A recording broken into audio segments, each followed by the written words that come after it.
Hey Trisha, I'm not going to smell food already.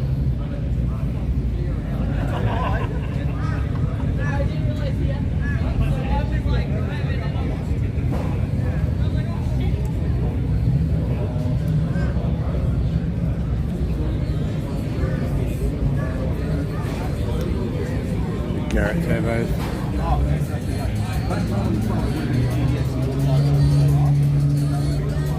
More shirts.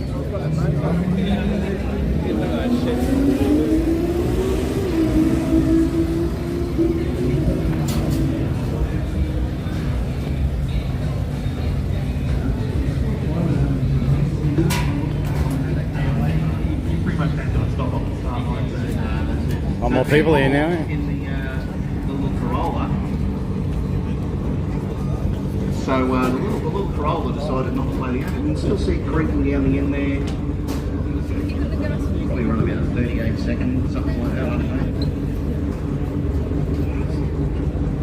Oh, tell you what, Terry, that's 37.9. or mate, you're nowhere near that 38 seconds I predicted. Mate, that's what drag racing does. I'm no good at this game. Nice work, mate, nice work. That was funny. So, Trent Redgard and Jason Gertz-Grassar, of course, in the Datsun up against the Falcon. Jason has been a regular to Jamboree for quite some time. See Jason out and about in that little beast, the little Datsun. And of course, the Ford of Trenton, all the way from beautiful Waterford West, down in the Logan area.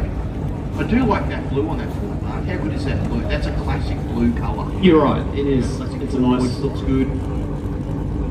But they're an underrated. The thing is these days, all the young blokes, Commodores, Fords, it's like, they're not like the old days when you could have like a, you know, HQ or HC or something like you're going through that era, and you had to do a lot of work to get them to go fast. These things these days, you don't have to do a lot to get these things to go fast. But the Ford off the shop, it runs like the turbo one, the turbo 60. That was like 530. Yeah. Imagine that, you go to the showroom, what do you want? Do you want an XR6? No, have you got an XR6 turbo? Thanks, welcome to my world.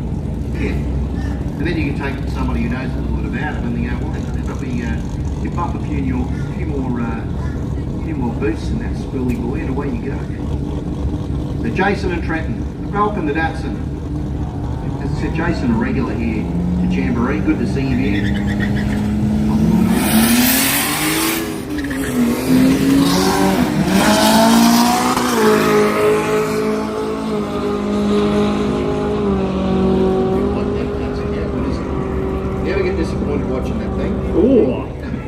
think going to put him into number 2 in qualifying for Jason Gertzgrass there.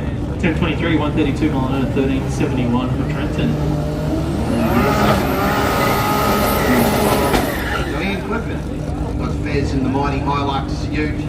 Dave Rodgie in the Tuner Racing Hilux. I love this, Mark. Look at this, the battle of the Ute, the battle of the dual cab utilities. And Ian's been doing a bit of racing here lately, will they make it the street series and that? And he has, so he's learning the trade. Nice young bloke too. Here's Ian. So Rodgie in the Tuner Racing Hilux. Ian takes it from the 5 from Ian. Cool. Yeah, 116 for Ian Clifford, 122 for Rodgie. They'll probably run around 260. Come on, Terry. You can't do that, Terry. 60 and 120. Mate, I know these cars. I know them. 14 to 127. 6 Terry. 10.60.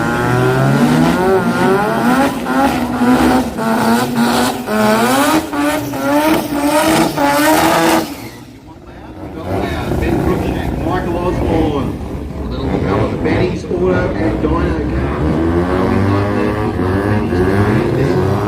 This thing will look up to.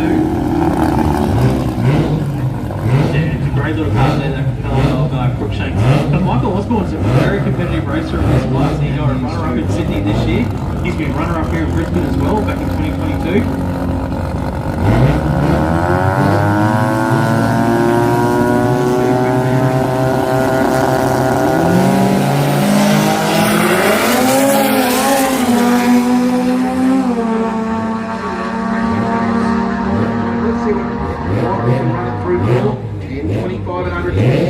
Cruikshank at 619 and 144.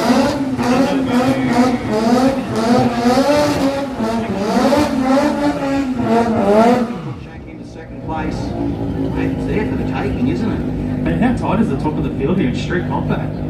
Some great racing and platinum racing product, street compact, qualifying Central Mine.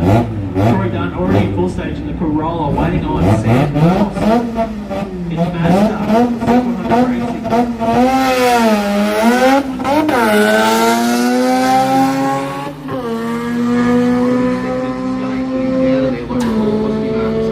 Let's see what he runs. 11:30 at 122 for Vlahos, and done at 14:24 at 102 mile an hour for that mighty little Corolla. I think we might be moving into another category just in a moment. I think we might be moving into some. Not too sure. Yeah, Euro is up next. So it'll be qualifying session number Do we have to 1. change our voice? What would you change it to? Well, I'd go all Goodwood. You know what I mean? The other couple of European cars in the house. Now the VW, they go very quick car, Mark. I don't know if you've seen too many of them. You're not going to. I'm not following you on that, Terry. You Come on, mate. can do a German accent. No. Just run. Don't be scared, Mark. Just run. Just No. run. No. All right.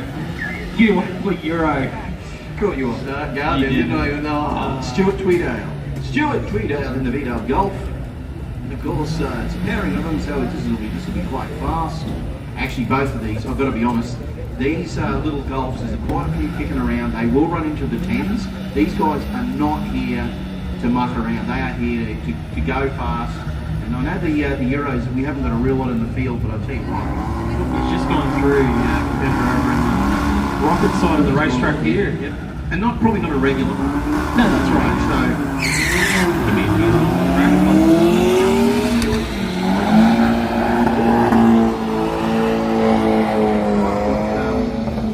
what the VW Golf of Stewart run, and 11, there you go, look, 11.56 at 126 mile an hour. That is a cracker top end out of that car.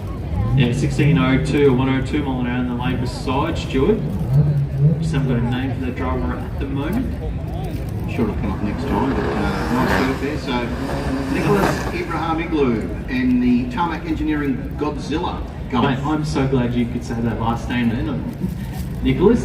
Did you? When I came up, There's no guarantee that the names will get easier as it gets further on into the weekend. Yeah, no, you did really well.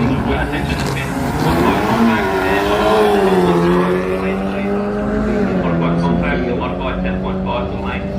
I think, Nick, that thing will run through. There you go, 1066, 131 mile an hour. That is impressive from Nicholas there in the beaten up golf there. 1066, 131 miles an hour. That is fast. Oh, look, here we go, Trent Bianca. We must be into all motor. We are moving now into all motor. Thank you to Castrol, supporting the all motor bracket this weekend.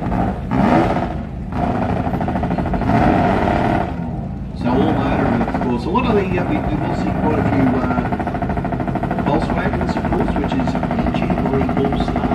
God love those Volkswagens. Well, the all motor class, it's another die-your-own class system. It's designed for full-body vehicles using normally aspirated engines, no power rotors, so 4-cylinder, 5-cylinder, 6-cylinder, and engines 2 or 3 rotors, full tube chassis front and back conversions are permitted. So that's the all motor class. Pretty much all naturally aspirated engines. It's die-your-own, no power rotors. No power rotors. It's all motor. That is what we call it, all motor. Now Trent has been racing Jamboree a lot of years ago. He has actually, yeah. And Trent in the little Fiat X19 got a mileage running in Europe.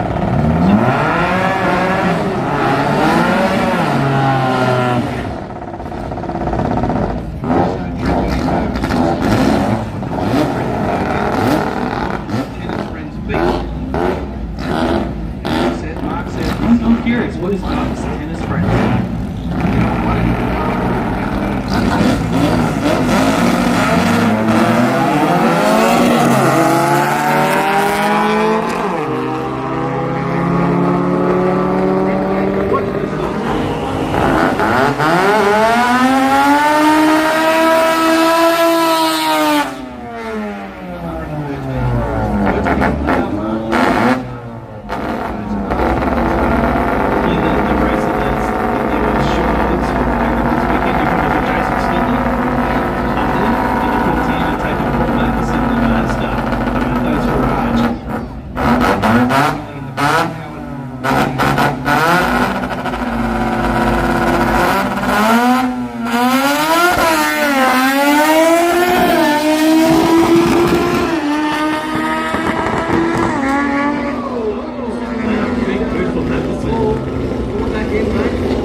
with 13.07 at 99 miles an hour and that Mazda RS3, and that puts it close, I think, to all motor. I do believe so. It doesn't look like they're all of a sudden, after the all motor, it got decidedly quiet. How does that work?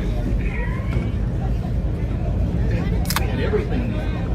What an interesting pairing. I'm just looking out the window here, man. Look at the crowd building up already. Day one of the Brisbane Jamboree. Big thank you to Garrett, Advancing Motion, and Fuel Tech this weekend. John McDade and Chris Adams, the Datsuns are here. We've got the mighty Nissan. Yeah, big thank you. Speedflow supporting Street 289 bracket this weekend. Speedflow products have apparently been manufacturing, supplying quality hose and fittings to the performance industry throughout Australia and the world for over 25 years. And Chris Adams will be in the Speedflow lane in the Datsun. So the Speedflow lane here will be back right, so that is the lane closest to the grandstand. And yes. John McDade will be in the lane beside the JJ contractors. If you are a Datsun fan, I said you got to be happy with what's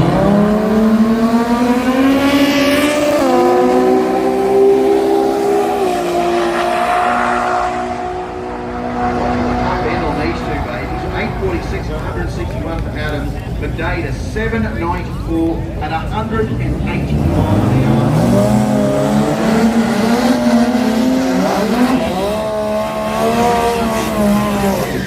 That thing was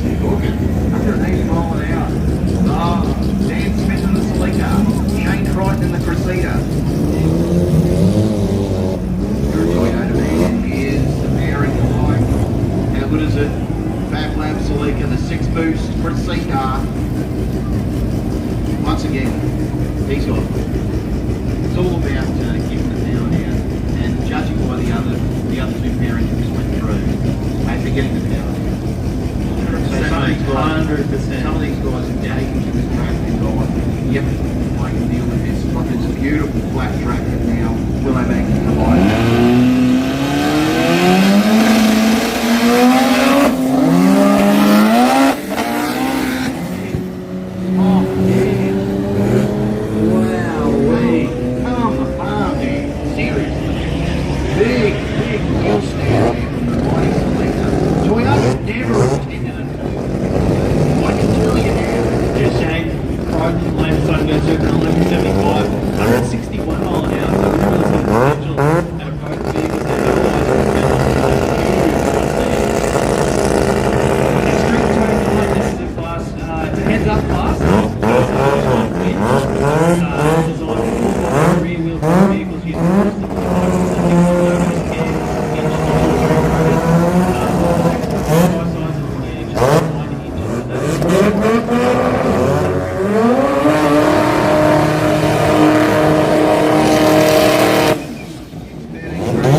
Street 09 is one of those classes where these guys have got too much horsepower for what the rear slicks can handle. So it is all about power management, and if you've got too much power, you're going to have what factory there. You're going to spin the tyres, and if you do, you'll do what Eric did. The car will just go, well, how much horsepower do you need? Well, probably.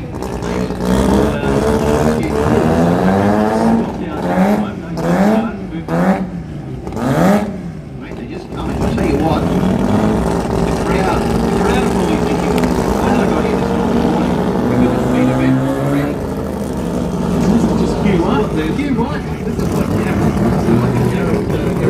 Garrett Jamboree does for you. It is just for. We had about 8 entrants this weekend at Speedflow Street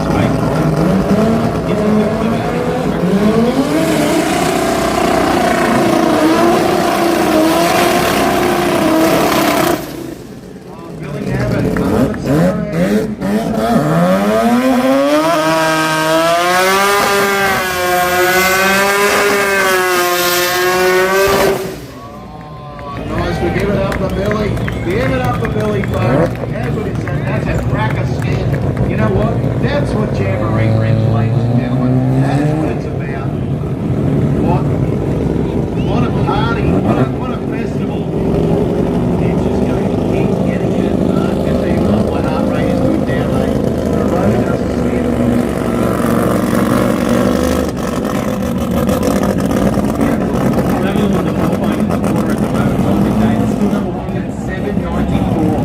These guys have got the potential to knock him off here. I think it's even better. The young blokes that are up for it.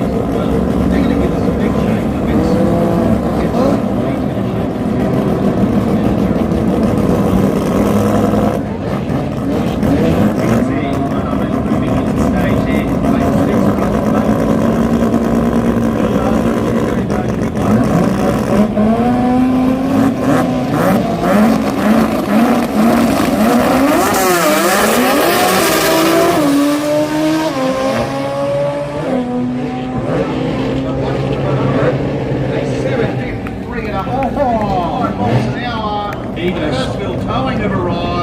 Straight to the top there for Muhammad at 7:53.85. He goes to number 1. Bill Neville will roll through for a 22nd pass at 44 miles. selling out, but all eyes were there on that. The bird's got to That yeah. got out, that was sweet. That was incredible.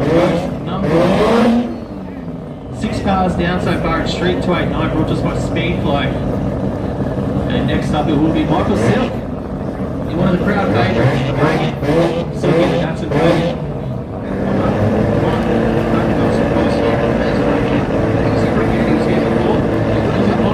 Connor's got a couple of them, I think. I think so, yeah. Have a look at the similar.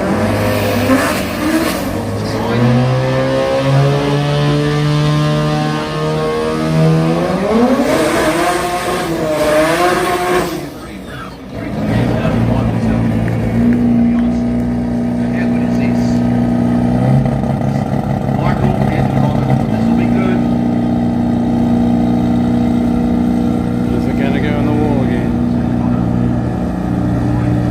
Third time lucky.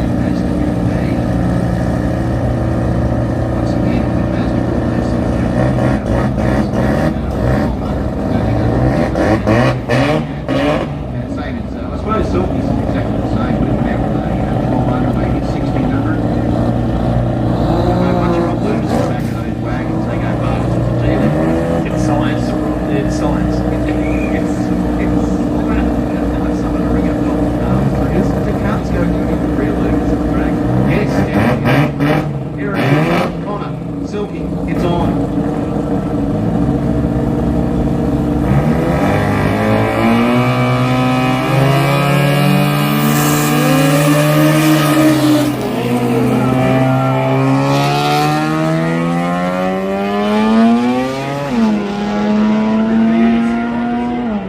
It's going to roll through the finish line now.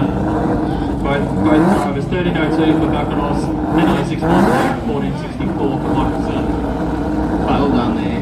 Tell you what, just carry those wheels nicely. Carry them. He's probably, look, that car, he does a lot of racing with that thing, does a lot of no prep, does roll, does all sorts of right press in it. So Silky gets that car out, so he has a good idea of what the car does, not just at a drag strip. So it's always good to see the guys get the most use of their vehicle, and I can tell you what, in this day and age, we've got some good options for people out there. And today, park it up in the car show, you can put it in the boom pits, you can put it on the drag strip. That's what Jamboree is today.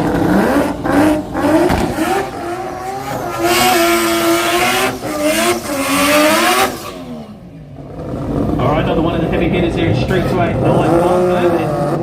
Rotary Motorsport in the Mazda.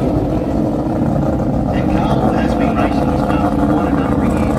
I'll tell you what, another guy who's here in this category, once again, he's probably got the wheelie bars about 2 metres off the ground. These guys, they're about the show. They're about, how do I need to be on the highlight? Yeah, really, I want to be on the highlight.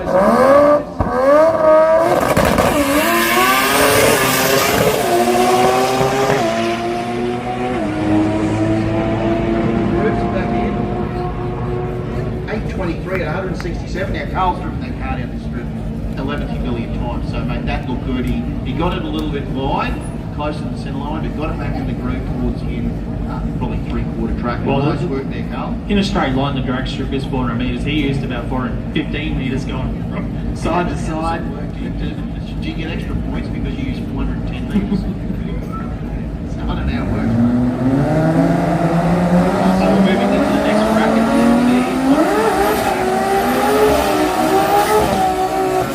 Whitehouse in the skyline. Big skid there. Yeah, Bosch Motorsport bringing us the modified compact bracket this weekend. Yeah, we got it 6685.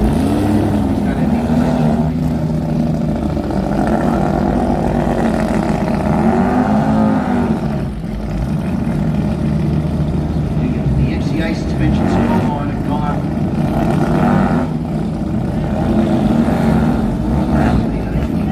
really the look of a two-door skyline, all the way from 31 to 35 and up. But they all look good. They have a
Parry, 1167. That car will generally run around 97, 98. So just place that tires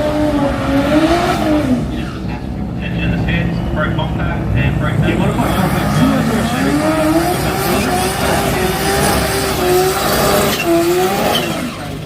For the quicker of those vehicles, so they're all going to run quicker than 9.99 seconds in full on racing.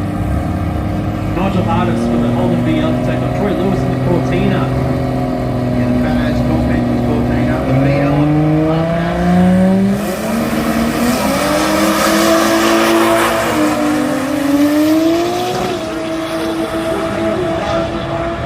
How quick is the question? An 867 at 159 for Troy and a 1061 at 146 for Nigel in the VL. Troy, that Cortina looks great. Yeah, that's fast, 862. That puts him to number 1 spot with the and Nigel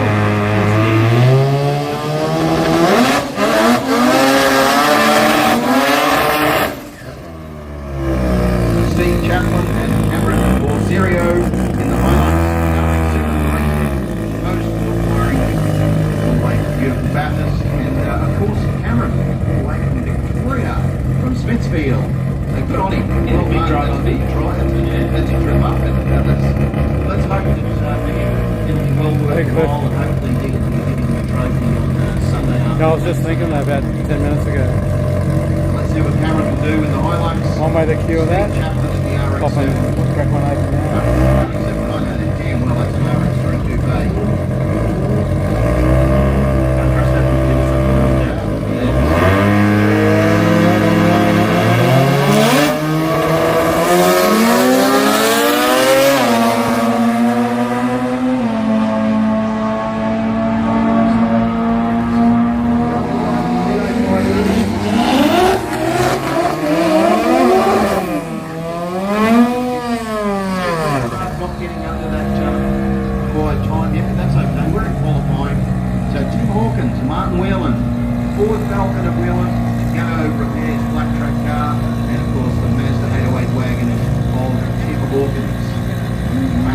This is when we talk louvers. Side louvers, rear louvers, five tonners, everything.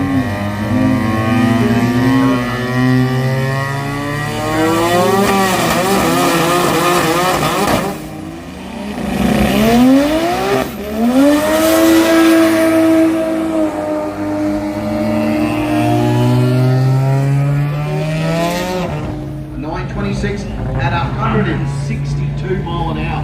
What does that tell you, Mark Allen? That's an 8-second car off the start line.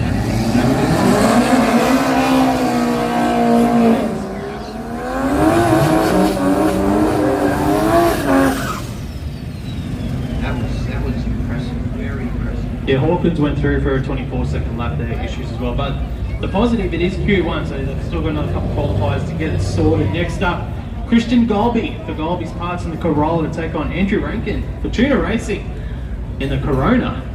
All the little Tuna Racing cars, they've got some mojo, haven't they? Those guys know what they're doing. I look at Golby's as well, mate. Well, we know what Christian's going to do. This thing will probably pick the front wheels up. It'll probably be a little bit menacing, and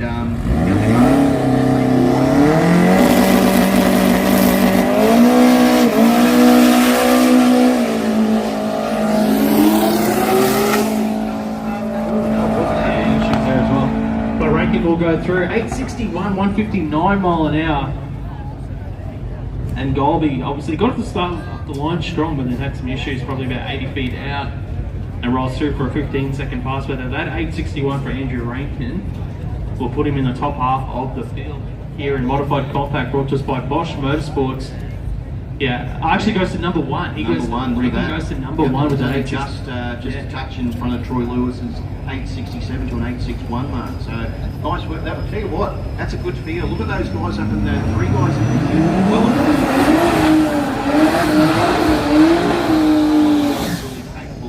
capable of it as well. So, but as we move on to our next pairing, we've got Naomi Van Tote and of course Nathan Peters in the mighty Chrysler BC Valiant. I love that Valiant for Nathan Peters. I love the Nathan is another guy who does all sorts of racing. He does no prep, he does track days. He has that car if there's an event on he can race that at, he pretty well is there. Nice guy. He needs to cut his ponytail off, but that's okay. We won't discuss that here on. We won't discuss that here. But nice bloke. Naomi, fabulous racer. Very seasoned, very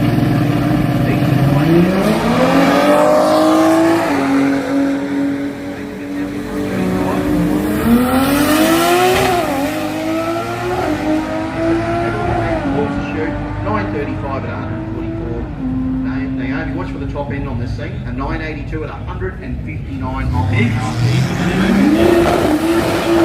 Definitely. Low nines. You can't be negative about that. No, that's great passes. So William Yarwood, so Will and Aaron Murphy, the Typhoon up against the Supra.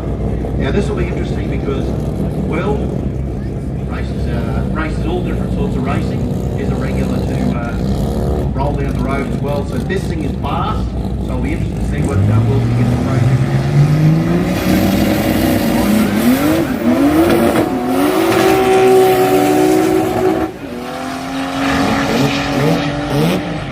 What happened?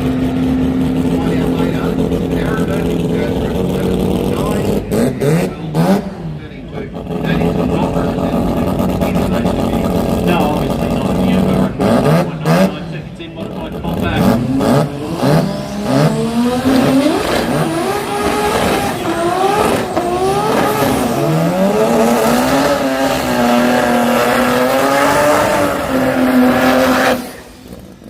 Mate, there's not enough rotaries here. That's something you've got to use. How good is that Garrett? That 13B, the remaining infrastructure of Archer, the Cal's Garage, Colby's Gemini, 13B rotary of 9.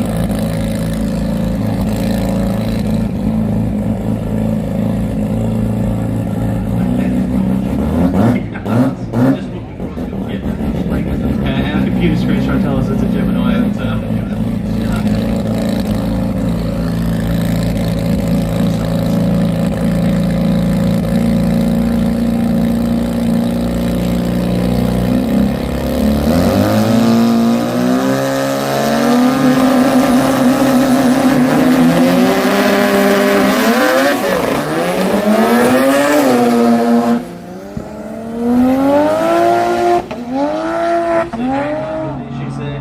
Looks like Donovan's got his recovered a little bit, but he's off of it rolling through for a 13-second pass at 95 miles an hour for Callum Donan, and Russell Archer goes through for 15.53 at 54 mile an hour. That sounded like a 2J. It did actually, yeah. 17 cars so far down in qualifying for Bosch Motorsports Modified Compact. It looks like we've got one more to come seriously, a HB Tirana. Can I tell you, when I was back in the 80s looking through one of my things, I was looking to race a 13B turbo up here at Liebank. I remember taking a tape measure, flying it around turbo in it easily. And it's really just basically a Tirana with the front cover. Pro compact and pro turbo, you guys should be in the lane. But First call, factory extreme, make your way to the stretch lanes, please. So obviously, Pro Rowan's compact, gone, pro mate. turbo, and factory extreme. I'm going to do it. Safety I'm lanes, going thank to put something quick in this thing, and we're going to go. We're going to have a crack at this. Look at that. It's tidy. Ryan Mate, Gordon. how good is it? It's got louvers. It's got a parachute. It's got tough old school orange paint. I love that. And with the wheels matching. It had a Brabham Tirana as well back in the day. It had twin carbies on the 4-cylinder. Mate, that would have been exciting. And have a look at this, Rowan Gordon, the Tirana. Watch this thing. This thing will get up.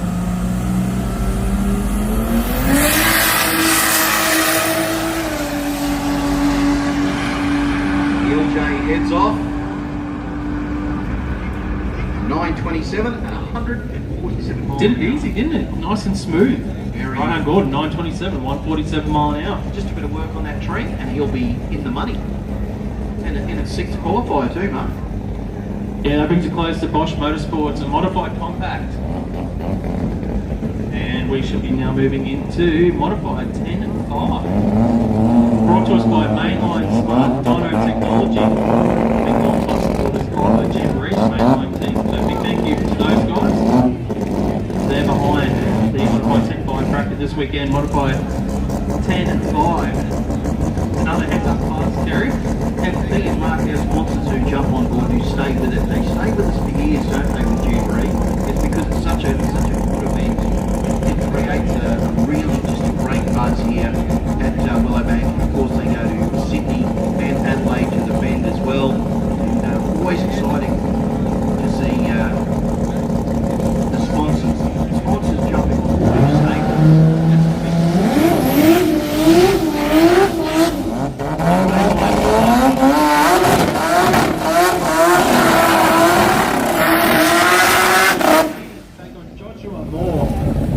Robert will be in the CQ Rotary RX2, Moore in the VR Ute.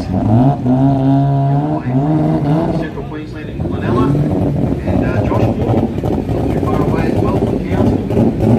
Barry Ute has been testing that thing for the last day or so. Has got it scored to do. I reckon this thing looks. Josh Moore actually won 1.5 last year. That's how He's got some silver in the cabinet already from Jambo. and he's got a target on his back, He does. technically. So you can say, well, we've got to beat Moore because he's good. He's been tested. This is an easy class to understand. First to the finish line wins. Can you explain that again, Mark? That's all the grandstand. Don't go red on the tree. If you get to the finish line first, you win the prize. I think stands 10.5. This is 5 and 5 plus, so that's the equaliser. Mate, this is what you and I are the premier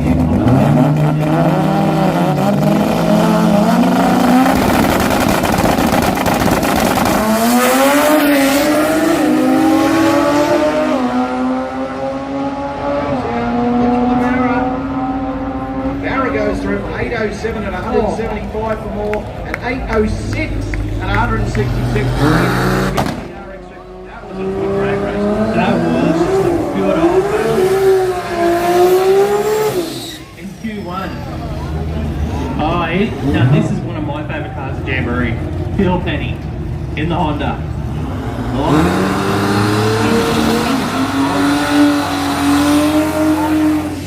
in the Corolla. Because this thing is a Very compact, very Yeah, I know you got it. I wouldn't say compact. It's got the Philippines car. That's a bad thing. It's got the wheelbase of a trolley.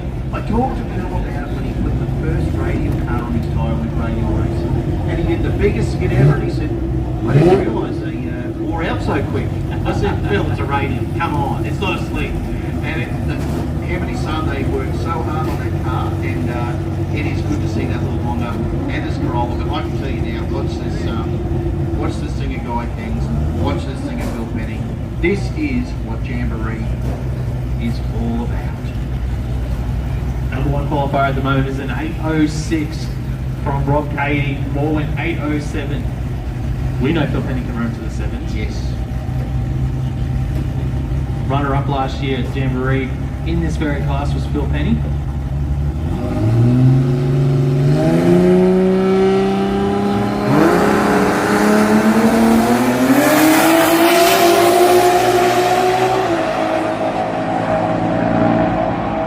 Bit of smoke from Phil Penny, goes 9.33.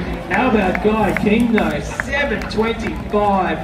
199. Oh, I told you, there's my favourite car in the category, Guy King. That was sensational. 725, 199.2 mile an hour. Toyota. You know what? That is not. That's going to be hard to knock off that Guy King. Goes to number one qualifier. Phil Penny with some issues. He had a bit of smoke blowing out there across the finish line as well. That guy, I tell you what, he's been trying to sort it out, but that is what you call sorted. Alright, next up here at Modified 10.5, we have got, is it Nor Gemmis? Yeah, Nor Gemmas. And had a beautiful chipping Norton in New South Wales. Gemmas Autosports. We can't look at our computer. We've got to not look at our computer. It's not a BL. That is not a It's a BL. beautiful looking Datsun utility. I don't know if it's carried too much in the back for a few years. Well, whatever it's carried in the back of the ute, it's carried extremely fast. I can tell you definitely now.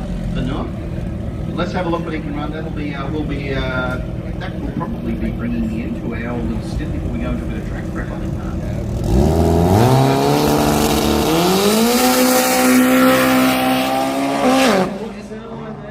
Has a look at that little time block, says hello, gets it back, gets it off it, and still goes through for 10.6. That was at a 5.6 for the half track. The 1.2 for the 60. It does. So that means, Mark, that I do believe that you and I might be vacating the seat. I think we're going to do a little bit of track prep. So, ladies and gentlemen, don't forget, look, we've got a big crowd in the house ready. Don't forget to get down to Trade Rally. Go and give all of our sponsors some serious love. Get yourself some t-shirts.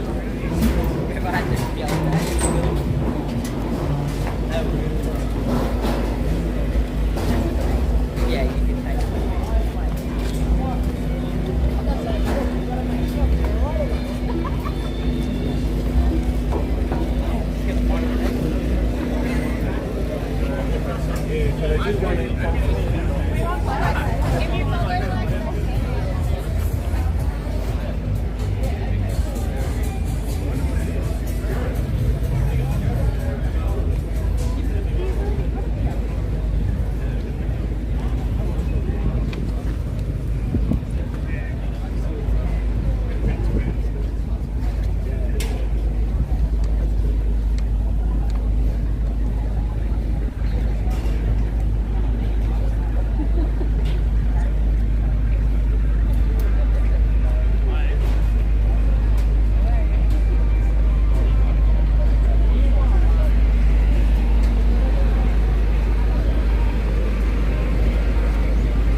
Walk around a bit until I maintain the track.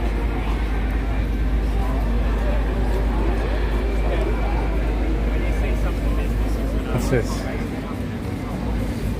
$15 for 6 donuts.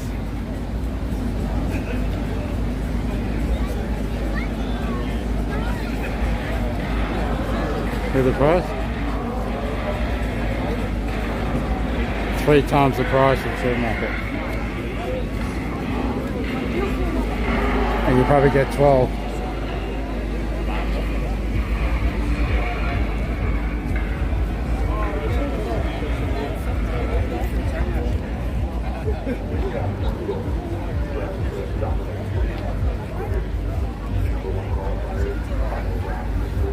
To the trophies.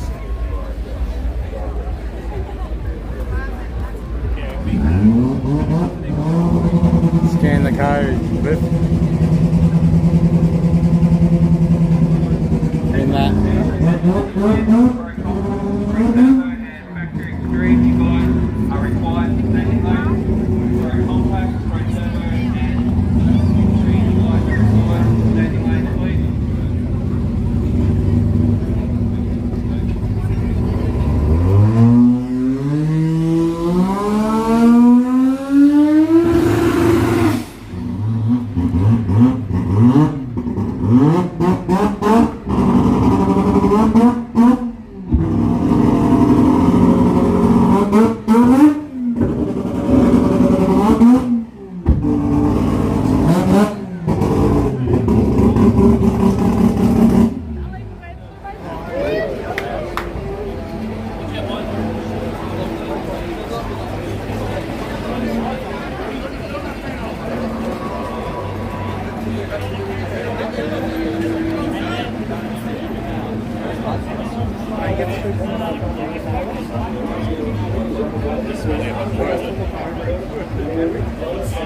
Nah, I'm not getting anything like that, madness.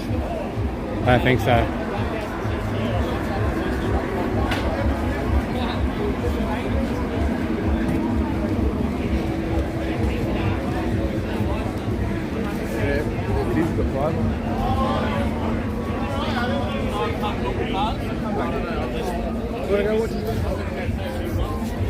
We've always had a few cars. Very special. The coffees will never get away. It's going to be a classic. and filled with Shannons. We've also got Shannons cover. We help protect our automotive collectibles, tools, memorabilia and home galleries. If you're motoring enthusiasts like us, it's got to be. We don't have corporate buildings, still cars that are getting modelling Tutors and racing trust Bosch technology for their high performance engines. Precision, reliability and performance. Bosch fuel injectors give you peace of mind, knowing your engine is getting the best recovery. Great running training, zero optimized brake formation for improved combustion. The power to free and better tolerable cost. Bosch competition. Search Bosch Motorsport Australia. There's good, there's better, and then there's Bosch.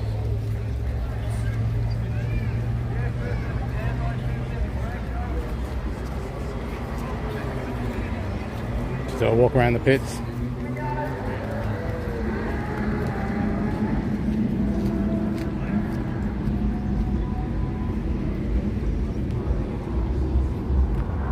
Oh, there is a car show up there, so we'll go up and see that. The dude's got a camera.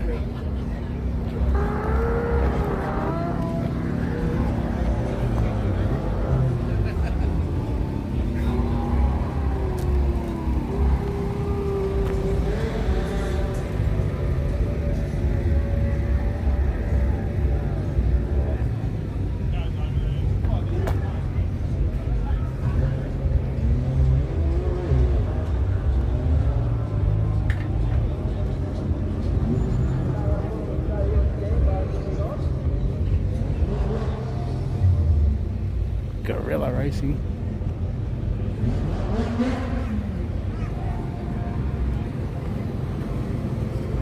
Rotor.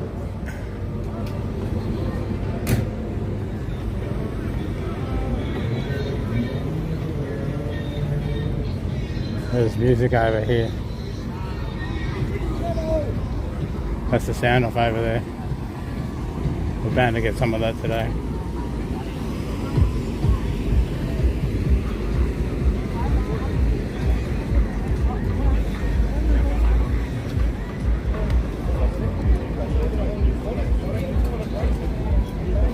Oh yes, here we are folks, we're just about finished with Frank Webb and Dr. Gregory joining me on the microphone for the next few sessions, and for us we'll be here catching up with the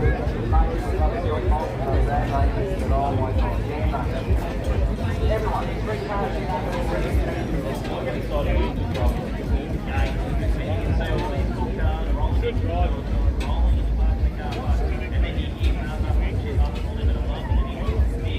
what it's all about. The Millen Days are on offer this weekend. It's going to be a fantastic weekend. It's a festival, absolutely. It's always been a festival. If you actually, you know what, with our AI play, of course, we're catching up with all the live stream tested in Jamboree. And of course, AI asks you, what is the Jamboree? Would you like to know? So AI accidentally told me what it was, and it's this.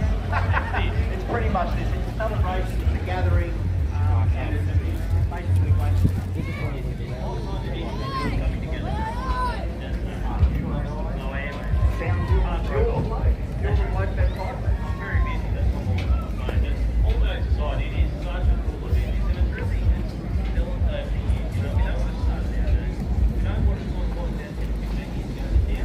No actual words.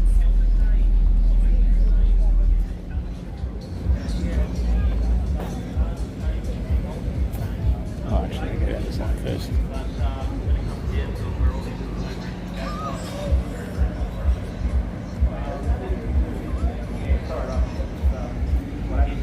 well, you know what, back in Jambo 20 plus years So ago, many people around, standing around the cars. we're not dealing with a living, breathing event. We are. You reckon someone would how are we? We're only about 11 minutes behind that's Jambo. Well, that's an exciting start, but then with that comes, you know, with a chicken track and that sort of stuff. So we're just a little bit behind, but we're in that track prep situation. But you know what, the other morning my son Oliver, while he eats his breakfast, I always watch something with his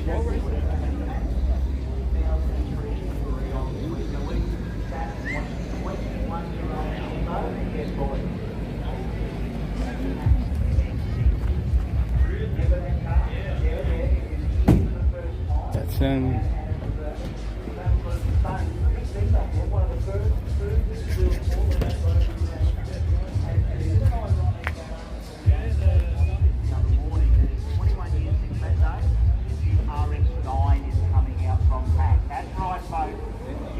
well, you may not have known that was happening. We didn't make much of a fuss of it, but yes, 21 years to almost the day when it had debuted the MX-6, and now, again, a factory Mazda drag car. They are an RX-9, their new RX-9 Pro Mod, all packed, full of 20B, everything in it. 21 years ago, where would they have even dreamt of where they would be in 20 years when they be a rap car now? Pro Compact, Pro Turbo, Factory Extreme, and Pro Mod, you guys have all required. Anyway, the Pro Compact, Pro Turbo, Factory Extreme, and Pro Mod.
Band quality out there.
Got some coils.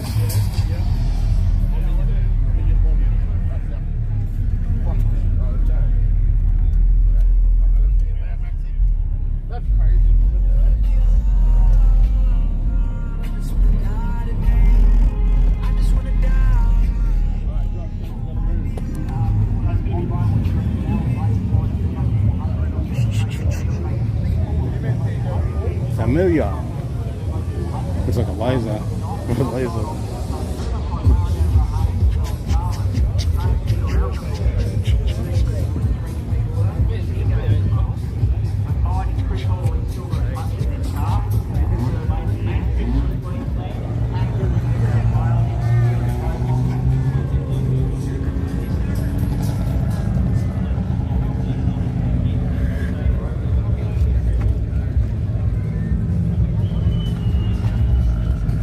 Taxi. I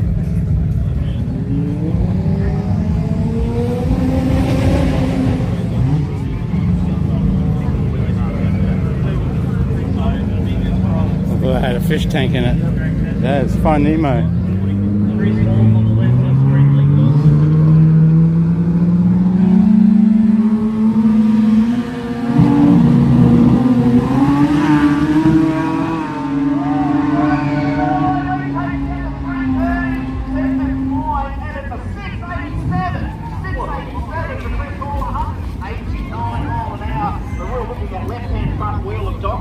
Drives it through that low first gear, it comes up on power, except the car is in the air and over the centre line of the 330 foot.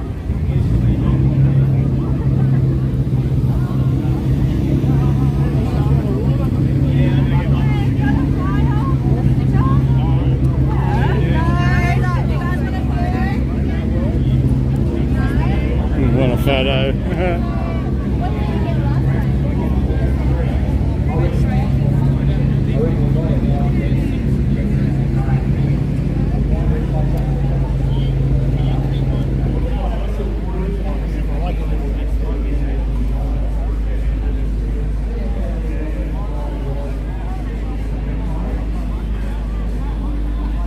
Here's Cliff's turbo.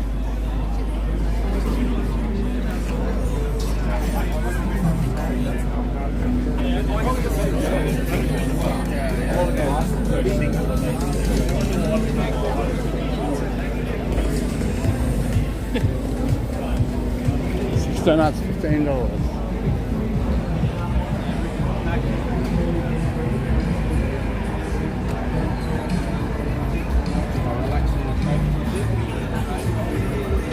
It's a stripper stage.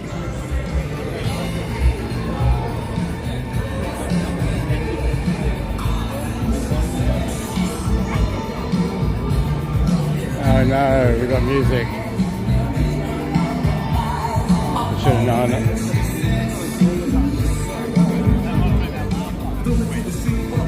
come down this end too far, too often. He's got some amps in the back of this car.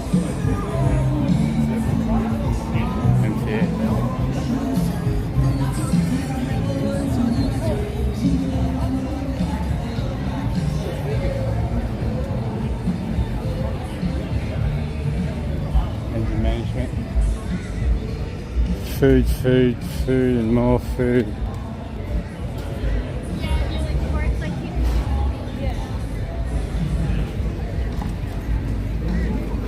Chicken burgers, chips, drinks.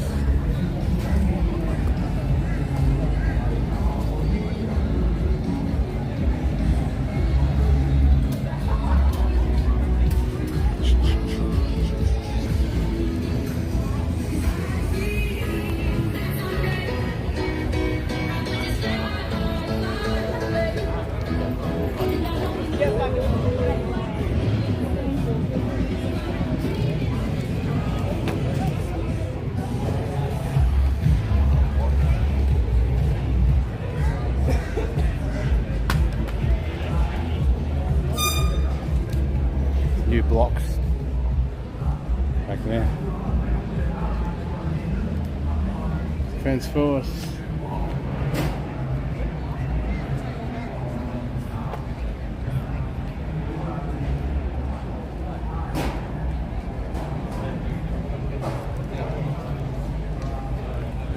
WindowMotors.com.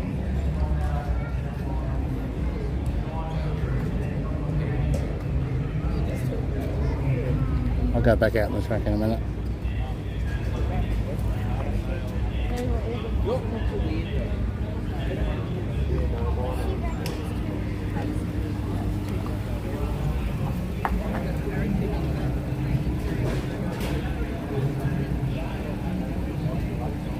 Yeah, this one looking. This one faster?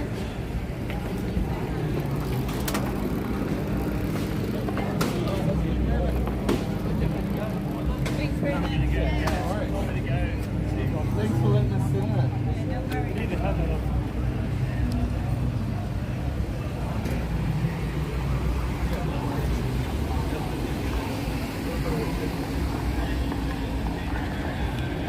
Is that slow or fast?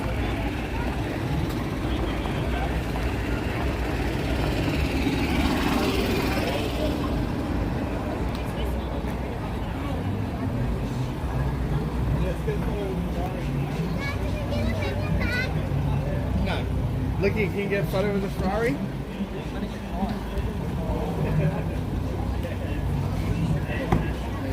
How about would you go to? Yeah.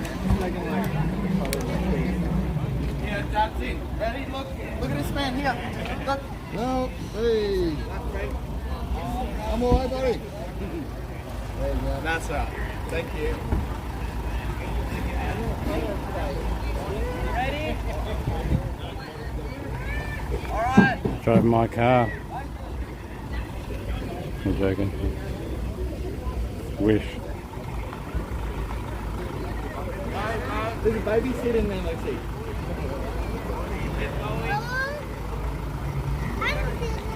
Let's go this side. Look at this.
Watch out.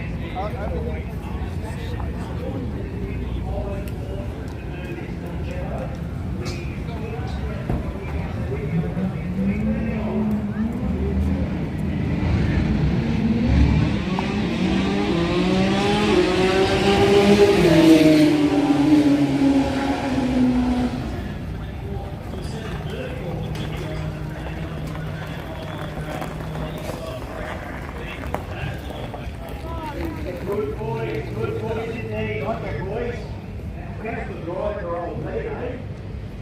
On your lads, you guys are off. Young down.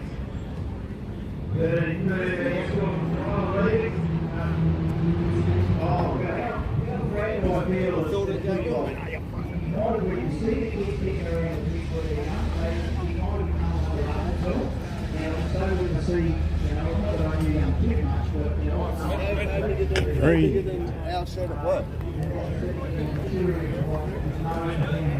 Falcon. Oh.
Hey, thanks for the $1.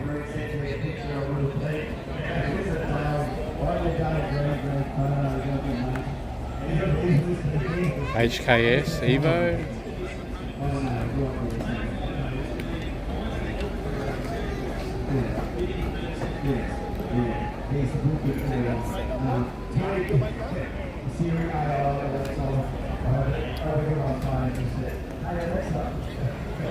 He's just taking a picture of me. And he goes, oh, taking a picture of the camera.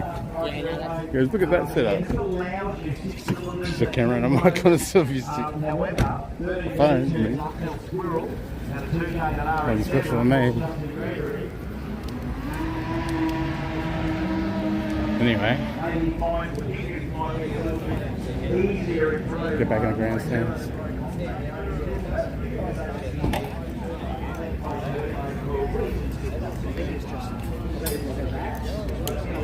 Didn't do too bad for the music.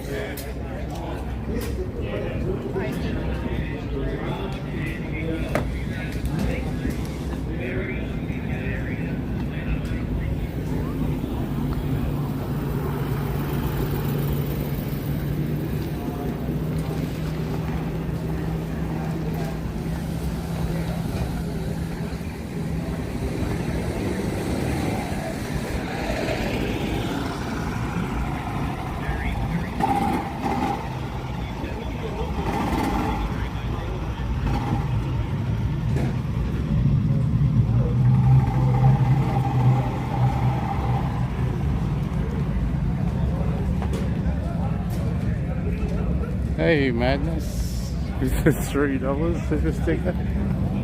Thank you. I was looking up analytics last night, and the amount of money I get from the stickers is pretty much the same as the ads. They're pretty much even.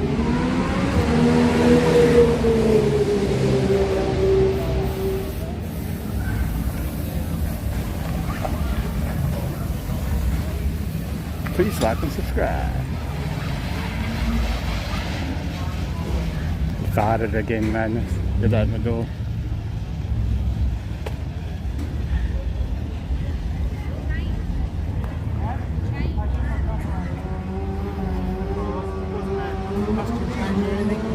Costume change. Definitely some eye candy around.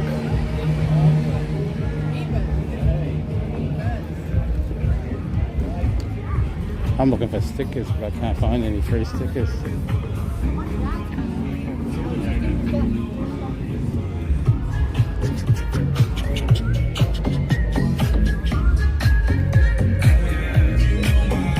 Got to keep away from that place there. He plays his music too loud.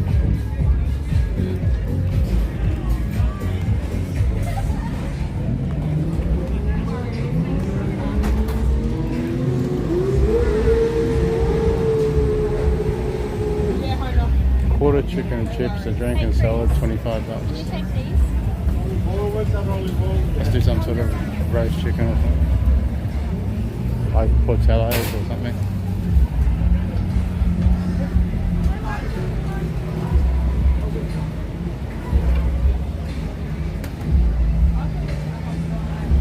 Dago dogs, you call them corn dogs, what are they? Chicken burgers, 16, nah. No prices for Dago dogs, more Dago dogs. They're probably about $15 or something.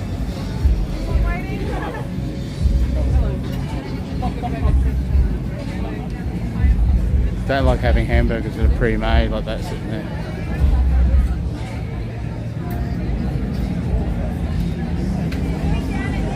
That's why I wouldn't buy a hamburger here. You know, a chicken, roast chicken from, say, a supermarket.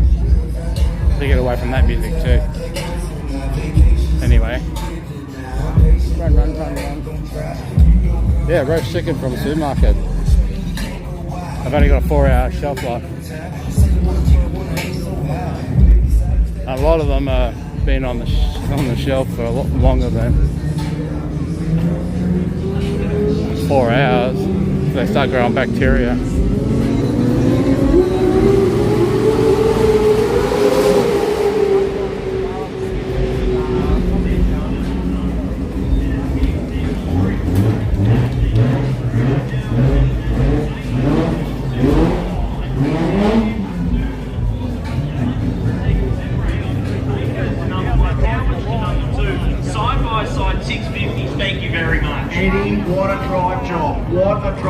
Now that was first to second, it started carrying the wheels.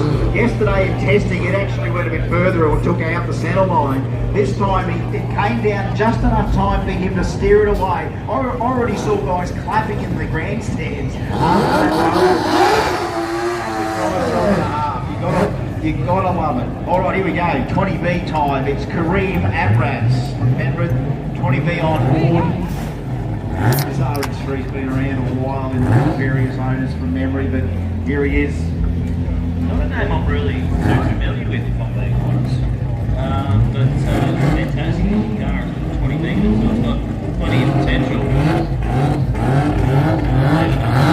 Unfortunately, I think, is he backing it out? Just trying to straighten it up down here. Looks like he might be backing it out. Backing it out of the Thought they say you just might need more skid, but they just say? Yeah, completely, or just in the water? No, it's in the water, so we're doing another bird. Alright, Kareem. Yeah, righto. How do you get tired?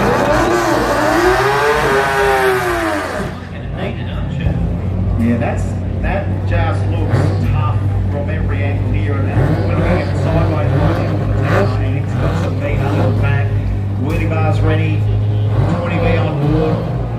Kareem, talk about having your own personal roller coaster. This is Kareem's adrenaline machine, and bags. I never steer, but I don't know, these are scary. Sometimes these cars are scary to consider. How the hell do you steer these things? The centre of gravity in these things is very high. The error is pretty much non-existent. And when you consider that you're potentially doing upwards of 180 to 200 miles per hour in some of these cars, these things can be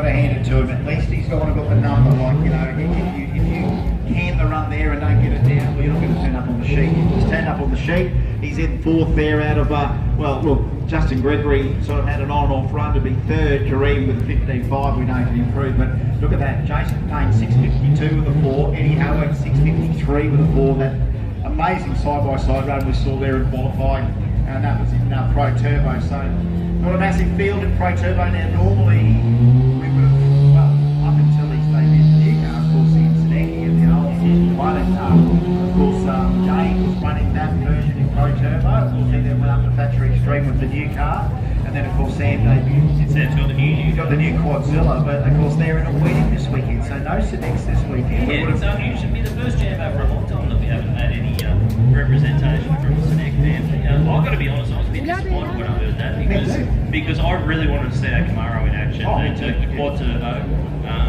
Yeah, that's going to be something else. You'll have to come to the bend for that, because that's when that will now be back. The Sadex will, I think, taking both those cars to the bend. Yeah. But I do remember Jay cutting his teeth in Pro Turbo with the 20 VRX3. So it looks like Factory Extreme's about to come up, brought to us by Precision Turbo and Engine. This is Q1 for them. Now, Precision Turbo design, tested, manufacture, record-setting and championship-winning turbochargers for forms of racing worldwide, as well as OEM for GM. Precision Turbo's knowledgeable and friendly staff, over 100 years of combined experience, committed to providing full technical support, each and every product. Great sponsors, we've had them for a while, for Factory Extreme. And you know what, this car just is one of the world's quickest import door snappers out here ready to go. All the way from New Zealand, Rod Harvey. So, what is the name?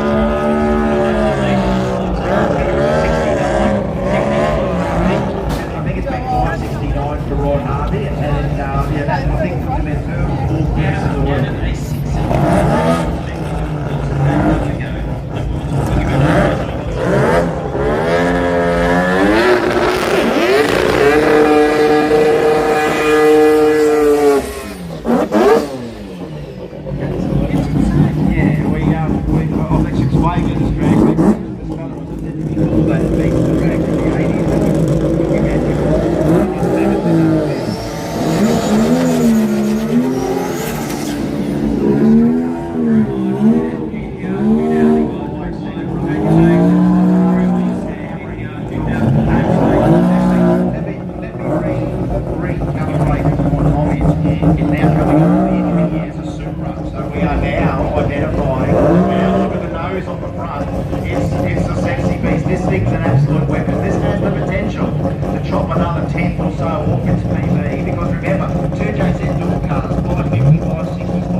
in it. I was expecting him to get out of the throttle when it was so close to the centre line, but still goes through and does not record a time for Harvey.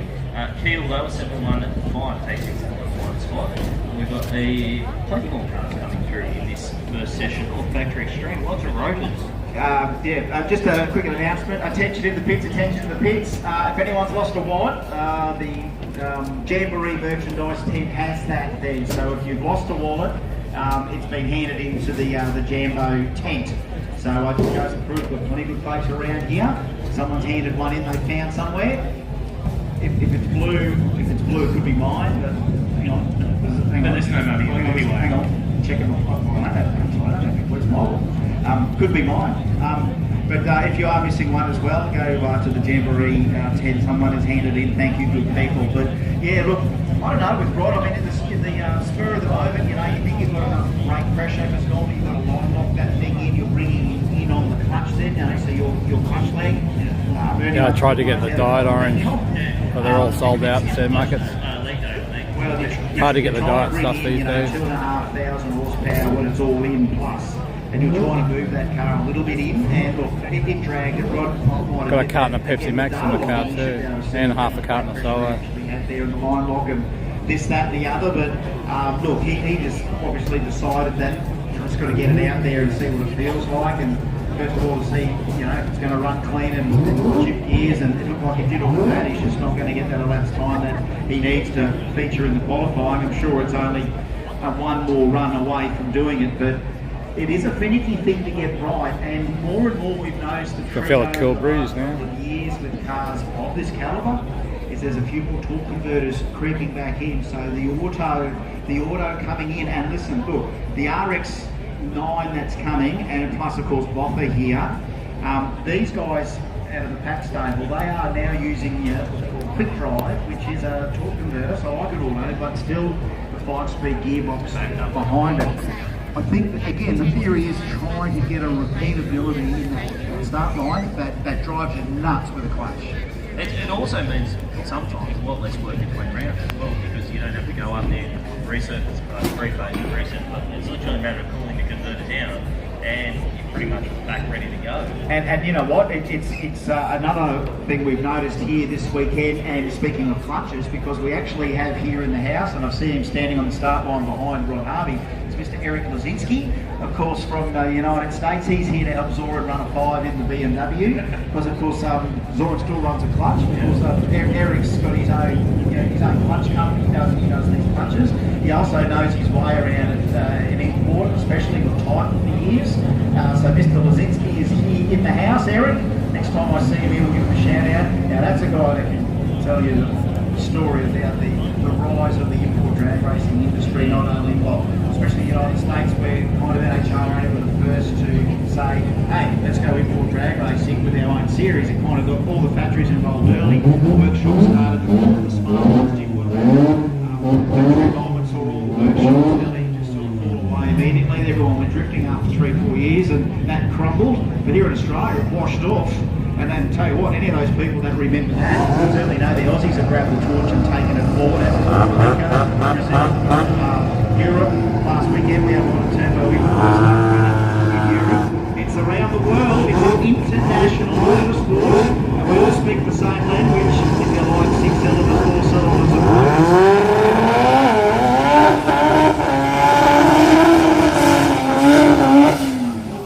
and you know what, I'm 13B, I can be a straight compact, you know what, I'll have a swing of the big boys. Marcus Tempe from South Australia.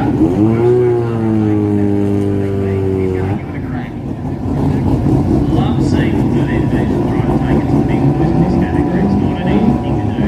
It's sort of, I don't want to say it's like taking off, but it's certainly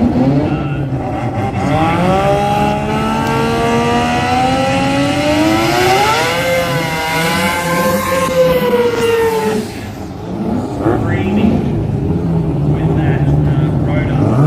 10 miles wide.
I thought we were going to high-five each other out the window there. Jackson Bones and Marcus Pepe both getting very, very close to the centre line down there. I'm not actually sure if anyone crossed, but they certainly had a good look at each other and went, you know what, probably might be the time to get out of the throttle when we're trying to share a lane down here. So two impressive things there. Marcus Pepe 103 to the 60, but Jason Botts 024 lead in the other lane. So he let go of that button at the right time, but it was the 13 man went 103 to 60. They both walked to the centre line. They got there within half a tenth of each other and said, well, I shouldn't be going this way, I shouldn't be going that way. 024 in one of these cars is really just a badge of red light, to be honest. Now, we've got two pretty much brand new cars. We haven't seen them all on Australian tracks, have we? Well, we've got one with a legacy and one brand new legacy. So let's talk about Frank Tarabay. That's now called the King Kong car. Now look, the late great Lucy Busey debuted this as a pro mod in the States. He then got sold to the Mastermind team from Puerto Rico that proceeded to run up the 2J. But out of respect for the passing of Lizzie this year, is that the Tarabay brothers have decided, well, we're going to get it back. We love 2J, so we're going to keep a 2J in it, but we're going to put a King Kong in it.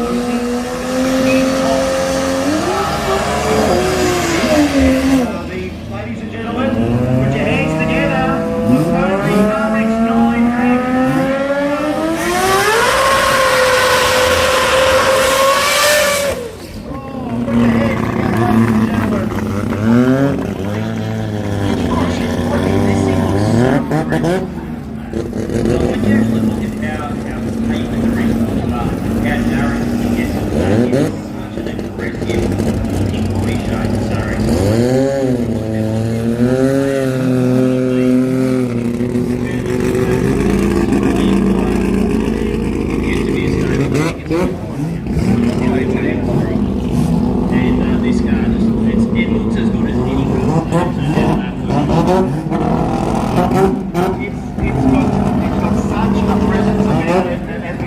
Jamboree have made these people masters of their own empire.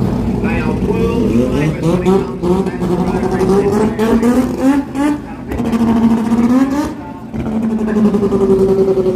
and they decided, you know what, we're going to debut the new Pro Mod and we're going to call it an RX-9, and it is big and swoopy. But then again, have a look at King Kong Poseidon, folks. We are going to bump these two things in on torque converters, and if this thing goes, both of these things, if they go anywhere near where they've been in testing, mind you, we've had that sun, but now we've got cloud cover, so the track at the moment for this horsepower, who knows whether this stuff's going to stick or quit. It's definitely a much squarer body shape at the front end, isn't it? Yeah. When you look at these two side by side, two very different shapes, a lot bigger than Frank Tarabay on the front side.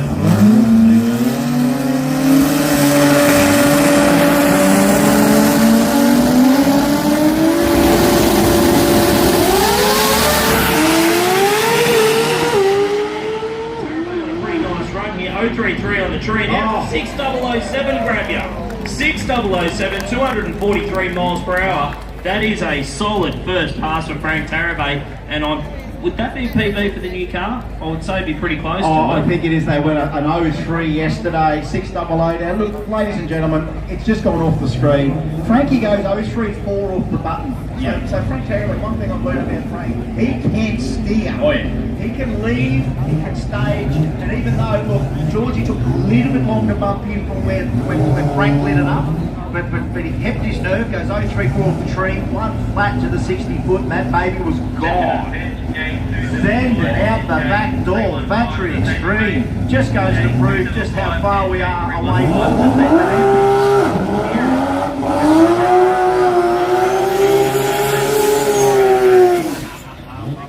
Racing BMW. I think he's joking. He doesn't. He means it. Don't mess with the Zorro. Don't mess with the Zorro. I mean, he's a gentle giant, but you should shake his hand. Oh yeah.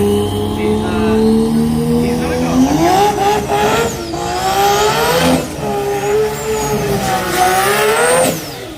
and he's taking on the Lexus that's on screen. Any details on who this is? Oh, look, it could be Rob. Normally, Rob's driven this car before, of course, Frank's brother. So Rob Tarabay ran this at the Bend last year, so he's yeah, I reckon. I think it's Rob. I reckon you're right. 379 again. Absolutely, it's Rob Tarabay there. So the second of the Tarabay Brothers Racing cars. We've got Gas Racing 2Js, nearly the rest of the field in Factory Extreme. This is where they balance out the rotors that are in this class at the moment, because you might find a Gas 2J. Hey Rob, welcome buddy. There's a decent odds on that happening, because What have we got? We've got 13B, we've got 20B, we've got 2J. Yeah, we might see them. who knows? Factory Extreme? 4G63 if the boss turns up. That's what I was wondering. Yeah, he might be at the back here, but no, here we go. Zoran Gadget. So we're behind there at the wheelie. I think it might be 1:30. They're coming out. Formerly of Titan, or still tight, whenever they want to get the gang back together. So Mr. Lazinski, good to see you back, sir. He's already here in Australia. He was here for Sydney when it got rained out, so he flew over, flew back. He wants Zoran to get a 5-second run. He's gone low, 6-1 with the BMW. Now this is a 2JZ from Gas.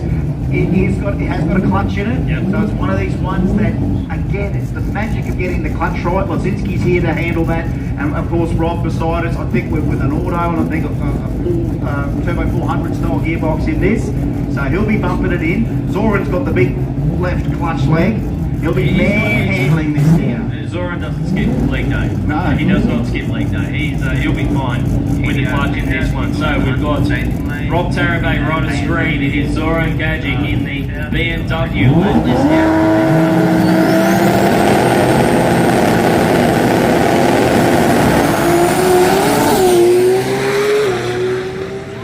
nice pass right down the middle lane.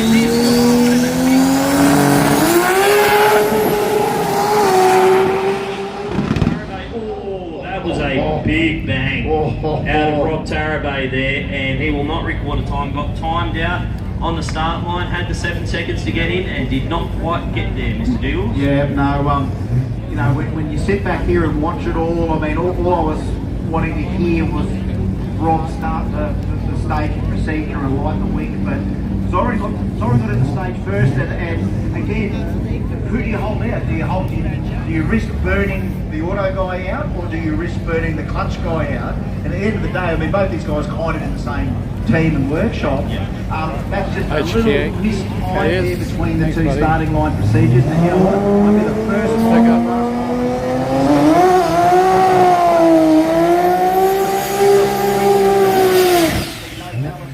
But that's how races won and lost. That's how equipment can accidentally get blown up. It's not deliberate. A lot of the time it's not. But you can just see that this stuff, these things are time bombs if they're not used properly. Putting a lot of heat, a lot of load through components that aren't designed to sit on the start line, on the limit for that long. So if it is going to be anything, I guess it's better for the clutch car to be doing it. Well, you drive that thing out, you cook that thing and it's gone. The same with an auto, you fry the auto. One. Yeah, it's a tricky one. Next up though, we've got the man who can drive anything. Yes. And I mean that in the truest sense of the word. Paul Mahayat, multi-time Australian Door Slammer champion. He has driven just about everything and anything that you can think of. Australian Outlaw 10.5 champion. And he thought, well, you know what, let's jump across into the factory extreme ranks and driving for Joe Signorelli and the Gas Racing team here this weekend. He's had a couple of events in this car, and it's been starting to show some promise. Can steer, another guy. I mean, we've got that many good steerers here. I mean, I wouldn't say we've ever got any bad steerers. If you've got to spare half an hour to kill, jump on YouTube and just type in Paul Mahayat highlights. And trust me, you will be entertained, especially the in-cars from Paul Mahayat. But he's on a solo pass here. This will be the last pass in Factory Extreme here for qualifying session number 1. And of course, Factory Extreme brought to us by Precision Turbo and Engine. Fuel Tech on board from Mahayat. What can he deliver?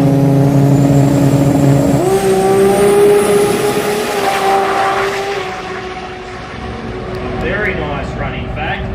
6:32 though, it's a little bit down on what I would have expected. I guess it was a little bit slow to the 60, only 104 to the 60 foot timers, but a 6:32, 222 miles per hour, that's good enough for the number 3 spot. So, Frank Tarabay currently sits number 1, Zoran Gadget number 2, Mahayat in 3rd, Jerry Keel in 4th, with George Rahan, Martin Tebe and Jason Bock outside the field. The one that gets me is we've still got Rob Tarabay and Scott Harvey without that session of Factory Extreme, so plenty more to come.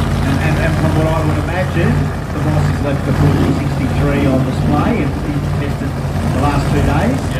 Mind you, might run up for 1, 2, 4 the end of the day. Well, here we go. Pro Mod now brought to us by every trade group. The highest quality construction, fit out, heritage, new builds and complex refurbishments in key sectors. The Parabase team.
In the 60 foot, and you know what I love about a radial car? Look at the rear end, the shock absorbers, maximum travel. Yep. That's the shock absorber on the start line, planting the radial tyres to the start line. And how freaky does the radial car look over the water when it's bummed 6 foot in the air? Now Neil Murphy, 6009 up for only 104 60 foot, 253 miles per hour, and he had at least one, if not two cylinders out for most of that run. It had a little fluff to it. Look at this Mary at half track, 396, 205 at half track, and that thing that high in the air is only why it's gone 230. Early clip for him, but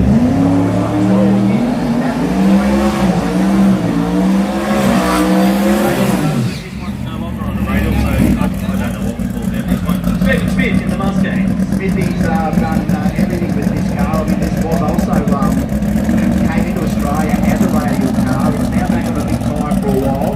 Smithy having a crack at some pro mod, but you know he will go radial again. He'll just going to see how far he can push everything on the big tyre. But you know what, Mary just comes in there and makes a little mini mockery of the big tyre by making that car stick. But hey, yeah, quarter mile RVW, Brett, that's exactly what it is.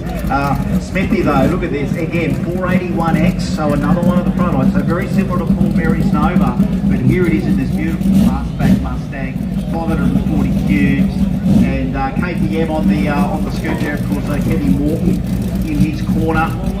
He's got some good guys in this corner too. He's got Ricky and Kevy. And Smithy just wants to see this thing into the five. That's what I was going to say. We haven't seen a 5 out yet. It won't be this time though.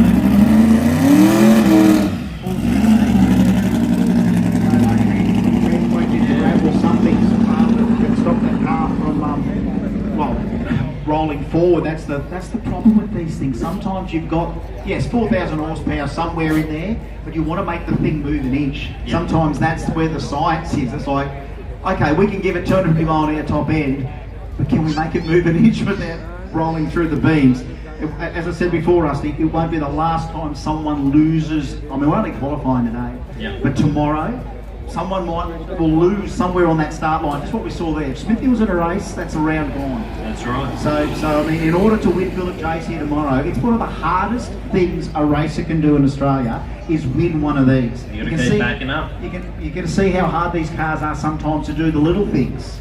They do the big things really well. The little things is what costs races. And the ones that can master the whole deal, they deserve those Phillip Chase. Next up is a car that I've actually really been looking forward to seeing. I haven't seen it since it was another international contender. Remember, he headed with American Muscle. That's right.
Parachutes for Jet, and he goes 663, 139. Geez, they both meant business. Look at the light for Jeremy Martin. 029 off the Pro Tree for the Commodore, 1 flat to the 60, half track 394. It was making all the right noises. I'd love to know how much that car weighs, because it just went 1009 to the 60.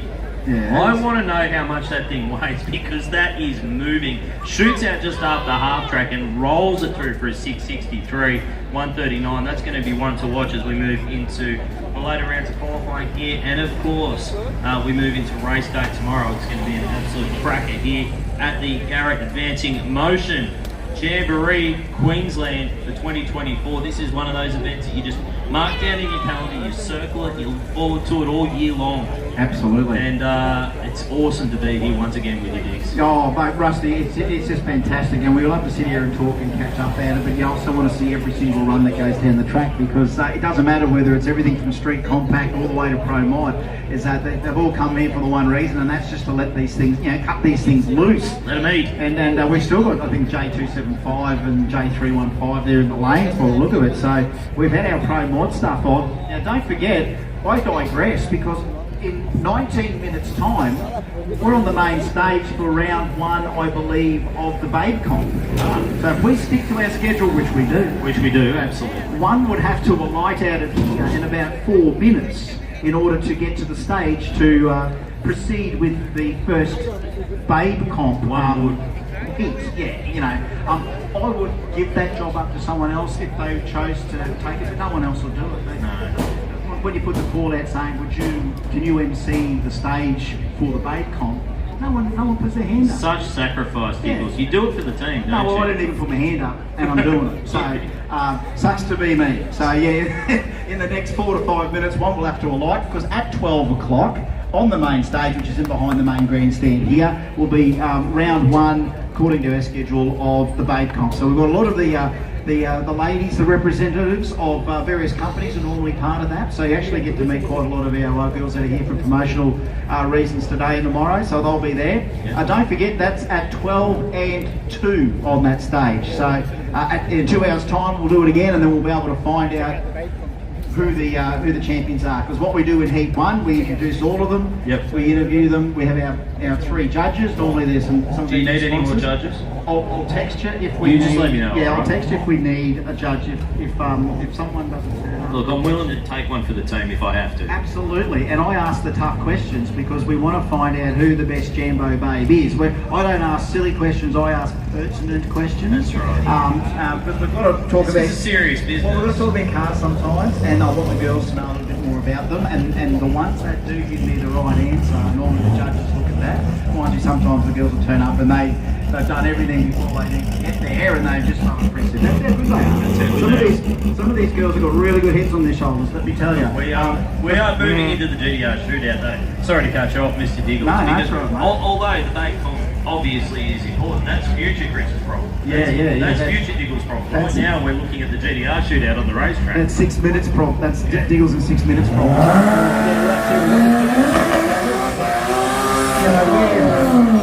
Right now, I think we've got one here to turn up, and that's Robert Arbolino. I think that's the Cranes team. Now, look, I only think it's because normally we will see a Croydon Mathis lineup. Now we haven't seen the factory sprint cars come out per se, but also the GDRs aren't around at the moment. So, that's right. So they went over there. So. That's why there's a little void, because some of the world's best GDRs disappeared over the States. They're that famous. Aussie GDR, that's not the first time an Aussie GDR's been in the world. An Aussie GDR probably marketed Yes, that's right. Yeah, it makes perfect sense. And so did Reagan when she did a breakdance. So, I mean, hey, now that she's done that, I don't question anything else. I heard you taught her everything she knows. Yeah, absolutely. And that kangaroo hop, that was me leaving the room when I saw it. Alright, so Rob Arbolino, he's going to let this thing go. He's going to have it all his own way here this weekend, and this is our lineup.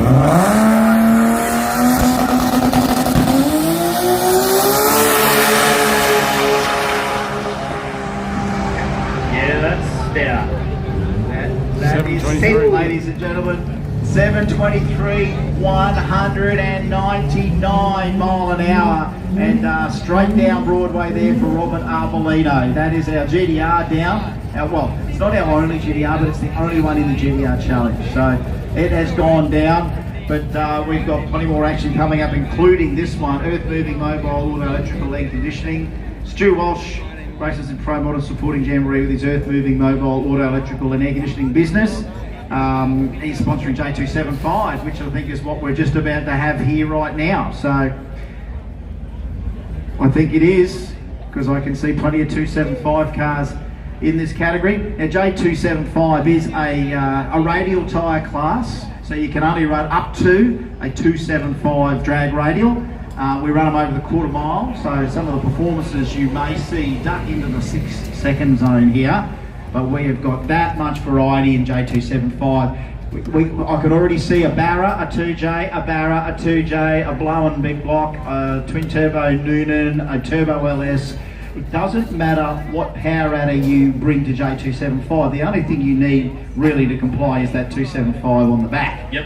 So this is what's going to be in this field coming up. And I know that we might have a few there on the 315 tyre. It's not really on our first list here, but I do believe that's another class when we get the fields up. Yeah, we do.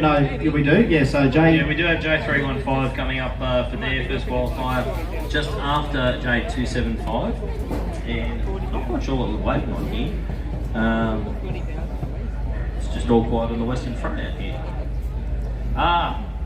That's what we got, yeah, so right here in the stage will be Faith Setnay in the King 2J, I think is the licence plate. Disco Dean, well he enters himself now as Disco Dean instead of Dean Ferris. That's it. Yeah, so Disco Dean Ferris, honestly, in southeast Queensland, the Barra powered panel van has probably done more laps than most at various events. It's almost like every weekend he's running this thing somewhere. He ran it up at Ben Araby a couple of weeks ago in our Kenda radial round up there, and then he sends me a text to say, "Has anyone help out? I've split my intake manifold, and has anyone got a TIG welder?" Well, this was said in Gladstone. You don't think we could, because I said if we couldn't get a TIG welder in Gladstone, we shut the whole country down. We had a TIG welder at his tent in 90 seconds. Really? Took it home, tigged up the plenum, and Disco Dean raced the rest of the day. And I think lost by the faintest of margins, but yeah, he split that plenum. He noticed he was down on horsepower, found this hairline crack along the weld. We put the shout out within 90 seconds. We had a TIG welder and an offer of 2 other intake manifolds, but they weren't going to fit. But Oh yeah, he's got plenty of tales of the journey, and really, how many times have you ever seen an escort panel van with a Barrett in it? Yep, that's right. I think I can say once. I may have seen it a few times, but it's been the same car. He knows how to race too, Disco, over the either over the 660 or the quarter mile. Absolutely, and then we've got the King 2J Supra down there racing for Akai House and Kebab House. Now, Kebab House, I can speak with some authority on that is a fantastic kebab shop down at Wetherill Park. Mate, that just reeks of quality right there. Coming from you, mate, and you are pretty much... I consider myself to be a bit of a kebab connoisseur, if you will. I didn't get this body through hard work and determination, just quietly. I got this through tasting the wares on behalf of everybody of the kebabs of Western Sydney, and I can say with authority that Kebab House at Wetherill Park on top of the tree in terms of flavour and taste and consistency. I now kind of want one. I know, I could go one. I just want a mixed one, just with all the regular If you can't find a kebab at Jambo, you're not trying hard enough. Yeah. Okay? Yeah, slap yourself back into consciousness. It's not too far away. Alright, so here we go. Roll off the throttle and go and start my next responsibility. Rusty, we'll see if I can find one of these. That's alright. We'll keep pushing on here. We'll get to Centenary in the Speedway Lane, the Akai House, Kebab House Toyota Supra King 2J. Bit of a famous car. This one got a little bit of a following, that is for sure. And Disco Dean Ferris from Tambourine, the Golby's Goldline Painting Ford Escort panel van. Two pretty experienced racers on both sides of the field here, on both sides of the track. First qualifying session and first pass of this first qualifying session for J275. Again, another very, very entertaining class where it is all about that equaliser, the great equaliser, the 275 tyre. Doesn't matter how much horsepower you make, doesn't matter how you make it, it is all about putting it down to the ground and through that 275 tyre. And I'm going to welcome to the microphone replacement giggles, Mr. Mark Allen. Mark, how good is it to be back here at Jambo? Beautiful sunshine in southeast Queensland. You can't get much better than this. It is an outstanding day here today. I was on the microphone this morning for the earlier qualifying, but here getting a shot of J275. Big thank you to the guys over there. Earth Moving Mobile Auto Electrical Air Conditioning supporting the bracket this weekend. You have a long list of sponsors here this weekend. In fact, it's about 25 pages of sponsors. Got to say a big thank you to everybody who gets on board with the Jambo. Of course, Garrett Advancing Motion and Naming Rights Partner, and all of our bracket sponsors. But as you said, the Earth Moving Mobile and Auto Electrical and Air Conditioning J275 class in front of us now. You see a wide variety of cars, a wide variety of power plants.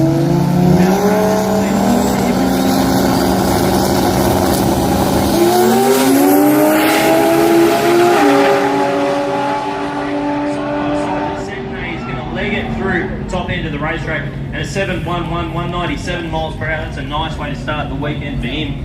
And an 872 for Disco Dean at 113. He rolled out of it just past half track. You notice how all the other drivers get their full name on the timing system, but Dean gets his nickname? Disco? Yes, Disco. Apparently that's what he puts on the entry form now.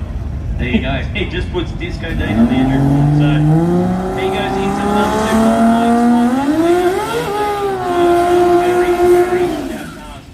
qualifying here in J275 qualifying. Next up it is Danny Lonesdown, the Spot On Performance Wagon, the OG Wags as it's down in that computer, and Ben Neal from Mittagong in New South Wales down there, about an hour and a half south of Sydney. A beautiful part of the world in the Toyota Cresta car that's got a little bit of a following, has actually done some racing internationally as well. They took this car overseas and with some success, but Ben back here racing for Valvoline, Empire, Haltech and Spares Box as I touched on. No much about here for these guys.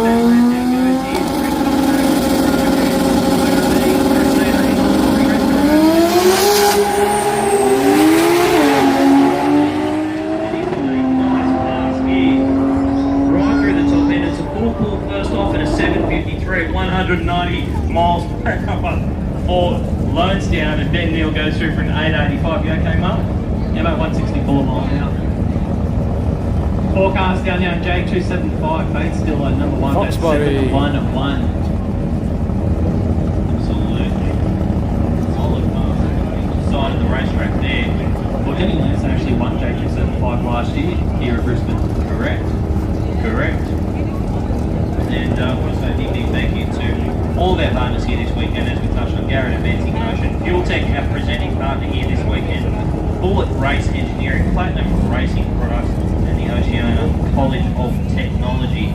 They are our product partners, and they're of course all of our brand sponsors. We'll touch on them as each of the individual categories roll out. The J275 qualifying session number 1 is in front of us, and we're going to have the Mustang rolling out now of Nick Baxter taking on the Skyline of Lachlan Miller. Yeah, Baxter in this Mustang. He's been campaigning in the radial series as well with this Mustang. Running to the low 8-second zone. Sure, he might dip into the 7s now with the Mustang. Check that out, but they're getting quicker each time out on track, Nick, in the Mustang. It's cool to see so many Fox body Mustangs out now. It wasn't a body style that was particularly popular in Australia for a long time.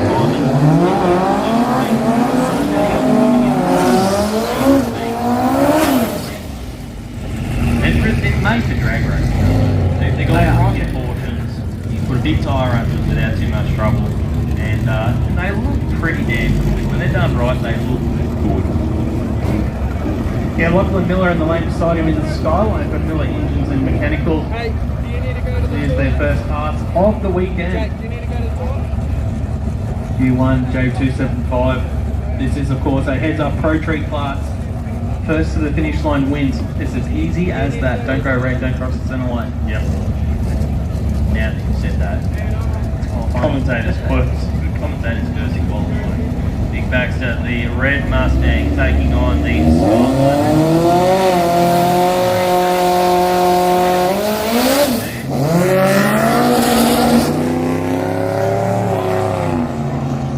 047 on the track. Good reaction time, but after that, not much to write home about. Yeah, he's a really good racer actually. Always cuts in the low zeros there. Rolls through for a 12-second pass, 71 miles an hour. And Miller obviously have no time recorded. Bumped through the beams.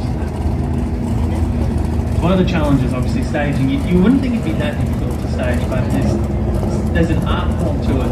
There's so much going on in these cars that you don't realise, and it all depends on what your drive training and what your setup is, whether you're running a clutch or a converter, or there's so much that goes into everyone who's in these cars.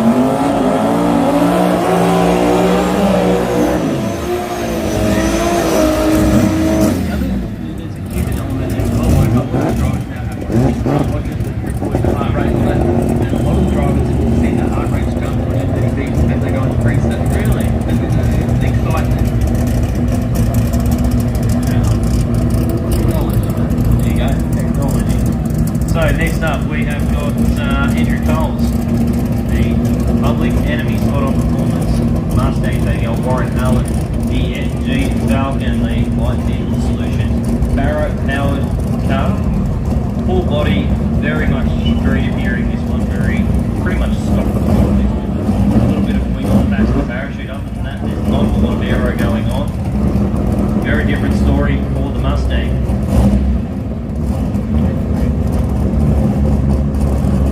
So, 275 tyre, that is pretty much the only rule in this class. The rest of it is first to the finish line, wings. Don't red light, don't hit the centre line, don't touch the wall. 711 currently the number 1 qualifier with set name.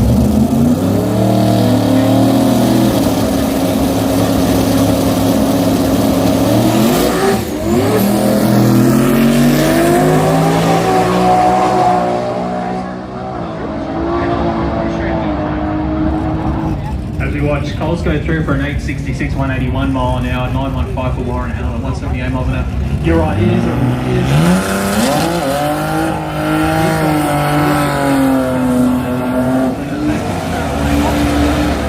They can get it back in as quick as possible without spinning the tyres. That's the magic of the crew chiefs, what they've got to. Why they get paid the big bucks, try and get these cars down the track.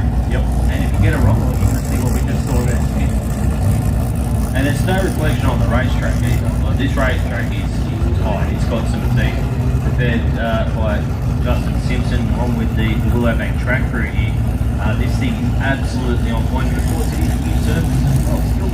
Still with not a huge amount of runs on it. And that's the appeal of these classes, because as a crew chief, tuner, driver, you want the challenges. You want the reward of getting a car from the start line to finish line where you tune everything.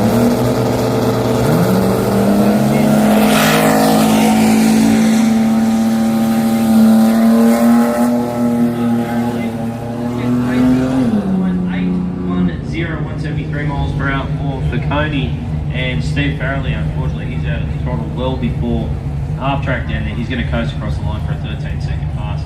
Not the way he would have wanted to start his weekend. Yeah. Sorry, mate. No, you're right, mate. I was just having a look. We've got 9 cars down the track now in qualifying. And they said, no, you're number 1 with that 711 Lansdowne, number 2 with a 753, and Faccioni, number 3 with an 810 there. So far, 9 cars, and we had a couple that had no time recorded as well. Yeah, not a lot of clean runs in that though, really. Centenay, Lansdowne and Faccioni probably the only ones who really got down there cleanly. So plenty of room for improvement from the rest of the field. And we have still got a few more cars left to come through. It is the LS RX-8 down there.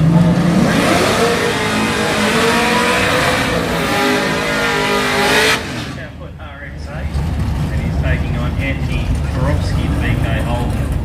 You like I was going to say, you like the sponsored portion for Anthony? They're my wife. Yeah, which side is Brett's button on? You got to say big thank you to the wife, always. BK Commodore, don't have a lot of details as to what car it is, car. Not a car I'm overly familiar with either. Certainly looks a good out there. Something about a nice clean white Commodore, isn't it? Looks sharp. Very, very sharp. Brent Coles, he's always a contender in this category. Always there, just if the big boys in the class sneeze, slip up a little bit, he's already there. Always there just to swoop in and take advantage of the situation. And here a bit faster,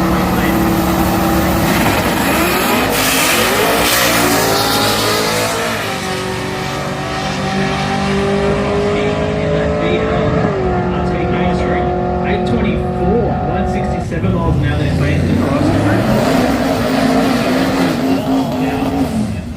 I know that you can't exactly call any car in this class. I think the chute's come out on the ute here. It has. The burnout was sort of camouflaging it, but the parachute has come out there. All of Luke Rosati in the Holden ute. That is unfortunate. I just seen something flash in the back of the smoke, and I'm like, was that the chute? Yeah, and it could have just been a matter that there wasn't a huge amount of the pin holding it in. And when he's done the burnout, the vibrations have gone through the car and the chute has come out. You see that orange thing that the crew member is holding down there? That's the pilot chute. That's what essentially drags the chute out of the pack. So once that comes out, parachute follows not too far behind. In the meantime, Matthew Aegis is going to go on a solo pass in the VL Turbo. Very clean looking car this one, but what I was saying, that car Gorowski before, that's a sleeper. I did not expect that car to go 8.2. Didn't look like it was going to qualify second and final.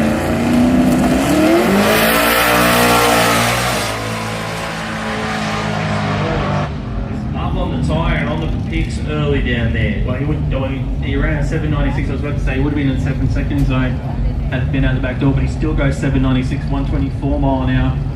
That would have been in the. That would have been a lot quicker. Like went 124 miles per hour at the finish line. He was already doing 156. I think he would have been around the 750s. Rolling in this J275 class, brought to you by Earth Moving Mobile, Auto Electrical and Air Conditioning. Of course, the man behind that is Stu Walsh.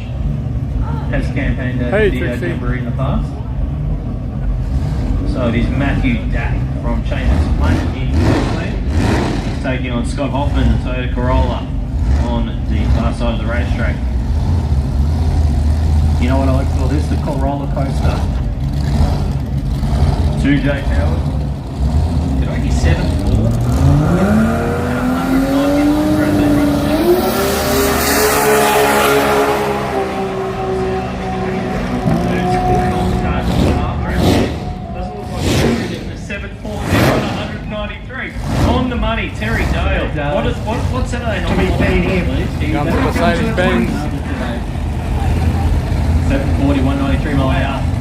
back roll through for a 13.36 at 82 mile an hour. It's a new shift there for Jack. So 740, that puts him up into the number 2. Garrett, Daniel. Over 190 miles. He chased his 75.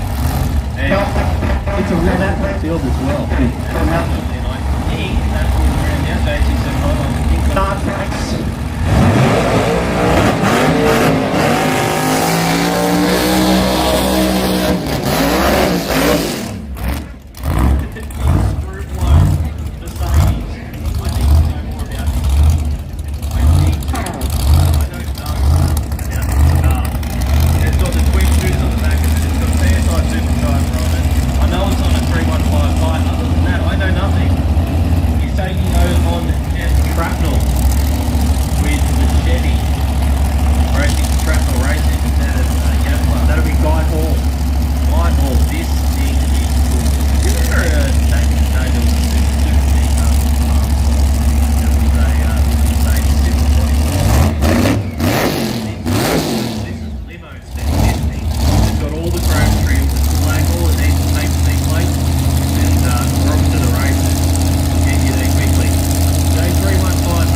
at 135 mile an hour. Hall goes through for an 1160, 137 mile an hour. Obviously, Hall was the instant spin on the hit there. And they've got the same challenges as the J275. There might be a little bit bigger tyre, but they've still got too much horsepower. It's still about power management. Please like and subscribe. Dealing with the elements, obviously, the middle of the day is always the hardest for these guys on the radials. Yeah, this is probably going to be the toughest session for them, I would suggest, in terms of qualifying gear today. We've still got 2 more cars at least coming through in this session of J315. That looks like car key down there. Fred's car key. In the EH, take on Grantley Schloss and the Alex Tirana. Good one for the whole fans here. Now we do have our track walkers out there just doing a quick once over of the racetrack. I think because of all that smoke that was coming out of Trapnell's car as he went through the finish line. The concerning thing is it was coming out of one side of the car, and that usually meant it's some kind of engine issue where there's stuff going where it shouldn't and stuff burning that shouldn't be burnt. And once you let the smoke out, it's very difficult to get it back in. So for Trapnell, we're just going to do a quick once over of the racetrack and make sure that everything is a-okay. Big thank you to all of our partners, of course. Earth Moving, Mobile, Auto and Electrical and Air Conditioning for J275. J315, we are looking for a partner here at Jamboree, but I want to say thank you to Precision Turbo and Engine for Factory Extreme, McKernan Associates for Pro Compact, Every Trade Group for Pro Mod, Speed Flow for Street 289, Modified Compact for Bosch Motorsports, Mainline Smart Dyno Technology for Modified 105, Castrol for All Motor, and Platinum Racing Products for Street Compact. Also, we do have the Show N Shine going on over just behind the tower here. You can't miss it because the caliber of cars that are huge in the Shannons Show N Shine this weekend. Absolutely outstanding. And just some of the categories here this weekend: top sedan, top coupe, top wagon, top paint, top interior, top bodywork, top rotary. There's a trophy for pretty much everything here this weekend. A lot of trophies to be given out, so make sure you do get down there and check out some of the best quality show cars that Australia has got to offer here at the Jamboree 2024. Garrett Advancing Motion, the naming rights partner, and of course Fuel Tech, our presenting partner here for the Brisbane Jamboree. Absolutely love this event. Can't get much better than this. The weather is perfect. The racing is even better, and I don't think we're too far away from getting back into it here with J315. Street Compact, Euro, all motor to the lanes please. Street Compact. We're going to take a quick break here while we're lanes, just doing this little clean up down there on the racetrack. We'll be back with more after these words from our partners. I go to the toilet. All those break.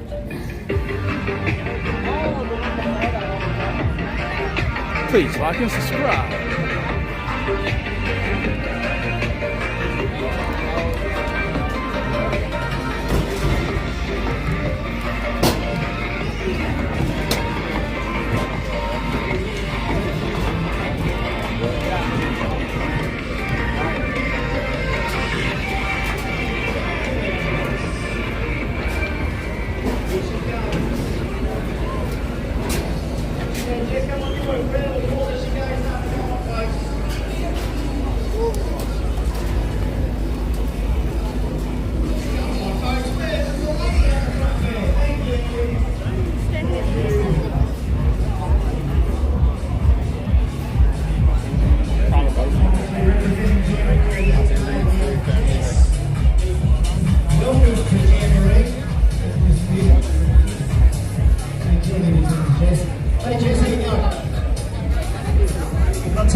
time? It's been a very long time since I've done one. I think the last time I did it was in 2019. So it's been a while. Since 2019, well, welcome back. It's 2024. Now, look, what it says here, you're a freelance promo girl, but not doing any university degree on the side or something. Someone's always doing that. I am certainly doing my university degree, so I'm doing my Masters in Teaching at the moment. Well, yes, miss. Yes, be a good teacher. Okay, now here's a little question out of the side. Let's just say, here you are, you're a teacher. You've got a kid in the corner, right? And you've got to give the kid a rev. What's the best way to sort of get that kid to pay attention? I've definitely used my 3-2-1s. Oh yeah, 3-2-1, that works, doesn't it? Nathan, stop it. 3, 2, thank you, Nathan. Yeah, okay, I get it, it works really well. Now it says here your favourite car is What Up G or Supernova, saw that. But, which one? Oh, she hasn't quite got to that one, sir, sorry. We'll get her over there straight away, thanks for that. Fellow, gentlemen. But what are you driving at the moment? My everyday car is a Ranger, but I also have a 1972 HQ Starside Ute. HQ, where's all the Holden fans out there? Some of them. It is a Jamboree anyway. But ladies and gentlemen, we've heard from our First Lady. Give her a round of applause as she walks up and back. Our contestant number 1, Jess. All right, judges. She's studying to be a teacher. She uses the 3-2-1 discipline. I think that would work in relationships as well. It works with me. And she got a HQ as well as a Ranger. Where's all the Ranger drivers out there? Anyone drive a Ranger? Who drives a Hilux? Anyone who drives a Patrol? What are you driving? Teslas. Where's all the Tesla owners out there? Please, no one. There we go. All right.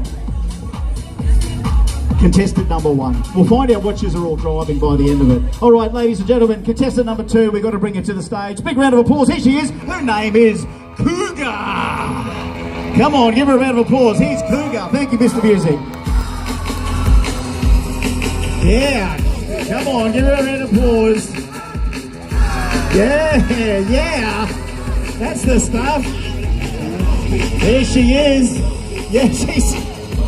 Yeah, that's the textbook. That's what a Jambo babe should do in the comp. Just wind it up. Thank you, Mr. Music. Now, Cougar, you're from... Sorry, cars. Let the cars go past. Now, Cougar, you're up from down south? You're up from down south? No, Ipswich local. Oh, Ipswich. So that's Leichhardt, the Ipswich suburb. Sorry, I thought she was from interstate, because I know the Leichhardt from interstate. Now, you're a permits officer. Now, what the hell is a permits officer? So I do permits for local parties. Oh, okay, so when someone wants to have a birthday party or a bar mitzvah, they got to ask you? Yeah. You write out the permits? I do. Have you knocked anyone back? A few. Oh, okay. Let's just use an example. If you're a permits officer, and here you are, we want to have this, and you had to say no, what was it? Oh, that's a hard one. Nudist convention or something? Yeah, absolutely. Yeah. Horses in a park. Yeah, no, I'm against that too. It's a big no for me. Horses in the park, you know what they leave on the ground. Dog stuff's enough, isn't it? Now, your favourite car's a 1981 Toyota Corona. Do you own that? That's my car. I do like a good F100, but I'd be lying if I didn't say my car was my favourite. She doesn't mind a good F100. I'm liking this girl, liking her a lot. She's got the 81 Toyota Corona. I tell you what, she's been a really good sport. Give her a round of applause. Contestant number 2, Cougar. Come on, judges. Yep, done all right. Well done. You're supposed to walk up there one more time. Thank you, Cougar. 2 real good ones now. Here's the 3rd one coming up. Okay, ladies and gentlemen, is she ready there? Let's see, is she ready? Okay, give her a round of applause. She's coming to the stage now. It's contestant number 3. It's Tani. Come on, give her a round of applause, ladies and gentlemen. Come on.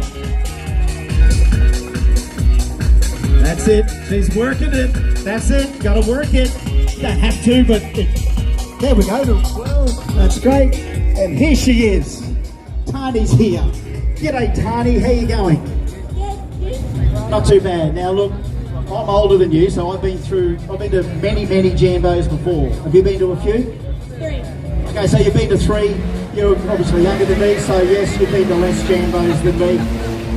So, what made you come to the first Jambo? I've always grown up around cars, love them, rotaries, everything. Ah, yeah, so she's grown up around the car, she loves the rotaries, that's a good time to come to a Jamboree.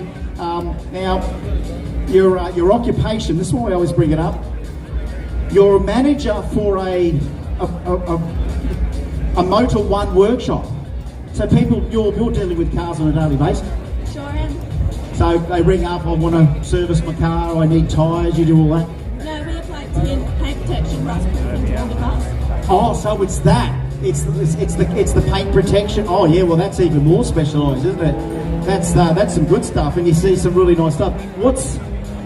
And I suppose this is speaking out of school. Was there ever a car that someone booked in that you had to give all the paint protection and do everything for that you go, why are you spending the money on that? Tesla. A Tesla, there you go. Clean the Tesla, and you're going, doesn't it clean itself? Like, doesn't it? Yeah. Which was. Anyway, she's got a bit of a disrespect for Teslas, and that's really not a bad thing. And you know what? I don't think that should affect the judges who dislike for Teslas, think it was a waste of money. Anyway, her favourite car. Thank you, little Suzuki Sierra. Series 6 or 4 RX-7 or an R34. That'd be your favourite car. What are you driving now? My car's broken at the moment, but a Jeep Wrangler. Jeep Wrangler. Okay, look, you know, she's only human. Yes, it's a Jeep Wrangler. The other car's broken. Give her a round of applause as she walks up one more time now. Contestant number 3, Tani.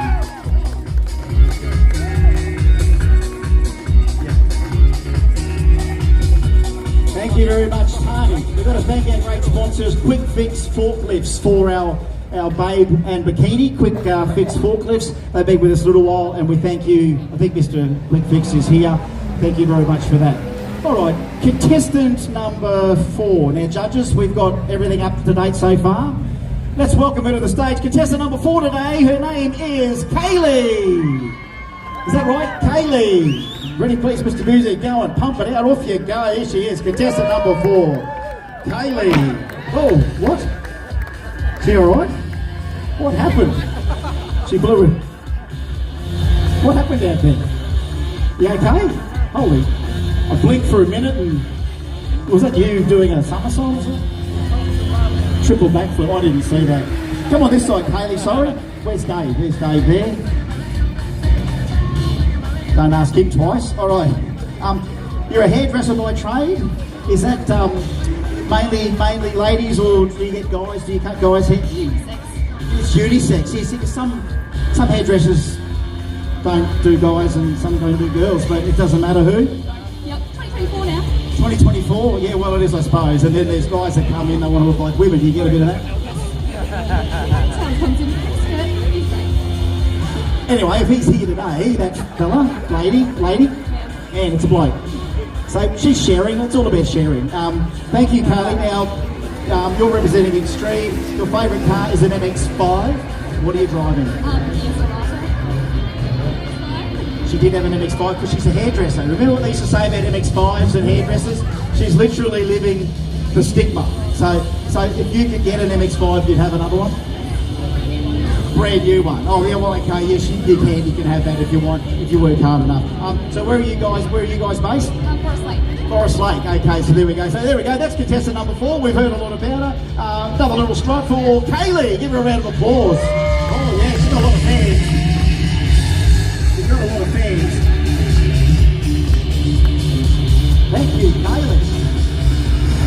I'm liking this today, like we're just sharing a bit more out of their day-to-day, and we've had it all so far. Let's see if we can continue all of our interesting stories here with contestant number 5 as she comes to the stage. Give her a round of applause. Her name is Kerry.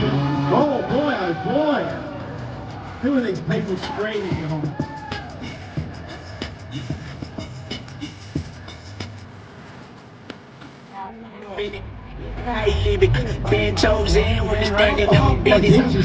Thank you very much, Kerry. I'm getting words from off stage and everything like that. Now, Kerry, you're from Brisbane? Sunny Coast. Oh yeah, Banya up there. That's a nice part of the world. Mummy of 2 beautiful girls. That's a job enough, isn't it? Boy and a girl. Oh, boy and a girl. Kids. 2 boys. Oh, sorry. I just assume when I see that you've got more than one, they've got I've got 3 boys. That's why I just assume everyone's got boys. So you got a boy and a girl. And is this your first Jambo? Is it your first Jambo? And you've decided to enter in the vape? Yes, I have. That's some guts right there, I tell you. Now, your favourite car, S14. Have you got one? No, I don't. My best friend came. Oh yeah, so your best friend comes over and you can go driving all Thelma Louise without the ending S14. What are you driving at the moment? Probably the mum's taxi. Mazda. Mazda what? What is it? RX-7? RX-7?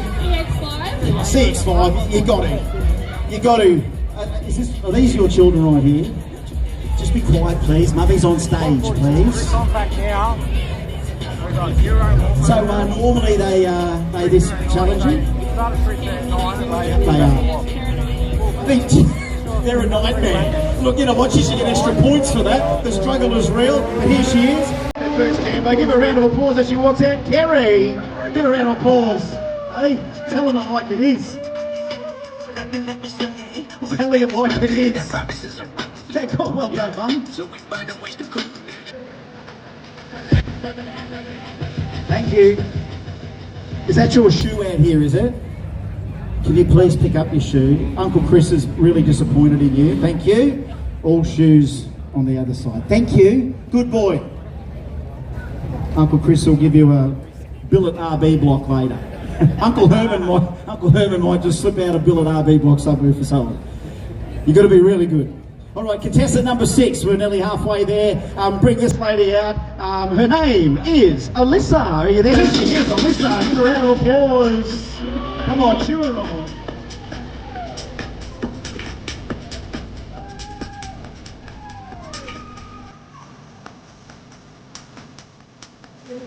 I can hear all the enthusiasm here. Have a round of applause.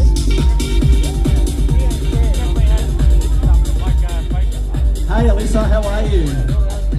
Dave, can you get a photo for comedy effect? Giants. We got some, could be cheating, there's some boots in there. Now, did I get that right, Alyssa? Sometimes I'm dyslexic, I call it Ailsa, but it's Alyssa. Now you're representing Factory Extreme. Now your occupation is that you own a beauty salon. Owner, yes. I didn't notice, you know, I didn't notice. Again, like we heard from our hairdresser before, are you finding the clientele starting to vary a bit at your salon? Oh, absolutely, especially in Surfers Paradise, you get all sorts of things. Is that where you are? Of course, she doesn't refer to all of the customers as things, only some of them. And you know what, they still pay just as well, don't they? Oh yeah, definitely.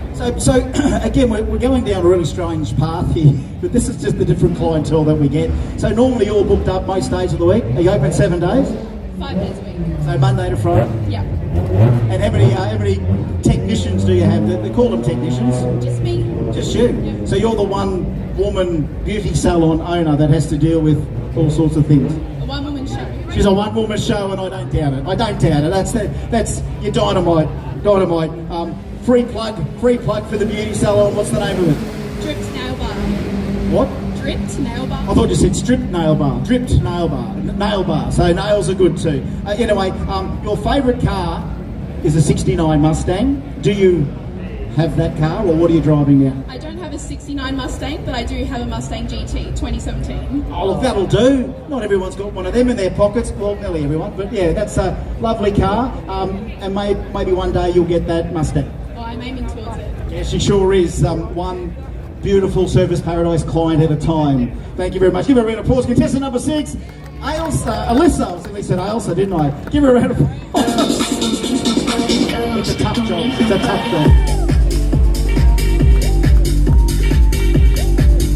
Come on, give her a round of applause. There she is. Dripped Nail Salon. Oh, boy. Anyone else? Sweating? I'm sweating. Okay, here we go. Contestant number 7. Make her welcome to the stage. I think I've seen this lady before.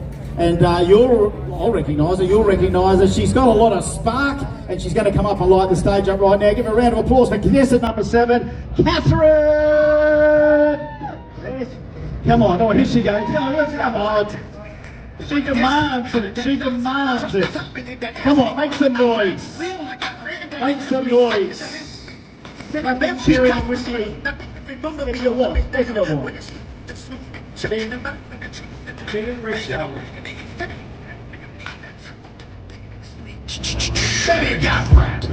Remember, I'm not enough, but just keep going. That's good. Just keep going.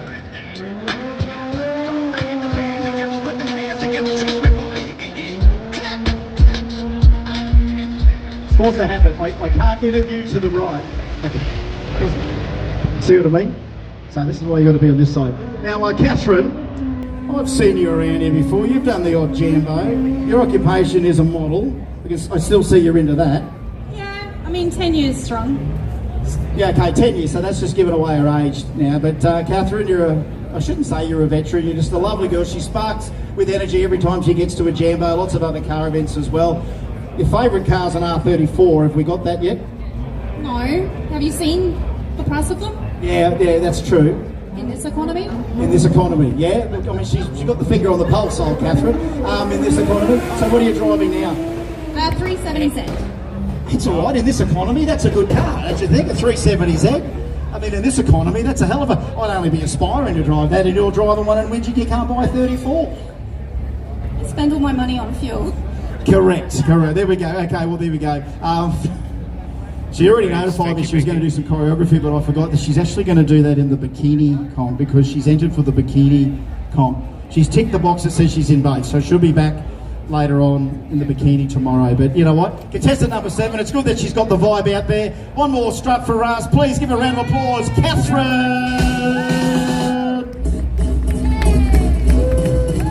Come on! So you don't want to test me. I come through in an FC cut that knots how to drop the top and hit that ass. I grabbed the wheel like my granddaddy left me. So it's a half a meal, but he said it best be custom. Hey look, that rotary motor be holding me down. With that size, the smoke 5'6" pocket rocket, is that about right? Oh, she's got the boot size, 5'2". 5'2". All right, judges, are we going all right? There we go. Richard's doing all right here. Daniel's doing all right. Herman's, yeah, he's got lots of thoughtful numbers there. And Daniel, yeah, you're very consistent marker there, Daniel. He's always been a good judge, Daniel. It's always been sometimes the difference between winning and losing is what Daniel votes on. So very good judging there from Golby's. All right, contestant number 8, here she comes. Give her a round of applause. It's Jamie Lee. Come on. Oh, yeah, hang on, over here. All the fan club over here. Oh.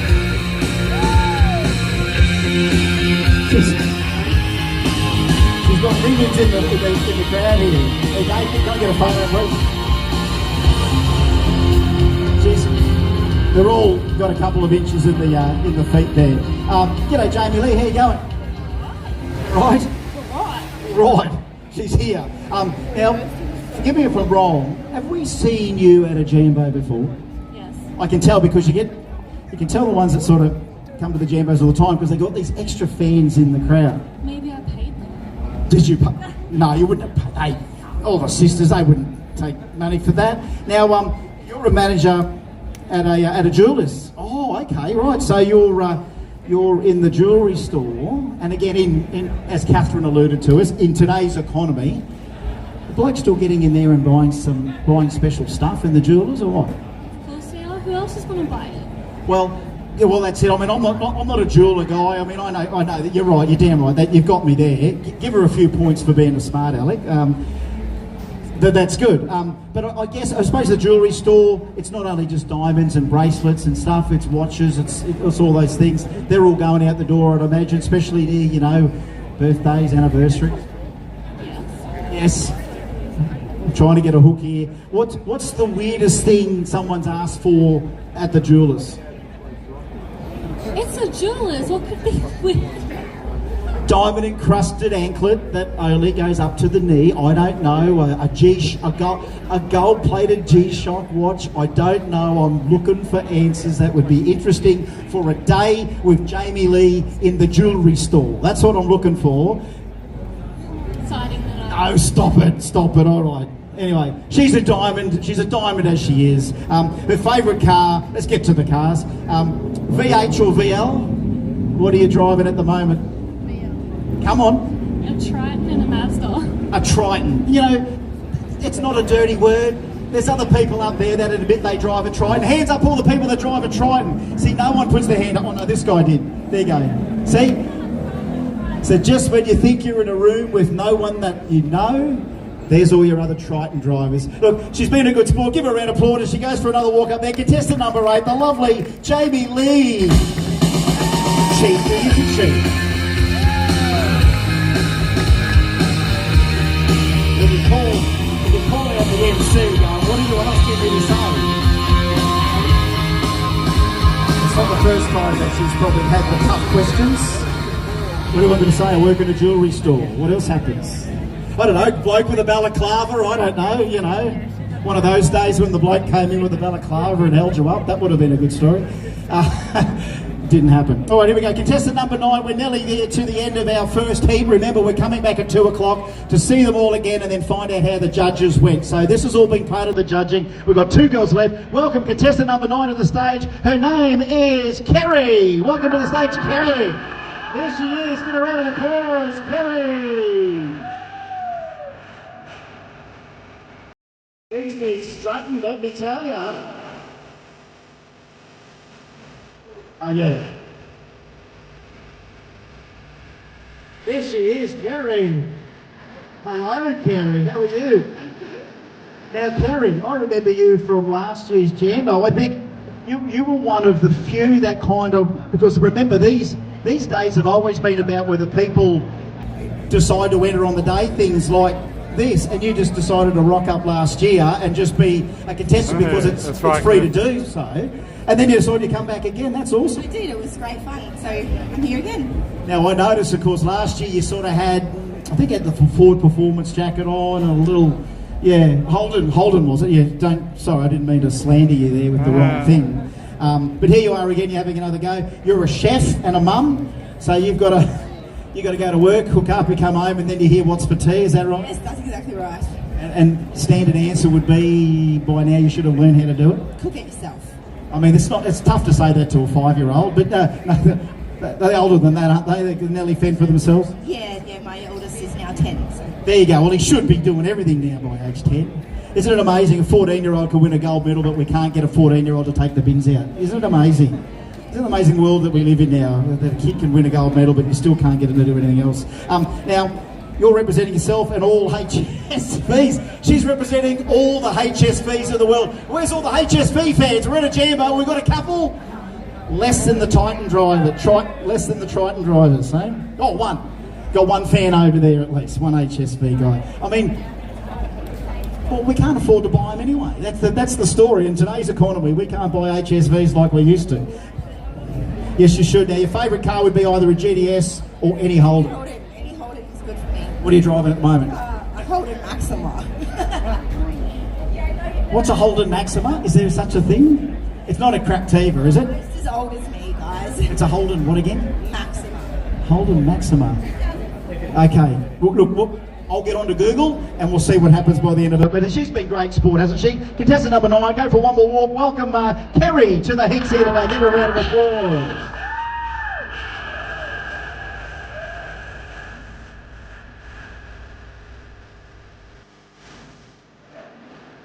Thank you.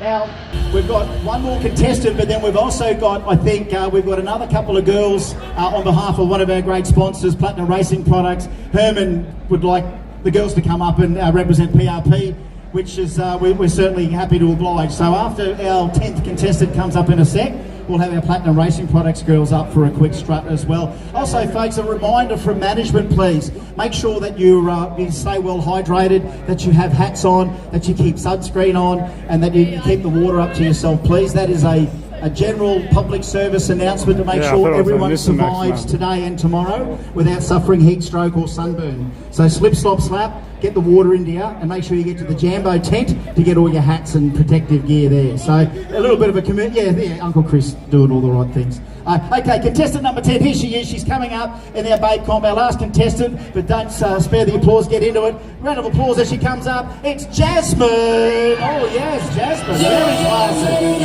Very classy. Come on, give her a round of applause. Oh, what's she got there? What's she got there? What's she got there? Well, hang on.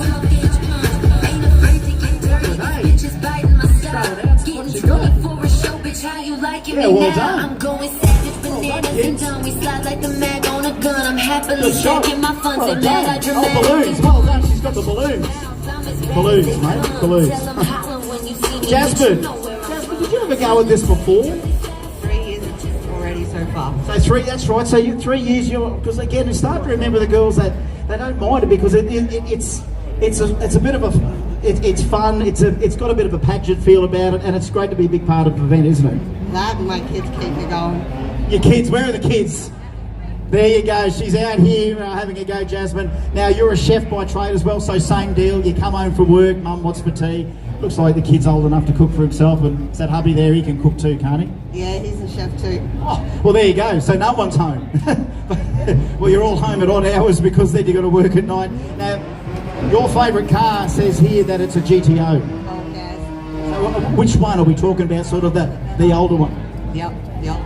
Now, honestly, I'm sure before too long, you might be able to get to getting a GTO. But what are you driving now? Go on. Ford. Ford what? Territory. That's all right. That's got a barrow in it, hasn't it? Yeah, that's right. Well, yeah, she sums up most territories. Yes, it's got a good barrow motor in it, but the rest of it's a Ford. So she's been a good sport. This is contestant number 10. She's going to go for one more walk. Give her a round of applause for the lovely Jasmine. Born and raised in the South, you got a problem with us. Bitch, we quick to pop it off like a 12-gauge pump. Ain't afraid to get dirty. These bitches biting my style. Getting 24 a show, bitch. How you liking me now? I'm going savage, bananas and dumb. We slide like the mag on a gun. I'm happily stacking my funds and mad I dramatically. Okay, you ready with the photo with the cameras? Okay. Folks, that's the end of our heat, but we're just going to bring out, on behalf of Platinum Racing Products, a couple of lovely girls that just missed the cut today, but they're coming out as part of Platinum Racing Products. Would you welcome Alex and Avery to the stage, our PRP girls. Give them some music there too, isn't they? PRP girls. Here is Jambo 2024 in Brisbane. We could have had a dozen girls in there. We just missed out with Alex and Avery, but there they are. They've got the photo. Oh, we can get a photo between them. Herman, you can come up here, judges. Yeah, come up here for a sec, judges. We'll do this again. We'll do this in the second heat today with all the girls, but we'll just do the PRP girls. There you go. Get in the middle there. I don't have to be in there. There you go. I'll just do a little photo bomb like this, eh? Just sort of like that. Thank you guys, thank you judges. Thank you ladies for this morning. Don't forget folks, 2 o'clock we're going to come back. We're going to do a little mini version of this and then we're going to find out what was on the judging sheets from our judges. So that's at 2 o'clock folks. We'll see you back in there.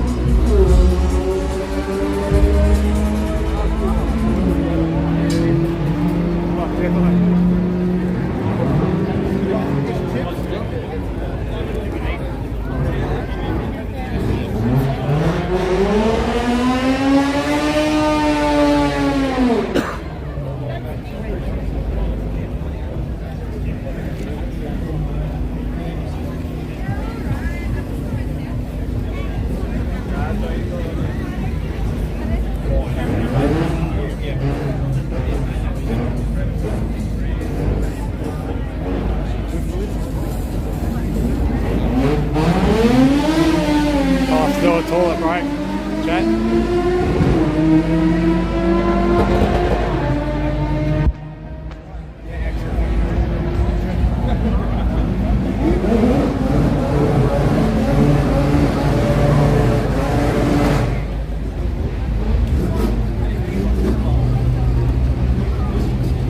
Go for a toilet break and I'll get a couple of drinks out of the car.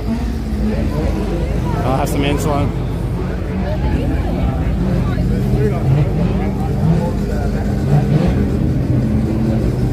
Please like and subscribe. Hey Chad. Back again.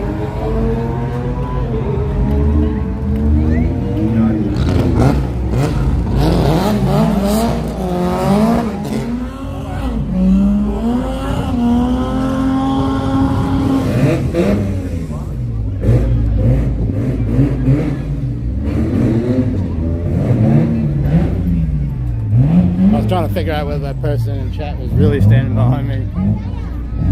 Didn't tap me on the shoulder or anything.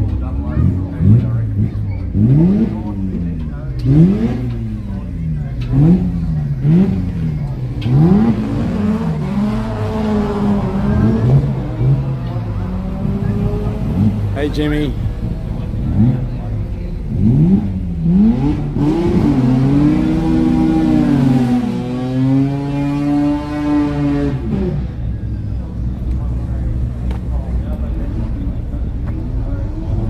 Hey Wolfie. That's not till tomorrow. Today's qualifying. Oh, you mean the girls? I got to mute the screen for a sec. I'm going to the toilet.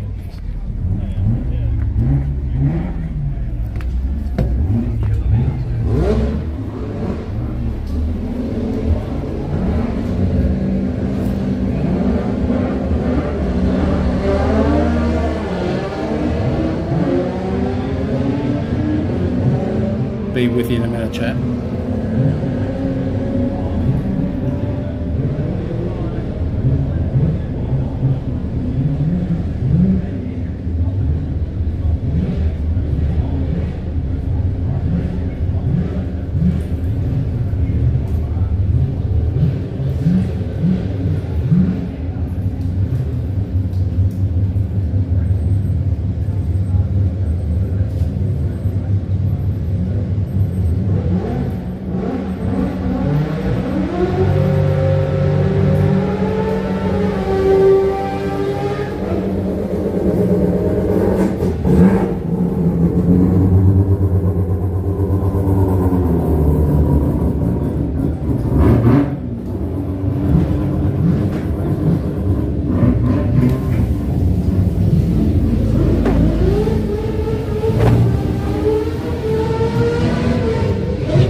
Walk down in my car, get a couple of drinks, and I'll have some insulin.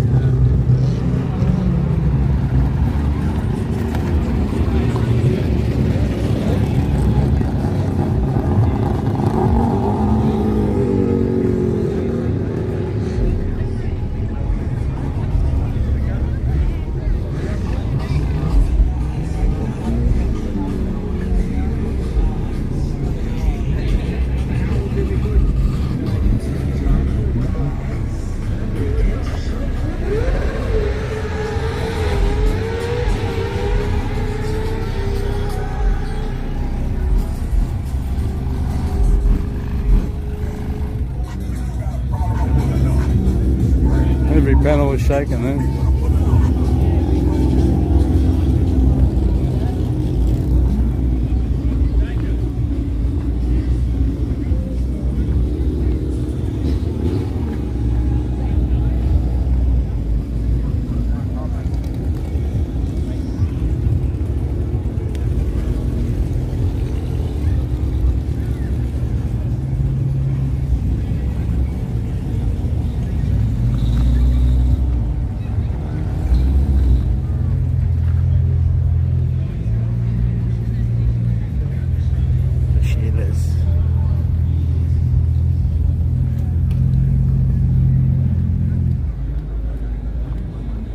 I'll go straight back up into the track once I get the insulin.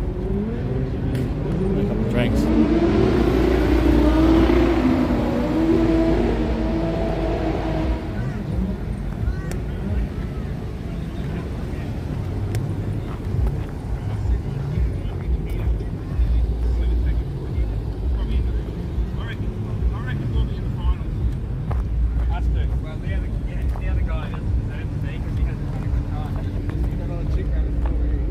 Don't count your chickens before they hatch.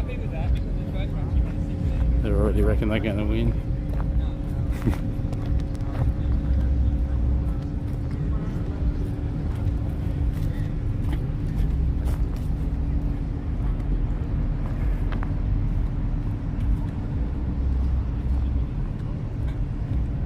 Go past 9 PM. I think it'll cut off 7 PM.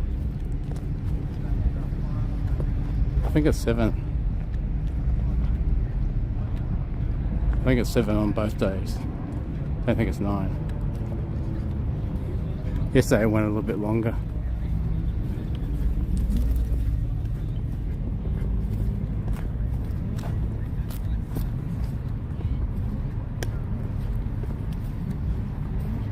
If you go to the Willowbank Willowbank Raceway site and click tickets, and the time should be there.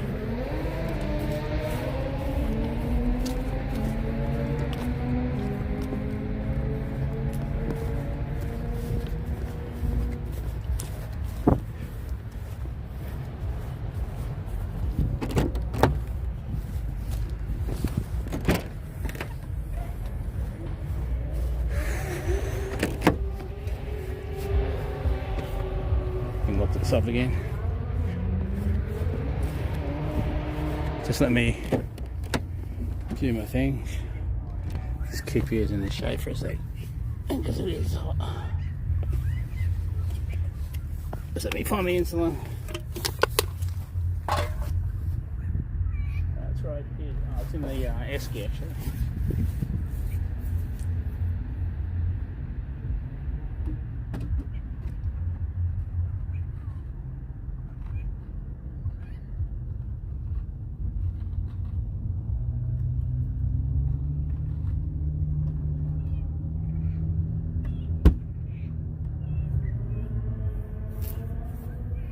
Check my blood sugar too. Ooh, we're going now on 4.4. Still gonna take some. It's gonna go up. It should be. It's not bad. 4.4. It's alright.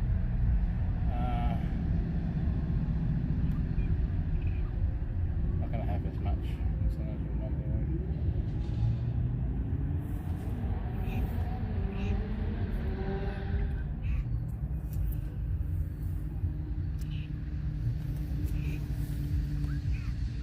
Maybe a minute.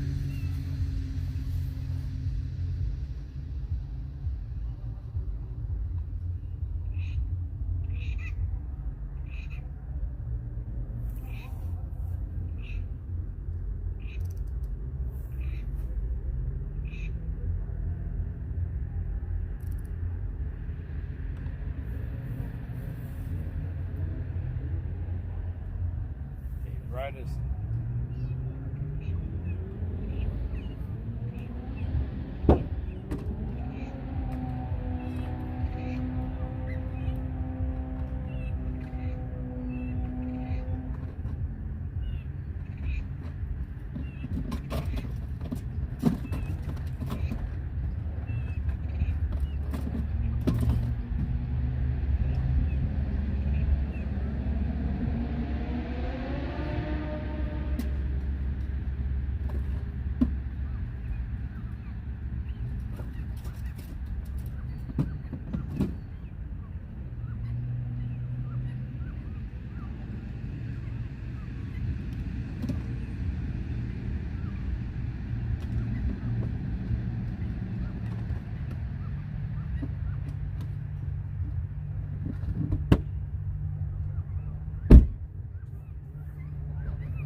Please like and subscribe. Be much appreciated. I'm trying to eat this before I get back up there.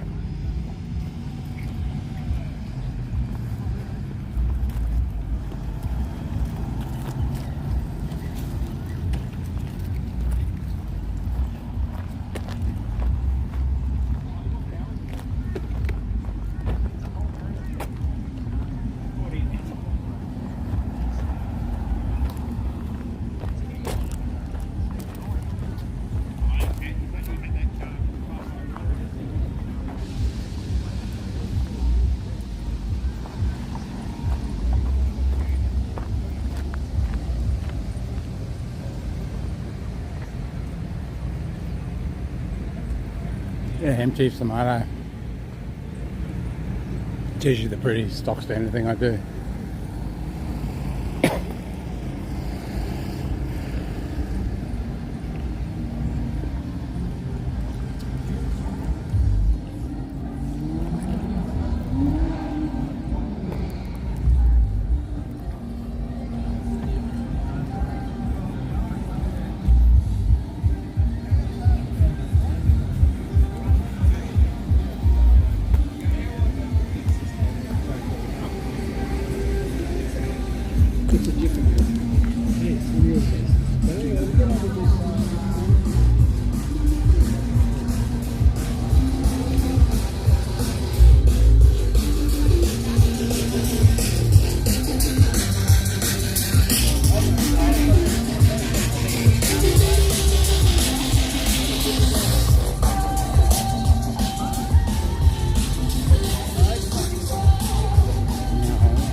These little jet boats or something, yeah, they're small.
Back into the sun.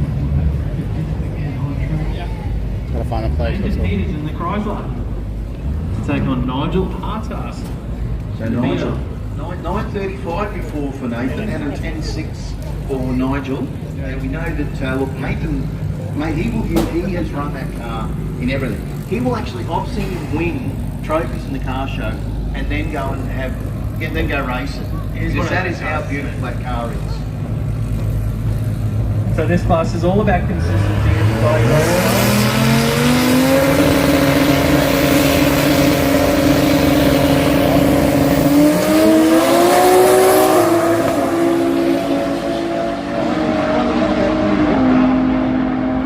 Away it goes, that'll be quick at 8:76 at 150 154 mile an hour out of that VL, and a 947 at 142 for the prize of Elliot.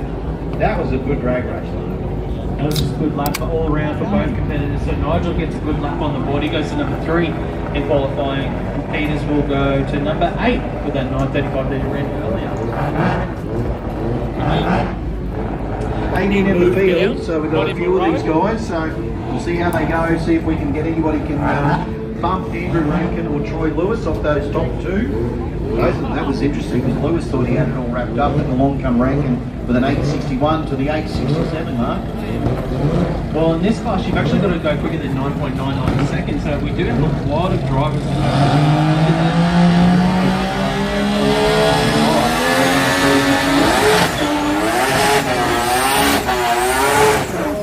Rowan Gordon, RX3.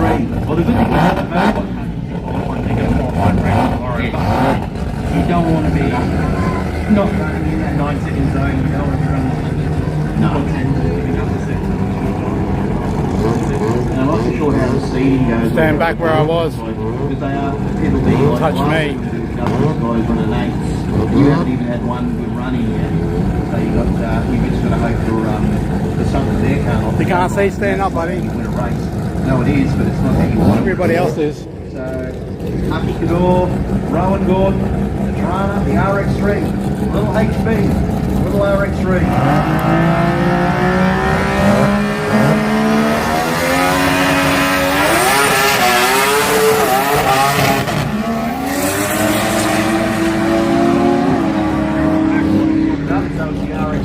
Brent Turbo and factory extreme to the stadium lane. Little Trana goes through for 1082 and 142 and a 1212 and a 91 for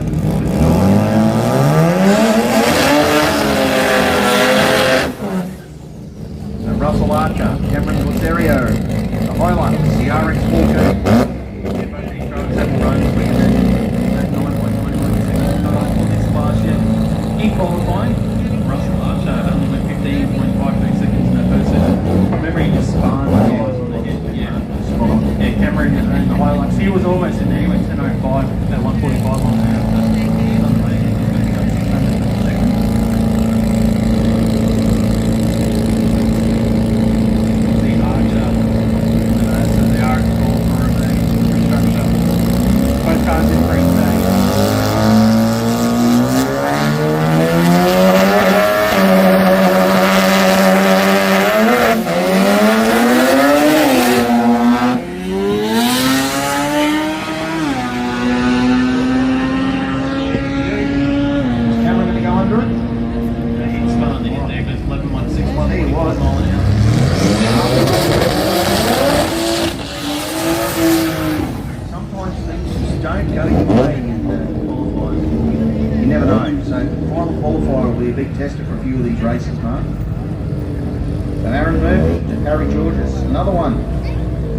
Who need to go quicker, the Mighty Typhoon and the Gemini Rotary. Both cars well and truly capable of going past, well under those 10, under that 10. Yeah, I've been standing here for 3 days. Yeah, I think you'll see Murphy in that.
So Martin Whelan, Chuck Jeffkins, the Golby's Gilroy car. Yeah, a few cars that we didn't see Q1 have come out of this session. And Chuck Jeffkins is another one in the BSU.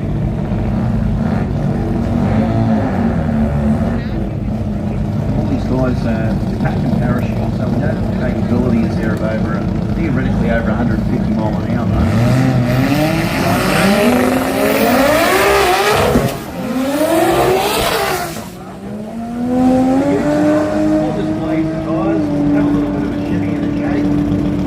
So I'm going to get back on this because I need to make the best of everything. 1108 at 129 for Martin, and for Chuck, a lot of wheel spin, got it sideways, 1563. I really want to see how that VS, what it can run. So I think that's the new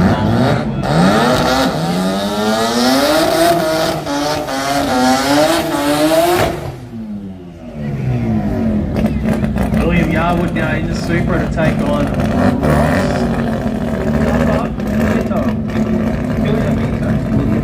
Bye Bailey, happy birthday for tomorrow. Project X Racing Supra. Will, I know a little bit about this car as well. I call it at the other track.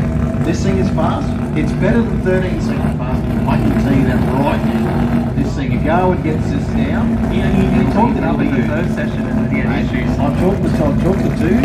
Chucking on smoke. And they both. Don't disappoint me. Come on.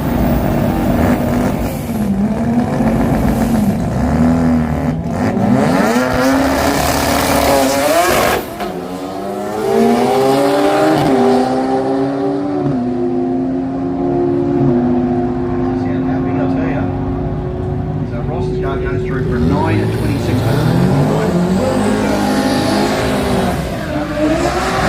Lazy 965. It did sound pretty lazy. It sounded like it did it easy. It did. So that'll give you an indication of what Ross's and Williams. So Ross puts him into 5th position. Andrew Rankin, Troy Lewis. Okay. Number 1 qualifier, Rankin in the Corona. Welcome. Lewis, please like and subscribe, chat.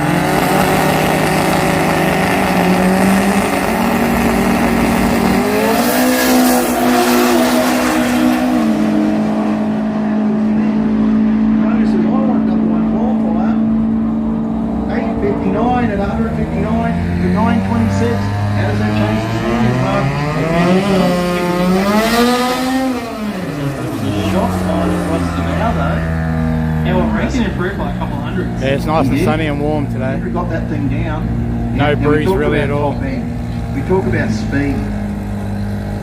Golby in the Corolla. You think Christian could potentially nudge that number 1 spot? I reckon he could do that now. Tim Hawkins in the 808 wagon.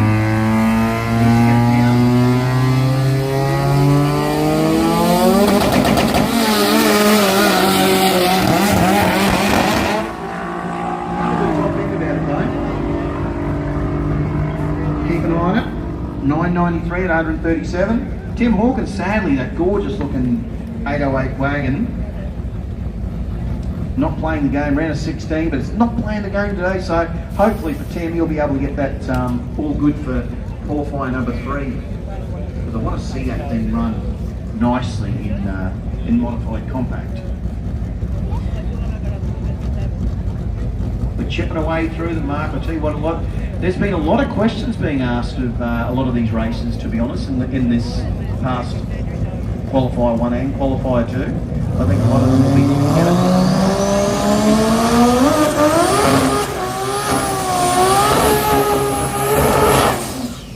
big skid there from Cullen in the. Well, that's not the 2. It's not old Gemini. Not old Gemini.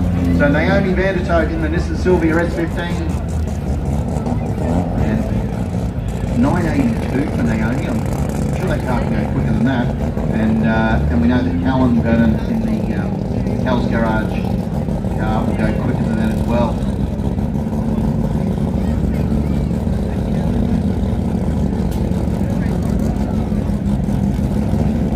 Well, the TV guys.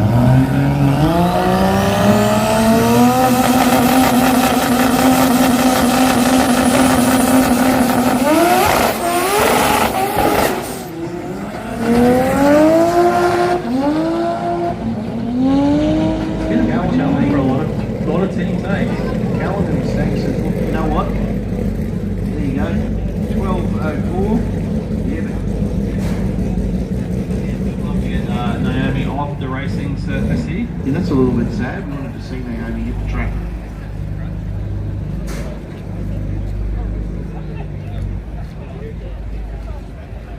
What we might do, might go to a word from our supporters here at the Jamboree while we get Naomi off the racing surface. Attention in the pits, Pro Compact, Pro Turbo and Factory Extremes to the staging lane, please. Hi guys. Pro Compact, Pro Turbo and Factory Extremes, you guys required to the staging lane. Thank Our you. first new prototype RB blocks. RB blocks.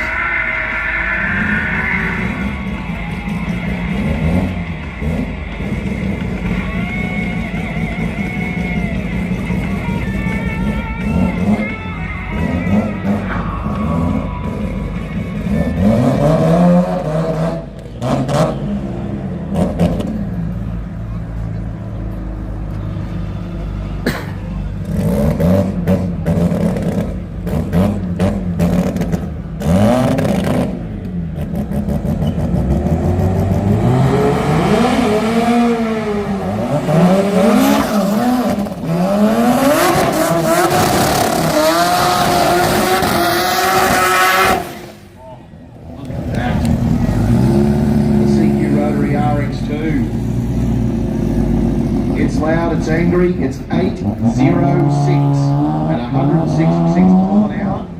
So the Janus Motorsport of the Ute has ran a 1066. This is modified 10.5 brought to us by Mainline Smart Auto Technology.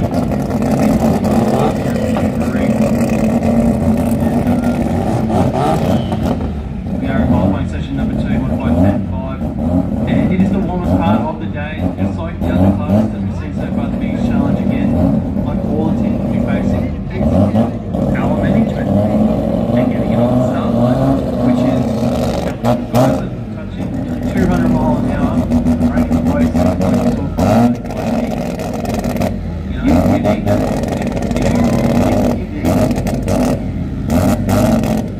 We are not far off, Mark.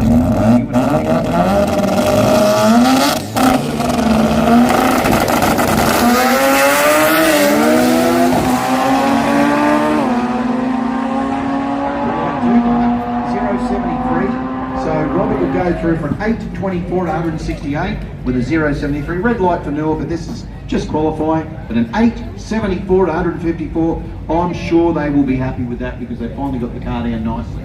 I hope the guys and you guys happy with that, the Genos guys? I hope they were happy with that because that certainly looked like it hooked up nicely. It puts them into number 4 spot in qualifying. I don't see the mighty Guy King there, so we get to see Josh Moore in the Barra. In the Barra Ute. Guy, and in case you weren't here earlier, Guy King in the Corolla ran a 7.2 at 199.2 mile an hour. And sadly, we can't see him back round in the, I think maybe they just want to come back for third qualifier. They were probably happy with it. You could have been happy with it. Top qualifier by a long shot. And that top end as well. How quick was your modified car go? 170? Yeah, 170 mile an hour. Yeah, this thing's got another 30 mile an hour. Imagine seeing that Corolla come past you at the end of the track. You're in a modified dragster. Like, hello. Anyway, Josh Moore. Don't tell people I drive a dragster at Jamboree. Turbo or a 2J or a Barra or something in it. So Josh Moore in the Barra Ute. Ran, get this folks, ran in the first qualifier in this awesome looking Ford, 807 at 175 miles an hour. So I'm sure that Josh, who is in third position, he only needs 600.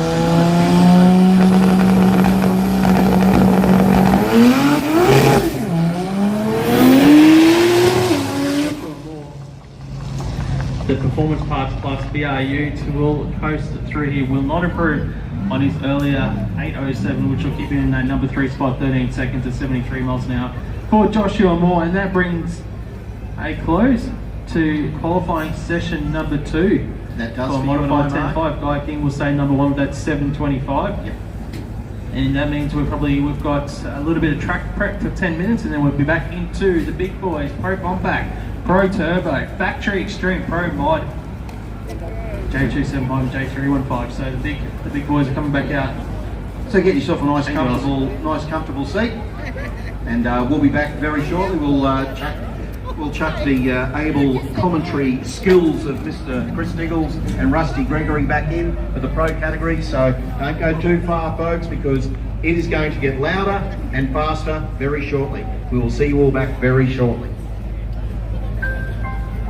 We've always had a few cars. They're all special. The T-Bird. Oh, that's fine. The Combi for when we want to get away. The XR8. It's going to be a classic. They're all insured with Shannons, We've also got Shannons Home Contents cover, which helps protect our automotive collectibles, tools and memorabilia in the home and garage. If you're motoring enthusiasts like us, it's got to be Shannons. Shannons, insurance for motoring enthusiasts. Call 13 46 46 for a quote. Performance tuners and racers trust Bosch technology for their high-performance engines. Precision, reliability and performance. Bosch fuel injectors give you peace of mind, knowing your engine is getting the best fuel delivery. Race after race, year after year. Optimized spray formation for improved combustion, smoother power delivery and better throttle response. Bosch fuel injectors will put you ahead of the competition. Search Bosch Motorsport Australia. There's good, there's better, and then there's Bosch. Yeah, first ever Jambo, first ever drag show.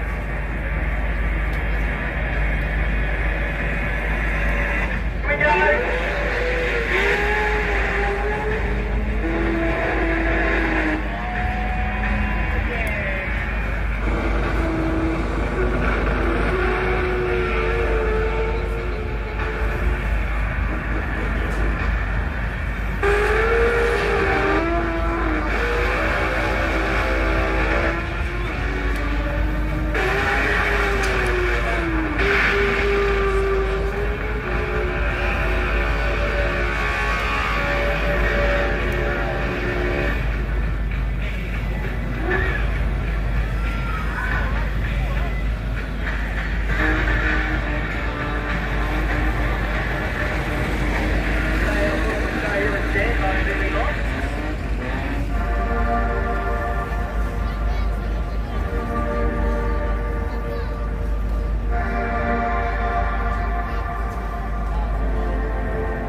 domination.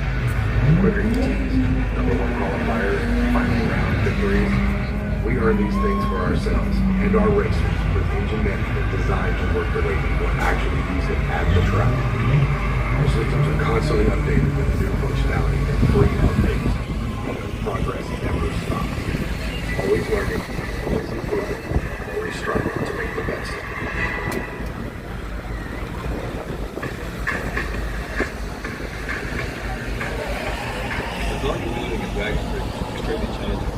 lives of people are at stake.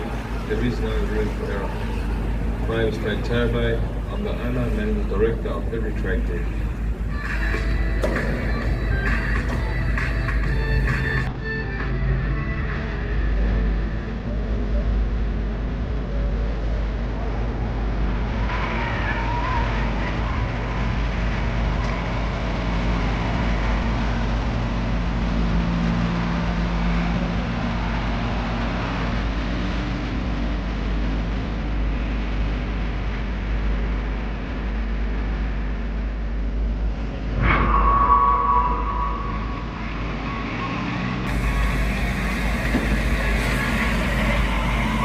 Welcome to Front Racing Club. And I'm here at Sydney Roadway to unveil our first new prototype RB blocks.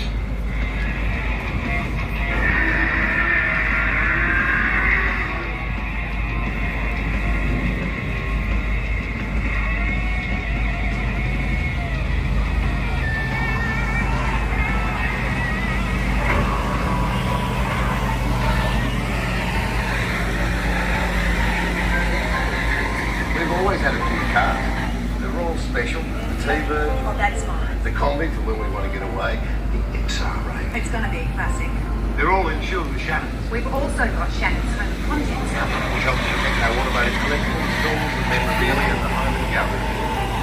If you're motoring enthusiasts like us, it's got to be Shannons. Shannons. Insurance for motoring enthusiasts. Call 134646 for a quote.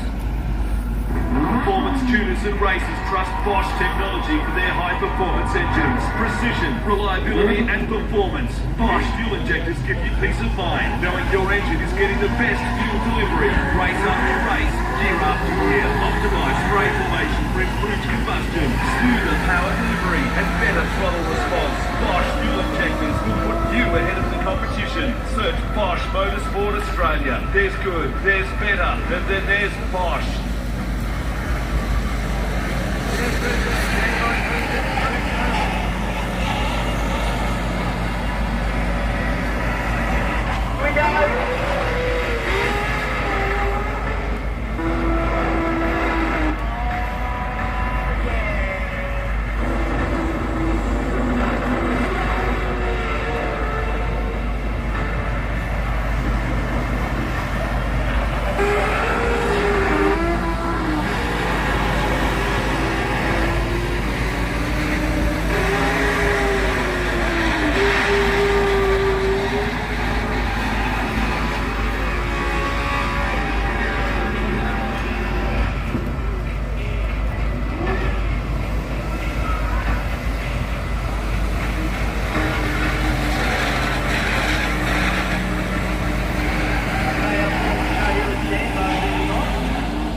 Oh yes sir, yes folks, just chilling into a beautiful Saturday afternoon here at Willowbank Raceway, the Garrett Advancing Motion Brisbane Jamboree, as we do a little bit of track prep. I wouldn't call it prep, it's more manicuring.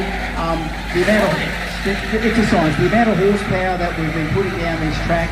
Now we've got this midday sun, well 1 o'clock or whatever. We've got the Queensland sun that just bakes this track, and you know what, you can be absolutely laser leveled and ground flat smooth like this track has been, but when it gets that little bit hot, a little bit slick, every drag strip in the world does it. When you put horsepower, rubber and a flat surface, be it concrete or asphalt underneath it, is that there's a period of time where that track is not at its premium.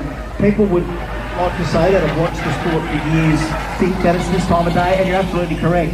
But what we do see out of these sessions is ones that have adapted to that, have allowed for that, and that's going to show up in the qualifying list at the end of the day. You could call it a redeployment of rubber assets, how's that? Because they scrape and then they put the rubber back down in other areas. It could be some bald spots starting to form on the start line.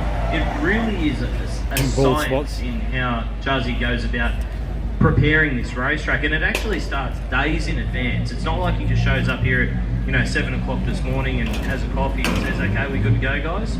This is a process, and it's a science that goes on for days and days in advance of the event just to get this track to the point of where we've got it now.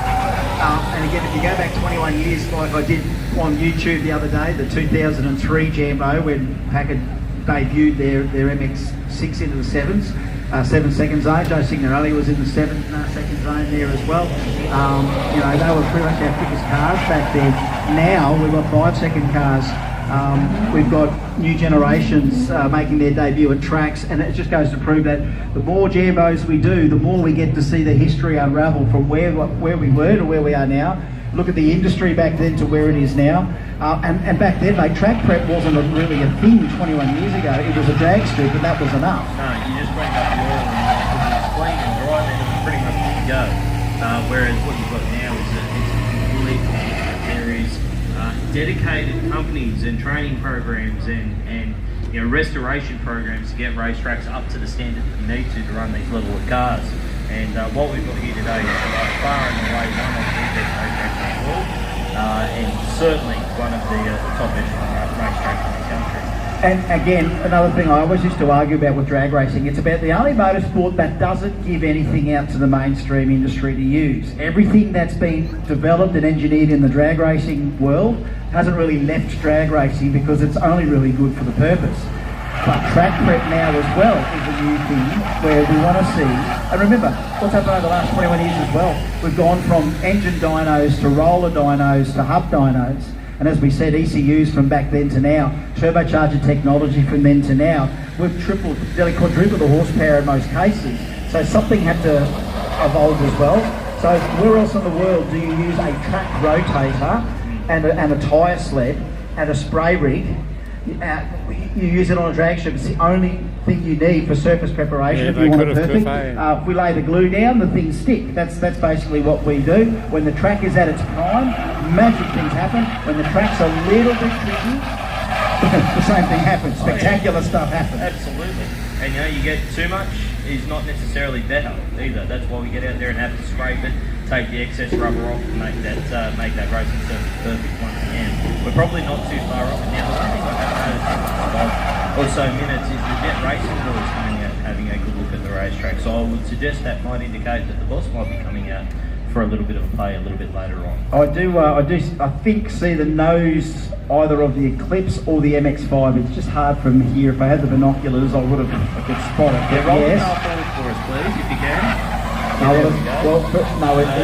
It's Lee because normally Captain has the high ace with Jet Racing. Right. That's normally the giveaway for the Jet Racing that is team. the giveaway, yeah, is the Jet High Ace, not in this case. But look, it's that time of day where we get to see how all these Q2 and Q3 situations pan out. Every other category has managed to get at least a couple down. We've heard them. It was good doing the Babe Comp. Stage 1 of the Babe Comp down there. Why was it good doing the Babe Comp? Diggles, tell me. Well, I mean, no one else turned up for the job, so I got it. And one for the team, good on you. Yeah, so we had 10 lovely ladies there. We had a few that we've seen before, we've had a few new ones, and we've actually had a couple of contestants that did it the old-fashioned way. They're not here as promo girls for companies. They were punters a couple of years ago and decided to enter. They want to have a crack. Yeah, so just in the, I suppose, in the fun of the event, and they've all come back again the next year, and they're loving it. So it was really good. We had a lot of. I hear it's the MC that keeps bringing them back. Look, well, it's not. No, absolutely not. I can tell you that right now. I mean, if it was Chris Hemsworth, well, you're going to expect it, but not Chris Diggles. It's not the same. It doesn't have the same ring to it. But no, it was good. We've got the big screen down there though, so you can actually watch the racing whilst doing the gig. It's also very hard to MC when a blown or something loud goes past, so you got to wait. Just let the engine, let the engines win, and then you come back. We'll go back there again at 2 o'clock, which you believe is only 36 minutes away from seeing how those ladies fared. Now, we don't go all the way 1 to 10 as to who finishes who. It's about 1, 2 and 3. So we had 4 judges too, so that actually makes the judging even tighter when you've got the 4 judges. So I had a quick look at the sheets. and plenty of doodling all over it. So we just don't know what that's going to be like. But we've got to go back, we've got to see them all again, a little quick catch up with them at 2 o'clock, and then we're able to announce third, second and first place in the 2024 Brisbane Jamboree. It's a hard Day job, Comp. but somebody's got to do it. Well, I mean, I'm a slave to the timetable, and I've got to be there at 2 o'clock, mate. You, or else you it just get simply won't time, happen. show up and do your job. That's Yep. your role. Good job, Diggles. Yeah. Do want to say a big thank you to Garrett Advancing Motion, our naming rights partner for the 2024 Brisbane Garrett Advancing Motion Jamboree. Garrett Advancing Motion is the leading automotive turbocharger provider, supplying technology solutions to nearly every major automaker in the world. Their innovative turbo technologies for all applications enhance vehicle performance, fuel economy and drivability. They cover the full range of engine sizes from sub 1 litre economy 3-cylinder engines all the way up to premium and high performance V8s and V12s. And a big thank you to Garrett Advancing Motion for their long-time support of the Jamboree series. It's great to have them here once again. Yeah, their trade stand just in behind the grandstands here. That many people engaged in conversation down there. So people have got genuine questions about turbochargers, and I'll tell you what I used to be pretty much on all the turbo lingo, but guess what? Not as much as these guys now. In fact, stuff you can discuss down there with what you need. We're in a whole different world than we were 25 years ago. The turbo industry has moved ahead as well as the performance of all these vehicles. No coincidence there. The industry continues to advance with more power. But right now, it is McKern and Associates Pro Compact, our next qualifying session. From humble beginnings in 2002, Damien McKern's team of over 30 accountants and advisors are deeply committed to growing in their skills and knowledge.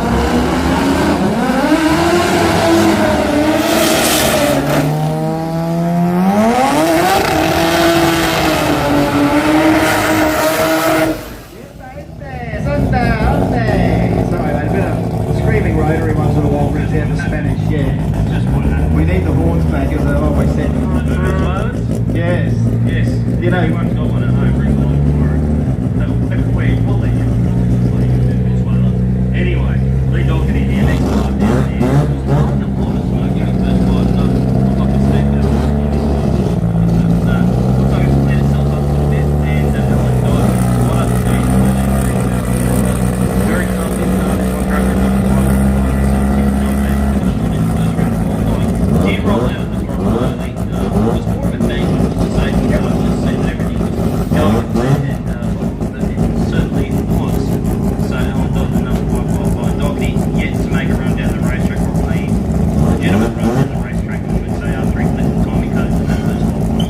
Yeah, that was wild. As the boost settings started to kick in there, first to second with that car, it just launched in the air, carried itself over the centre line near 330, had to give it up. So he hasn't got one on the board yet. He needs that settler. Donzi's already got the settler, so now I'd say it's nearly semi-set for 1UG. He normally likes to just keep him in the bank and then run him flat out when he has to, but I think Donzi wants to put one in the bank here and nudge that down from 769 to something else. She was really good at the short times. We've got one bumping in with an auto and a front and a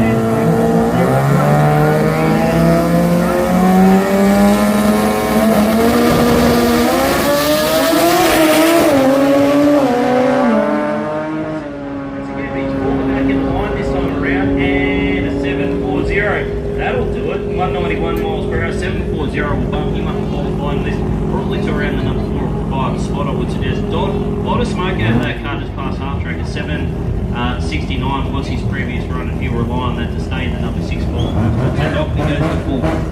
I just wonder again whether Donzi just not enough launch RPM or horsepower out of the hole, because it almost just upsets the car.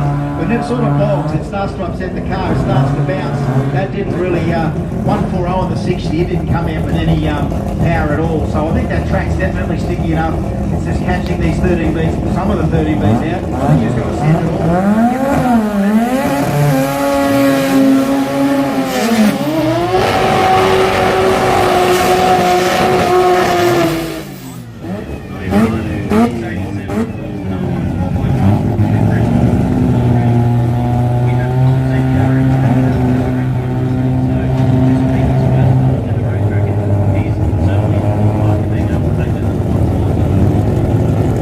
Two very, very stout 13Bs, one from Victoria, 4 Pro Man size.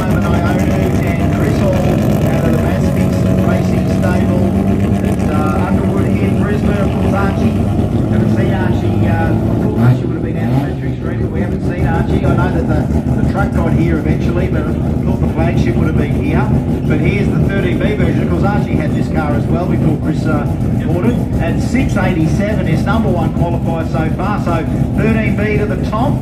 But Simon Ione, this car has gone mid-sixes in Sydney, and it didn't even look like it was trying. He comes here, more horsepower, more wide, and it's just caught him out a little bit. So I hope he's going to send everything that he's got in that engine out on this run, because the track's going to take it.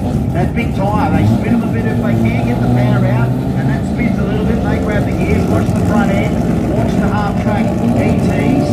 We'll know by 330 foot whether they've got it all together. If you're honestly, you'd rather spin it a little bit than dead the tyre. Because when you're dead with the slip, you tend to go straight up in tyre shake, and that's pretty much just no recovery. And if you spin a little bit, you can kind of take it.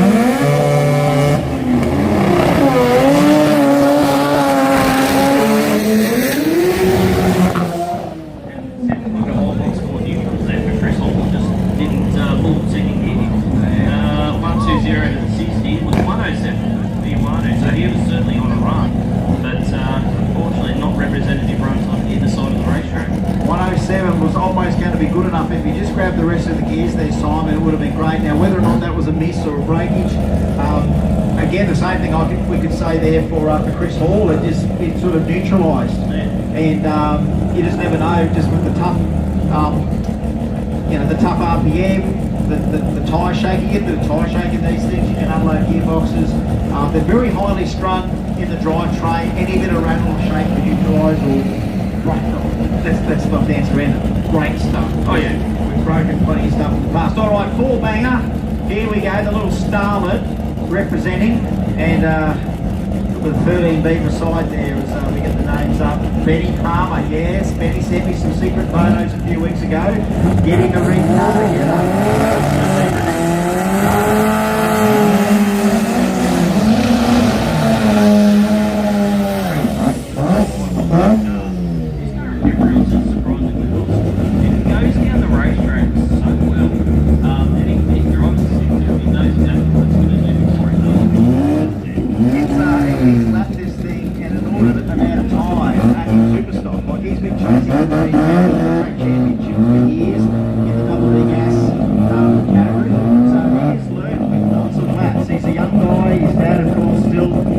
Deep into the engine building, a lot of the Toyota engines, 3RZ or 2J, even 1J.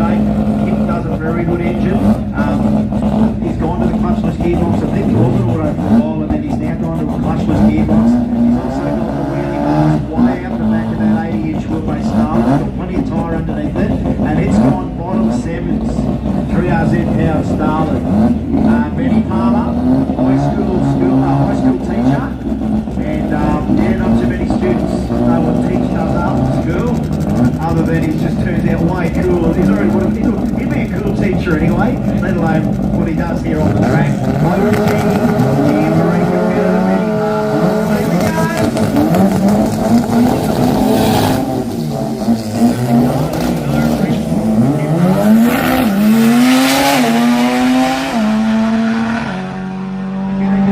Under power, both of them. So the start line they all balked at the start line. Nothing came out under power. Either we're that damn sticky that maybe more horsepower's needed, but they're not definitely showing much of it coming out on the line there. Sounds like they're leading with any point of And one thing we can't discount is this is quite warm. That's true. It's quite quite power sapping. So as much as the track's really good, I think we're down on power too because that really good air hasn't come. So, we've got that weird combination of a super sticky track and no horsepower in the air.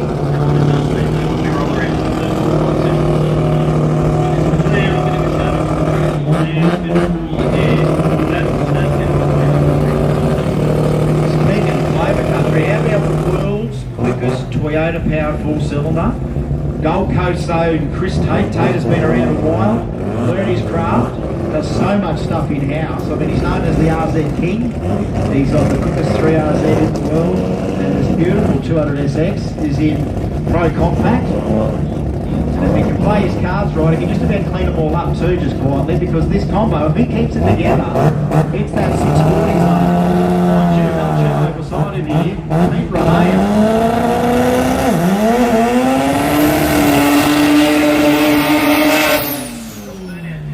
kid's born to do it. You watch your uncles and your father for so long. You know, that's all today, with Father Rocky all those years ago. And the kid, it's so good to see it because, you know, we don't see it enough. We don't see the second generation stuff. To actually be right in the middle of watching a kid evolve from a child to a man to a racer. Moments like this we should savour and just may many thousands more of these moments come. Because, you know, Jambo just epitomises what it's about. You know, the other thing that's really cool about this is when you look out on the racetrack, you can see Rocky, you can see George, you can see the boys, the young mistakes when it's taken on the stage. They're all skinny now. Now letting the young guys run these deals, now letting the young guys do what they do. Under one umbrella we got Uncle George and Dad, so here's Rocky just stepped out for a moment. And Rodney's off to the side as well. That was a great moment. There was actually under the one umbrella, Rocky and George under the one umbrella. Oh, by the way, haven't they sold some umbrellas? There's plenty of yellow and white pack performance umbrellas out there. If you've got a pack umbrella, give it a little shake. Shake your little pack umbrella right now. Where's your go on? Shake your pack umbrella. This guy did, this lady did. I reckon that's what we'll get the package to see next time. We're going to shake all your umbrellas, spin them, do the umbrella spin. Don't take any of the guys out. Okay, that's definitely. So come on, Tater. It's all the clutch kid. He's got all the horsepower. Mind you, I'm right. You know, that's a really good clutch for speed over here.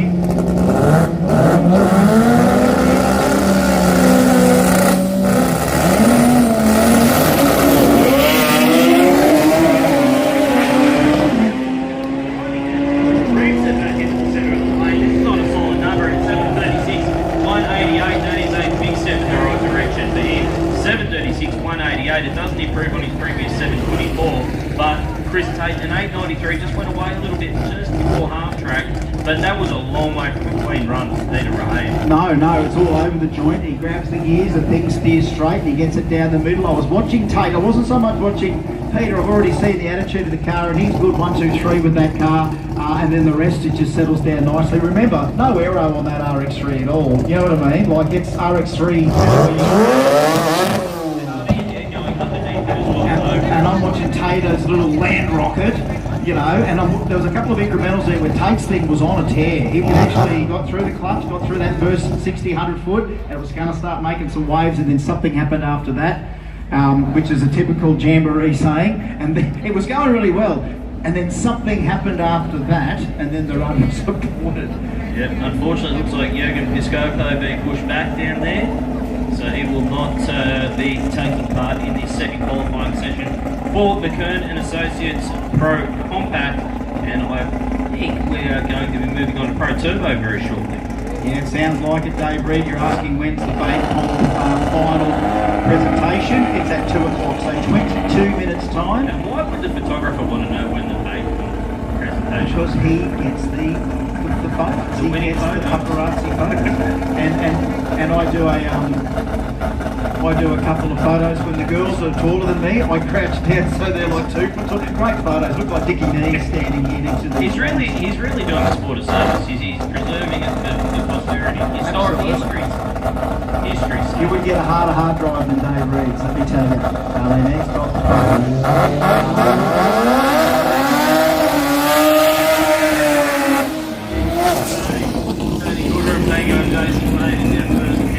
Second session of the Pro Turbo qualifying, and look, both guys having vastly different first qualifying sessions. LCD is where to say Tony McGrath didn't really get down the racetrack in any way, shape, or form. True to me is that the other hand, Jason Payne seems to be looking for the top spot. They're very different. Big Tone is still trying to get that 7-second time. That's all he wants out of his home built little Suzuki Swift. Mind you, Jason Payne, he's just got himself into the 6s, then 680s, 670s, and he keeps on chipping away at the combo, and now he's got that mid 6-second RB full tube R32 weapon. But again, worldwide, just drops jaws with cars like this. You can take this to any drag strip in the world and they just go, man, respect. You've got yourself a beautiful combo. He's up there from North Queensland, Brandon, so he's a North Queensland boy with a penchant for high-tech boosted racing, and isn't he good? He's got some Pro Turbo gold already. So Jason Payne, can he put a settler in here? Something like a 50 or a 60. Tony, he just wants to go straight. He wants to run a seven. Pro Turbo.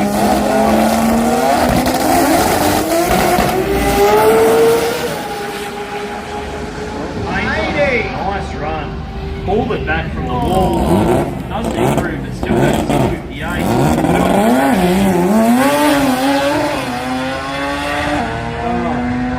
There goes Tony. Have they must have neutralised again or something again? It seems like as he leaves the start line, it's just popping back out of gear. Just as soon as he leaves the line, it's it's a vicious kind of launch from that thing. So the 19-second pass will be a run that gets him in the field at the moment at the very bottom of the qualifying list with a 1971. So Justin Gregory will take on Eddie Howard now.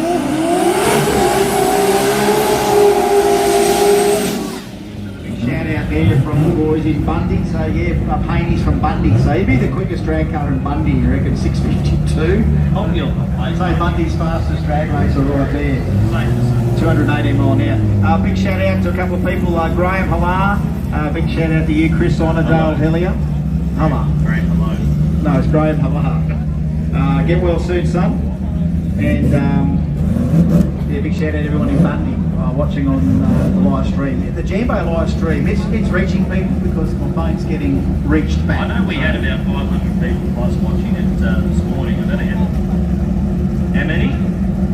We're up to 1,400 people watching online, so big hello wherever you may be in the world. Let us know where you are watching from. Send your message to Chris Diggles. Oh, there we go. There we go. There's the first one.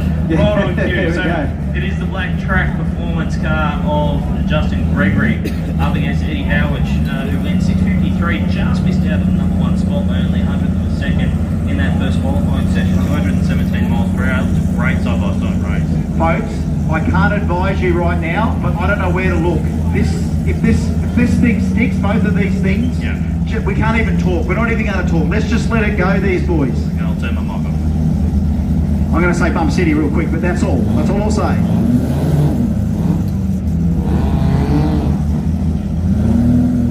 Staging duel.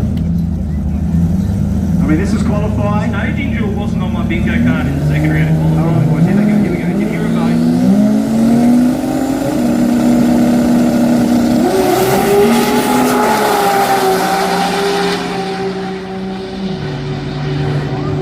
To the 60, 6:52 with a 220 mile an hour. Eddie Howard, number one qualifier. 3,000 to the second. Oh, Paney and Eddie at the top. Justin Gregory, not the horsepower we expected out of the RX-7. It did go 200 mile an hour on the last run, but how's Eddie? 220 mile an hour. That left-hand front wheel dangles it. 3,000 to the second. Celebrate the 1 and 2 qualifiers in Pro Turbo. Man. That is tight. If that has to be Eddie Howard and Jason Payne racing each other in any other race over the weekend, let that be it. Can we make it the third round of qualifying, please? 2J versus RB, Real Pride Auto.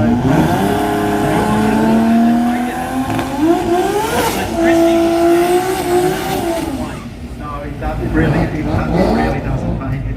You can try, but it will be made. So, oh, there we go.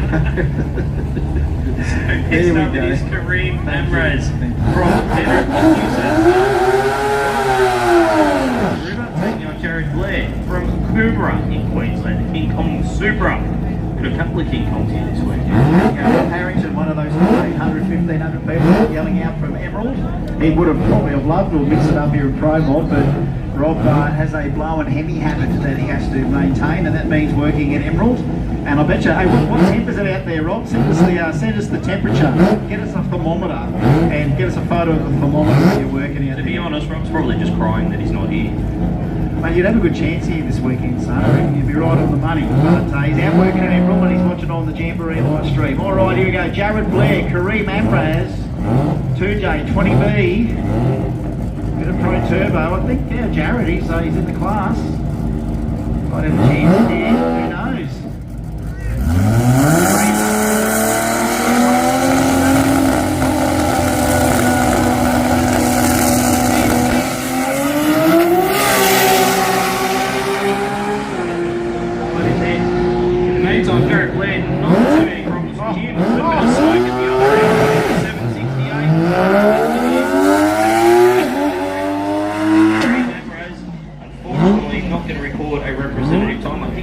improve on the 1554 from earlier, maybe. But it's a number in the system, and that is good. And look, if the guys obviously still come on the grip with the beast, you know, you've got to, at least he's getting the thing into stage. He's just got to get it all to work on one run, and he's got another session to do it, and he's already in the field. So I mean, he can turn up tomorrow and still run. I'm sure we can get him in the field. He just needs a bit more track time, and that thing's going to haul.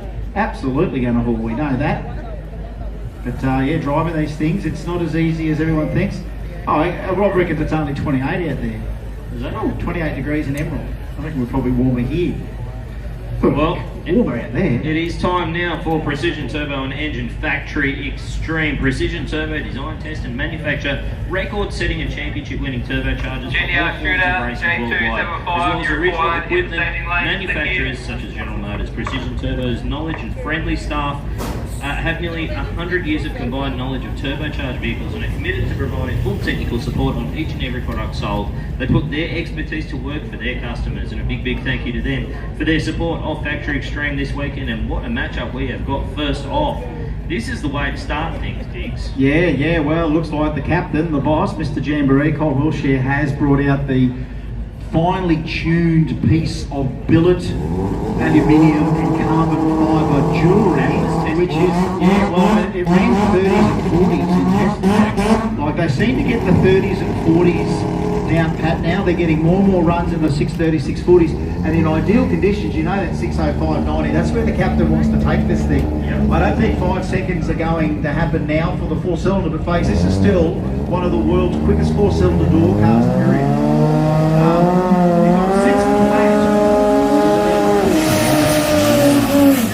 That's right, you can't hear it.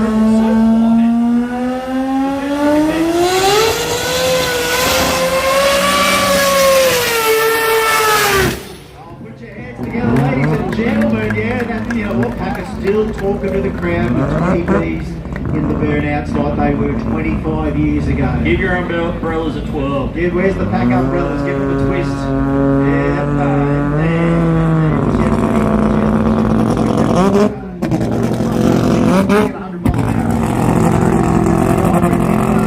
First 20B at the Nationals, and it silenced the crowd. Now that car only went 890, which was blisteringly quick back then, but it was a 20B at Powerglide, and Georgie's burnout sounded like that, and the crowd went quiet. Then they applauded. Here they are, forming an empire from the rotary engine. And honestly, you can do an Australian story. I mean, they need their own series. You know what I mean? Like, honestly, I don't know why Netflix hasn't signed this mob 10 years ago. Just for the entertainment factor. But just, I mean, you've got a million influencers out there and YouTubers out there, but how about a bit of the truth, what the day-to-day life is, and then what they do on the weekends for recreation? Absolutely. Captain, come on, Cole, compound turbo, 120 PSI from a billet, 4G63. I don't know whether he's got the 7-speed in it today or the 5-speed. Factory Extreme.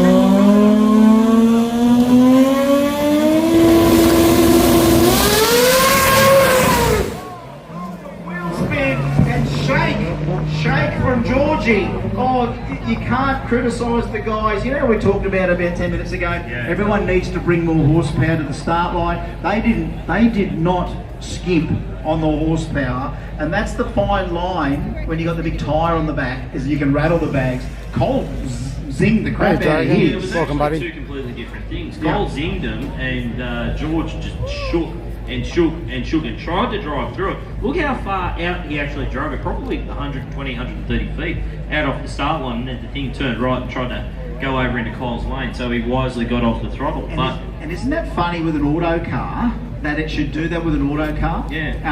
And obviously with converter technology now, where you can program the amount of sort of stall and slippage you get, and again it's about bleeding, you know, oil through it and this, that, and the other, then you can lock it up.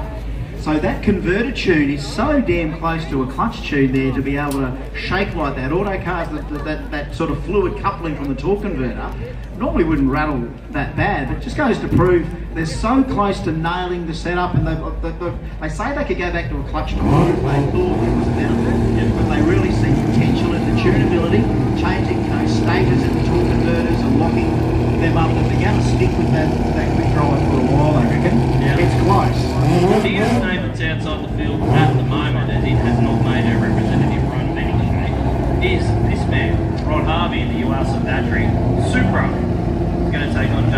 who also doesn't have a run in this field. Wow. So, Come on, boys, you got to make it two count. real quality cars here that apparently are not qualified in this field. I'm sure that will change after this. No worries, Dragon, enjoy.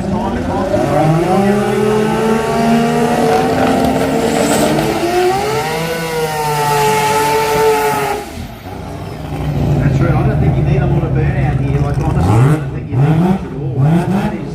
That is ready to receive a pretty decent amount of your best horsepower in both lanes. Rod, I think, just blew the tyres off it on the previous run, and oh, that's right. He dragged it, but he still gave it a bit. Remember, he still drove it out. So, and you know what? Transmission systems check, tested, you know, this test here. So if you went through gears, it went under speed, it handled well at the end, the chutes came out. It wasn't a completely wasted run, but yeah, you killed for that time. So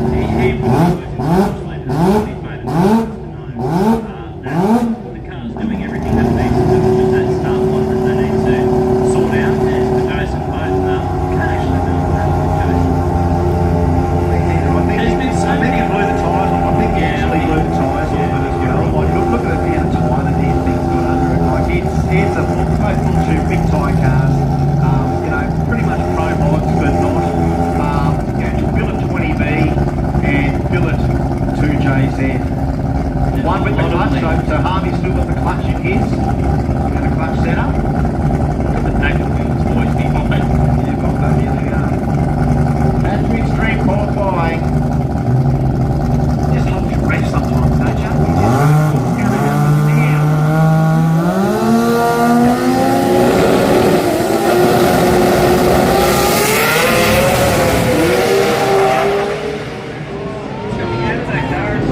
Hazing its way through, and that's a lot of smoke through the deep end. 654 or 190, 663 for Jason Boat. So that's clean, well, not clean runs, but it's runs in the field now for those two guys. They go to number 4 and 5 positions respectively. But for Rod Harvey, I think there's going to be a bit of concern from that car, because that was a lot of smoke, and it wasn't a tyre rubbing. I'll give you the box. Yeah, that's we're going for a quick look there to see. God, something just. You hold your breath, as I said before the run, because these things are rocket ships. Within 5 seconds they're at the other end doing 240, 250 mile an hour, and you just wish them good Godspeed and a straight run. I mean, this track has just completely, you know, changed its attitude here since it got ground and resurfaced. You know what I mean? I mean, it is a billion table smooth. Even alcohol money cars go down here without bouncing. That's how smooth it is. And you know what? It's the first time I'll say it. At the Winter Nationals, alcohol money cars were boring because they just went straight down the race. Yeah, well, that's it.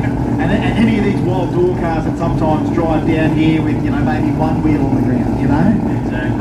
We've still got 2 more cars, I think, left in this session for Factory Extreme, and it's an Archie. Funny you should say that. The man that we said we hadn't seen yet is here, and the man we hadn't even mentioned is here. And that's coming up at the end here, so we've got one more run in Factory Extreme other than Pepe and Archie. And is that Sammy 77? I was about to say the same thing. Sorry, I was looking at that. No, that's all right.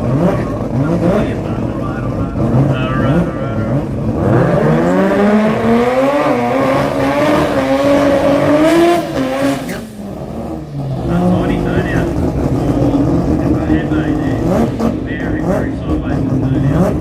And Archie's not good, not ideal. Can we get it back in the water and get the flagship fired up? He's only going to have that one last ditch effort this afternoon then. Arch, if he can't get it going now, I know that technically, look, honestly, if you're in for a fair go, he has to face the starter, he's only been in the box. If you believe it a fair go, him and Sammy run, he's hoping. That's the thing starts up. You know, sometimes these things just have a habit of carking themselves, and then you find it 10 minutes later.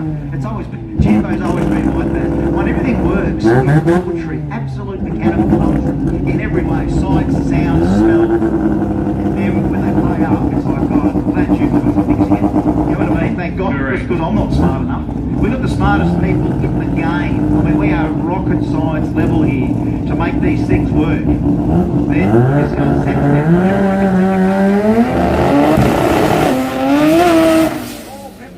towards the right here for 103 and the 60. And the South Aussie is not going to improve on that 886, but he'll be in that Factory Extreme field. No, it was a clean launch. It actually didn't bog, it didn't shake, it didn't do anything except go right. He had to get out of the throttle, otherwise he was going to have a very, very good close-up inspection of the Platinum Racing product signage down there on the concrete wall, because it was getting close. Did the right thing, got out of the throttle, but doesn't fill you with confidence heading into the final round of qualifying when you've only got an 886 under your belt in what is a quality field of Factory Extreme here. Well, man, these cars aren't any joke. I mean, you're sending that thing out at 103 and the 60. They're just about as quick as you can expect in a door car of any size or weight. Yeah. Anything there is full attention. You know, the next couple of gears, and that's the thing with these 5-speed gearbox cars, is that, you know, that thing can be changing direction before you've even grabbed another gear, or just when you're about to grab a gear, the thing does something wrong. And again, you've got to be so well tuned to the behaviour of how fast those cars react. Like, you can't even appreciate what sort of reflexes you need to really drive one. Especially when the front wheels were on in the air. They weren't even on the ground in that car. Don't you love it when cars come out locked, like the front end? Yeah, not rolling at all. Yeah, I love that there is another lesson in physics, which there's something to describe a car that hits the start line perfectly, and all it did off the launch was maybe roll the front tire, one revolution before it carried them to 300. Here he is, breaking the land speed record at 100 mile an hour. Queensland's Masters Property Developer, Sammy, QPG, Queensland Property Group. He's normally running one or two or three cars.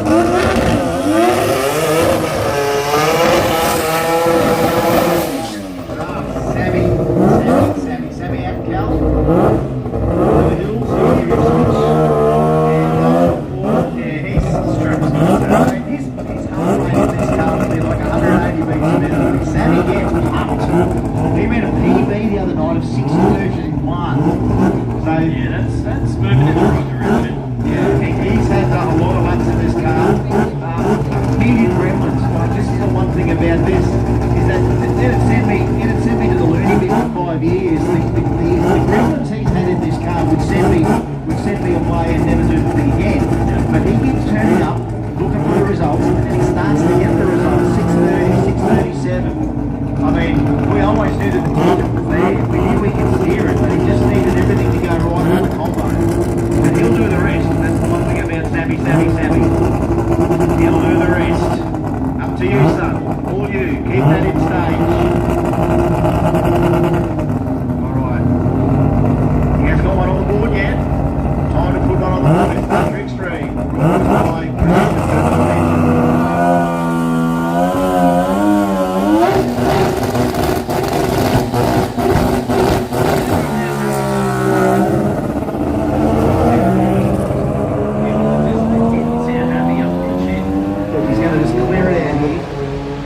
Clearing out there, he just did not want to engage anything sort of horsepower wise, or I thought maybe if he's trying to let the clutch down or whatever, whether there was something there with the mechanism, but look, it didn't come off the line, you know, in the anger. 1185 at 173 volts. Yeah, well, let's just say he's in. It's got a run on the board. A 10-car Factory Extreme field, and Sammy's in. He's got that run down. He's now got to try and back it up and get a more representative number, and I can assure you folks, once we get a little bit more sun out of here, last session today will be quick. Interesting, we did not see Frank Tarrant.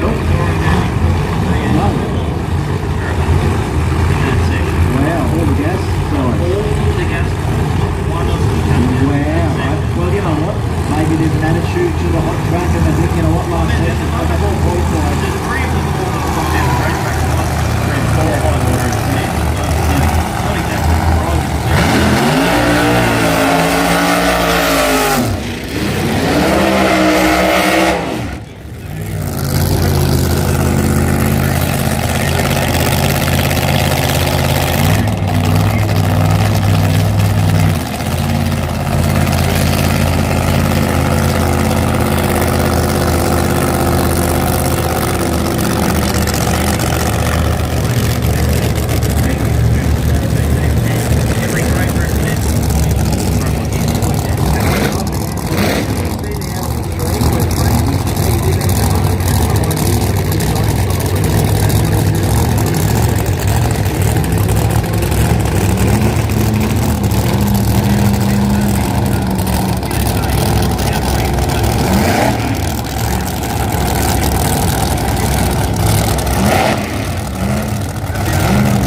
608 for Peter Gratz. That's a good run from him. Well, that cleaned my ears 608, out. 238 miles per hour. That is very, very solid for Peter Gratz. Neil Murphy, on the other hand, 594, 253, takes him to the number 2 qualifying spot in behind Paul Merry, who is currently number 1 with a 592. And we have still got plenty more to come in every trade group. Pro Moto, say goodbye to Chris Diggles.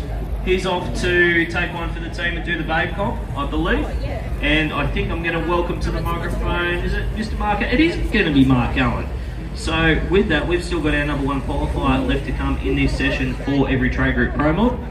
And we also have got, it looks like Russell Pavey down there lining up to make a couple of checkout runs. I may be wrong with that, I haven't seen the computer update itself, but it is Russ Pavey, there we go. Welcome back to the microphone, Mr. Mark Allen. Hey, how you going, mate? Good to see Russ Pavey out here this weekend in the Corvette.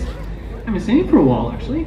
No, former event winner in Door Slammer at a national championship level, so he's certainly got a car under him when everything is going to plan, but it's great to see him back out here making some runs. Obviously, I guess when you've got the opportunity to run on a quality racetrack at your home track, it's probably not a bad thing to do on a Saturday. If that's what you're asking. Oh, no, mate, we know this car's going to the 580 going for Russ Pavey. He'll be taking on Paul Merry. Paul Merry is really surprised. Running the quickest quarter-mile pass on a radial tyre, that'll do. 585 during the weekend testing for Paul Merry. He is our number 1 qualifier here in Pro Mod.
See the crew taking a big sigh of relief and say, yep, okay, it's still in one piece, we can come back for another run later on today. But Russell Pavey has a very good look at the concrete down there. It looked like he had a bit of shake down there just from up here in our vantage point in the commentary box.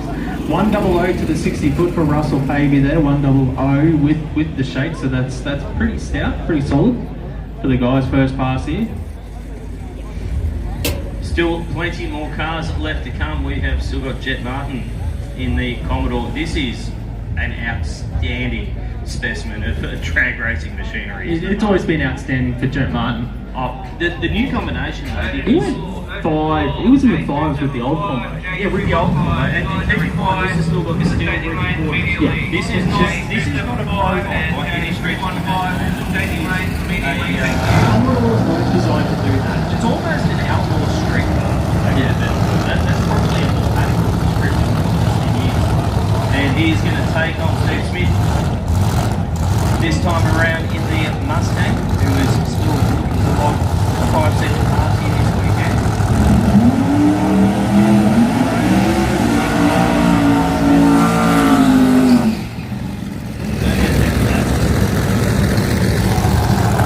Now I do think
for Jeremy Martin, Yeah. 617.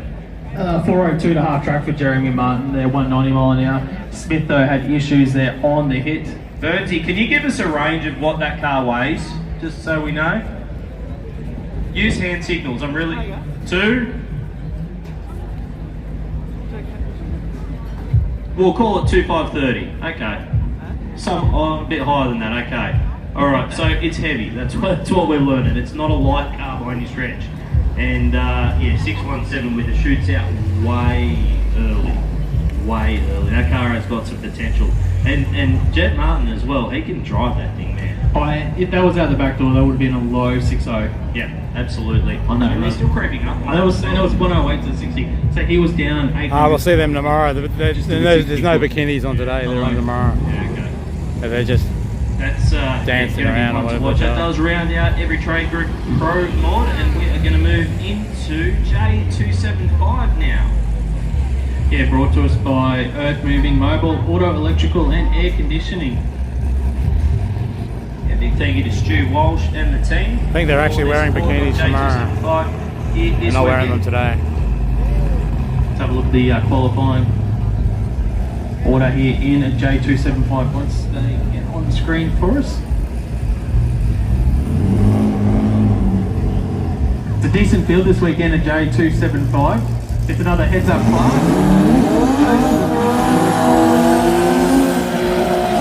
On track to take on Steve Farrelly. We're looking at the qualifying order. Number one qualifier is Setane with that 711 earlier today. Scott Hoffman's number 2 with a 740. Danny Lansdowne rounds out the top 3 with 753. So far in qualifying, only had the one session in J275. Number 8 qualifier is Disco Dean on track. He went an 872. Farrelly did not get down the track in Q1. Just rolled through for a 13-second pass.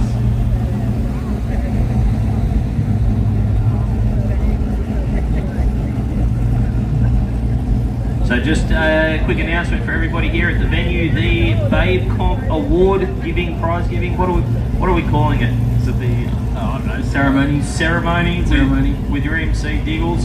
He is down there right now, so that's happening down there on the main stage behind the grandstand. And if you want to check out the trophies for the Show N Shine, that will be happening at 2:30.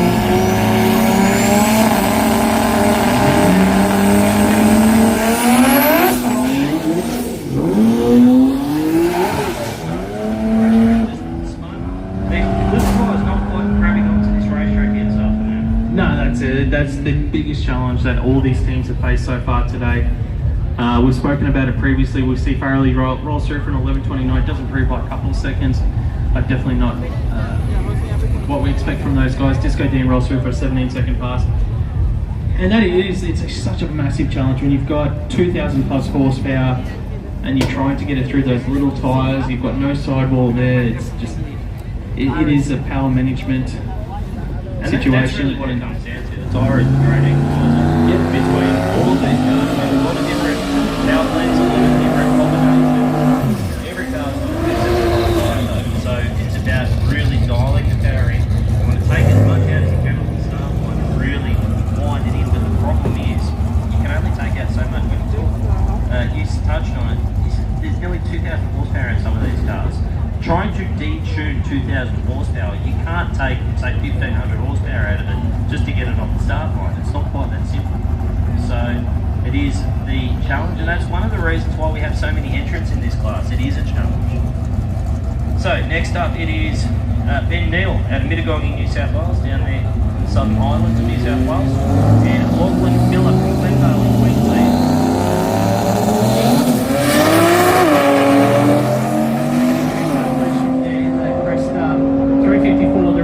Side of things, he goes through for an 840, 164 miles an hour. He improves by nearly half a second, and Miller rolls through for an 1159, 89 miles an hour. Miller with some spin off the start line there, but an improvement for Ben Neal that might move him up. It does a couple spots. He goes to number 7 qualifier now, and Miller will stay in that number 13 spot at the moment. Next pairing out here in J275, we've got performance to take on Shane Faccioni in the Holden Commodore. Should be a good one. Yeah, Shane is our number 5 qualifier. He won an 8.10. Baxter didn't get down the track in that first session, but he can definitely run to the low 8-second zone. He's done a lot of laps. He has a lot of data on board, so they do know how to navigate Willowbank in these warmer conditions. It's funny that we're only in August and we're talking about warmer conditions. It does seem warm. It does seem warm this year. And look, trust me, this is better than the alternative. I'll take the heat any day it'll be. But it does seem unseasonably warm at the moment here at Willowbank Raceway.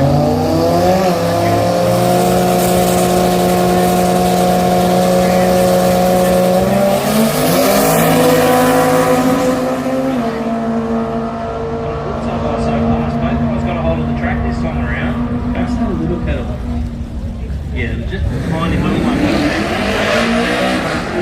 And an 8.53 for Dick Baxter.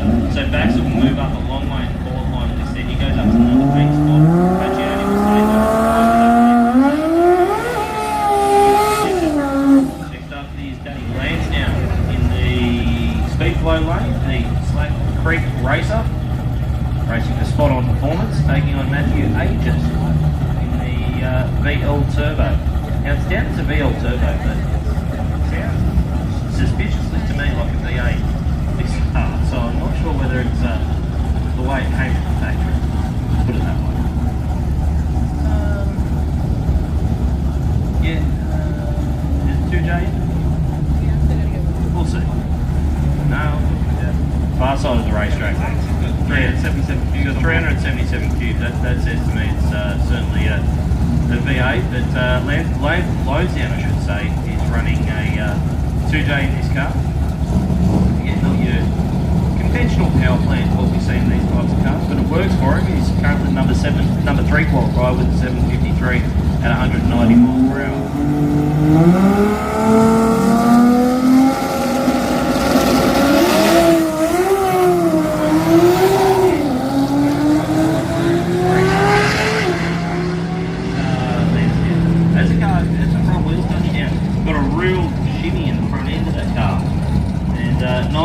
As a result, 181 miles per hour, still 181 miles per hour, and Aegis just absolutely bombed the tyres off the hit there. Yeah, instant up and spin there, rolls through for a 20-second pass. He does have that earlier 796 at the moment on the board, which keeps him in that number 4 spot at the moment here in J275. Qualifying session number 2. Next up, big field actually. We've got 15 cars down the track so far in J275. Big thank you to Earth Moving, Mobile, Auto, Electrical and Air Conditioning for supporting the bracket. Brent Coles in the Mazda RX-8 for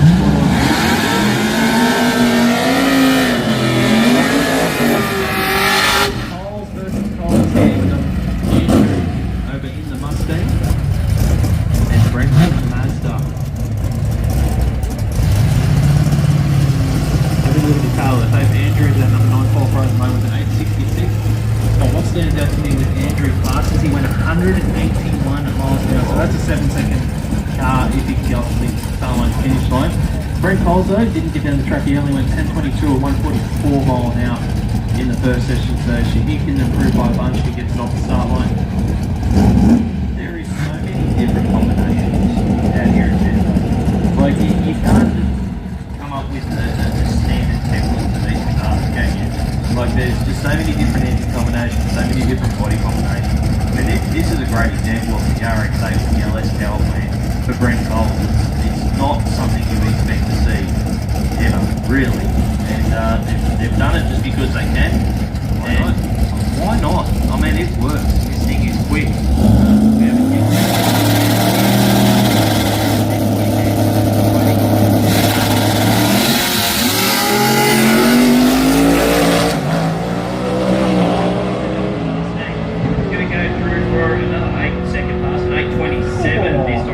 nice recovery considering how hard it's fun to tire in the hit. You probably lost 0.6. I like that. That is a low 7-second car. Easy.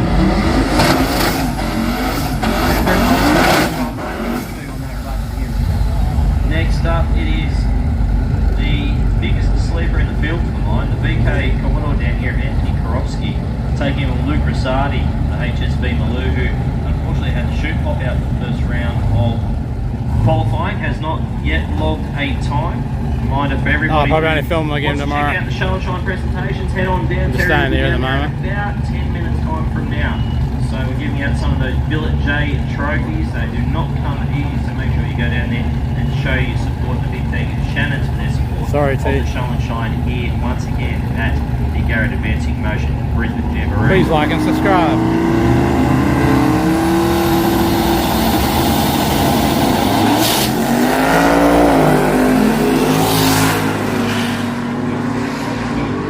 Luke Rosati on a pretty solid pass here actually. 886, 169 miles per hour. That's a good finding out run there for Rosati. Yeah, getting long.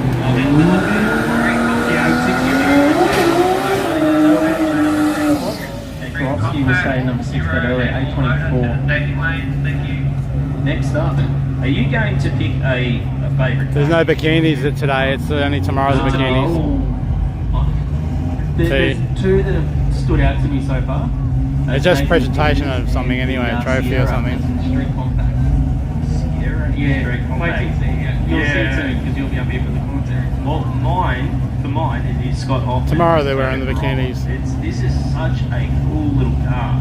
And they even said that over the announce. 740. Well, the announcer said it. 93 miles per hour. Thank you very much. That's what I meant to say. First round of qualifying. He's going to take on Matthew Dack.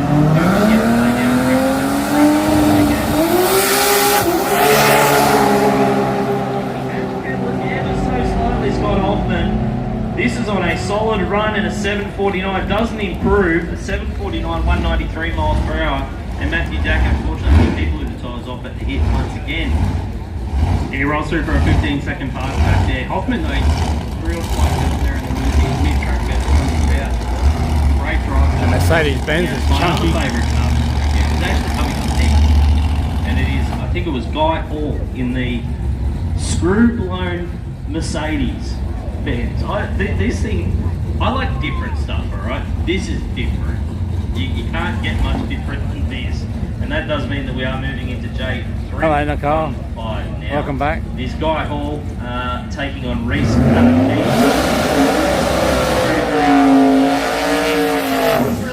More along the lines of a traditional drag car, what you tend to see. There are not too many 280S Mercedes-Benz BMW. No worry, HK. Yeah, Willowbank Raceway. There's all the radio events and all of that. I don't know how I haven't come across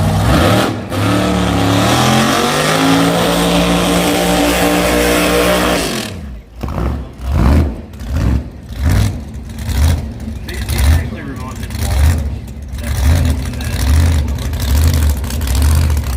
of Funny too.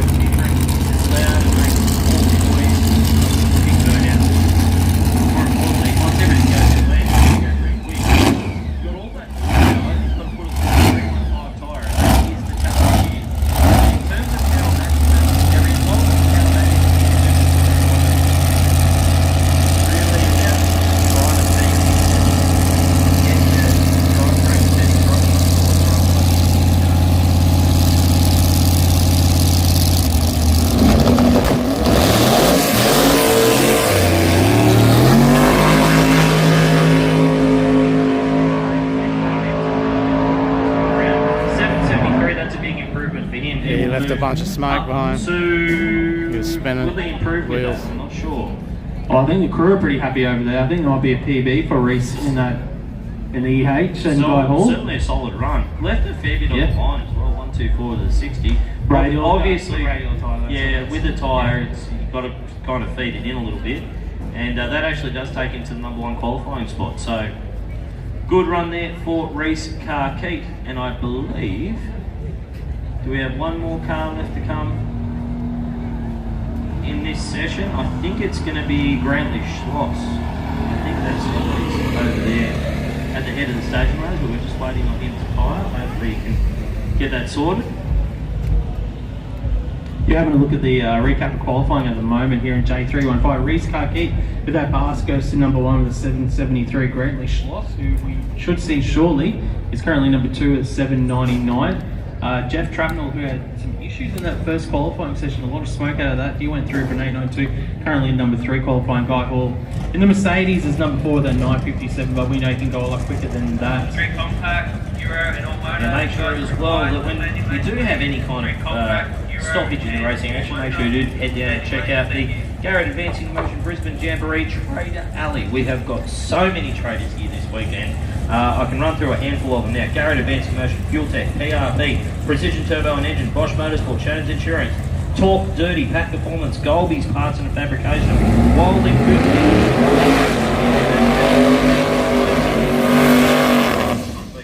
Head on down there and check it out. There is something for everybody. And make sure you do get down to Pack Performance before they're selling those umbrellas. Because looking at it there, I can't imagine that they've got too many left. But many there are in the grandstand. You just see people they're on both sides of the racetrack as well. Those guys have had a bit of a walk today to get the umbrellas. Incredible. Alright, Grantley Schloss on track, number 2 qualifier, needs to pick up 0.2 of a second if he wants to get that number 1 spot from Karki. Can smell that sweetness in the air.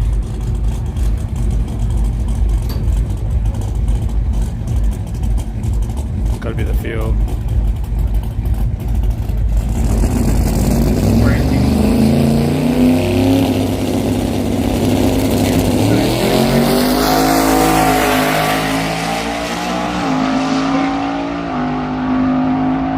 Schloss, will he improve? He does. He goes 779, 169 miles an hour. It will keep him in the number 2 spot by 0.06 of a second. Reese Karki will finish Q2 as number 1 qualifier at the moment in J315. Trapnell will be 3rd. Guy Hall will be 4th. And that brings a close to qualifying session 2 for J315. Big thank you to our team supporting the brackets here this weekend. Now, I believe we may have one more car. One more car left to come out, and I think it is going to be Simon O'Carroll in Notorious 2. Ah, yes, I saw some pictures of it on Facebook getting put back together yesterday. They're firing up. It didn't look like he was anywhere near ready to be raced this weekend. Well, 10 days. It is in the lanes and it's rolling. Well, they put it together in 10 days. And big crash down in Sydney, unfortunately, with the other car. Number 2, and I dare say this one looks even more menacing than the other one. This is such a cool thing, and he's a real entertainer, popular guy, and radio break on the countryside. So seeing back on the radio track, fantastic to see. It is. I'm just wondering what size car it is.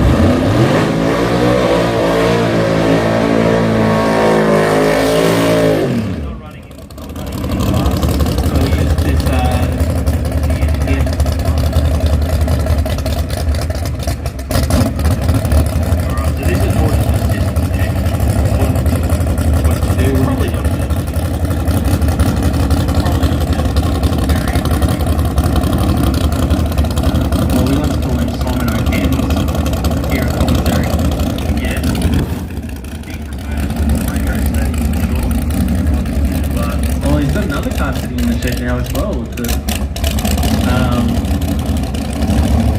what's it called? He's got what's he done? Kraken in the shed for the outlaw radial part. Yeah, I keep getting a sweet smell in the air. That's the fuel, I reckon. It's Scribble and Hemi in Kraken. Really? Yeah. So it is all going on. So don't expect this to be a full pass all the way out the back door. Expect this to probably be somewhere around 1,000 foot, maybe half. Oh, drama.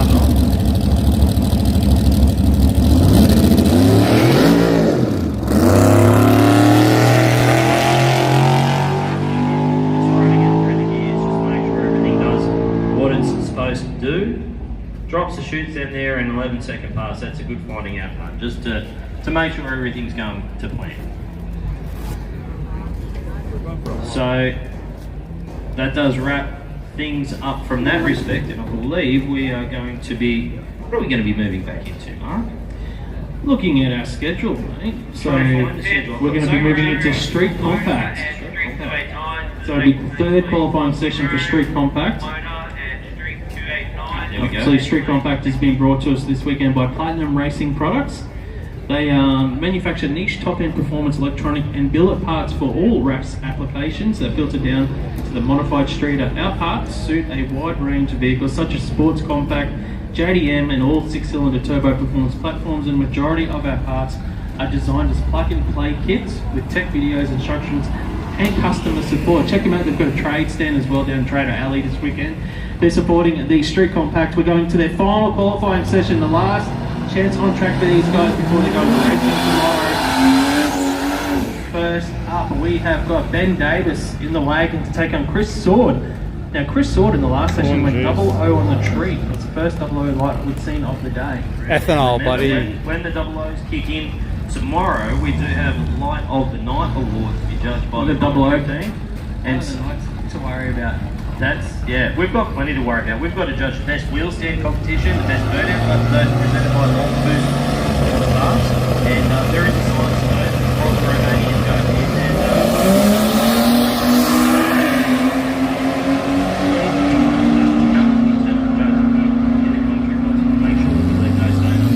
Chris Sword, unfortunately, red light. 238 at the other end to an 11 at 00-127 for Ben Davis. Yeah, big field in Street Compact. We've got 39 cars qualified so far this weekend. Michael Osborne in the highlights to take on David Rodgie, also in the highlights. So Osborne will be in the speedway lane closest to the grandstand, and Rodgie will be on the mount side of the racetrack, the rocket lane here at Willowbank Raceway. We can see Roggie's already in full stage, waiting on Osborne to come through. Osborne is our number 2 qualifier, went 10.09.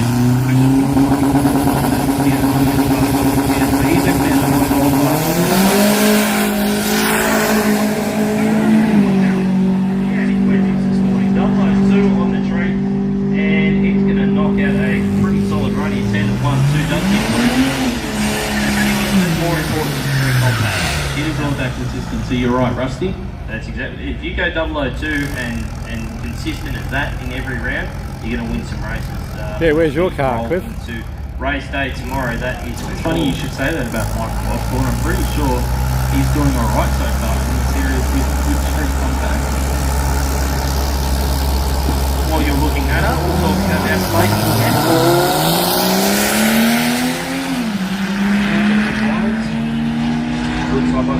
That little 4-cylinder flog that whole... Lions goes through for 12.18, 120 miles per hour and a 12.66 at 119 for Ethel. And did you find points? Yeah. Yes. Sorry, Osborne was runner-up in Sydney. There we go. So the Jamboree, last Jamboree. And he got runner-up here in Brisbane back in 2022 as well.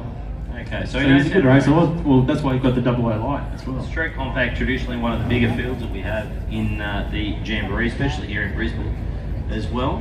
Well, that's it. You fall within the rules, the parameters. It's not about how quick you go, so you can run 16 seconds if you've got a 4-cylinder Honda at home that you want to race the Street Compact. It's a Dio class, 4 vehicles running 10 seconds and slower. So Sus is too scared to drive his Honda. Full-bodied street type You reckon? cars, regardless of body shape, running front-wheel drive, rear-wheel drive, or all-wheel drive systems. It's open to vehicles using 3, 4-cylinder, 5-cylinder, 6-cylinder overhead cam, 2 or 3 rotor, and you can add power adders as well if you want to. That's a basic gist of Street Compact. The thing that I love about the rules for Jambo is that most of the rules are so straightforward and simple. Like it's not like you have a 300-page rule book that you've got to go over and pour over every aspect of the vehicle. There's these really easy to please rules, and particularly in this class, it is.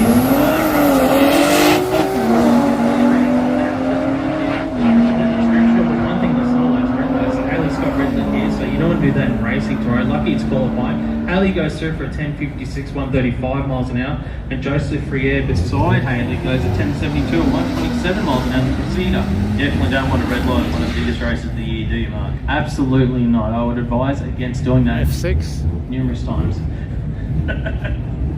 As we move on to the next pair, it is Zachary Anderson and Ilya Pendevsky in the Sora. out of Adamstown in New South Wales. Okay, Glenn. A lot of races from outside Queensland here this weekend, which I guess is a testament to just how popular the Jambo event is. Yeah, Zach Anston's one of our local racers, very good foot brake racer off the bottom bob. Runs the street series here at Willowbank Raceway and goes red here this time around. Talking him up, he's gone 12.20 so far today and a 12.28, so you probably want to be in the mid 12.20 to get happy. That was a little bit slower, 12.41, 121 miles an hour. And Ilya goes through for a 13.71 at 99 miles an hour. So next pair up, it is the Corolla of Benjamin Moore taking on Bradley Halliburton, the Cressida from Warners Bay, New South Wales on the Central Coast there. Nice part of the world. Also racing for Black Track Performance.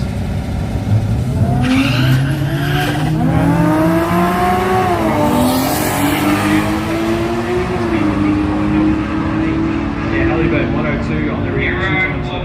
Moore was 7.76, a little bit slow there. Halliburton goes through for 11.48. 11.31, 141 miles. That's a big speed for Moore. Massive speed, 141. That's a 9-second car. You can get that power down a little bit quicker. Next up, next pairing here in Street Compact. Corey Gould.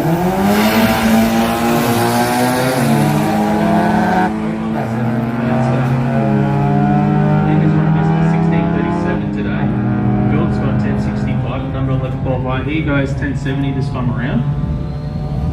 And this is a good example of not needing the quickest car in a bracket like this. Leading goes through for a 16.95. So he ran two 16-second passes and a 17-second pass today. And it's going to be good watching him race tomorrow when he's got like a 7-second head start on some of these quicker cars. Next up, Stephen Johnson to take on Michael Crouch. Crouch in the Hyundai is currently number 34 qualifier. It's gone 14.07, 14.05. Very consistent. Johnson is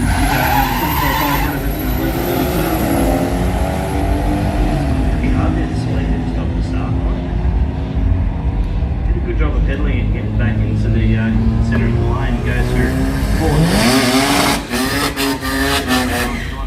crash. So that will leave Johnson in around about number 20 qualifying position. Huge field here. Like when we go through it, we've got at least 37 cars in the field so far, 39 all up. When I go even further down the list, so it is a big field of qualifying here together. Yeah, Platinum Racing Products Street Compact final qualifying session for Trent Watson.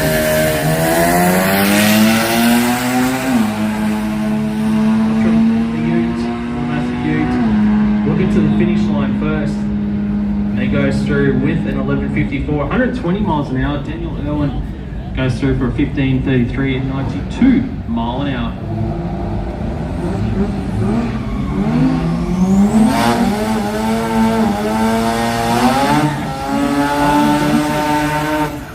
To take on Matthew Stead for Golby's Parts and Fabrications. Now, Johnson can go quicker than these 13-second passes that we've seen today. Just hasn't been his day yet in qualifying, but it only takes one pass. One pass to turn around your day. It will happen in Q3 for Alvin Johnson. Will it happen right now? Matthew Stead, he's done a 13-second pass on 11.03, currently number 15 qualifier. It's a fairly stout run, 11.03, for what is a pretty heavy car. Trouble trying to find reverse down there, but looks like he's got it all sorted now. Rolls it straight in, no mucking about.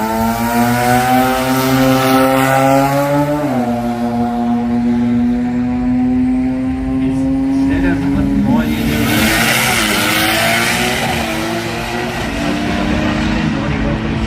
that's what we expect from Alvin. And Matthew Stead will go through for a 10.28.38 miles an hour. He picks up a bunch as well. There won't be enough for number one, but he definitely will be in the top half of the field with that 10.28. That'll put him to number 5 qualified now. Troy Dunn in the Corolla to take on Anthony Dunn in the little Mazda.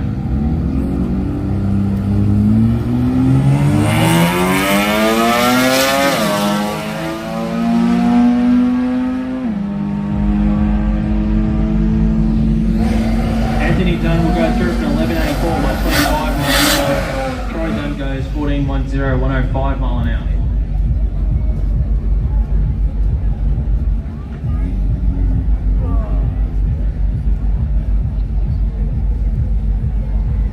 Next up, Chris Morris to take on Chris Johnson. Chris Morris in the Cortina has run a best of. He's been really consistent today, 10:52, 10:51. Chris Johnson has gone a best of a 10:35. So Morris in the speedway.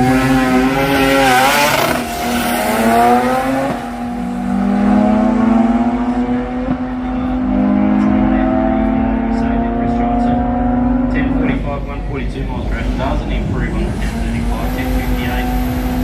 To go along with his previous 10:51 and 10:52, watch Chris Morris tomorrow. You're happy with those 3 laps in the 10:50 zone. The only thing with Morris is the reaction time side of things. Yeah, there's only so much that the ETs can make up for, isn't Yeah, there? and drag racing is you need to be good at the finish line as well. So, you know, there's 2 aspects till you've got a consistent car. Now, as a driver, you want to try and improve as well. It's the total package. You can't be a great driver in a car.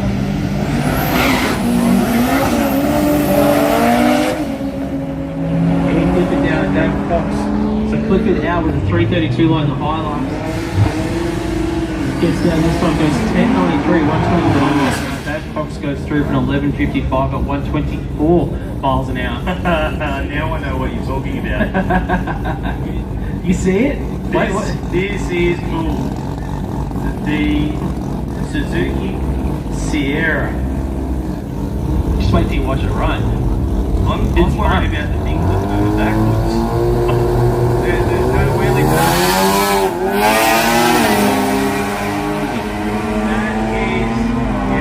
That's the biscuits right there. That thing is cool. If Dave Casey just there,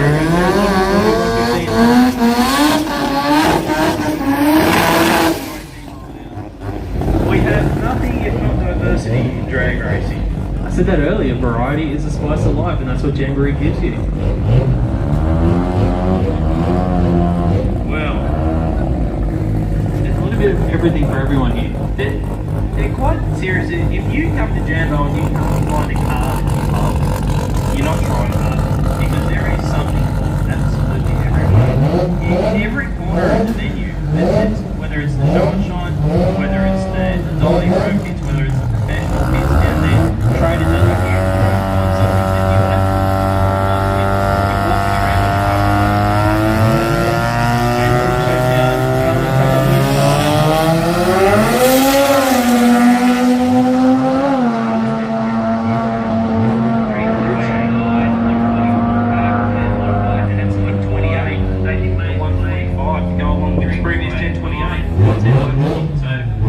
He's consistent as well.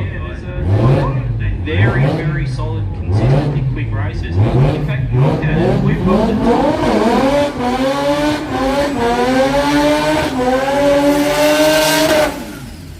top 16 qualifiers are on 10 seconds straight compact here this weekend. That's tight seals. Synchronised burnouts. Absolutely. Speaking of which, we've got another quick car rolling out now, which I'll suggest. Please like and subscribe. Being a little bit quicker than what it first appears, and that is Derek Johnson. He's run a 12:55 so far. Yeah, Sam Blavos in the lane beside him in the first start. Has run a best of 11:30, number 19 qualifier.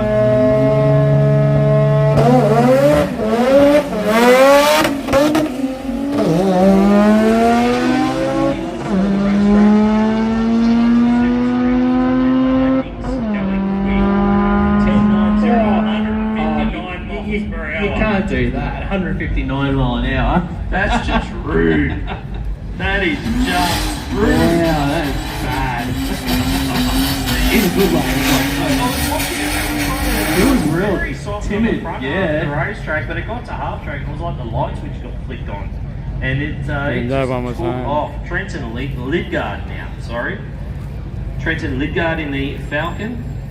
Rolling up to the start line, 1371 best at 109 miles per hour. Even that 109 miles per hour season should be going a little bit quicker than a 13.7, doesn't it? Yes, it does, yeah. He's been consistent at 1398, 1371 so far.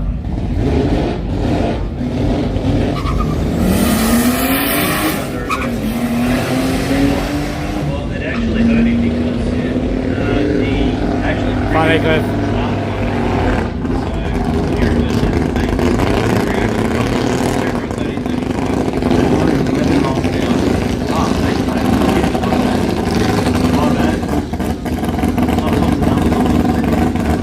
Alright, that brings a close to Q3 for Street Compact. We're now moving into All Motor.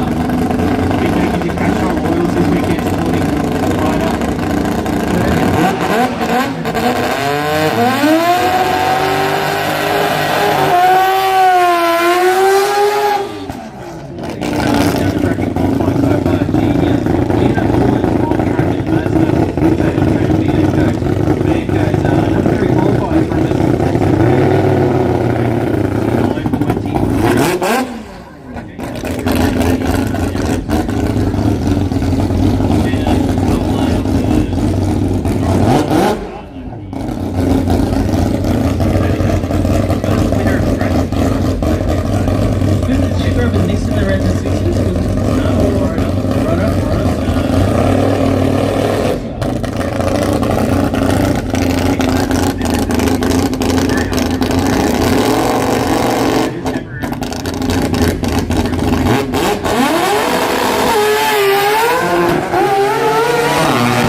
Bit of a mismatch.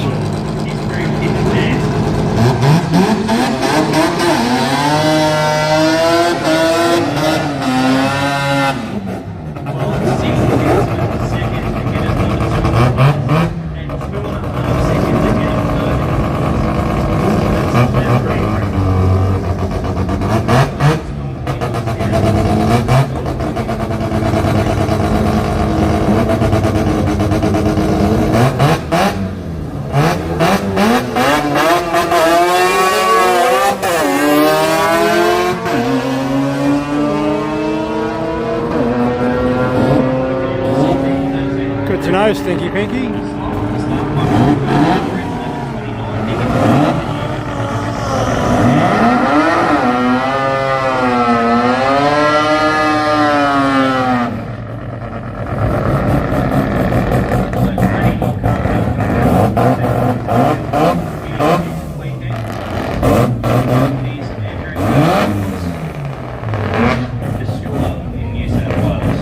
Taking on Jason Swiftly, 14,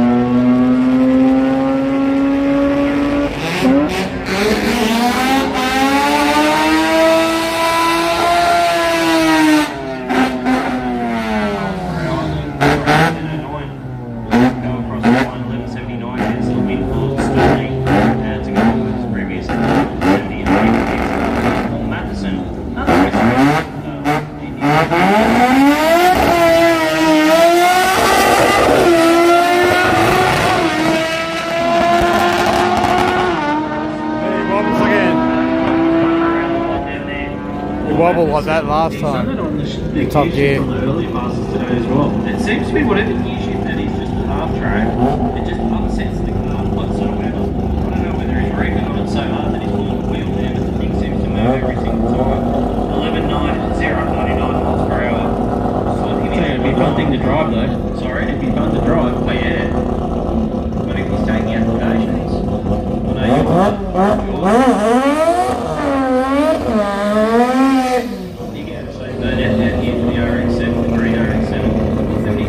know details on it. That's a nice stuff. RX7.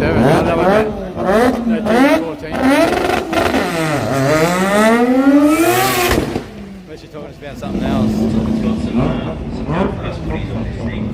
Left pretty good. It just started spinning the tyres about 200 feet out off the racetrack. So that will be the end of that run, and I think that will bring us to the end of all motor. Am I wrong in saying that? No, I think you're right, mate. We're going to move into Euro. Lucky I changed my rego and I put it down at Cliff's place. So, big thank you to our event support partners here this weekend: Long Boost Performance Parts, Mainline, Smart Dyno Technology. You can vote for me, Cliff, if you want. Sports and accessories, dragmotor.com.au, or Drag News Magazine as well. So Euro time now, and there are a lot of Volkswagens in this class. A lot of Volkswagens. So the Golf seems very popular. They are going to afford these things. Mate, these things are impressive. I made car. a joke earlier that you'd see these cars outside of Domino's normally. Domino's? Look, delivering your pizza, but when you're talking 10-second elapsed times at over 130 mile an hour, it's just impressive. This is going back in Oh, they're going real fast.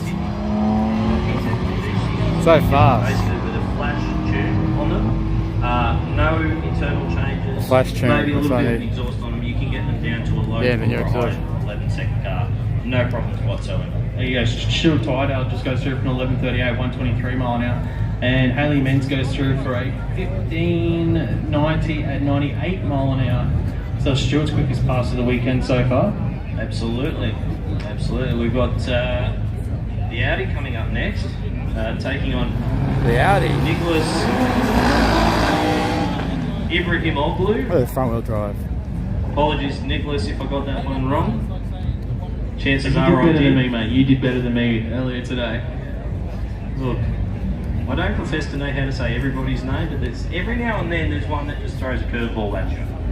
And apologies to Nicholas if we did get that wrong. I've often said that like footy commentators have got it really easy. They've only got to worry about 13 people on each side. And in drag races, we've got like 200 different competitors. I don't know. Have you seen the rosters in the NRL teams these days? True as well. There's one player that I don't even know how to say his Moses. last name that they've just signed from Rugby Sevens. I don't know if you. The Roosters guy. Yeah. The Roosters guy. That's a new one for me. Have a look at these two guys, the Golf here and the Audi.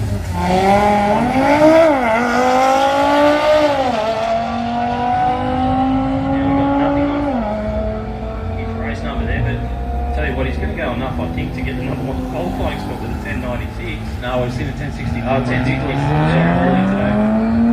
From Nicholas, it's not going to be on this run though. But 1064 is still a really, 1096 is still a very, very solid pass. And the Audi was doing 952 earlier today.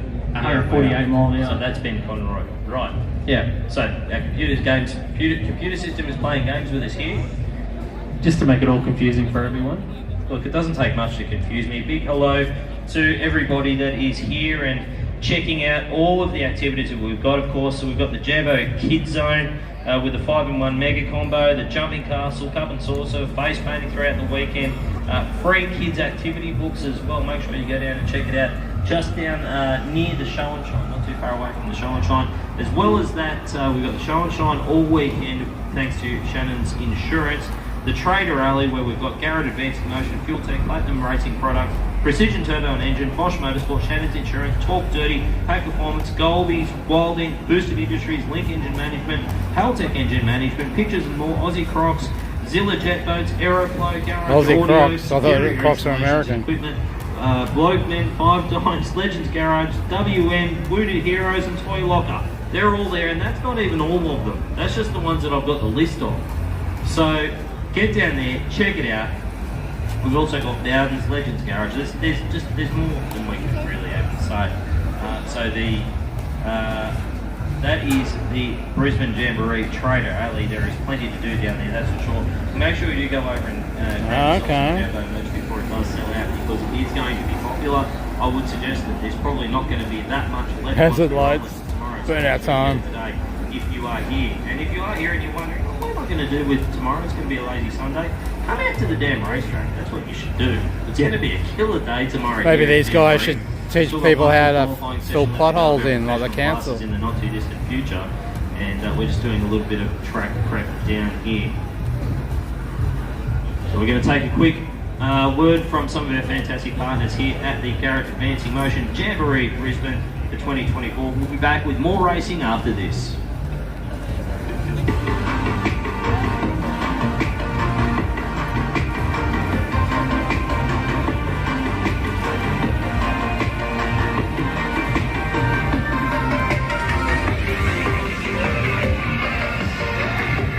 Oh, sit down for a minute. I've been standing up all day for the last 3 days.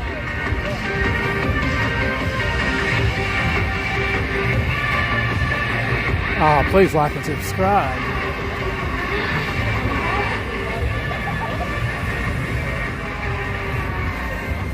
There's no point in sitting down filming because the fence gets in the way.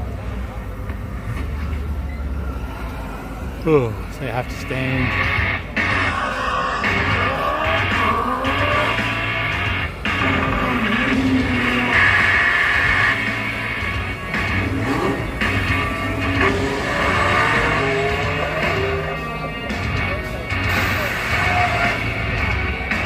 Only 4 hours to go. I think it finishes at 7 PM tonight. Oh, roughly. I'll probably go over time a little bit. Drag strip domination. Quicker ETs, #1 qualifiers. So maybe 8 PM. We earn I'm these lucky. things for ourselves and our racers with engine management designed to work the way people actually use it at the track. Our systems are constantly updated with new functionality and free updates. Yeah, Nicole. I wish I had something cold to drink. Always But I have to learning, walk my car for that. always improving, always Have to stay striving to in. make the best.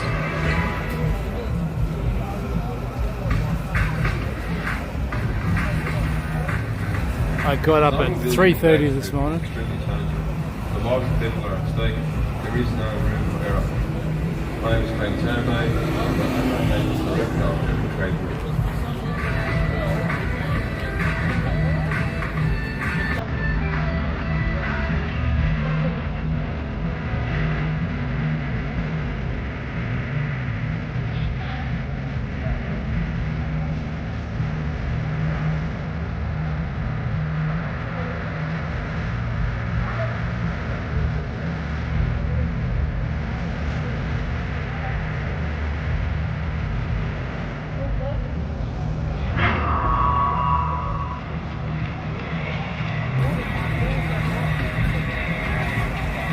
Hi guys, Owen from Front Racing Products, and I'm here at Sydney Raceway to unveil our first new prototype RV launch.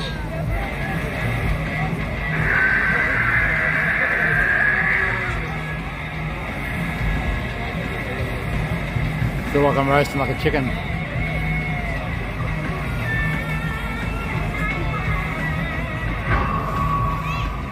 Well, I gave up drinking. No good for my diabetes. We've always had a few cars. They're all special. The T-Bird, Well, that's fine. the Colby when we want to get away, It's going to be a classic.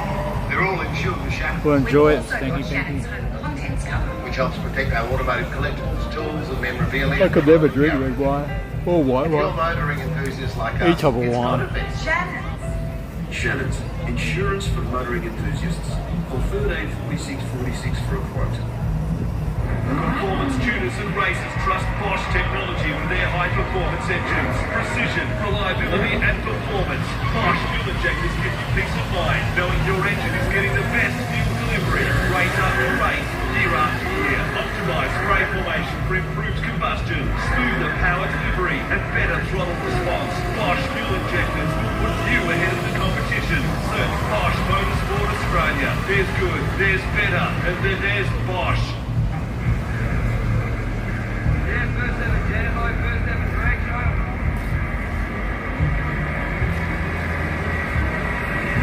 Here we go.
Attention to pitch, street 289, modified compact and modified 10.5. You guys are required to take lane, please.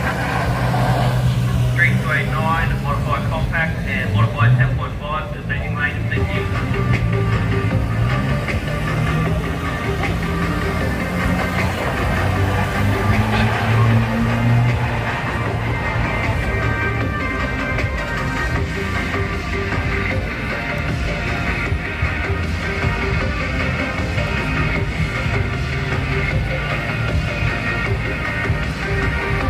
Ipswich is always a bit warmer than Brisbane by a degree or two.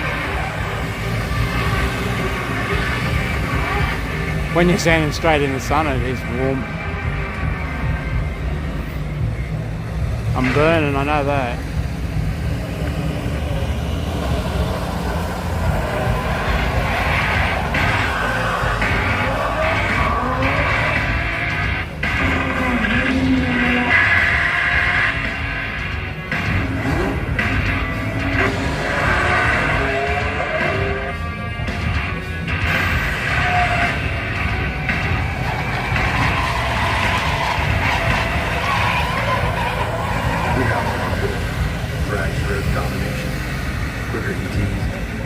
Oh, at least you got a beach to go to on the Sunshine Coast. We earn these things for ourselves and our racers with engine management designed to work the actually Cool. Our systems are constantly updated with new functionality, progress never stops.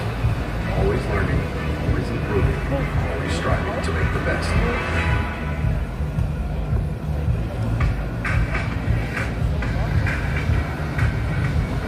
Designing, building and tagging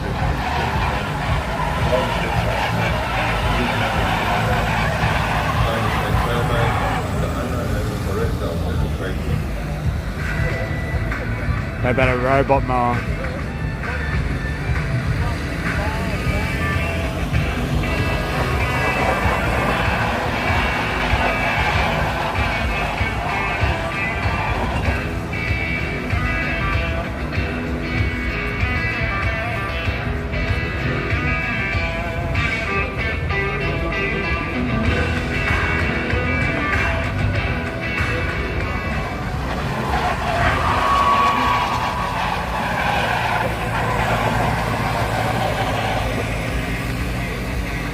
Owen from Front Racing Products, and I'm here at Sydney Roadway to unveil our first new prototype RV launch.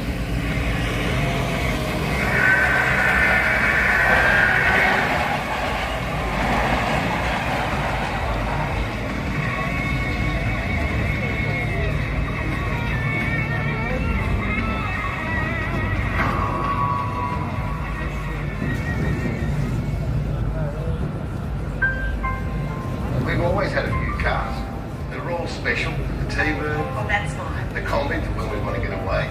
The XRA. It's going to be a classic.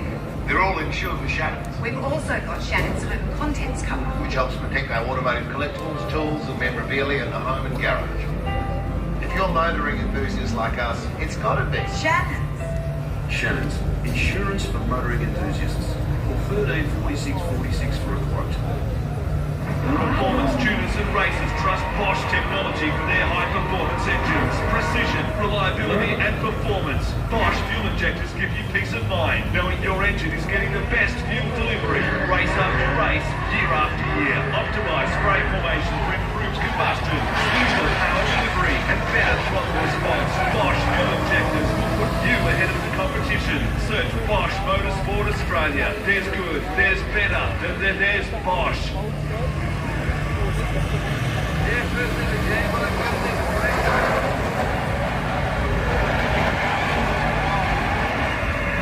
We go!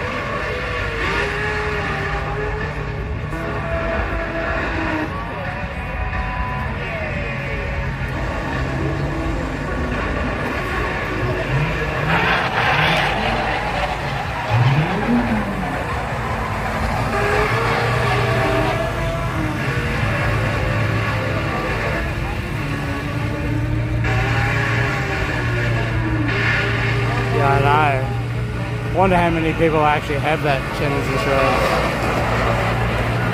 It must be expensive, like Suncorp insurance.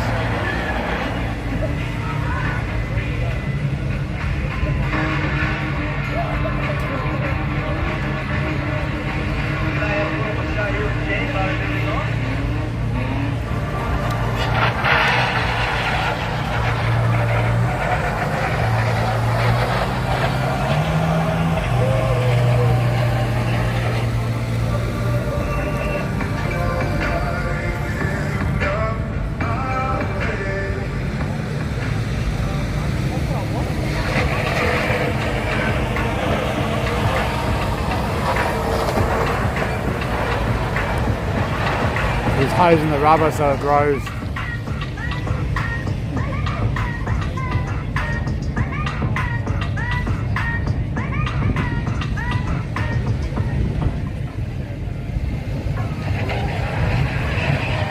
What's that for traction or something, is it? It's got something in the water or whatever it is. Like a tan colour.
Designing building a drag strip is extremely challenging. The lots of people are mistaken. There is no room for error.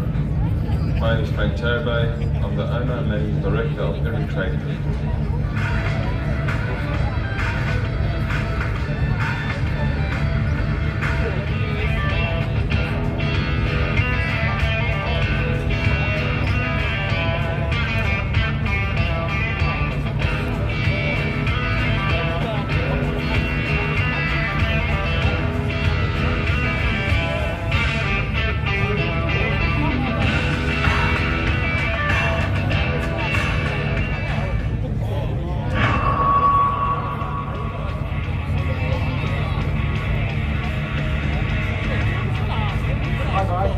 Stramp racing cars, and I'm here at Sydney Raceway to unveil our first new prototype RV launch.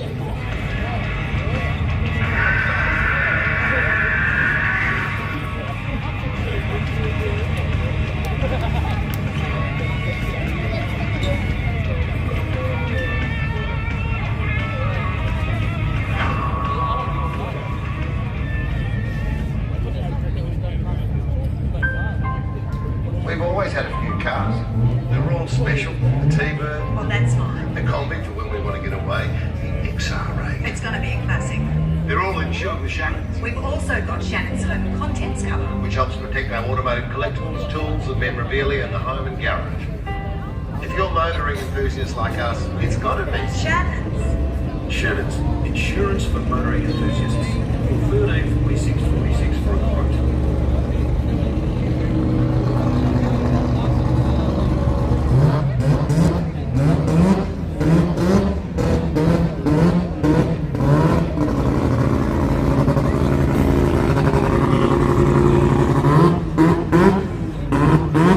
Yeah, let's have a look at our schedule, Rusty.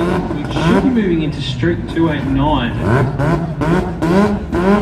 Brought to us by Speedflow Australia, so we should be moving into Street 289. This will be good. So this is a heads-up class, mate. Absolutely, the Hurstville Towing RX-7 rolling out now. I'm not sure who's driving this weekend because they haven't yet called this category. Mohammed Salami taking on Alex Adams.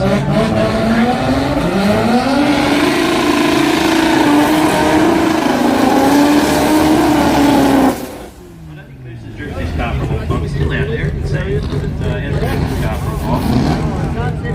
And out of Punchbowl in New South Wales, taking Alex Adams. Same three currently on one qualified with 73 and Adams. Into those awards even early with the one best boot in years. There was definitely one of the best boot in Mohammed. Please make sure you do. So we're drinking. Everyone's supposed to be up here drinking.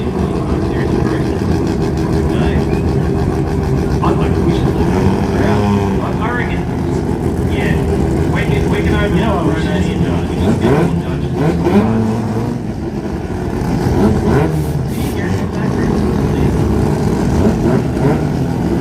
None of them can be in here.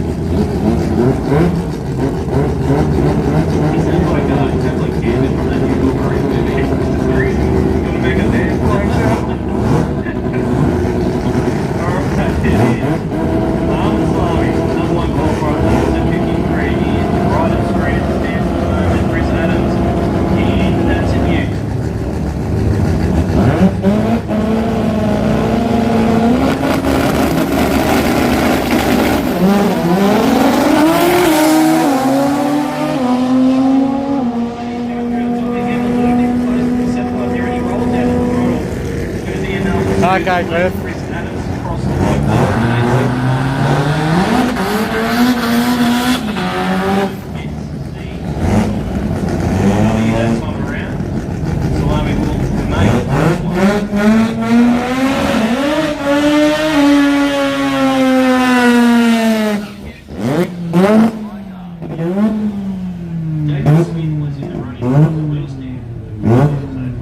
Bear in mind, the awards are not going out until we get to the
qualifier, and then this in so 794, 180 miles an hour so far in qualifying. Nava has not got down the track yet. We keep going in the 22nd class that we've seen so far today. So he has. Just really slowly down there that he made a couple there. So, Billy Nava now.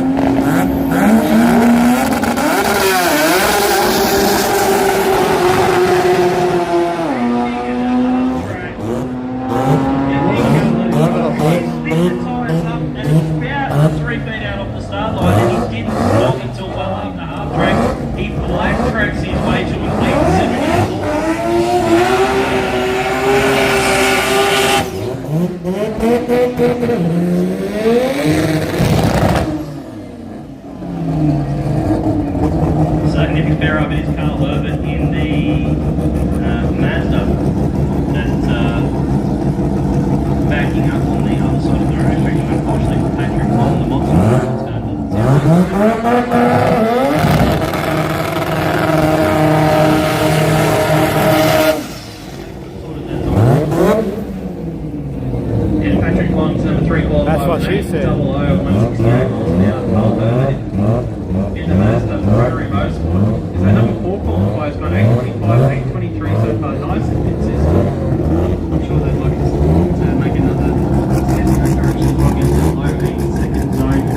I think my phone's working better than that. Patrick Long, Monster Performance.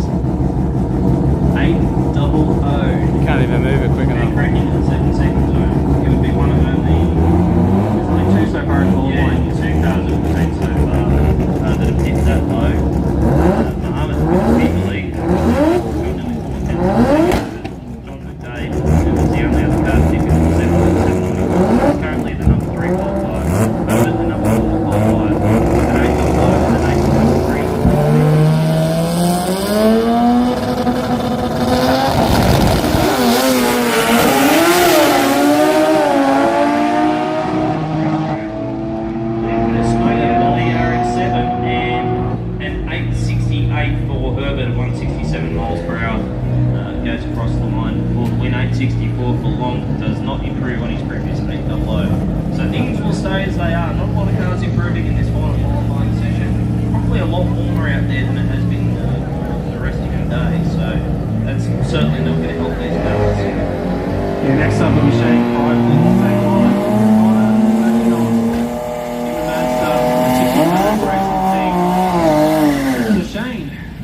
For 6 boost.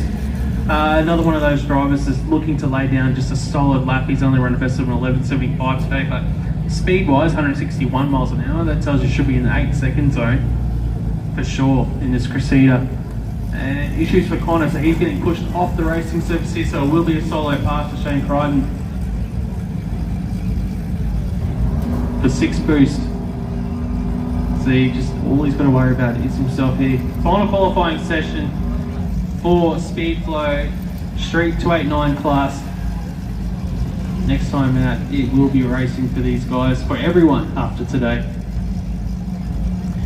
We are in the final qualifying sessions for all of our categories here at the Brisbane Jamboree.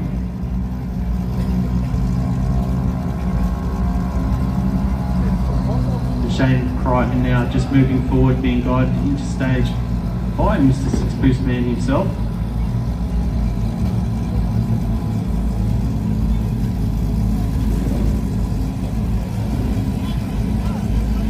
So 11.75, that's his quickest pass of the day.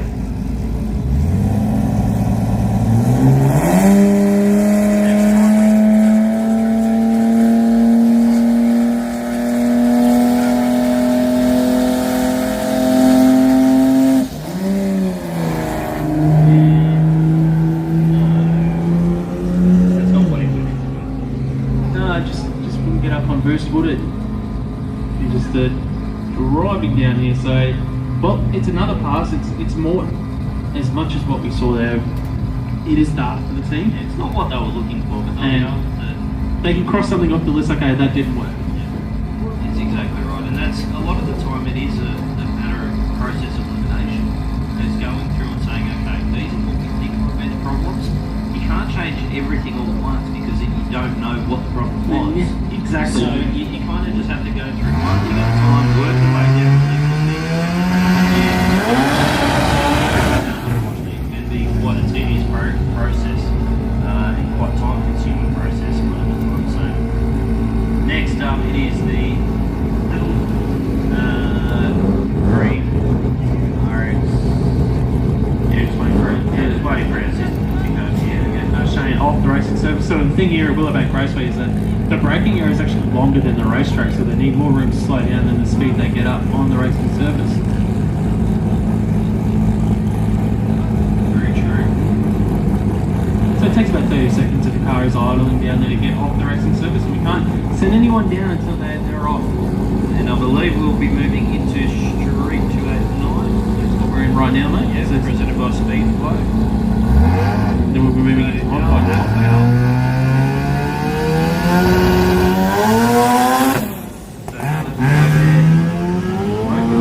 because he's gone through the beams.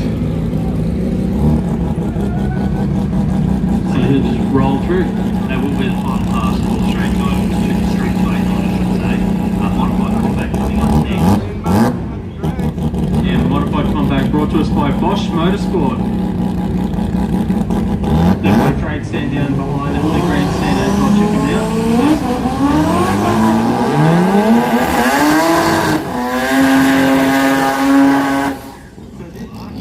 Yeah, this is the quickest of our die your own bracket. So it's 9.99 seconds more quicker than die your own category.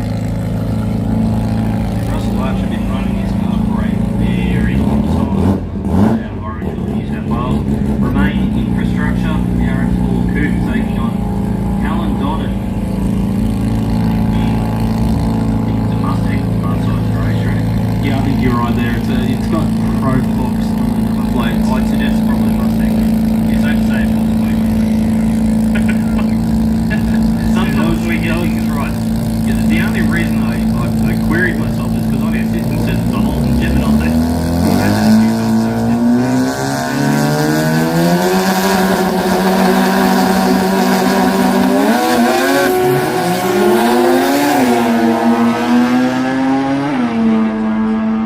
Nicely.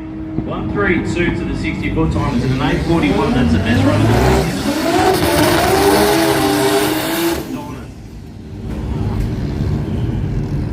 2 Ford Falcons. So, yeah, Archer was his quickest pass of the weekend so far as well, but still a couple of seconds outside that 9.99 at the moment, so he's going to have some issues going into racing tomorrow to work out that dial in. Next up, Aaron Murphy in the Ford to take on Martin Whelan. Also in the Ford, so Murphy will be on the speed pilot side of the racetrack, the blue Ford, and Whelan will be in the dark Ford, which is the black Ford.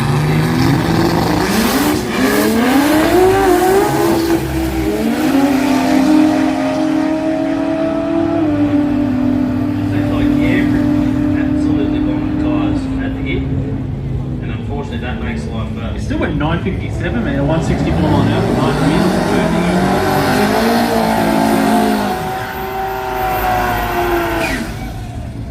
wheels. Next up, it is the battle of the Coronas, the brown Coronas at that. Andrew Rankin from Munrooden in Queensland taking on Edric Gershon from Valeview. Waiting on Gershom to roll up to the start line. Yeah, just doing a quick mop on the track there. There must have been some liquid left over from the previous cars. A bit of clean up in aisle 2. Yeah, Andrew Rankin now moving forward. You'll see him get into the pre-stage area first. Some of these cars are really surprising, aren't they? Like, you don't look at that Corona down there and go, yep, that's an 8-second car. An 8.5 second.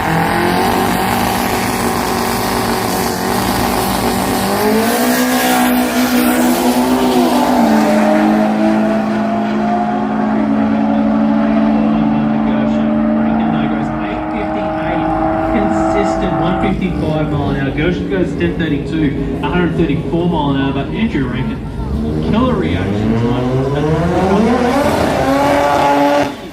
300 sprint. You'd be happy with that. You'd go back to the pits, throw on the barbecue, fire that race tomorrow. Bit techie over here. If we're doing it, there's any Uber and stuff.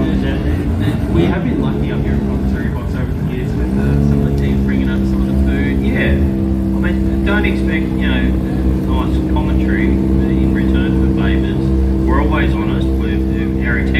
one question, but we do accept food. No, we definitely accept food, Yes. both of us. Nigel Hart's is on track in the VR to take on Parry Georges in the Gemini. Anyone's got a kebab going? No tomato, cheese, and garlic.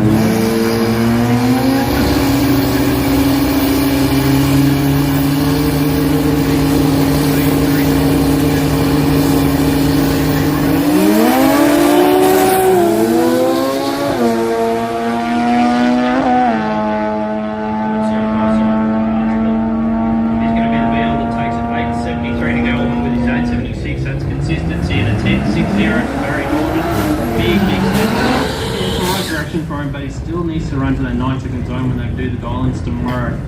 So you've got to be dialing in 999 or quicker and modified compact. Next up on track, it will be William Yarwood in the Supra to take on Nathan Peters. So this is the other one that I said I really like this weekend. Nathan Peters and Rebellion. It's a very tidy car, isn't it? Yeah. So Yarwood, they're just having a look under Yarwood's car. He's been given the shutdown signal. There's fluid under the car. Pro Compact, Pro Turbo, and Factory Extreme. Looks like Nathan Peters is going to have a solo class Pro here. Compact, Pro Turbo, and Factory Extreme for station ladies. Thank you. Yeah, there's our number 10 qualifier at the moment, run a best of a 9:35. This purple Valiant for Nathan Peters. This is a cool car, isn't it? It is. Yeah. Like, that is just colour really works on it as well. Racing the real dyno, bumps it in as well.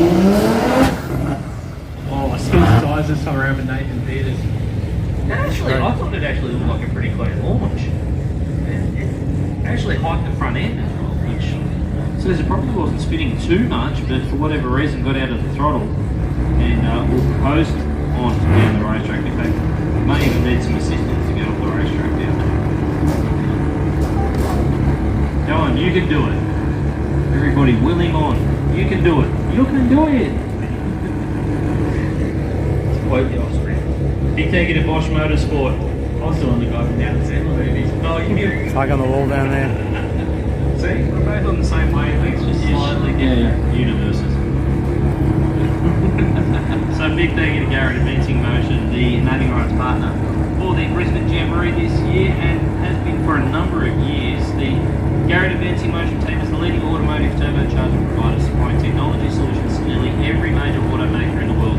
Their innovative turbo technologies for all applications enhance vehicle performance, fuel economy and drivability. They cover the full range of engine sizes from sub 1 litre economy 3-cylinder engines, premium and high.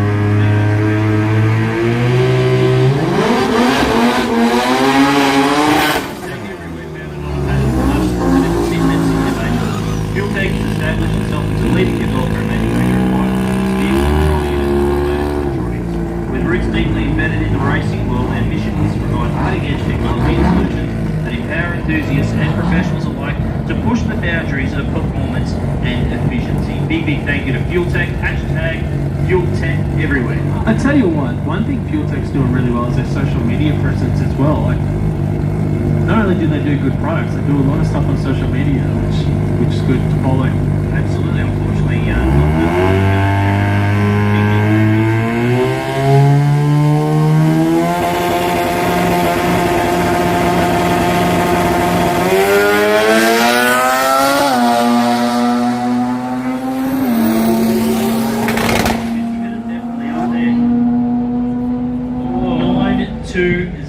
that's a good run to go along with its previous 919. Steve Chaplin, Mark, you're the expert. Was that a chicken twisty or a cheese twisty? Chicken twisties all the way, mate. Chicken twisties all the way. There. Don't at me. Yeah, it's not good. It looked like something from up here that I'm just wondering if something was left in that lane of Goldies there. Yeah, unfortunately we do have the track walkers out there having a good look at things, and we can see some concerned faces. Hopefully it was something, just maybe a little bit of fuel that's going to evaporate off with the warm conditions we've got. It's not going to take much for it to burn itself off. No, we're getting the universal shut it down signal from the start line crew, and I think we're going to go back and jump on the tractor. So we are going to be down for a little bit. We've got some stuff on the racing surface that we are going to need to clean up. I might go Might be for a time walk. to get Diggles. To get out there. So we'll just find out how long before we get back underway. We'll get the racetrack cleaned off and back here in court for the Brisbane Jamboree. We'll try and get an update for you as soon as we can. I'll get a couple of drinks. In the meantime, we might radio.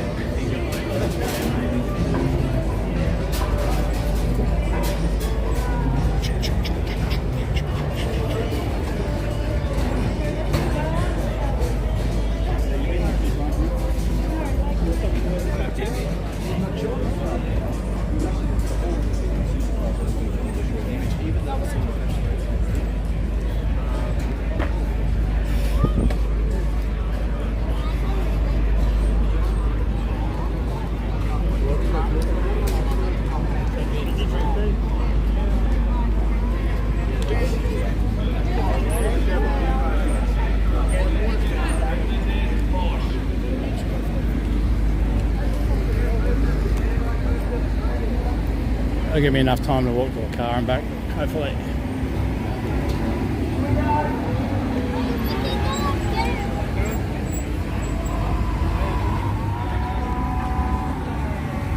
Plenty of rotors sitting there.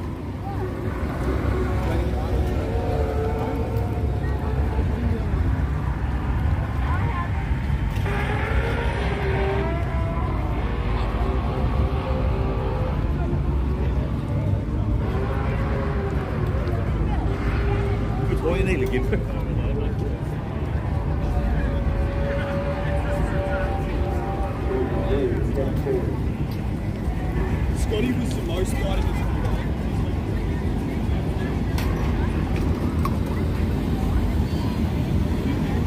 I need a new sticker.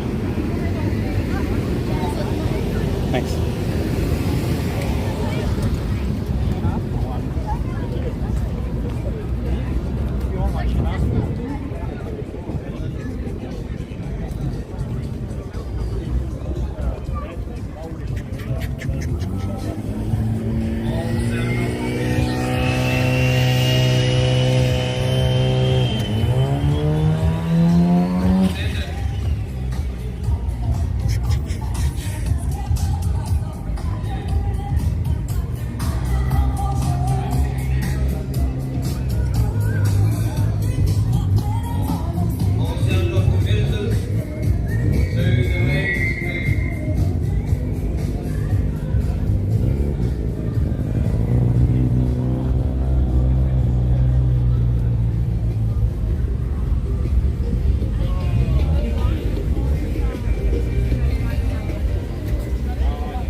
Coming down the track.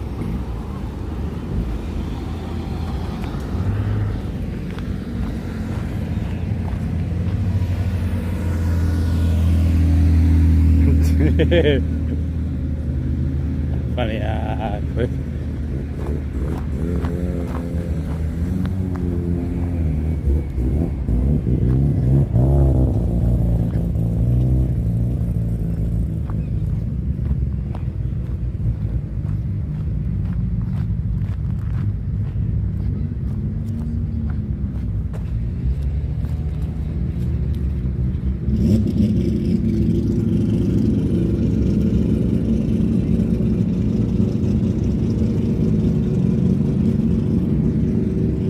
Go and get a drink in the car.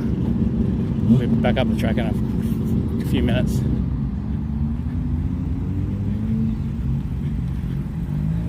Might even change my shirt too. I'm sweating like a pig up there.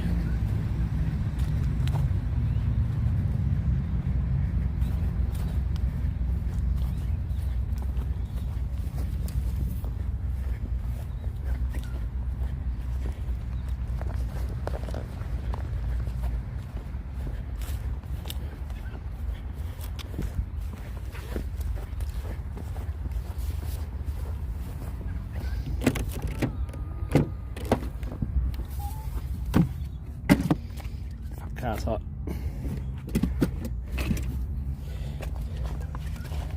There's one. Solo. Just let me find that other shirt.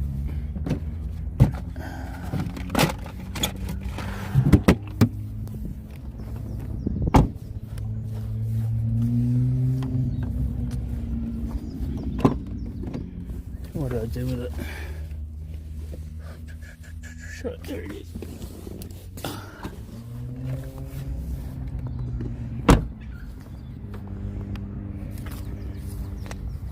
Stick these on the ground, it's easy to put that on the ground.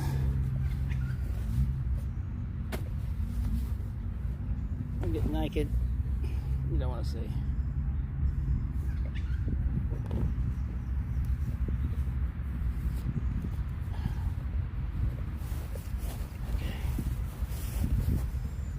So let me just put back in the car.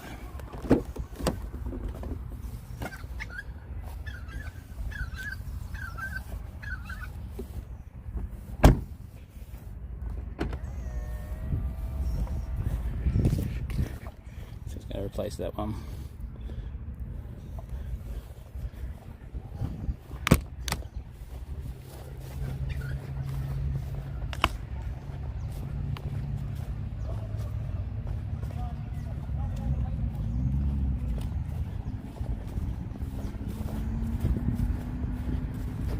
Please like and subscribe, chat.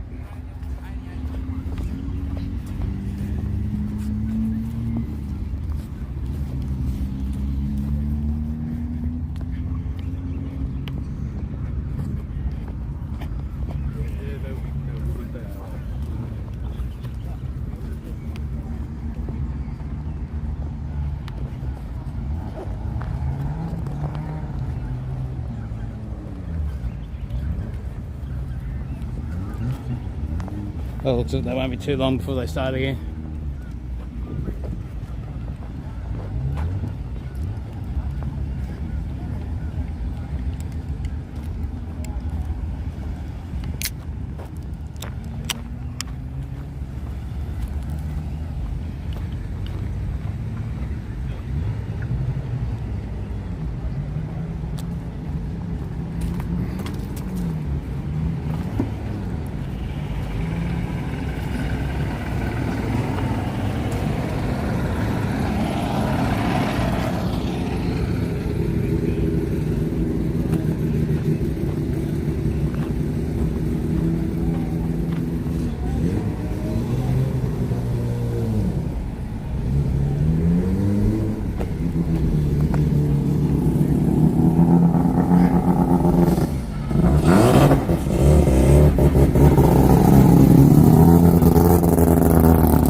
Okay.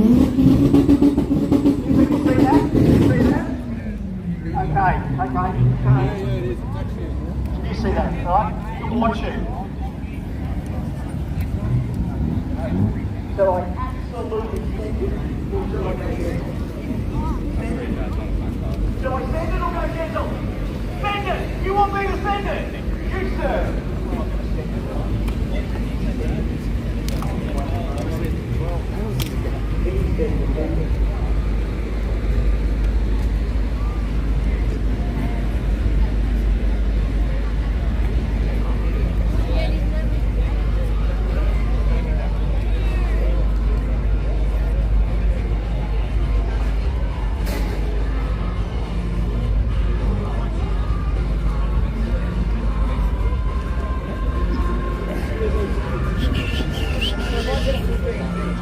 Blah, blah, blah.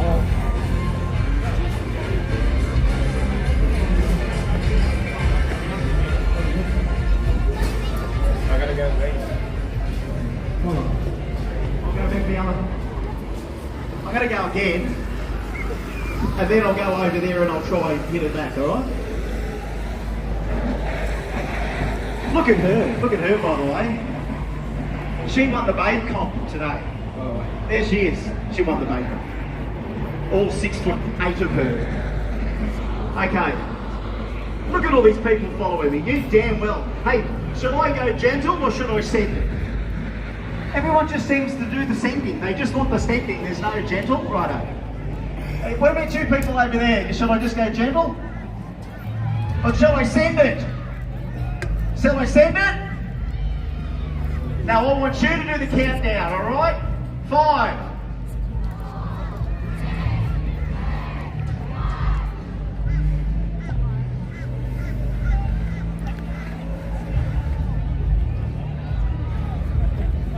Got onto that. That was good. The microphone's even getting out of breath. Okay. If I send up, now remember people, whoever caught those balls, you got to take them back to the jamboree tent to get your prize. Lucky ball is not the prize. It's the way to get you your prize. Take the ball back. Well, I don't want people going home with this lucky ball. They go, well, when does it get lucky? So I think I've got enough to hit 1 more that side and 3 more this side, all right? At the moment, we're on a tight ball budget. Anyone wants to donate balls? Yeah, look, mate, we need ones that can go a long way, okay? Thank you. This bloke's looking right at me. All right, so I can hit 1 more over there. Is that right?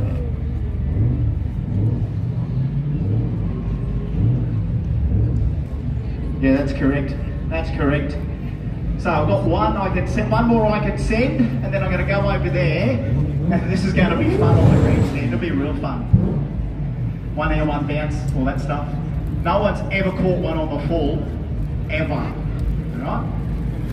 People over the last one before I go. Can you see that? Can you see that? It's blue, like the sky. Almost deliberate that we did this because guess what? I think you're going to lose this one. But should I go gentle or should I send it? Alright, send it. Alright, send it. Okay. I need a countdown. Start from 10 so I can get me breath. Go, 10!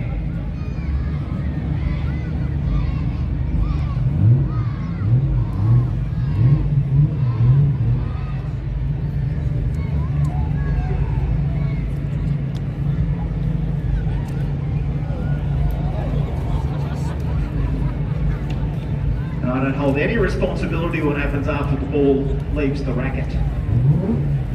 So just remember that when I send them over here in a sec, eh? Shall we do that? Oh, we'll walk around. Yeah, we'll just walk around. We don't have a buggy, do we? No, we? Where's an Uber when you need one? Oh, here's one. Oh, thank you, Prakash. Yeah, not like you say you look like in your photo. Okay. That's all right, that's fine. No, that's fine. Hopefully we get them all back. We'll go the other side with those. You ready, folks? Let us go around the other side and we'll have a crack, eh? Can we turn this around? You guys going to be ready for a couple of these ones? You know, every time I ask them, should I go steady or shall I send it? They all just say send it. We all know why we come to Jamboree. We just want to see people send it, so we're going to send some lucky balls over here. I don't know, maybe the first one should be in this area here. I'm a bit scared, mate. I don't know what's going to happen. I don't know. Oh, here? Oh, this is a bit... It's all too close. I know, boys, I know. Girls, ladies.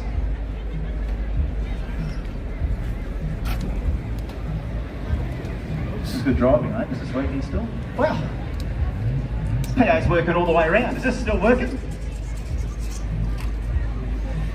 As I explained to everyone before that were listening, is that due to the immense popularity of this concept, I accidentally sent nearly all the black balls out in Adelaide, didn't we? We had a few delays in it. Just stop here for a sec, Prakash. Just stop here for a sec. Thanks, Prakash. Sorry, kids, you know how this works. Oh, okay, that's right. That's right. You've already received stuff over the top. So I've just got a couple of it. I just got a couple of little catch and keeps, all right? Little catch and keeps, right? These are just the little foam ones. So this isn't a lucky ball. This is just a little catch and keep. So it's just going to go up in the air, all right? Oh, geez, you kids are frothing for free stuff. I cannot give you all the free stuff, all right? It's a bit of fun, a bit of random acts of generosity from the captain and Kelly, okay? So let's not all get upset that we don't get something. Let's just have fun, all right? All right, so this is a little first one. All right, it's going to go up in the air. I want to look up in the air already. Ready? Look up in the air now. Go. Look up. No one's looking up. Look up. Because once you all look up and say 5, 4, 3, 2, 1, go, then I'll hit you into your vision, okay? Look up in the air. Go straight in the air. Count down now. 5. Keep looking up. Keep looking up. Oh. Hang on, it's coming back. It's coming back. Where did it go? Oh my goodness. Didn't work, did it?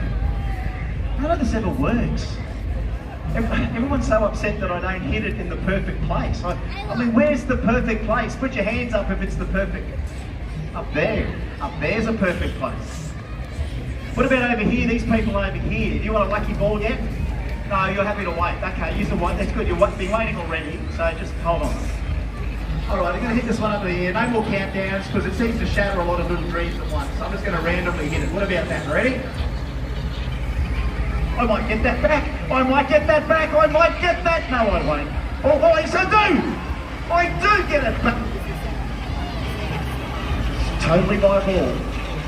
If you don't want it, don't throw it back. Sorry. Okay. I'm going to get that back again. Oh, it balks, it turns, it falls, it pivots. Get Ash with the boot. He's got the super boot. Anyway, well, everyone's distracted.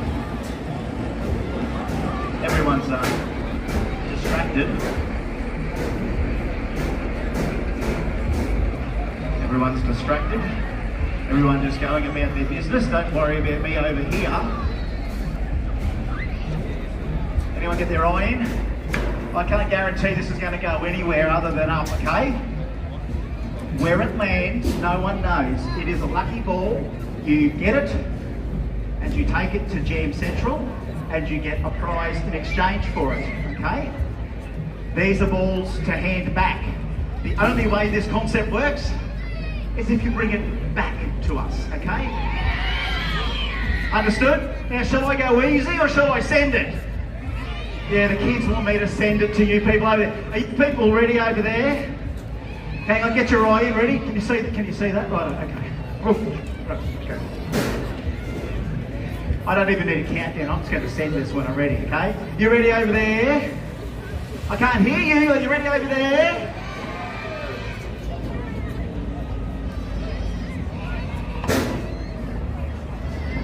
Is that even going to make it? Is that even going to... He's got it! He's got it! Is it a free ball? It's a free... He's got it!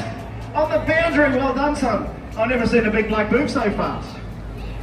He was just sitting down there 3 seconds ago. The big fella's up, the big fella's on the run, and the big fella gets it for his boy. Well done, Dad. Well done, got me right there, it did. But Dad does for his son. Gets up there, gets that ball. Gets it, of course he does, little Jimmy. Of course he does. Oh yeah, Dad. Alright. Yeah, feeling it here. That was Trisha. That was good, I think I've got to go, it didn't go all the way. Hey Trisha. I'm going to try a bit of backspin. Oh, over there, angle. Alright. Backspin, bit of backspin. If it comes back, it comes back.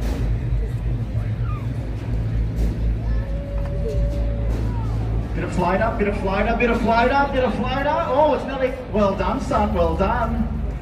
Literally sat down and took it. It just like bounced into his crotch. Sorry about that. Thank me later. Sorry about that, mate. That works well. What do we got in here, Shakib? You guess one of those. I'm going to go deep. Alright. See, we're keeping this equal, keeping it balanced. The kids are calming down over here, which is good. It's driving me insane just quietly. Alright. I have people over here waving already. People waving over here. People waving. That was about where we were when we hit the other one, wasn't it? Oh, by the way, we seem to have had a few extras. We'll go back over and do one of those. Trust me, I've got another one there. I'll go back and do that one. But the girls are doing some of it. I'm just sending the long stuff, okay? How are you, sir? All right? What about here? I wonder if I could just crack that through the middle of the John Dick there. Right past Duffy, do you reckon? Okay. Yes, did someone, shall I go easy or shall I send it? Because going easy looks like it's gonna send it. Can you people see that over? Okay. Alright. Yeah, you can see me just can't miss me right here. Alright, I'll try this, okay? Try this.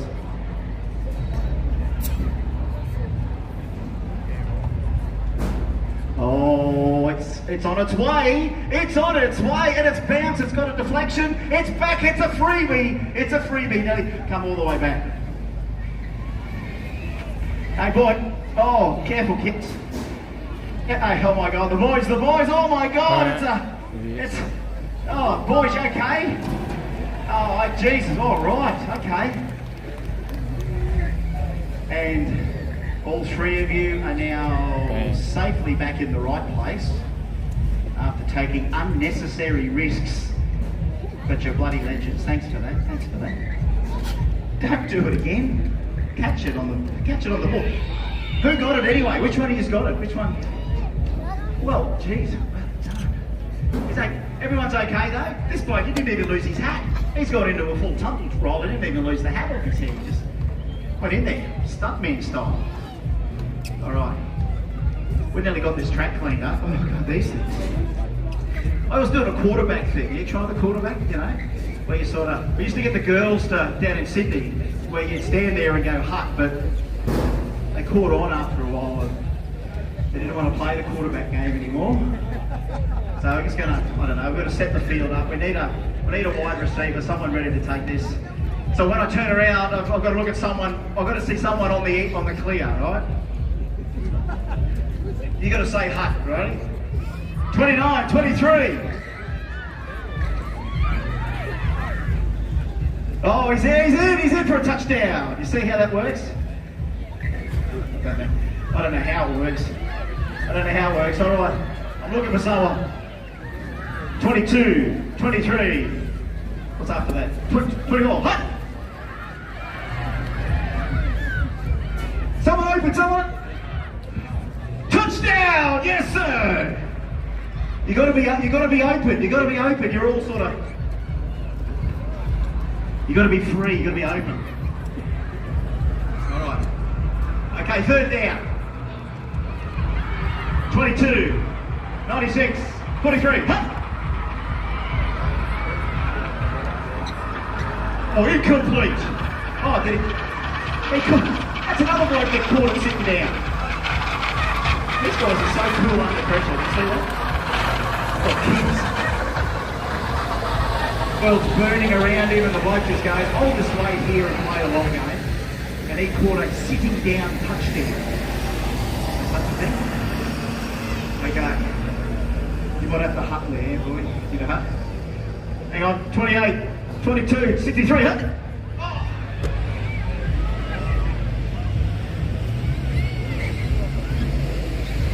Okay.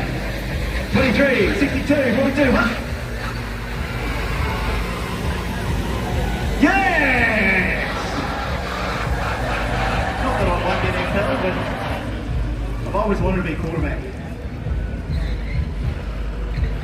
Oh, quickly, I'm going to do one more, and then I want to play the quarterback game over there. Because then, I've got a lucky ball to hit over here, okay? $2 ain't going to cover it, son. Alright, so, alright, girls, it's in there. That's it. Ball.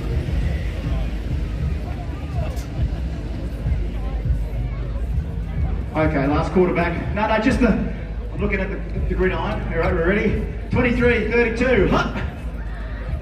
Oh, did you see that?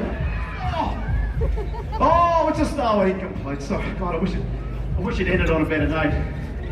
I couldn't believe I caught it. You just said, I'll go get a lucky ball and play quarterback over here. That's all fun. We're having good fun. Oh, yeah. How many have we got left? This is what I'm worried about. I'm making it exactly, the same amount of lucky balls going each side, right?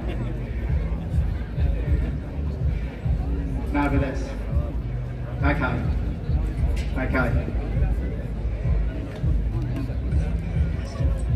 Yeah, so that's the one. We haven't hit one over there. Oh, yes, we have one. So we owe you one on this side. All right, let's run across. Let's run across. All right, we've got one to catch for you guys over here.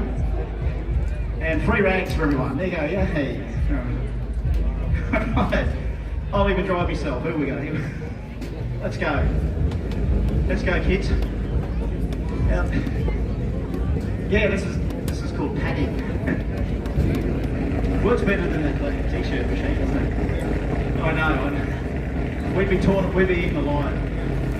This golf buggy would be on blocks with all the wheels missing. I'm sure that's what would happen. I think we're nearly underway. Oh, I've got one to send. Oh, got one to send. Hey?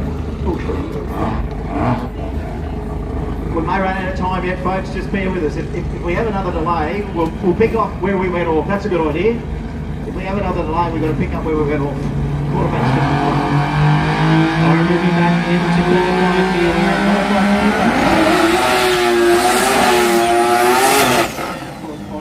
bringing us modified compact this weekend on track. We have got Rohan Gordon in the Tirana to take on Aki Kador. Aki Kador and the mighty little RX3 sedan, and the Holden Tirana HB, the big block HB Tirana. I love it. They used to come out with a tiny little 1200 4-cylinder, and well, whatever Rowan's put in it, goes a lot bigger. Normal 27, and we haven't seen Aki get the RX3 out for a representative run yet, but surely we will, Mark. Surely. Oh, good feelings for him. Pass around.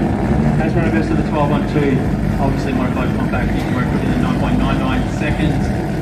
Good looking car though. Yeah, nice right. looking. Got a parachute on the back.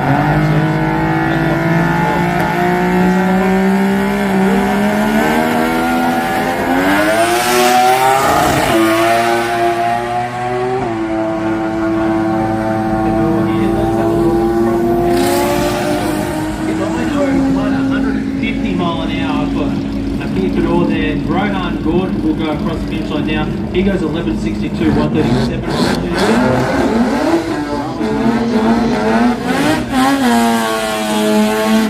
So where is he sitting in the thing? Aki's now in 6th place, and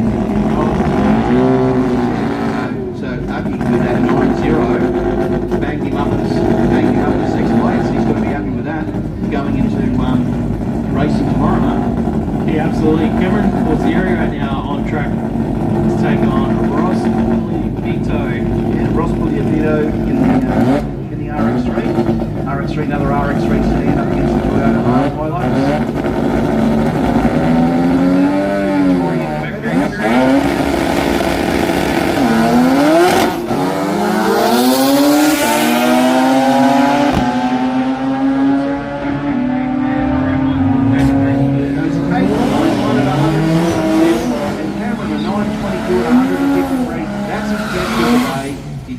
11s and 10s and now a low 9. But I'll tell you what, Ross, 8.91, puts him into 6th position, pushes out Akey. It's a bit brutal out there. It is brutal. It's brutal in qualifying. For modified compact. Troy Lewis on track now to take on Chris O'Neill. Looks like is Troy actually gone past the stage beams here? I know he's in full stage. Yeah, Troy, that Cortina, mate. He's I'm not too sure. They're just having a good look at the Madrabar car and dog wash Corolla. An angle at the moment as well. So not too sure. They're just. But you can see Troy is into full stage in the Fat As Comp Engines Cortina. Has run an 8.67 at 159 in that awesome looking Cortina. Look at it. It is mean. We're just waiting to see what's going on with Chris's car. Not too sure what's happened with the little Corolla. It's fired up. Fired up under her own power. Little Corolla. It looks like it's leaking. No, it's leaking. Yeah, you can see it from up here. So shut it down, shut it down.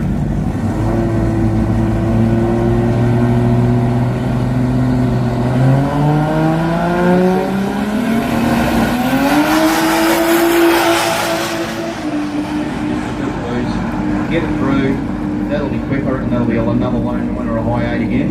860 at 160, hold the phone. And great lap there for Lewis in. That is mate, that's about an Olympic size amount of water, Olympic pool size amount of water out there. That's a lot of liquid on track here. I just hope that good catch from the Starline officials there to not let him go down the track there, Chris O'Neill. Troy Lewis will stay in that number 3 spot in qualifying at the moment here in modified compact, brought to us by Bosch Motorsport. We will have to get this cleaned up quickly before we get back underway. Without a doubt. But whether they will run, because it's qualifying, whether they will just use the left lane mark, I'm not too sure. That means we're moving into our next category, aren't we? Yep. We certainly are. This is a tough category. Guy King, Rob Cady, Josh Moore, Louis Jamas, and Phil Penny. It's just going to be a quick cameo for you, Terry, mate. This,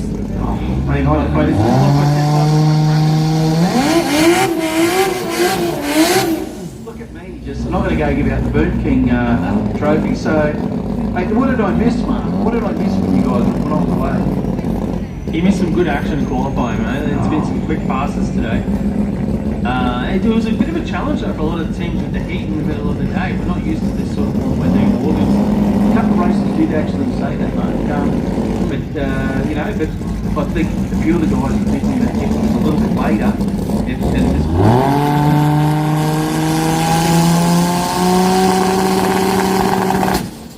cooling down. Joshua Moore on track in the U Performance Pass Plus, and it looks like he's lost fire as well. He did too. Something went wrong there. You can just see Josh moving around in the cockpit, like just shifted it through whether something was not right in the mighty Barra powered BRU. But the guy behind him in the Central Queensland Rotary, he probably just had it in the lane because it looks like it's been cleaned up already. Must be a deal with this rider. He missed a bit here.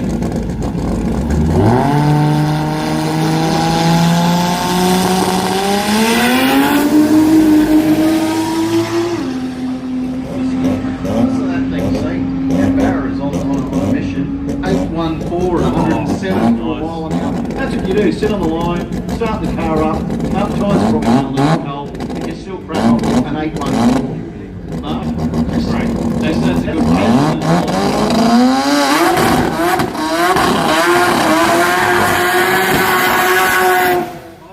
Give it up for Rob Cady. That's a stout burnout there. Well done, the mighty Central Queensland Rotary. A little RX2, how good is that thing? Big skid from the rotor. That was a power skid right there. That was impressive. Well done, Rob. Crowd loved it. Absolutely loved it.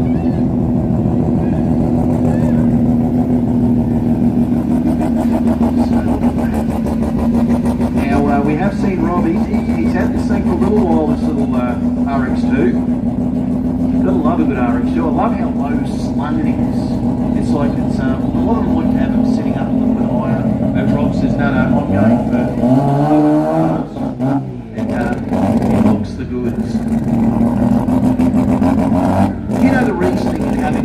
parachute in your wheelie bars. Parachute. Is that what it's called? Yeah, it's a parachute. Do you know I've been commentating for 12 years and I did not know that? I thought it was like those two bike races.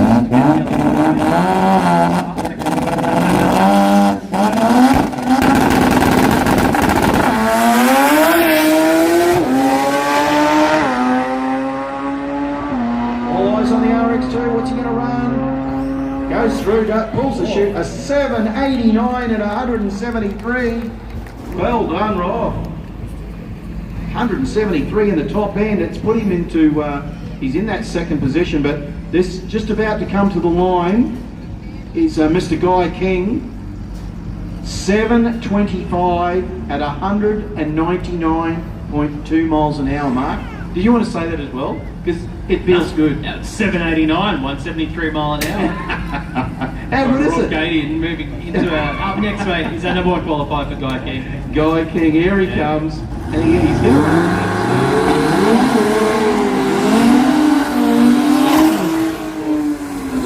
mighty little Datsun Ute.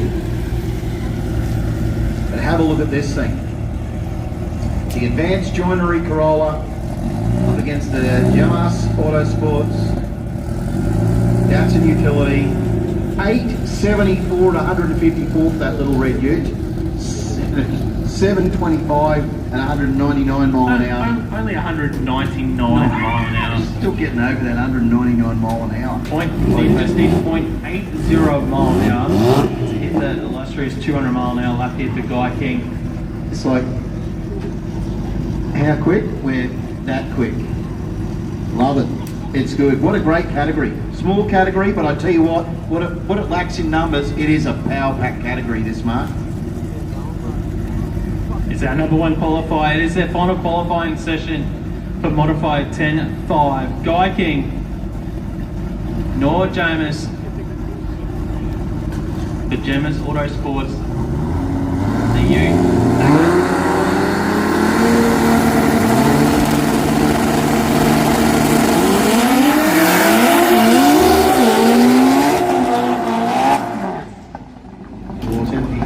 Yeah, it sounds like both cars are off the throttle early here. And 8 will go through for an 872, 115 mile an hour.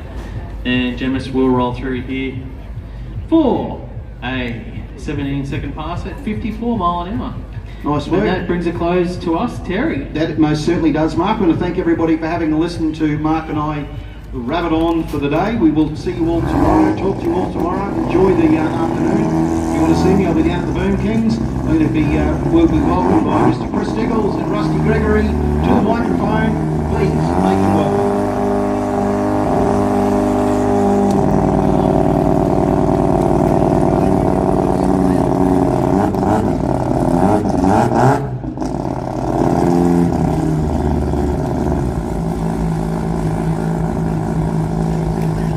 Where is the love? Mr. Diggles, right here. We say nothing but nice things about Mark, and then he comes out and says that. But he sort of does them on the changeover, doesn't he? He does them a little on the side. It's just like that little. It's I've got the microphone now. It's the insult version of like a wraparound, move around. You know, dummy half, you do a little wraparound. You walk around this way, I'll slap you over the head. Who did it? You know, like that's what it feels like. It did sound like Mark's voice that said that, honestly. But we're professionals, Rusty. Typical Broncos fan. Typical Broncos fan starts to find them runs away. We're professionals here, like with my undergarments.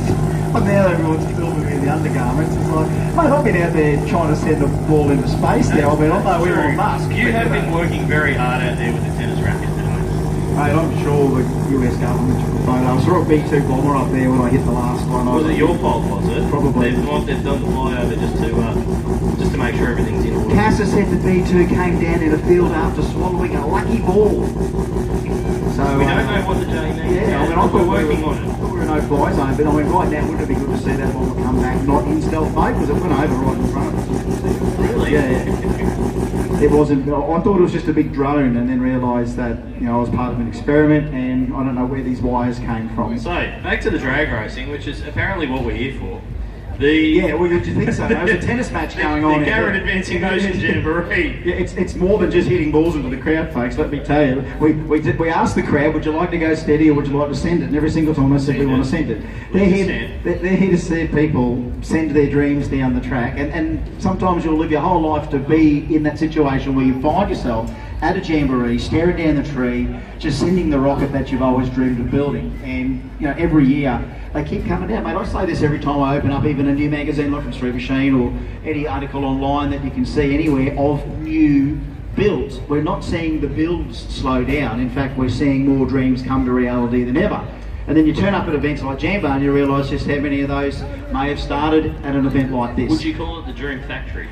I've been in many dream factories, many industries. Like you could talk about Burnsy's place, you could talk about the Spot On workshops, you could talk about, you know, even Swanee down here or ET Chassis or variety of different fabricators, even just in Queensland, that'll tell you that right now in those workshops, people's dreams are being built on a daily basis. There's cars there that you go, well, I can't wait to see that thing going. And again, sometimes it can be anything from a twin-turbo LS street car.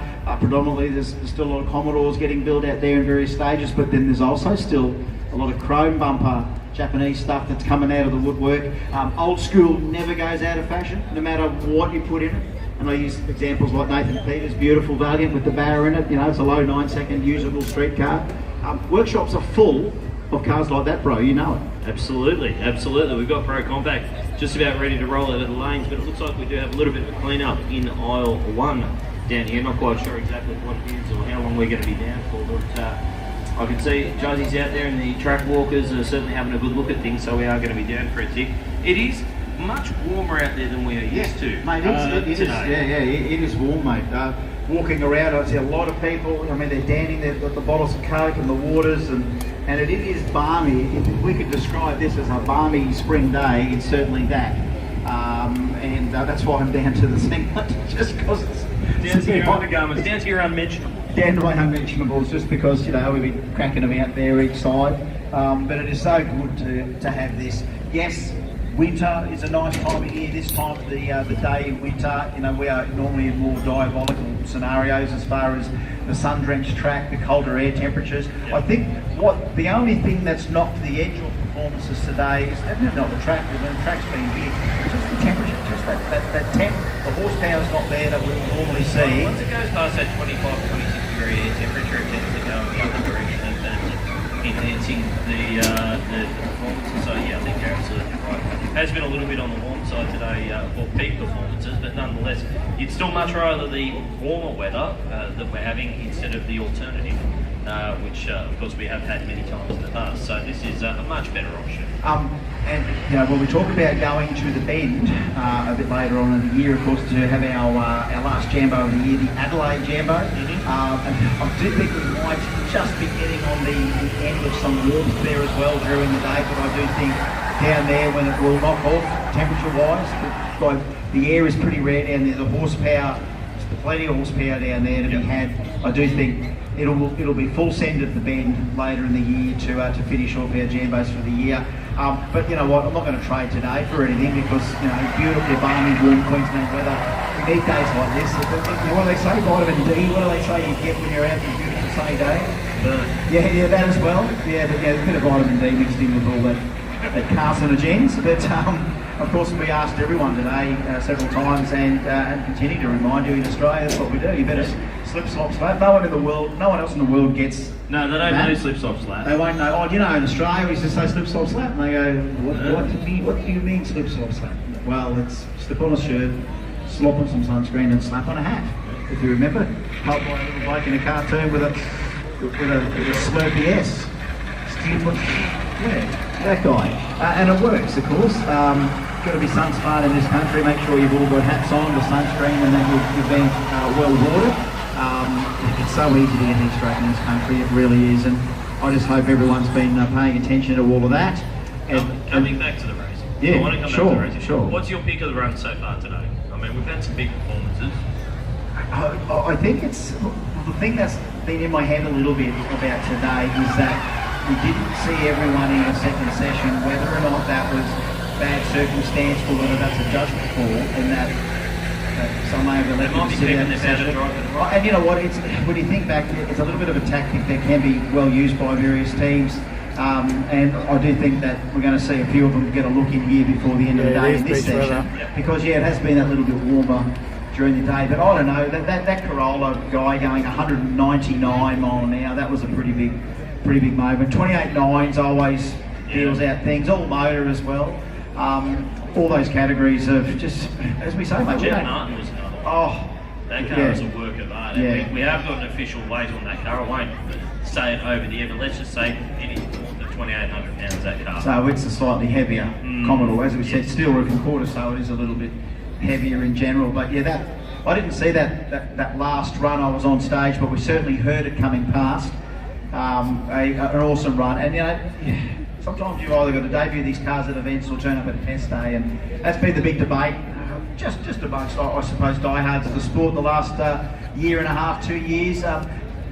These days, track hires are a thing. Like back in the day, you would never dream of anyone hiring a track to do any testing. I mean, it was simply out of the question financially. But you know, tracks offer certain deals and X amount of cars, and you know, you can get in sometimes for 500 plus a day to test, and some guys need that. They want to get runs under the belt. The cars come so far, and track time outside the confines of a race event gives you the freedom to really just concentrate on getting the best out of the vehicle. However, I think sometimes people get drawn into chasing numbers down and getting a number up, and then sitting on the number, and then thinking, well, when can we compete with this car? If all you're doing is testing with it, would you much rather keep that for yourself, a car that gives you the satisfaction, or is the extra bit of adrenaline you're chasing where you actually want to race someone? Competing is the key. Yeah, absolutely, to me, always. Competition is what drives drag races. Yeah. That's what's always driven drag races. The time slips are cool, the times are cool, the records are cool. But that being said, there's nothing better than at the end of the day standing there holding the trophy, knowing that you beat the guy in the other lane. And you know what? Sometimes that will come from 2 or 3 days of testing to get that win on Sunday. But it's good that you may have tried nearly 5 days to achieve something in one week that you may not have done for 12 months or 2 years. And that's the reality of it. Is that yes, the show's better for everyone if they do all test. They kind of hone the combos down, so when they do turn up on race day, they normally are nearly flawless. They tend to weed out the aborted runs, for lack of a better word. Throw in a mega hot day, and again our little sort of crazy tricky time when all the horsepower guides sometimes don't align, and then we're back to square one. We're fighting for percentage runs and a long game tomorrow. All that testing may not have worked because that was maybe the conditions are a bit cooler. Different time of the day. Yep. You know, when you come to a race schedule, everyone's on the same timeline. There's no custom timelines for anyone. When you comply as a competitor, you got to be in the lanes at this time, round 1, round 2, round 3. How many wins are you going to get? Yeah. You know, only the best win. And the other thing is, you can come up with a tune-up for the Lemon Raceway, but that tune-up is not necessarily going to work once we go down that. Two very, very different racetracks, two very different atmospheric scenarios and very different weather patterns that you get down there. So what works here is not necessarily going to work down there, which isn't necessarily going to work in Sydney when you go there. Everything has got a limit as to how much is transferable from track to track. And you know, conditions and baselines all sort of help. But one thing I like about even if you do go to the bend, and folks, please, if you can, get some annual leave locked away, get a bit of holiday locked away. It's truly worth the experience to do, and if you can, I mean, look, Tailem Bend is about an hour out of Adelaide. Of course, the Shahim family have got that fantastic If you haven't been circuit. there, if you haven't been there, go there just for the experience. Yeah, See sure. the venue and the racetrack and the Ridges Hotel that's there, and all of the stuff that goes along with it. Because it's not just about the venue itself; it's about all the other stuff. It's without a doubt one of the preeminent venues in the country, sporting venues, not just motorsport, but sporting venues. And what I found when I first went there, of course, we sort of ducked in there for Drag Challenge, just how intimate the place is. You know what I mean? Like, it's not, like you go to Sydney Dragway, it's still quite sprawling. Cavernous would be the word at Sydney Dragway. Well, Sydney Dragway is cavernous. Willowbank's definitely sort of spread and a little bit wide. But Adelaide feels very intimate. Like it feels like a scaled down Sydney Dragway. You're nearly on top of the cars. You are almost in this little bowl, and it's a little bit freaky to see, because then you see them sort of funnel up the hill there. You actually see them disappear through the finish line and see them through the finish. Here, of course, at Willowbank, we lose them at the finish line. Unless you're up high on the grandstands, you don't see them over the edge here.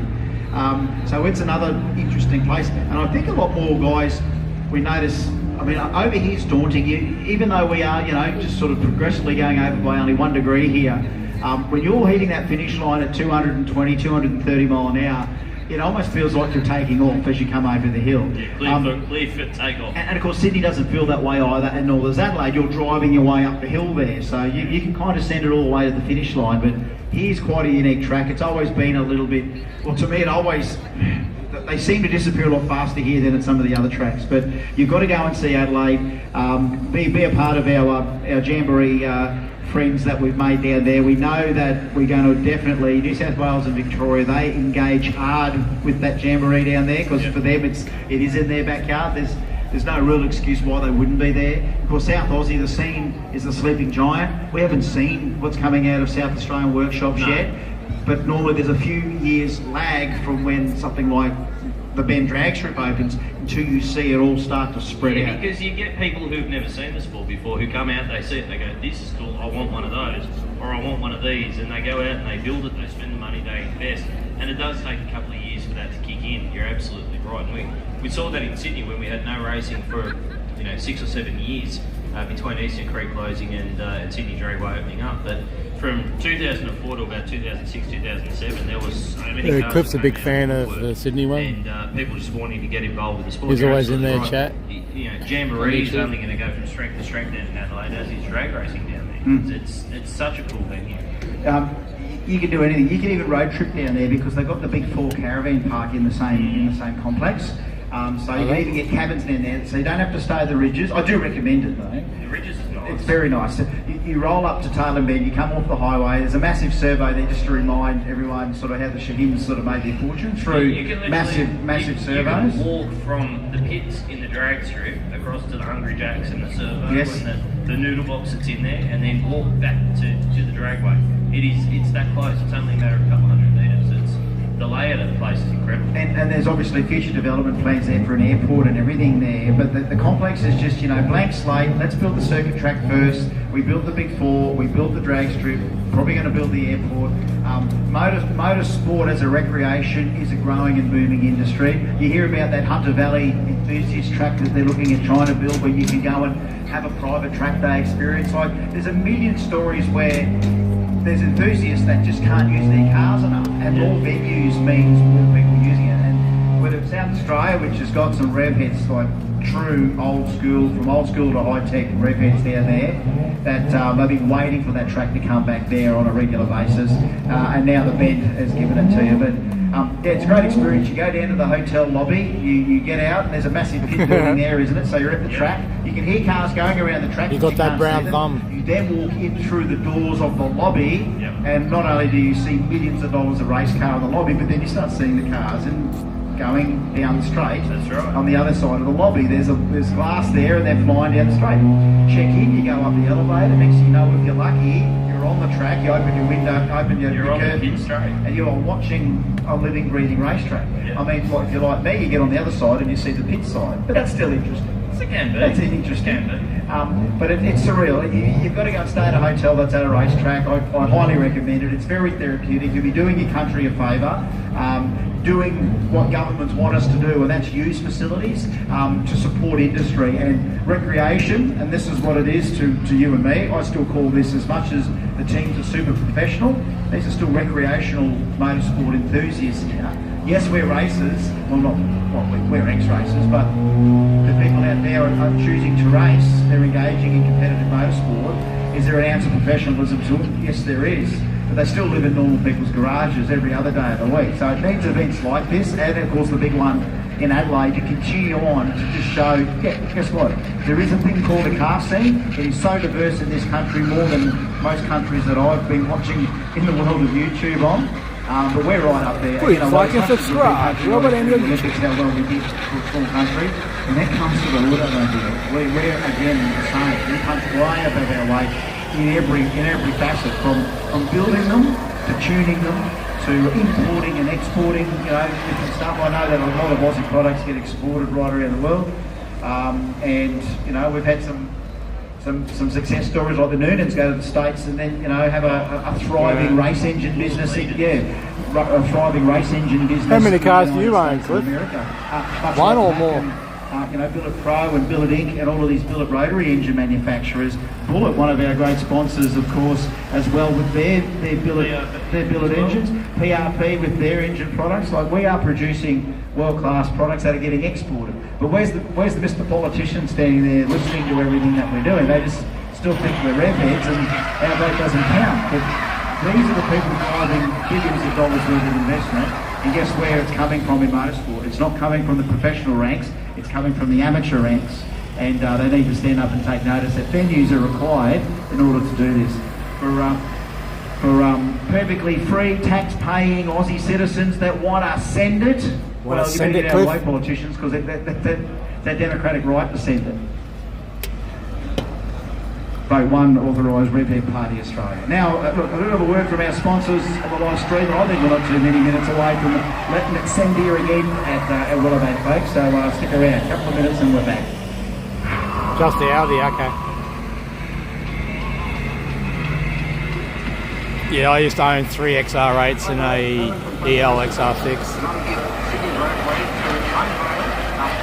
An EB XR8. 2 EB XR8 Series 2s and a ED XR8 and the EL XR6, which I was going to turbocharge.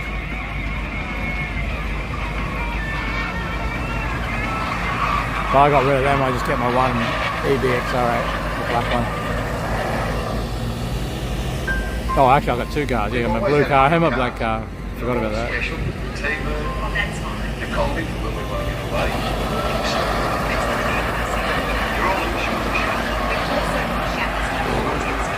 I got to get that thing going too. And chuck a fuel pump in it and a battery. It's a fuel shooting my guts. Shannons, insurance for motoring enthusiasts. Call 13 46 46 for a quote. Want to get it going first, so then I can go and get the seals done on it. I've got brand new seals.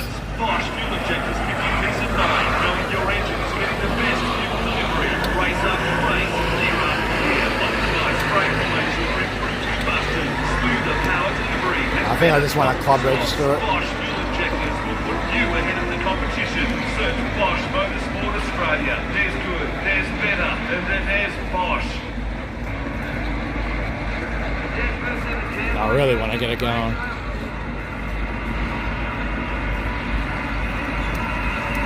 We go.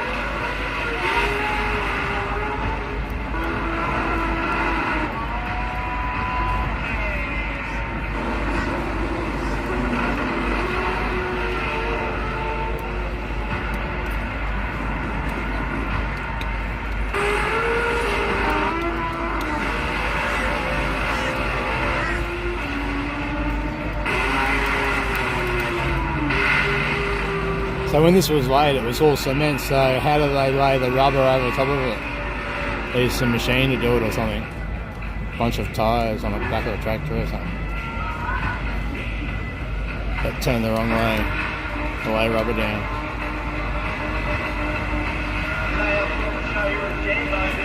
Because you can see bare patches of concrete, no rubber on them instead of there.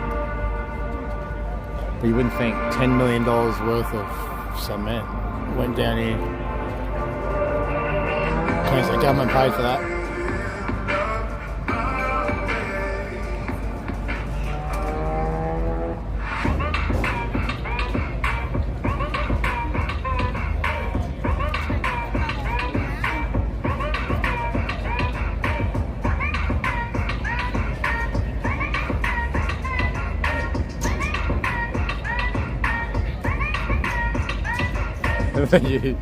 How many blondes do you want me to record tomorrow? We're gonna do a Trisha can sit there and count all the blondes we see.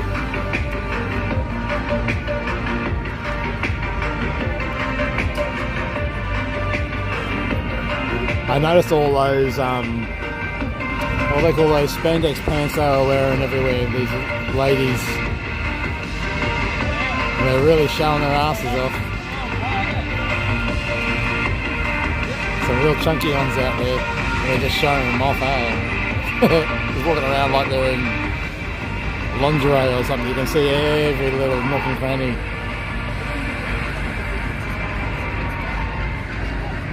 I just laugh sometimes when I see it.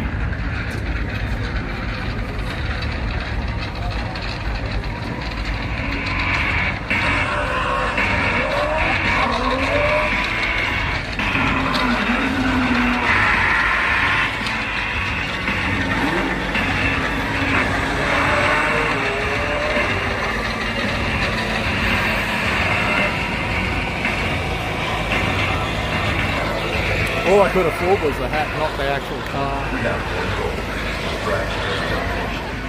Quicker ETs, #1 qualifiers, and final round victories. We earn these things for ourselves and our racers with engine management designed to work related, but actually using at the track. Our systems are constantly updated with new functionality and free updates. Progress never stops. Always learning, always striving to make the best.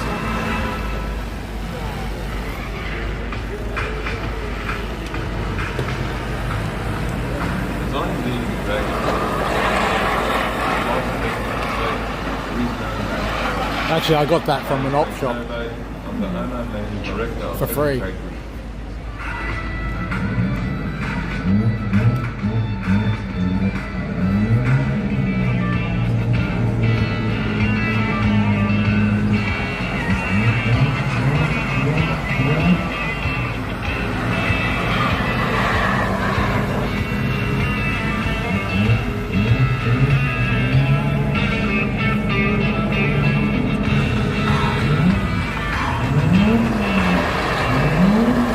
Manus is coming over to drive down the track, chat.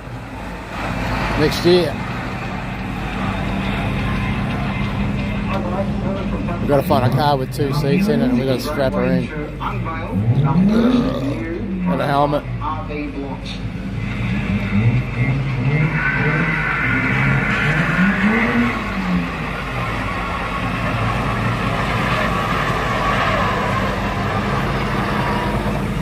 I think she might be a bad influence on me. Because she is a bit of a rebel. We've always had a few cars.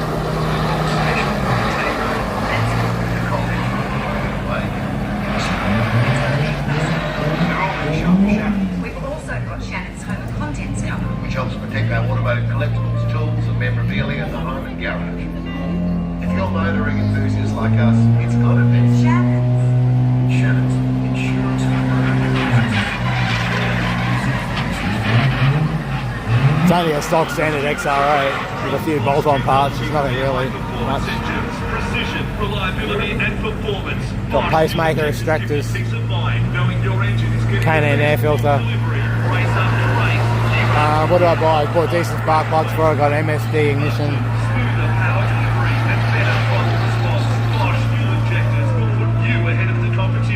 Search Bosch Motorsport Australia. There's good, there's better, and then there's Bosch. I think it's 221 horsepower, 165 kilowatts.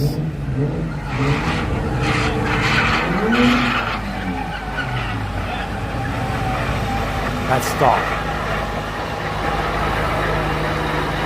And then you got the weight factor on top of it. They're a big shell body. But they're a lot lighter than the BAs, the EBs, the E-Series. Hello everyone, here we are again. It's almost feel like we were just here before, but we're going to go again. We've got some more stuff here. You people are so patient, so patient. A lot of people putting barra motors in them, the EBs, EBs, the the ELs. on at the moment. I think they're going to do a little spray. So this quilt, But I don't want to do that. Just about ready to go underway. So where were we before we stopped? I'm probably just going to get it going and leave it the way it is. This guy needs something down the front here. Except for those, that manifold I got. I don't know, mate. You look a bit sunburned here. With the nitrous ports. Here we go. 3 medicine. Oh. You might have had some on us slip right through his hands there. Anyone else need sunscreen? Just giving out general provisions. Anyone need sunscreen? Yeah, he's convinced. Oh, yeah. Good. Watch out for the lady there. Sorry. I shouldn't. Can I get a sticker? Kind of. You reckon Thank I you. can get it up there, you reckon? Get it with the tennis racket, everyone gets covered. Alright, let's try this. Right, here we go. Yeah, no, that was pretty unco. Pretty unco. Yeah, thanks. You know what happens when we come to Jamboree? It just, that track's a sacred ground and sometimes they get it gets desecrated. All accidental, not deliberate. All right, I'm going to just hit I've put this is just sunscreen on my lips This is just a little spaving quite a few spot on times my today. right. Just want to see it in the air, right? Let's just see if it comes down all right and someone catches it. And you people over there, I do owe you a lucky ball, don't I? Is that right? Hands up who said I that got a they lucky wanted ball for you. ball. I got Over 2 of there. them. Anyone? I thought so. Anyone book this one just to keep? This is... Righto, mate. Who said that? This bloke here. I don't know, mate. You're particularly started. If it bounces back this way, You're I'll grab it. assertive started with, was it? But probably won't. I'm not going to hit your cuss, sorry. Right. Sorry about that. All right. I'll put this up in the air anyway. Let's just see what happens, all right? Here we go. Yeah, a little bit of a backspin. It's curving right down the middle. Did he catch it? No, he didn't. Didn't catch it, did you? Didn't catch it. Oh, we can play quarterback. I think the difference between the AU ones and they're just the manifold. All right, we need someone that's open. Right, so just pretend I'm the quarterback. I'm going to turn around. You just get I need that someone few open. extra kilowatts out This of is it. just a dry run. What right? the EB has, the GT has. Who's open? Okay, I'm ready, all right? Okay. And I need you to, when I turn around, I need someone to yell out, mine, all right? Mine. 23, 23. Hut! It's long, oh, it's a touchdown!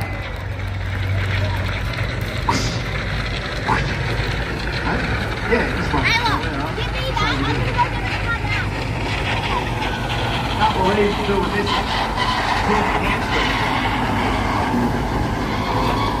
So I need someone to be long, so if I turn around, I need to come back and I need to throw. Alright, okay. Right. I need you to yell out mine. Not yet. Soon. Alright, you ready? 22, 23, huh? It's long, it's incomplete. What is it? A stubby cooler or something? Second Oh, it's a down. ball. Alright, lucky ball for these people over here. Where'd that rabbit go? Okay, this is fun. Actually, I should ask you people first. I got more stickers. So I'll just go gentle or should I send it? Oh, gentle now. I knew this would happen.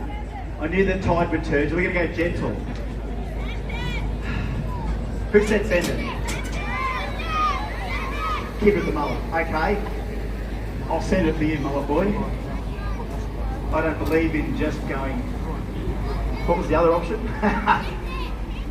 Conservative. Can you see that over there? Can you see that? It's a bit hard to see with the purple, isn't it? Okay, you. So, sorry, who was that kid? Can you please... Okay, Cliff don't like these turbos, so maybe I shouldn't put this sticker on my car, eh? Right? You know how accurate this is, right? But I need you to do me a countdown from 5, okay? Go!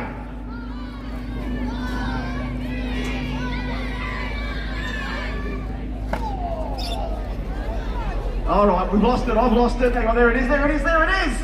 No. Girl Is that his gone. head? Did you see that? Little girl go. Bad luck. Sorry, mate. He still kept it though, didn't he? Still kept it. Got that traction compound going on. I'm getting a bit. Woo. Getting a bit high on the fumes here. Oh, look at these precision stickers. How do we get that one? How do we get that? All right. Smell that? Okay. I just got to count the lucky ball situation here because I think I'm going to duck over and hit a few back over. Oh, yeah. Okay. I don't know. I'm just going to try the foot. This might Try turn the out foot. my car's so small. Or quarterback. Foot. 40-20. Okay. Oh, you're all going to catching school tomorrow. Okay, quarterback, and look. Hey Cliff, do you know anyone that does flash tuning of send- ECUs? You'll be one up on them, and then I'm going to go around and get a few more of these. Oh, my over the Monday, years. So, flashed. see that- you guys want that one? This one? Just not sure where to go. Oh. Okay, quarterback, I need someone that's open. I need you to yell at mine when it's ready. Just because my particular model.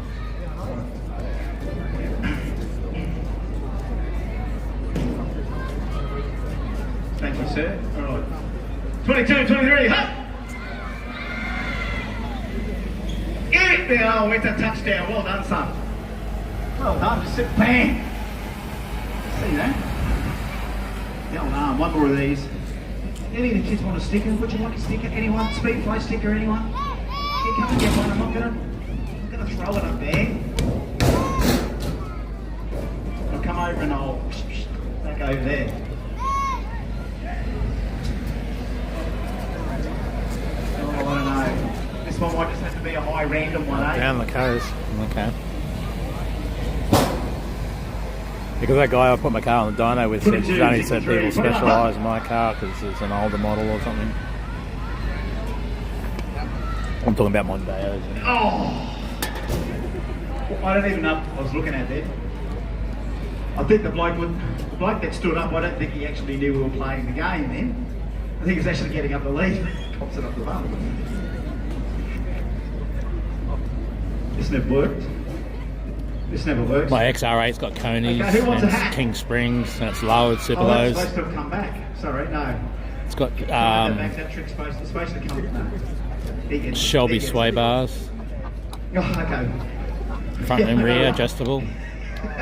It was supposed to come back with the wind. All the bushes and everything are all Yeah, brand wind new. wasn't right. I don't know, I'm going to have to do it AFL style, you know, you got to sort of, you know, Tail shaft, I had that redone, rebalanced. Can I get a new countdown? joints put in it. Oh, it's random. Oh, he's a tall, he's tall. It was... It's got a 5-speed Sign tronic in that it. kid up, sign that kid up. All right, let me, you know what? We're going to have to go to the other side and I think I'm going to send, you know what, if I send a couple of ones Painted from all over under there the over car, I pulled the diff here. out, Let's go, all right. painted all that. What else I do on it? Oh, Auntie Lizzie can stay here. We can leave Auntie Lizzie here. There she is. Auntie Lizzie's going to stay here for the next hour. Yeah, the main thing Turning need doing circle. on is just the fuel pump, I think. No How's everyone battery. doing over there? Oh, thank you. And then if she doesn't go then, I'm going to rip come the on. motor out. Give me some gears here. All right. Oh, you right? This thing But if working. it goes, I'm just going to All right, keep it. we're going to hit him from over there. Oh, he's got a lollipop. The way it is, pretty Trying to much. give me a lollipop. That's a bit weird. We're just spraying the track. Last spray, so we're going to have to quickly hit these ones before we go. I reckon we're only literally seconds from starting again here. Actually, give a couple of stickers out real quick to these people, just real quick. There you go. What do you got there? A couple of stickies, just real quick. I can't hit the lucky balls up right here, so you give them a couple of things there. Oh, geez, nice throw. That's gone to ground, Ash. That one. That went to ground. That went to ground real quick. Come on, quick! I've got to hit two away real quick. Oh, whoa! What a throw! What a throw! Oh, watch out, Dave. Drag photos. What? What, the one I'm wearing? It's a bit sick, a bit weird. All right, these people get anything? Can we chuck them anything there? Yeah, I was thinking How do we get overs stickers for the up? Mondo. Oh my goodness! Bloody Father Christmas over here. Oh, he's the luckiest bloke over there. Eh? All right, here we go. Yeah, you got to get a decent brand Okay, look, too. let's go in the middle here, just real quick, because I think we're nearly ready Not to the start. eBay Folks, ones. you know what happens when we start. Not eBay We turbo can't, either. we can't. Oh, quick. All right. Yeah. All right. I'm gonna get one across. All right, real quick. Real quick. Who wants it over here? Who wants it?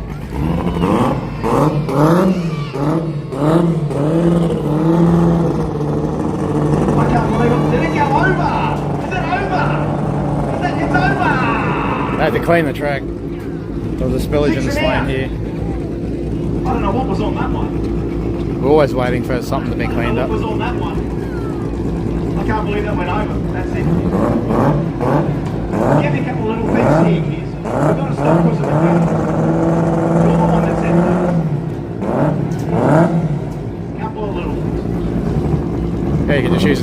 adjust the height. Over there, yeah. God, did you see that last one? Pull the springs out and stick another set in. Two quarterbacks. Ultra lows. Two quarterbacks in the green line.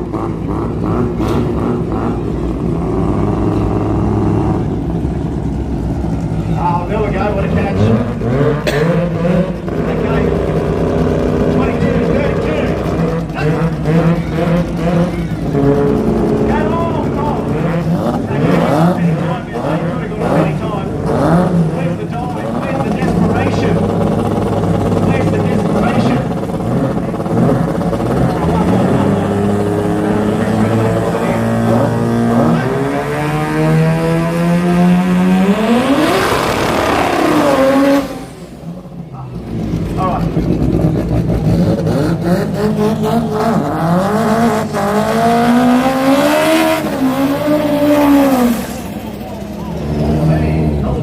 Nearly went the wall.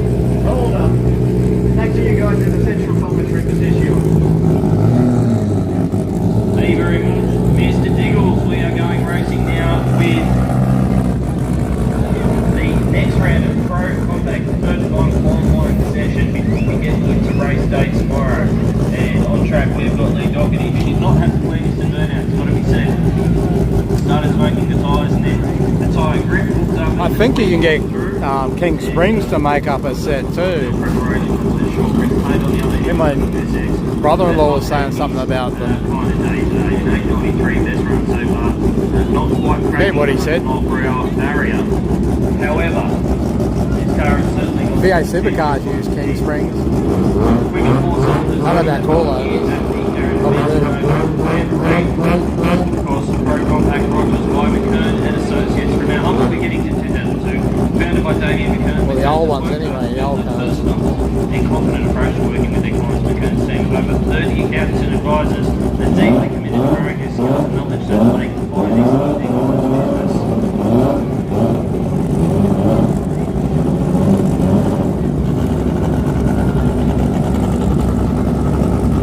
So, Tate in the speed flow lane, left of the screen. Lee Doherty, the MX-5. Be getting progressively smokier and smokier as the day goes on with this car. Sun starting to play factor into the drive.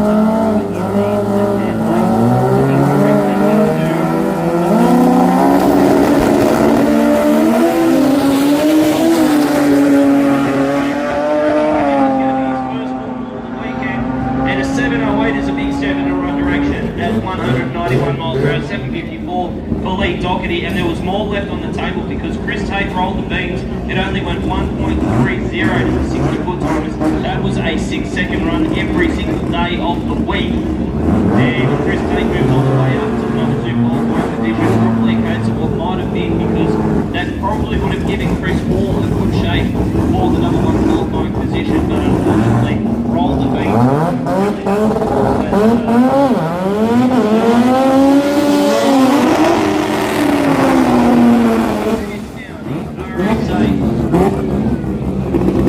Taking on Simon Oiwanu, the Prodash RXA.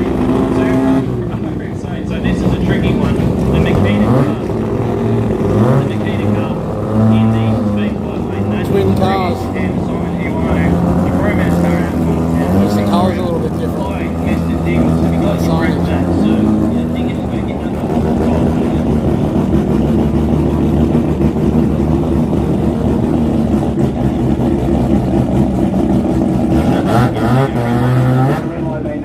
red light means on. Okay, yes. Yeah, we're a little bit exhausted. It's been hot out there, as we talked about 25 minutes ago when I was last out there. That one went 6 and out. That one. Yeah, I don't mind a hard ride actually in the car. Went through the top railing and out into the pit. So apologies to the person that copped the red rubber balls to the head. Walking these people.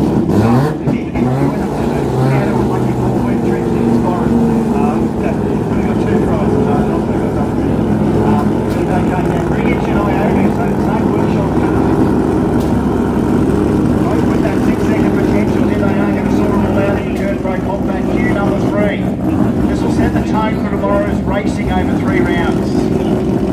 This is one that's going to count, something you might fight with tomorrow.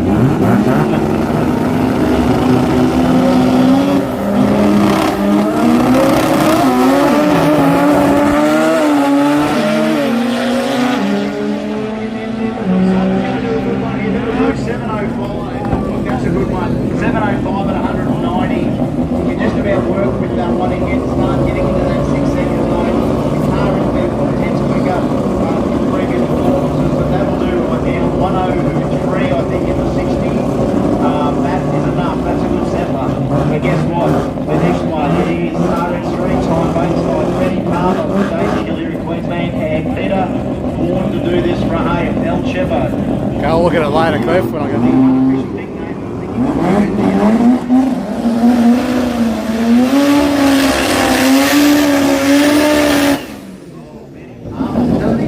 sound very unrotor-like as well. It's kind of got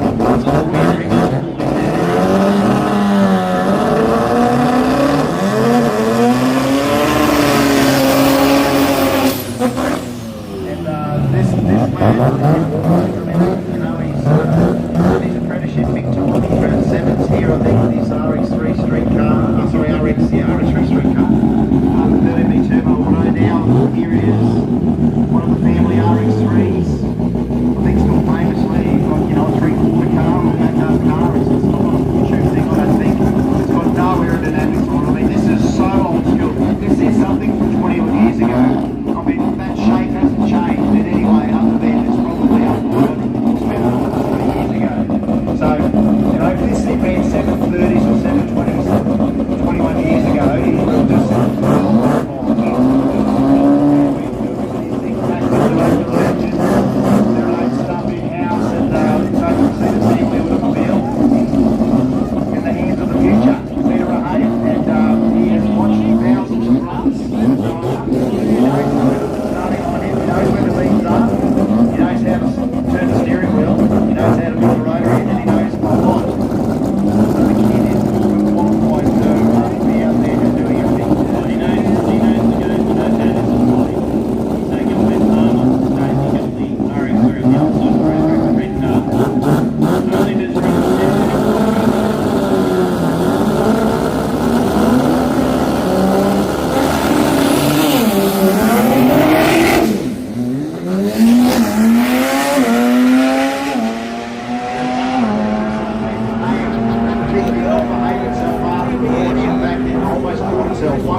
it just did not work out for Pete on that one. Or Benny. He's going to have to stick with his 736 and his 724 today. Staying in the first row. Adrian Hodgson is actually claiming that the Chevo nickname came from him at Cootamundra. So sometimes we've got to acknowledge original sources. So El Chevo, here we go. Chinese, Lebanese, which is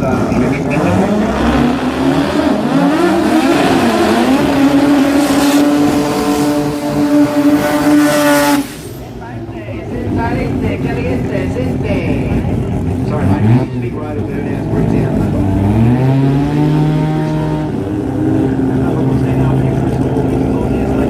Alan Dodd, yeah, he's as Aussie as they come as well. He's heavily OG gangster rap, low rider driving, probably still riding a skateboard. He's got blonde dreadlocks. Like, I mean, this guy's a character. He loved the attitude. Great family. He was a former boxer as a kid. He was a very good boxer as a kid. And guess what? His 15-year-old Marley's got a few belts already. Really. So 15-year-old Marley can go. Let me tell you, I called a fight night for their boxing club one night. I went to 25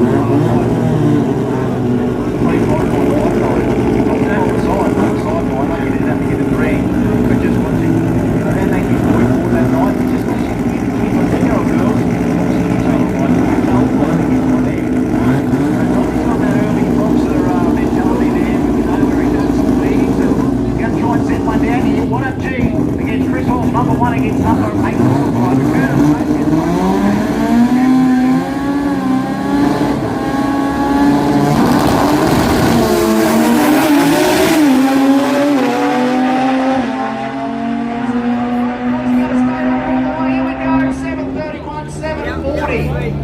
193 mile an hour there for Chris Hall is about, well, 6/10 off what he ran today. What up, G? That's 3/10 improvement from 8th to 5th now with a 7:31. So Hall stays there at number 1 with a 6:87. Simon Aodu 7:05. Chris Tate 7:08. Peter Ahave 7:24. Alan Dodd 7:31. Sam Kiprios 7:34. Lee Doherty 7:40. Jurgen Piscopo 7:57. Benny Palmer 8:75. And Tony Grigic the Ghost 11:65. That's our top 10 so far. There's some real tight punchings there in that first eight. Find that last couple of tenths of the performance we know they've got. Watch out, folks. We're going to see margins in the thousandths of seconds on a pro tree. And as we said, in this class, there's a lot more clutch pedals in this class. Not a lot of torque converters in this. This is mainly, predominantly, other than Lee, of course, with this, you can still race well. There's guys with clutch pedals in here. 3RZ on board here for Kiprios. Clutch pedal, what's that? 5-speed clutchless gearbox. As we said before, running in Main Street Superstock, double the gas means that it's got to be mechanically fuel injected. So I think we've still got a mechanical setup on this. And it still goes well. It still punches pretty well as far as the world standard for 3RZ cars. Of course, old world watches. If you look at Pal February TV, the YouTube channel. Yeah, like and subscribe to see more blondes. Basically Starlets and Corollas and not so many RX3s per se, but Datsuns and just everywhere. If there was a sister nation to Australia, it's got to be Puerto Rico because they're racing with a lot of the same stuff. Starlets are very, very, very common in Puerto Rico. Of course, they got this model in Puerto Rico. We never got it, which is a pity because these are a lovely little car. We want the Corolla, the KE10.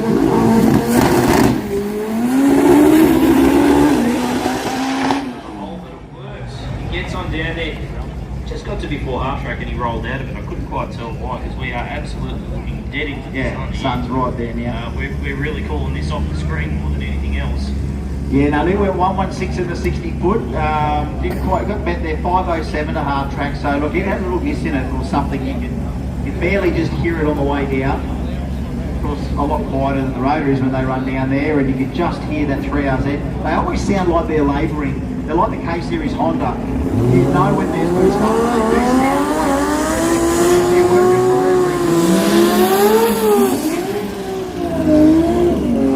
That was a Pro Compact. That was our 10 down now. The Pro Turbo gang rock on out. Of course, Pro Turbo, another eclectic mix. 2JZ RX-7 there for Gregory and Amy. So this is going to be a good one here. Jason Payne. So 3.2 litre RB30 in the R32. I think we are now 3-speed auto. I'm pretty sure he's still got a glide in this thing, Justin Gregory. But it went 201 mile an hour on the previous run. I think we've seen Payne go 218 mile an hour twice. I mean, these things don't muck around out the back door here. Yeah, well, I mean, he did it last time around. Yeah, they seem to make up their own media vests too. Number 1 qualified. All these photographers. He's coming up next year against the squirrel. Eddie's thing just got on a land missile. It's just a slab of it'll work around the front of the intake. Yeah, incorporate that media vest into an actual t-shirt like the dude across the Okay, boys, go. They've been a bump city.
Suzuki Swift. Again,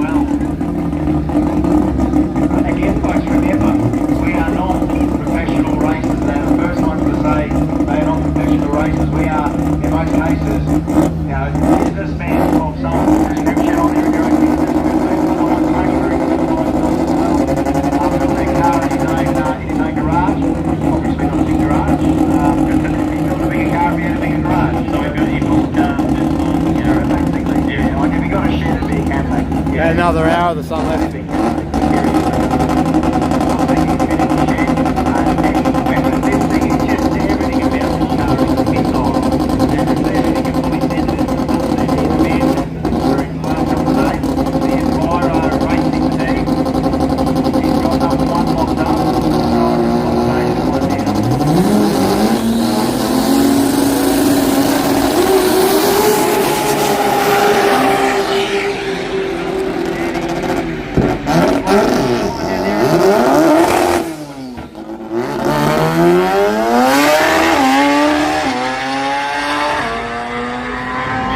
Yeah, I was popping out of gear before, Cliff. That's what it's doing now. Puts it in gear, pops out. He's improving, though. He's improving. That's why he was doing that. Wouldn't stay in gear. Watching Eddie drive that thing down there, like that thing was locked. You know when they come out locked?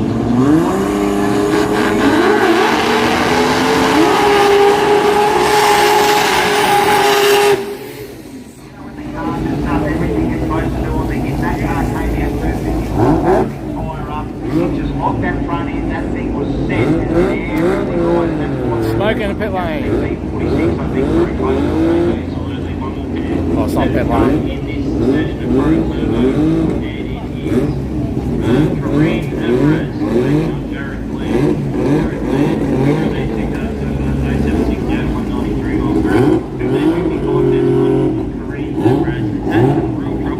Trying to get this thing up on the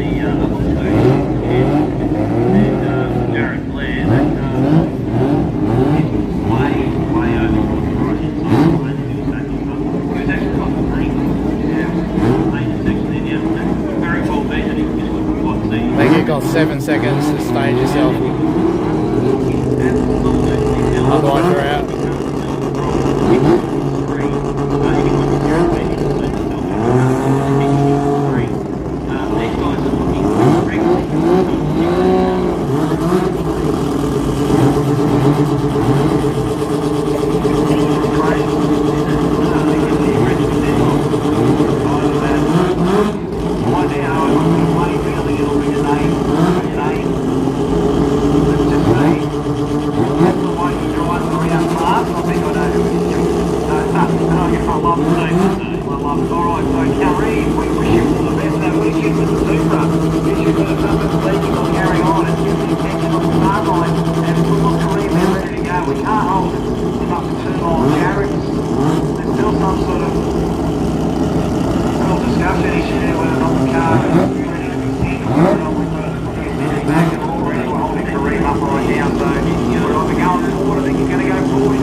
God, these guys must have a clean house.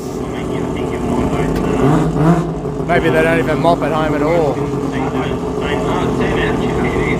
Sammy, right? So you got him. So Sammy loves rotorants, right? Yeah. They've got several cars.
Funny cars. I don't know, maybe Sammy got the half track going. I can't see anything. That's very that one I got the half track, I couldn't see anything.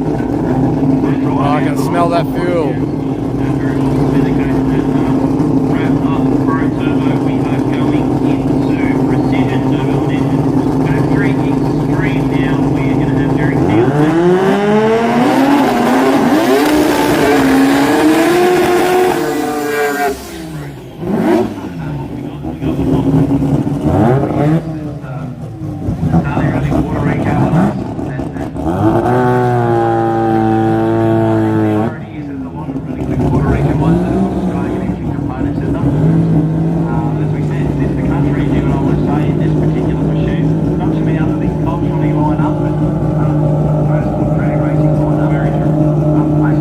They must be good at reversing.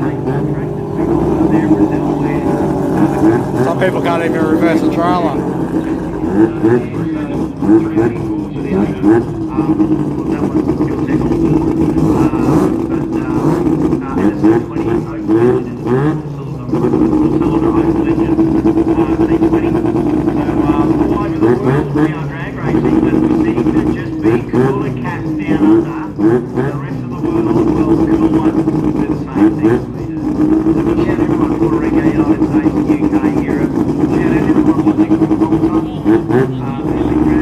Even media's getting involved. Man in the door.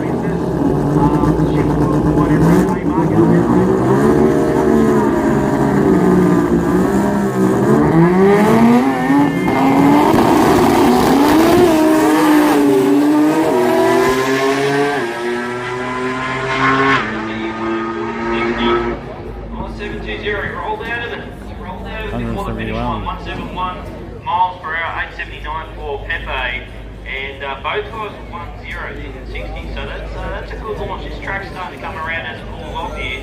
I think you're going to see some quick runs later on tonight. Oh, well, Pepe's thing was absolutely locked there. That, I think it was 106 at the 60, that front wheel locked in the air. And he grabbed the gear, second gear, third gear, and still sort of carried the wheel. And I just thought, here we go, we've got 2 more gears and reach for the chute right through the finish line. But Pepe grabbed the chute early, and that thing had the chutes out even before 1,000 foot. And you know what? Plays a very similar game to guys like, fellow guys that he fits with, what up G, where they are. If it feels good the first few gears, and we're not at the end of the race meeting, sometimes that early click, it's like, I've got enough info there, that felt good, let's not overstep things. The market is always, I shouldn't say accused of, but known to be just that conservative side, which is good. We see sometimes the other way where stuff gets overdriven, overused, and remember at the end of the day, who owns these things? You do, right? There's nothing wrong with Thanks everybody for watching. Please like and subscribe. If you already haven't done so, be much appreciated. Have a look at this, folks. What a photo moment right now here on the start line. RX9 and Toyota Supra. This is Australian, well, New Zealand factory extreme. We've got the Pack RX9, we've got the Yuasa battery Supra from the land of Long White Cloud from Pakuranga in New Zealand, right hard in. He sure does, and I just want him to get back to the sweet spot that we know Ross has had with this car. I mean, remember the Celica got pushed nearly to its damn limits in that 580 sort of zone, and then barely got the 570s, and then he got the new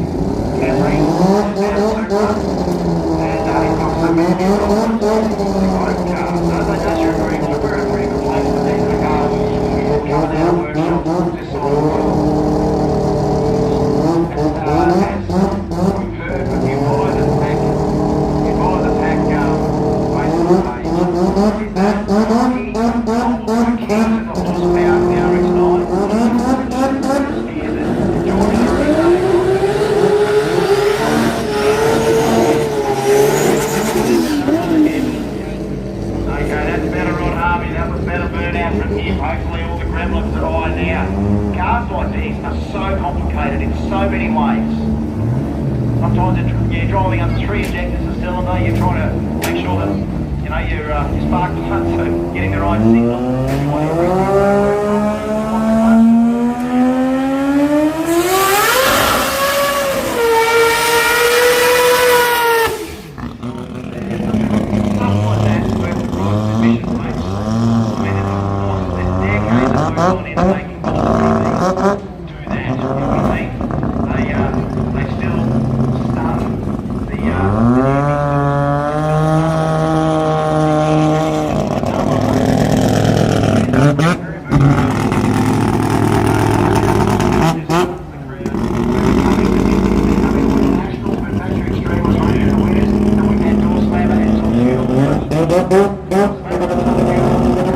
Thanks, HKS.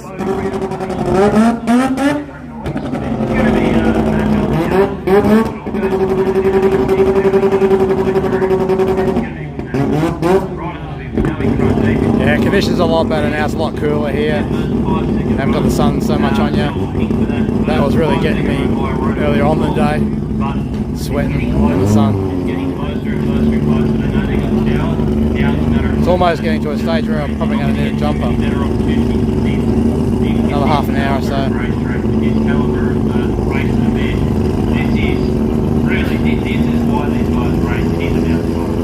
Okay, now on this home right now, Saturday prevails here, because remember, Rod's going to bring this thing in, handy leg on the clutch.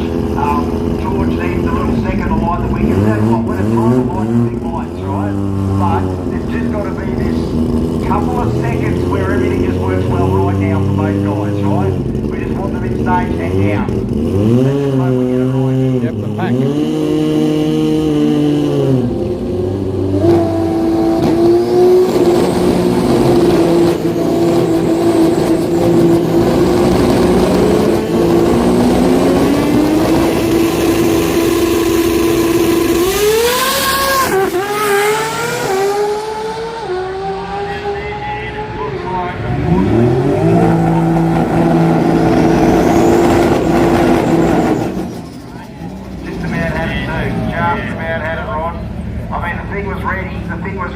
Probably two seconds before Georgie went in, and the same deal. It's just this matter of seconds where everything's got to work well, and sometimes George is not in the habit of going first, and Rod went in first at a good pace, and again I don't know whether George can hear Rod inside the car himself. It's almost like that's almost like a little signal to say, let's go, let's engage, let's get in. The one thing is qualifying.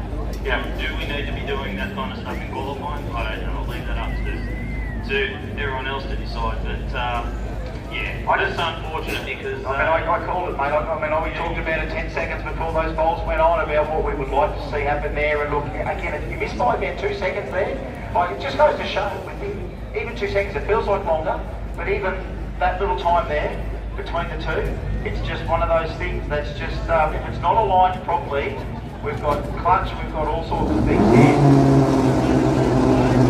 Yeah, we don't need to be doing any of that. Because there's stuff going on there, and yeah, we don't need to be doing any of that. We've got the start line ready to go. And it is just a project. We call a bull shot. Yes, the captain's van, I think that's the thing that was in front of him too. If you want to, we probably get off the middle of all that. We've got a lot of rods been up there before, and that's what we've seen, is what we've seen. And I'm going to be called Nostradamus, mate. I just knew that this is the game that sometimes you can play between these two different types of car. I'll probably much rather prefer. So, Joseph Boat. He's had a good day. 663.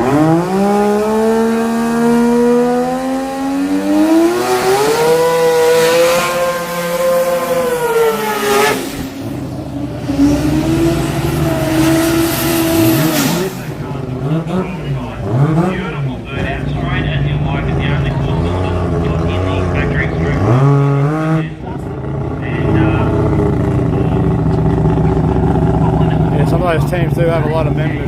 Welcome back. You got Chris Patrick. Probably a family thing. Maybe I can go all night now.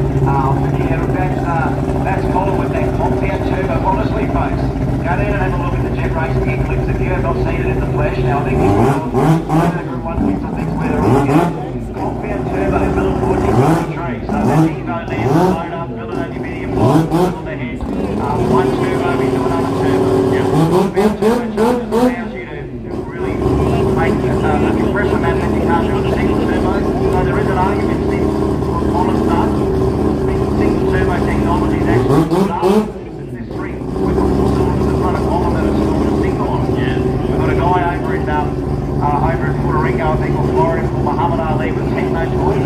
compound turbo with Shane T as the tuner, so there's ability. Take care, Nicole. Thanks for popping in and watching.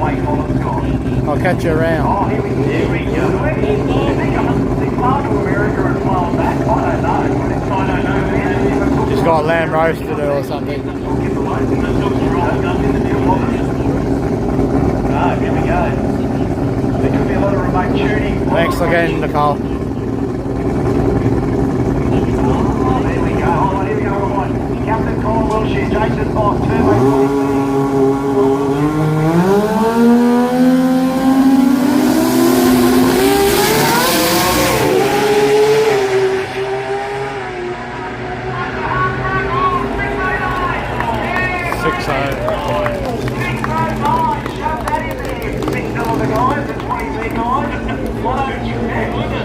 230 miles per hour and a 609 out of a four-cylinder.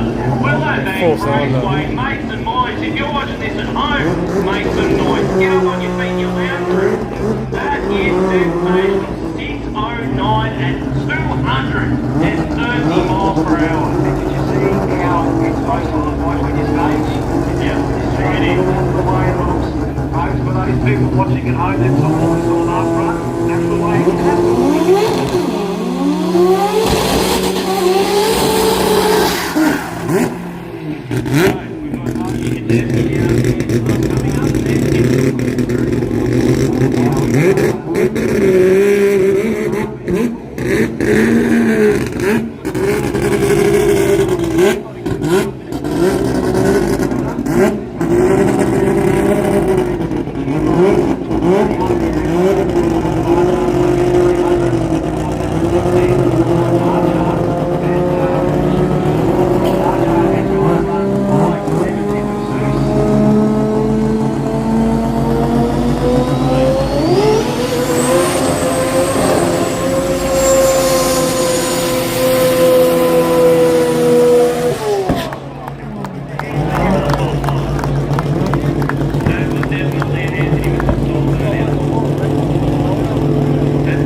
clutch a little bit too hot. He sort of rode it a little bit, sort of, while Anthony was reversing back. So yeah, the clutch dust that's in the car. Yeah. I dare say that that's exactly what's happened. It's just gotten hot, it's run out of the air gap, and looks like there is a little bit of stuff on the racetrack as well. Not much. Oh, the clutch is leaking. Just cook the clutch just a little bit. And yes, thanks, Joe, for the update. Of course, yeah, the air conditioner on. One there in Sydney and just clipped his record, and then Rob Marjo came back with 570 and then 567. So our world's quickest RB is Zeus at 567. Anthony, that was a run that he obviously wanted to not only probably get a nice settler down. He's got one down there anyway. 14:05 is going to do it, but he's got to work on that tomorrow. I know that probably, you know, it's more about trying to get that car back at the sweet spot. That 570, 560 is where he wants to be. And you know what, if he doesn't get the job done this weekend, Anthony would talk, I'm sure they'll all be at the bend before the end of the year to see how all the records settle. Because remember, they a year ago at the Benders when Rob Marjan pretty much debuted at Jamboree Zeus. So it'll be 12 months since Zeus has been out. Zeus is now already division's been achieved, quickest RB in the world, 567. Anthony's not going to sit there and let that happen. And you know what I love, that there's two workshops even just in the one country whose rivalry is like UFC fight almost. It's the battle for RB30 supremacy, just two workshops. Absolutely. I know there's other ones out there, of course, in Puerto Rico, they've been doing it for years, pushing that envelope, but I just love that Croydon and Tooks have kind of made it almost like a modern snake and mongoose, except we're both using the same kind of engines, you know?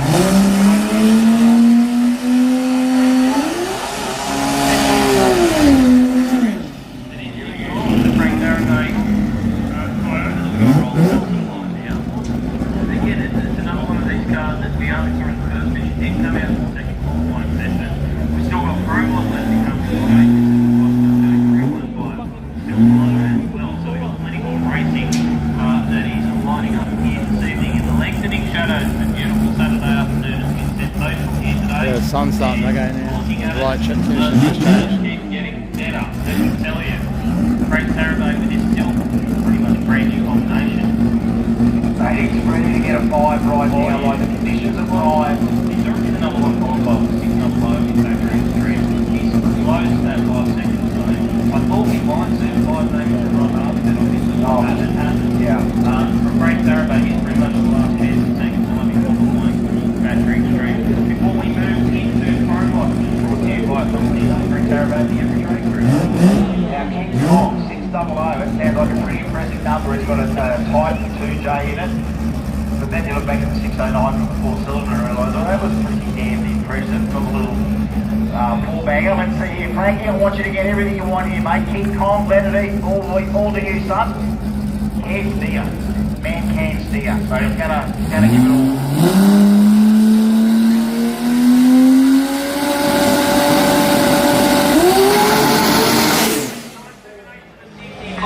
Straight away, sub 1 second to the 60 foot time, by 978 to the 60, but if I can watch it track it a little bit towards the centre line, was definitely heading west.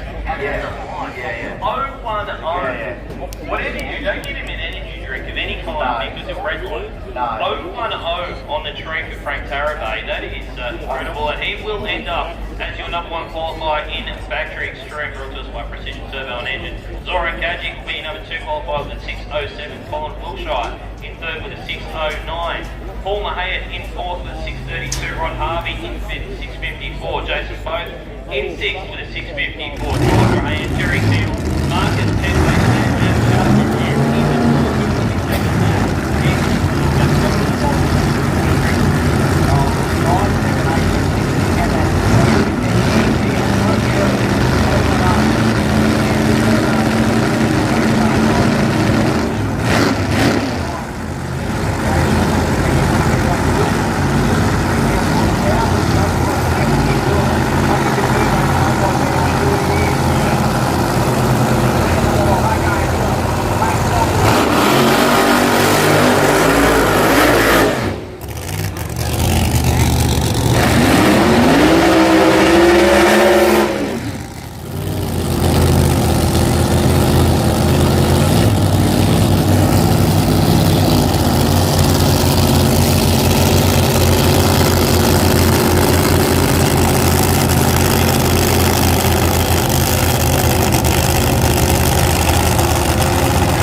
592 and 223, I think the flywheel came off and it actually threaded the front clip. It was either the front clip or the windscreen, one or the other, because something definitely went sailing up and then over the top. I don't know if I can see where we're sitting at the moment. The track walk was right onto it, but whatever it is, it's crashing into a number of bits there. It looks like it's white, so I'd say it's almost certainly the front clip on that's started to come apart. I thought I saw the blower belt go sailing up in the air. I may have been wrong on that. It may have been part of the body, but a 592 that's a solid one. Yeah, look, even if it wasn't the belt, 223 shows that it was still under power. We've got the replay here, we go. Lets the button go. Now, look, maybe came out 100 with the 60 foot, and then, yeah, it just, something came apart. I think the belt came off and went up against the wall. You have a look. So when it's got the blower belt off, it's obviously come off and made an absolute mess. Blower belt. That is a real shame for Ross Baby. It looks like they've done a bit of a refit or refurb on that. That is a bit of a shame. Looks like it's fresh. Yeah, right there. You can see something sort of come off the left hand side. I wonder if they're going to clean it We back. can't get enough excitement in the one day. Just bits and You can't pieces. let two cars go down there side by side and go, wow, what a uneventful pairing that was. No. Every phase it's either wheelies or things coming. Oh, a big piece. We can do. You just picked up. He can probably hear us. Did you pick up the blower belt? Just give us a thumbs up or thumbs down. No, he's got a bit of penalty. I don't know. I can see a bit of help. There's a bit, he might have had a bit of there. Collector's The other arms. races tape, a little bit of epoxy glue. Oh, it's the window. It's the side window. Is it really? Okay, there we go. Window, so the doors come out of it. Ah, right. Right. And usually when one door comes off, that means the other one is not too far away to follow. So if it hung on, that's impressive. The other one did come off as well. Okay, so blew his own doors off. Blew his own doors off. They blew his own doors off. That's a skill on many of us. It's impressive. It's impressive when you can blow your own doors off. Yeah, it could be. It could be. Reminds me of Mick King at Eastern Creek Dragway many years ago. In the Hertz, blew the doors off. Yeah, I think Dave Cooper did the same thing. If you want to go back, use the old memory banks. Anyone that's got one of those purpose-built fiberglass bodies on these cars, and when you see them working on them in the pits, you can kind of unhip the three-quarter clip on the car and sort of cock the whole body off and put it behind the car while you're working on it. You kind of can remove the skin off the car. So when they all align back together, you know, you're sort of Zeus clipping the clip onto that other piece that fits to the chassis, and you can see how a bit of shake or one little Zeus clip that didn't quite maybe hold that panel on, come there, you put 220 mile an hour of air under it. Also got the secondary little push button locks that they've got on the lock window at the top of the chassis, or attaches to the top of the chassis. You'll never laugh when you see it, like you see when they drag race in Thailand, they tape up the door jams, they do it all just for aerodynamics, but really at the end of the day, if we all did that, it would probably keep the air out of them. And that's what happens with these cars when you are dealing with those composite front clips and three-quarters. A B-Pro mod style car, it will have that fiberglass back on it. If that was a steel roof quarters car, slightly different, all of that sheet metal kind of stays as part of the roll cage of the car, but you're still fastening the fiberglass body on it and working well. But that's just what happens when you're pushing hard, and that does qualify. There we go. So we just heard word from one of his crew, Mick Malloy. Both doors have come off. So basically, So if anyone can help with a 63 split window set of doors? Anyone? Never know, Ross might have a spare set of doors. Someone with the mould. Yeah, that's... Ken might have them up the road. Actually, you know what? I've got a feeling the mould might live locally in Queensland. Yeah. So, yeah, it's possible. We're not laying out a few doors, but I think that the best thing to do is just hang out. Yeah, there might be somebody who's got them there. But anyway, it is what it is. Racers are quite a resourceful group. They can do a lot of things. I've seen entire front ends reconstructed with bits of aluminium and screws and razor tape and basically whatever else they can find. You know what's the best thing? Duct tape. I know that probably in off-road racing they'll wire things up and bolt things together, especially when you're doing a couple of 100 k's in an off-road race. You don't see it in Formula One. You don't see them after they heard something go out with it all half cocked up. They'll rather park it behind the wall and lick their wounds and race again next week. But sometimes you're in drag racing. Sometimes in racing, you've got an hour. Can you fix it? And it's like, you get 20 bucks on it. Yeah, get it done. You go down there, you get as many rolls of razor tape as you can possibly find. Because he didn't hit the wall. Whatever you don't time to head back to the wind tunnel to test what you've done, just send it back into state. Is everything holding intact? Is it not leaking anything? Check, right, we'll just send it. It's all good. Here we go, back to those words again, where we'll just patch it up and we'll send it again. You don't get too many from motorsport. So just a little bit of that debris what we're picking up, nothing oil-wise, so again, it's just looking for little bits and pieces. Hey, if it isn't a good hour for the lights, it shouldn't be too long then. Kind of overshadowed. It was a really good run for both sides. 592. Yeah, I know Bert gave it up early, but yeah, good run for him. Bert gave it up early, and I think he was actually playing dodgeball cars down there. He ducked into Russell Davies Lane to avoid some of the debris that was flying through the air. So, yeah, good drive job from Neil Murphy. But 592, that's a solid pass from Russell Davies. Hopefully he can back it up for race day tomorrow. Of course, this is only one or two with the Garrett Inventing Motion Brisbane Jamboree, and we get to come back tomorrow and do it all over again. All right, little quick check of the track for debris. We might just run an out or two right now, so we just get a final breather before we send the rest of our cars in our schedule for this evening, folks. Well, it was supposed to be the Savo, but now it's going to be a little bit this evening. Once we get that debris back, I'm sure we'll come out of our ads and straight back into more Q3 qualifying gear. So it is running a little bit Garrett late. Advancing Motion Brisbane Jamboree, of course, racing. Kicking off tomorrow in all brackets. You're still seeing the end of qualifying here tonight. Yeah, first ever Jambo, first ever track show.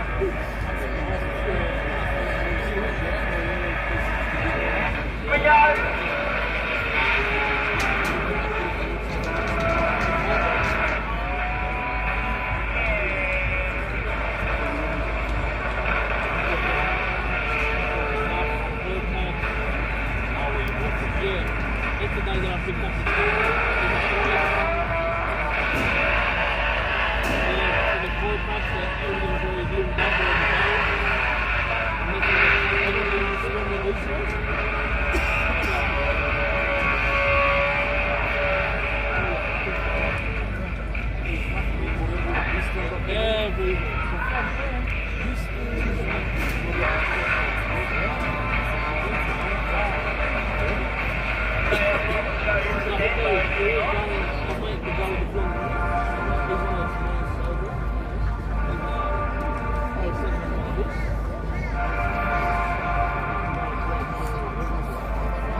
And no ducks were harmed in the making of duct tape. Duct or duck?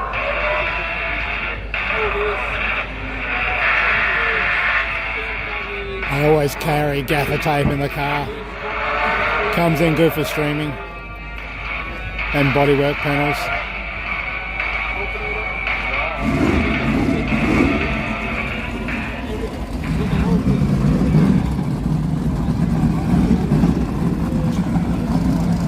Welcome back to the Garrett Advancing Motion Brisbane Jamboree. We're coming to the pointy end of the first day here at Willowbank Raceway. My name's Rusty Gregory. Joining me on the mic is the one, the only Mr. Chris Eagles. What the day has been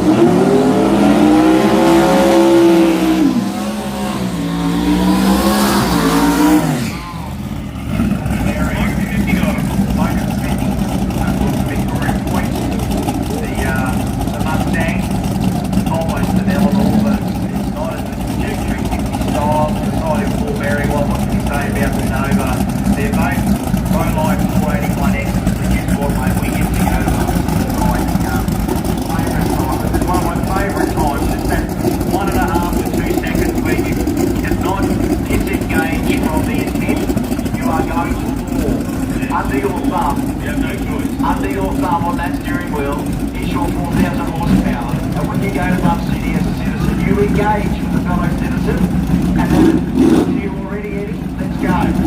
So watch this moment. Let's hope this just works. It is almost an international language on how turbo cars, what's the word? Engage. It's how they engage. Was it you that coined the term Bum City? Yes. Have you copyrighted it? Yeah. Has it been used elsewhere? I'll tell you the guy that helped me do it. His name was Matt Lampard from Warrnambool. He's got a HC called Lumber. And I was trying to get him to stop doing drag and drives and come to a Kansas City and come and bump him with some of the best in the country. And then he can just bumpity bump. And he goes, yeah, Bump City is the place. Bump City.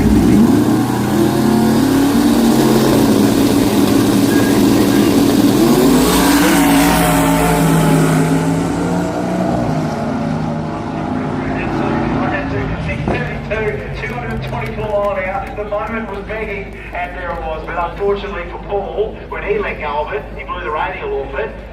Smithy goes 110 in the 60. And when you have a look at some of our little pro compacts going one flat, 110 for a big twin turbo V8's a little bit sluggish. I'm sorry for trying to talk over Bum City. Bum City waits for nobody. Oh, but you got to count it, mate. I'm sorry. That was on me, 100%. I'll stick my hand up to that one. That was my fault. It's the pregnant Please send the Bump City Police to arrest. Is there another one to come out here shortly? No, it's all black belt, Grassy. Oh, double black belt here, so no more. So Black Belt City, baby, that's a new one. You can't hear that one as well. It's that 1 second pause from saying that to when it all let's go. Yeah, 2 steps in. There's almost the perfect time to measure when it is. It's not when the top bulbs are on, it's basically when the second bulb goes on. It's that tiny little moment. Especially if they flick. Yeah, it is, and when it flickers, sometimes it goes on a bit longer than just that, and then you start saying stuff like, whoa, whoa, what? You start saying, whoa, whoa, whoa. That happened a few times up at Benarby a couple of weeks ago. Turbo V8 guys, things not going right, what a bulb flickering and not going on, and then seconds later, still not in, and it's like, whoa, we go from that to, whoa, just back everything down, boys. We're going to blow the place up. I wouldn't get that moment, and then the bulb goes up. I'm not even out there.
Jeremy Martin, you were a bad, bad man. That thing is, yeah, man. Yeah, I You hear people giving that car a bad name in my chat, or in my comments, YouTube comments. Saying it's not a Holden, just because it's got a different motor. They've only heard 4 then, but once he got that thing out and gone, that just it still just looks like a Commodore. That's the one thing I love about it. That is sensational. Yeah, you know, we've seen some awesome stuff here today, you can tell, but folks, for any of those people that go, you know what, I don't know, did I get my flu missions through today? Of course you did. The answer is, the field tells you the quality of car, the millions of dollars of car that we've shown you here today. Of course you've got your emissions. Millions you of paid dollars the cheapest worth. price for it. These people have paid a lot more than that to live the dream and steer these things. You get the privilege of watching these things perform awesome things in front of you, and continue to do it. We'll continue to do it tonight, and I'll do it again tomorrow. I can see this man, is that running there? Is even in? Oh no, I can't keep up. Well, the guys everywhere. Terry Dale on the mic, Rusty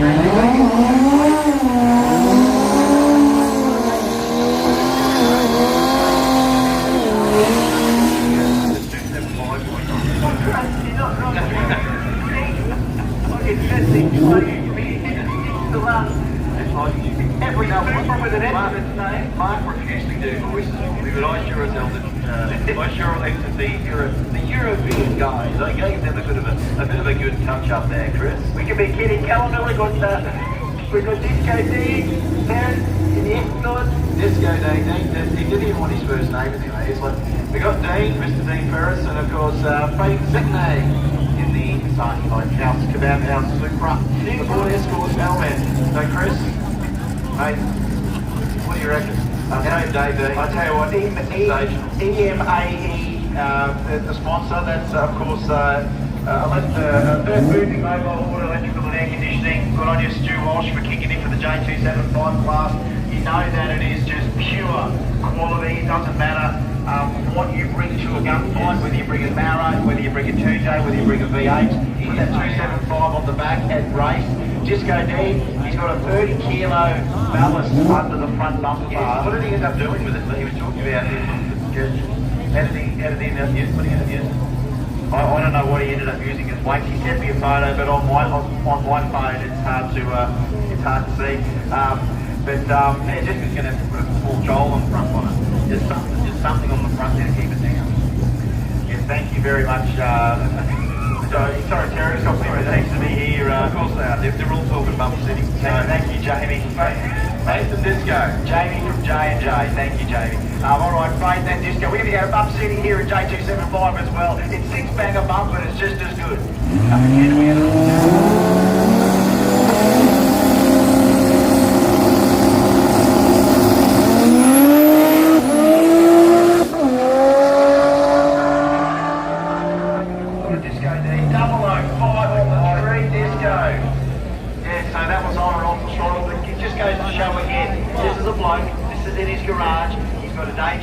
But this is his button machine, and the guy lets the button go on a heads-up Pro Tree and goes 005 on the Pro Tree. You are right, Chris. These guys are not professional race drivers. These are guys who are just showing that how good you can be if you put your mind to it and you've got a passion for it, and you get enough laps. Yep. And he races. You know how much he races that panel man every year. And he's again one of my more modern-day heroes that I appreciate. So I mean, he can still build a car that's not a $500,000 car and race with it and prove yourself just by how many times you turn up and how many times you race. And I've got to admit, LS's Barry's sometimes.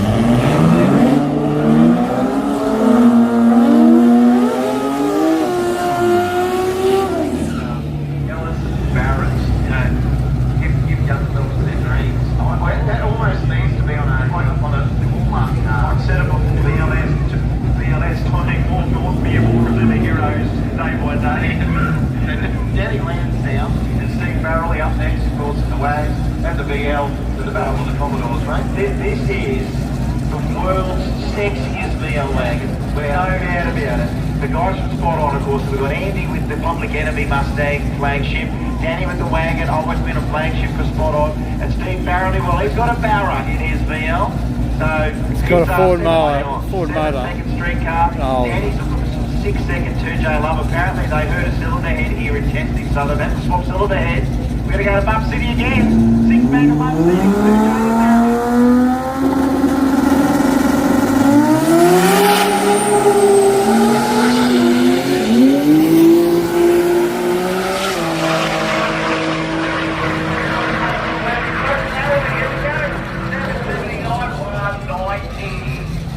up there, nice top end.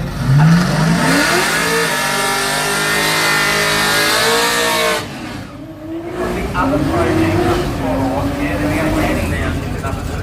And Stephen Paul, yeah, there's some names in there that hopefully we see come out for the sweet spot. Check this one out, Brett Cole, that's right, Andy Cole's brother.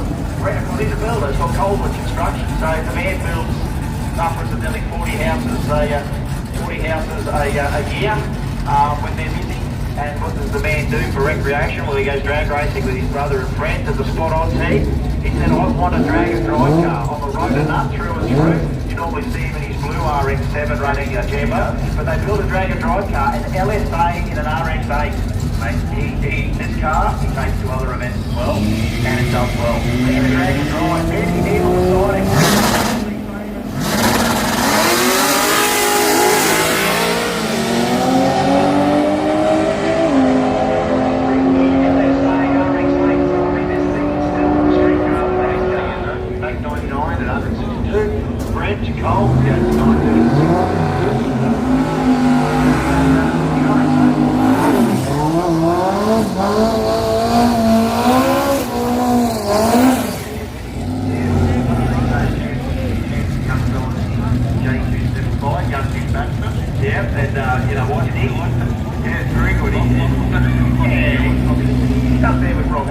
Oh, we've had a Holden Maxima.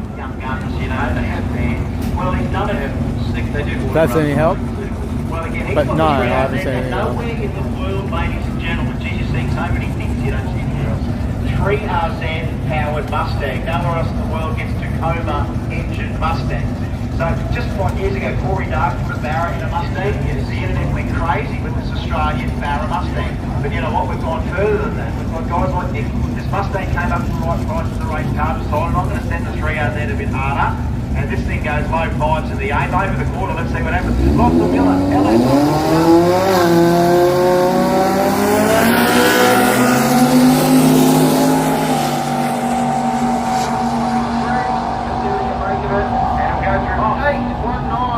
171 for Nick Baxter. Lockie will go through.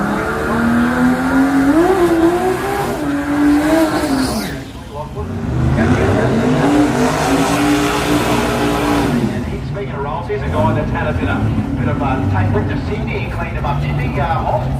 He is you know, every Queenslander has always been the winner in the rear wheel drive car in Sydney. Is that right? They might know how to do all wheel drive, but we teach them how to do rear wheel drive and stuff. Well, the Hoff built this big tyre car because, you know what, he's done so much on the radio. Here he is sending a 2J powered KE70 panel van, 3.3 litres, Shane Faccioni.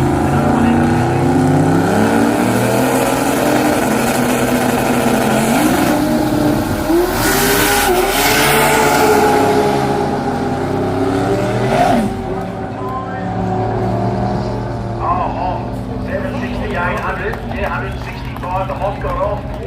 Faccioni had some issues on the hit, but he's going to have to stick with an 810 and an 807. Two really good runs, by the way. Two, mind you. Hoff didn't. Sorry, Hoff 40, 49 and a 68. That's still not bad for the Hoff. I think that's his best top end, 193.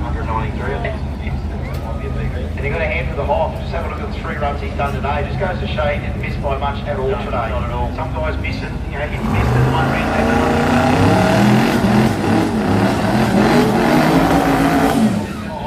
Yeah, that's a warning. Luke Rosati, Anthony Karofsky, of course the BK up against the HSV Blue.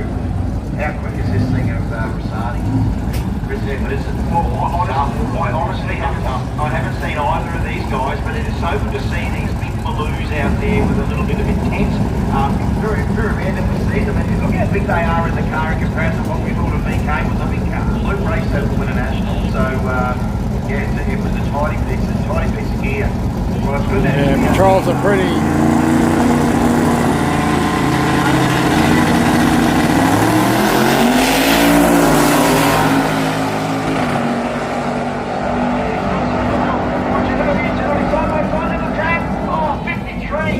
Yeah, those patrols are pretty popular for some reason. You see them everywhere. 25, 24, so two really good runs to each other. I like that he's sponsored by his wife. Saw that. I like the fact that he's acknowledged that. Absolutely. You've got to know what side the bread is buttered on. Yeah, absolutely. Chris, absolutely. Sounds interesting, Cliff. I acknowledge my wife for making me the man that I am today and the headache that she thinks I am. Yeah, so the headache that she thinks you are. Yeah, well, I mean, once in a while I think I give her a little twinkle in the eye there and she remembers exactly why she married me. Just briefly, 3 seconds she remembers why. And then she spends the rest of the time trying to forget. She's got a good memory. And then she wakes up the next morning and I'm still there. I go, hello. She wakes up and goes, hello, I'm still here. I go, oh.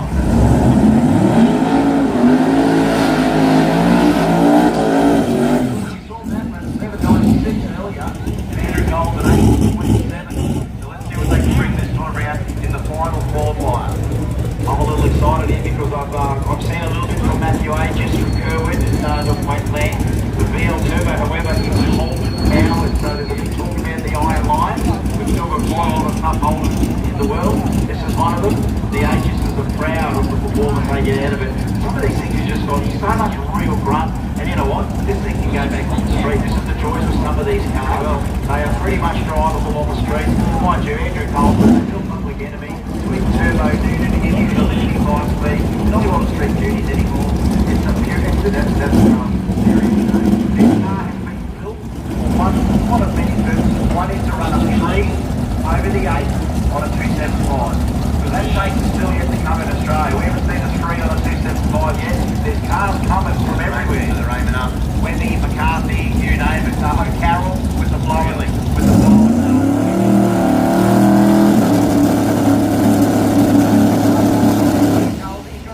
He's not happy. He just gets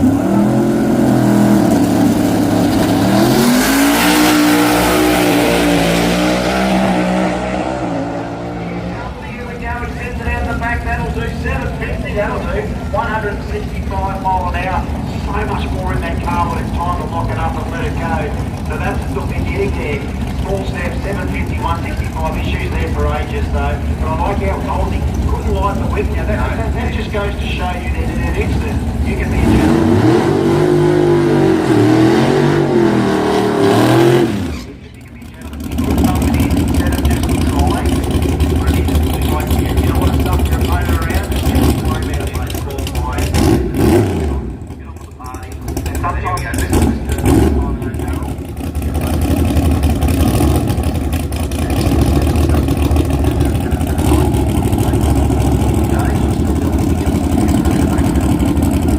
Thank you.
shan't we? That's not good. So it looks like Reese gets to head off on his own at the... Alright, well let's just... I'm just going to let the EH... It's like when we watch the VB go 244 mile an hour. I just want to watch the EH disappear down there at nearly 180. Watch it rattle off here to 180 mile an hour. Let's see what we can do. Alright, beautiful setup, beautiful car. One of the... not J315 here, so here we go.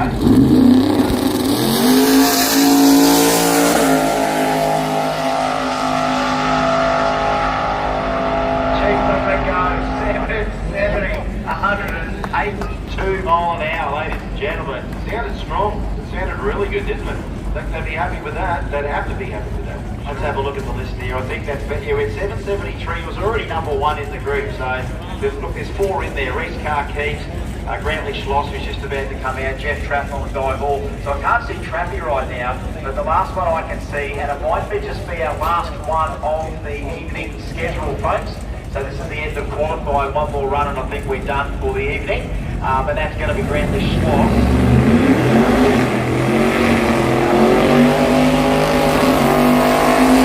Very, very tough OG275 class. He got beat by Lee Povey in the final. And honestly, when we came down to working out the most consistent vehicles over 2 or 3 runs, guess what it was? Him and Lee Povey.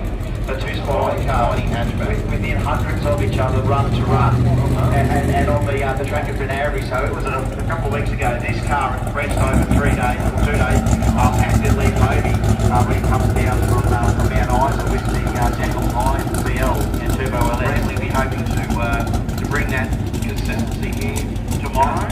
Yeah, oh, absolutely. Here we go. Absolutely, it's spot on there. No what? Nice work, guys. 7-9. 779. Yep, and folks, this is kind of, as we said before, talking about Dream Factories, all the fabrication shops in this country. Cars like Grantley's are kind of the car that a lot of them are coming out by. Aussie Muscle, Turbo, Boosted Small Block or Import Engine. Watch this thing go, real steel street car. On a 315 it says here. I reckon he's still on a 275, let's just see. Go give it some Grantley, Lincoln Stick. Last run of the night, I think.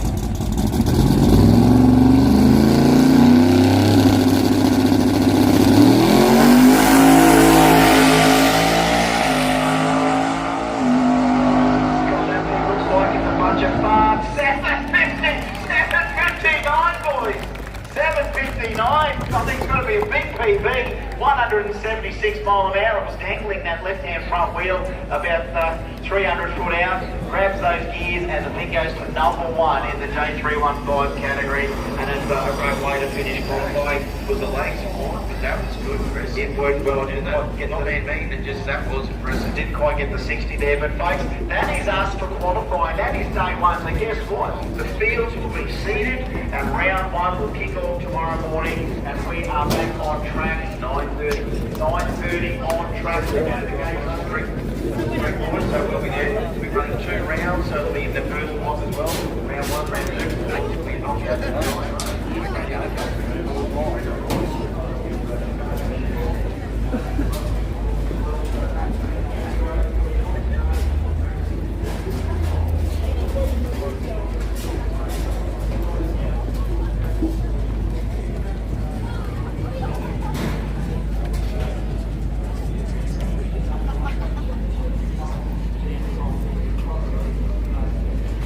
Thanks everybody for tuning in today.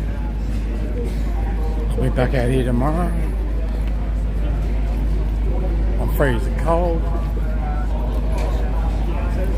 Need to go to the toilet.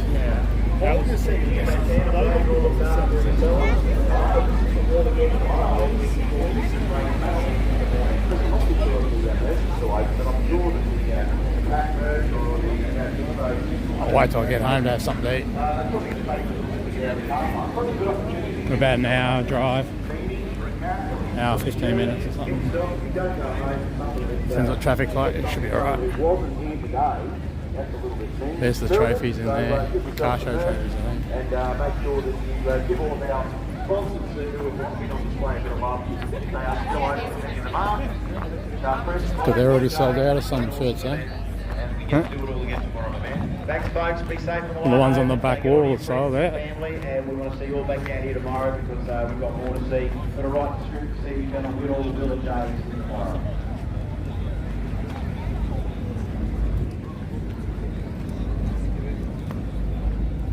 quickly dash in here to the toilet before I go.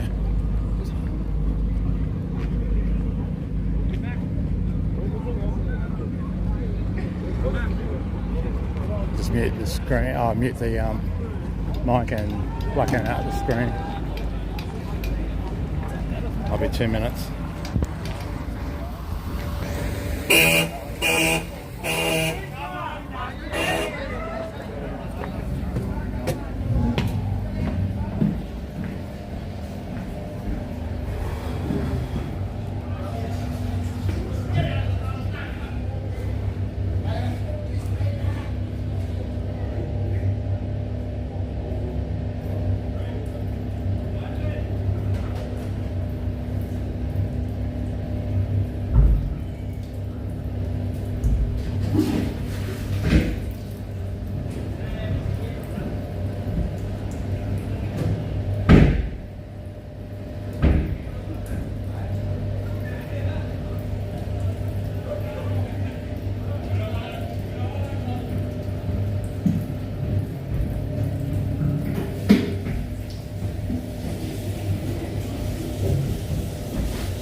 Sound of tent. They must be giving awards out for sound offs.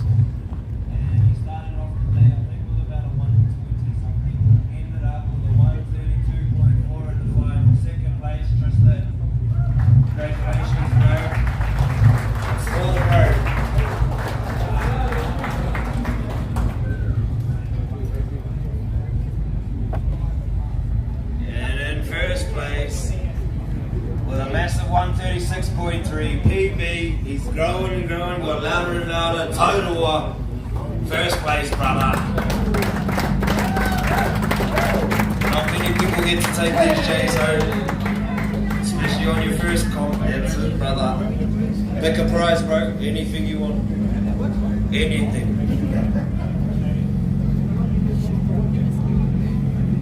Alright, stepping it up. Something happened to one of our Kings members in the final, and as I told you guys, anything happens in the final. So this score is 102.1 at 30 watts at 0.7 hertz. Goes to Peter.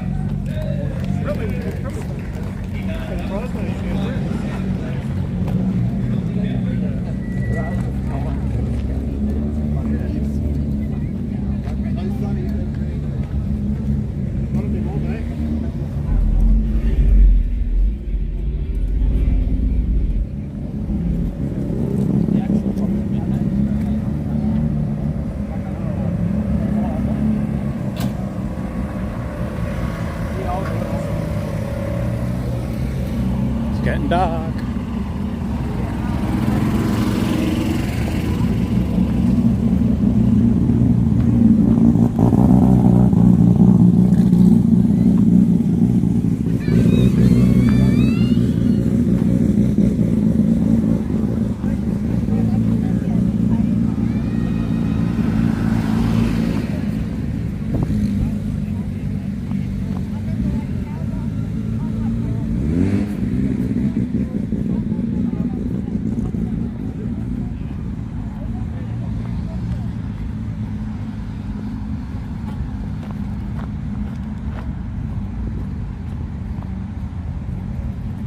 Gates over here somewhere. I'm freezing.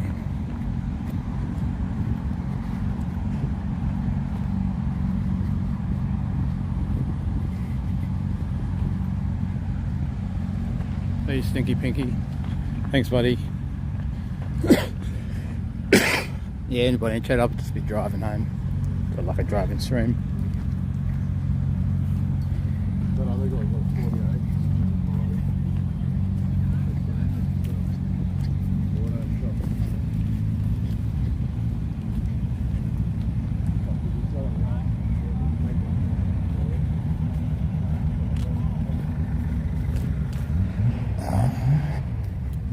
Whoops, almost walked through it. Almost there to the car. No, you just can't see.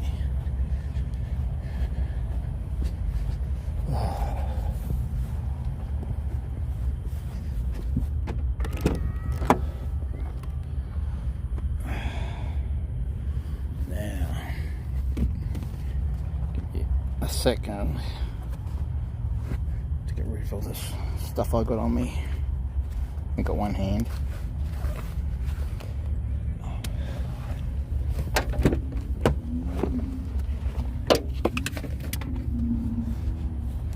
I suppose I better grab a drink before I think about taking off.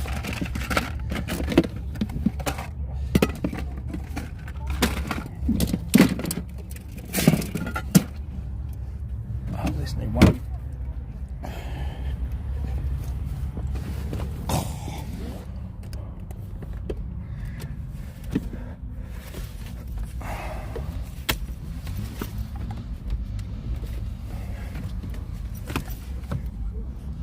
Let me get you situated here somehow. I've got mics and things to take off too. There we go. Okay. I'm trying to push this mic off the selfie stick of the receiver. There we go.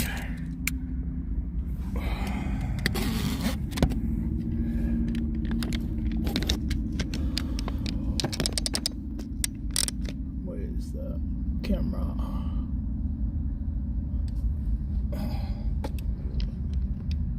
That's better. Okay.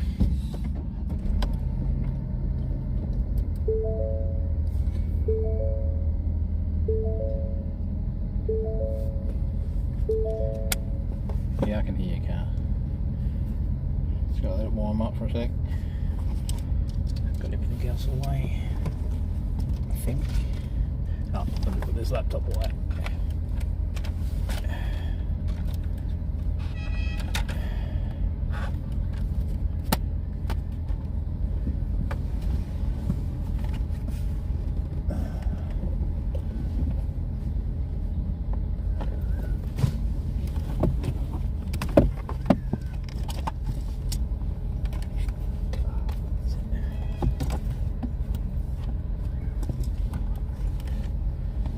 Okay, I've got enough battery for my ride home, I think. Car idled down once, it needs to idle down again. Got 35% battery, that should be right. Plenty more if I need it.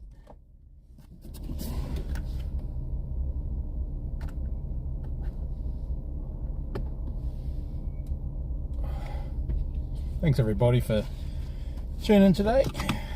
Keep me company. Still got a right rear door is open.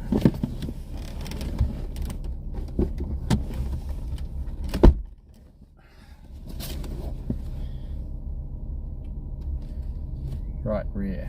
Oh, that's the wrong side, isn't it? I don't know my rights and lefts. Oh, it's shut. Now we're shut. Now she idled down twice. A lot of people hop in that car and they don't let it idle down. I just drive off. Let me get out of here.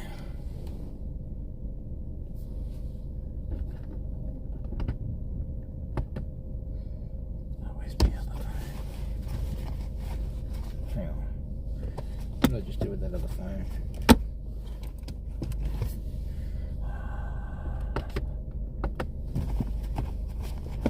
Where did I put it?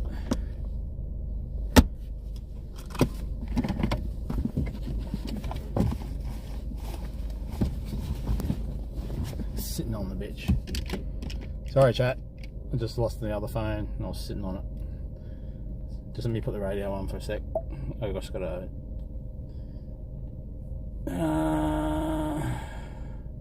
Just got to pair my phone.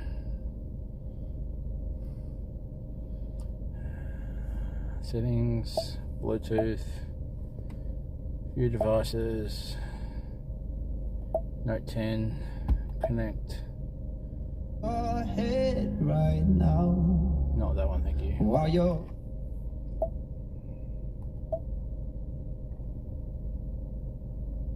As a young bloke, Here we go. my dad would take Gonna me go now. fishing at the local jetty every Saturday.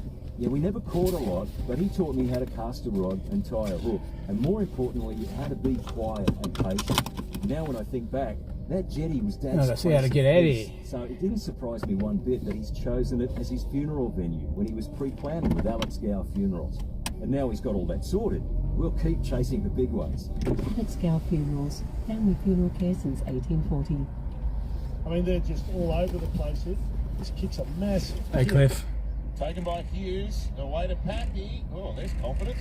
Pappy and Alec McDonald have got the exact same haircut. Well, they probably live together. Would you assume that? Yeah, I always warm this thing up. Straight through Howard. Flimsy defence. Filongo wants a kick. Filongo off the juggle. Picks it up. He's tackled again. Provided by Isaiah Katoa. Oh, they'll score again here.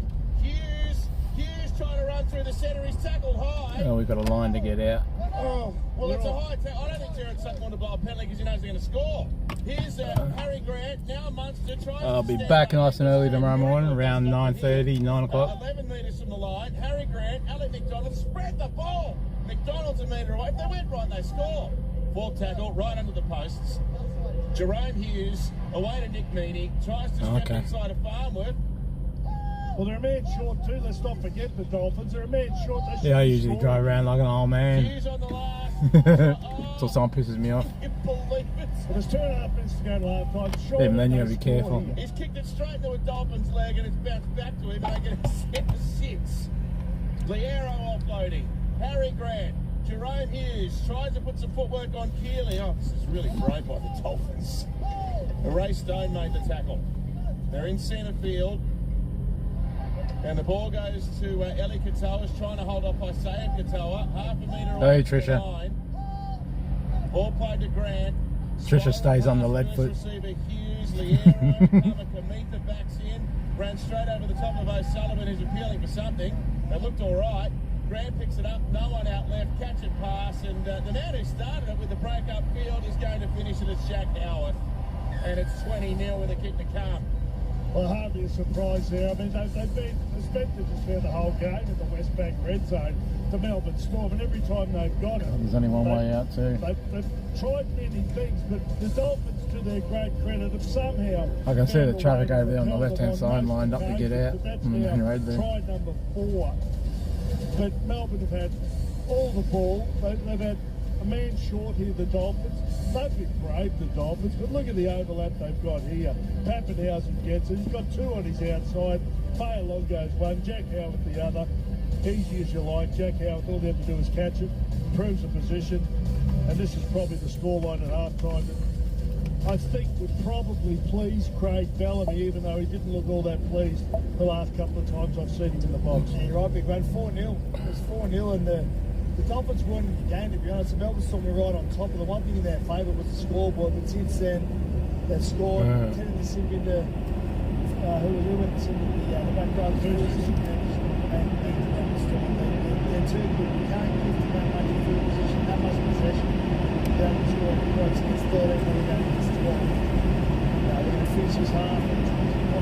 I don't think it's right. Maybe he's always been playing, mate, like I said.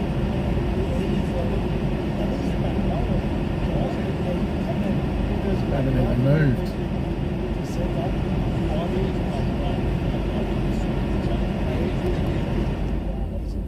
Only 21 years of age, he's a very good player. They signed him for 5 years. Got big money before he played in the NRL game. Really? That's what they think. He's quality. Is he from New South Wales or Queensland? Maybe Queensland, surely. Big Queensland. He's good. Swings right to left from Nick Meaney. It's 22-0. Melbourne over the Dolphins, and that's 6 seconds left until half time.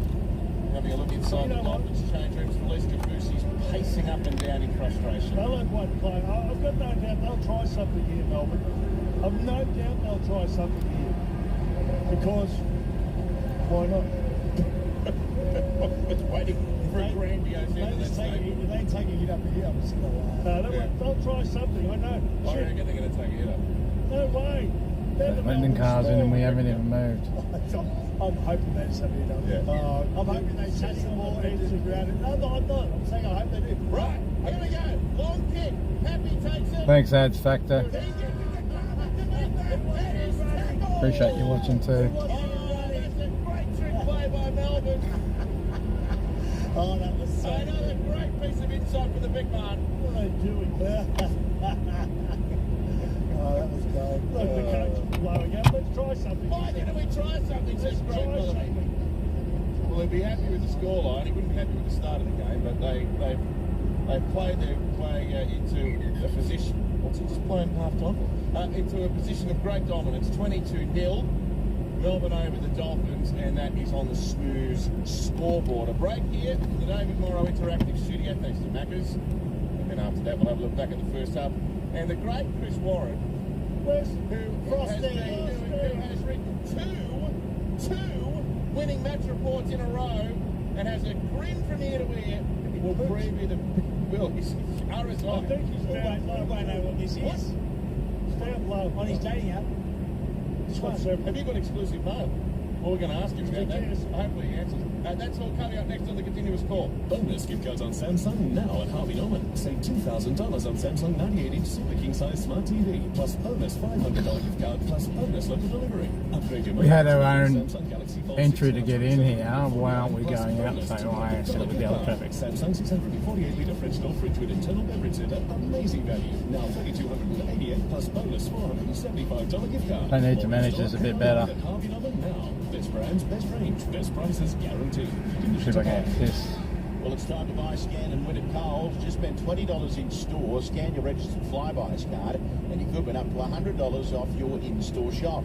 There's 15,000 instant winners every week, plus for every $20 you spend at Coles, in-store or online, and scan your registered Flybuys card, you'll be entered into the daily prize draw for a chance to win a sports fan pack or a year's worth of groceries worth $13,500.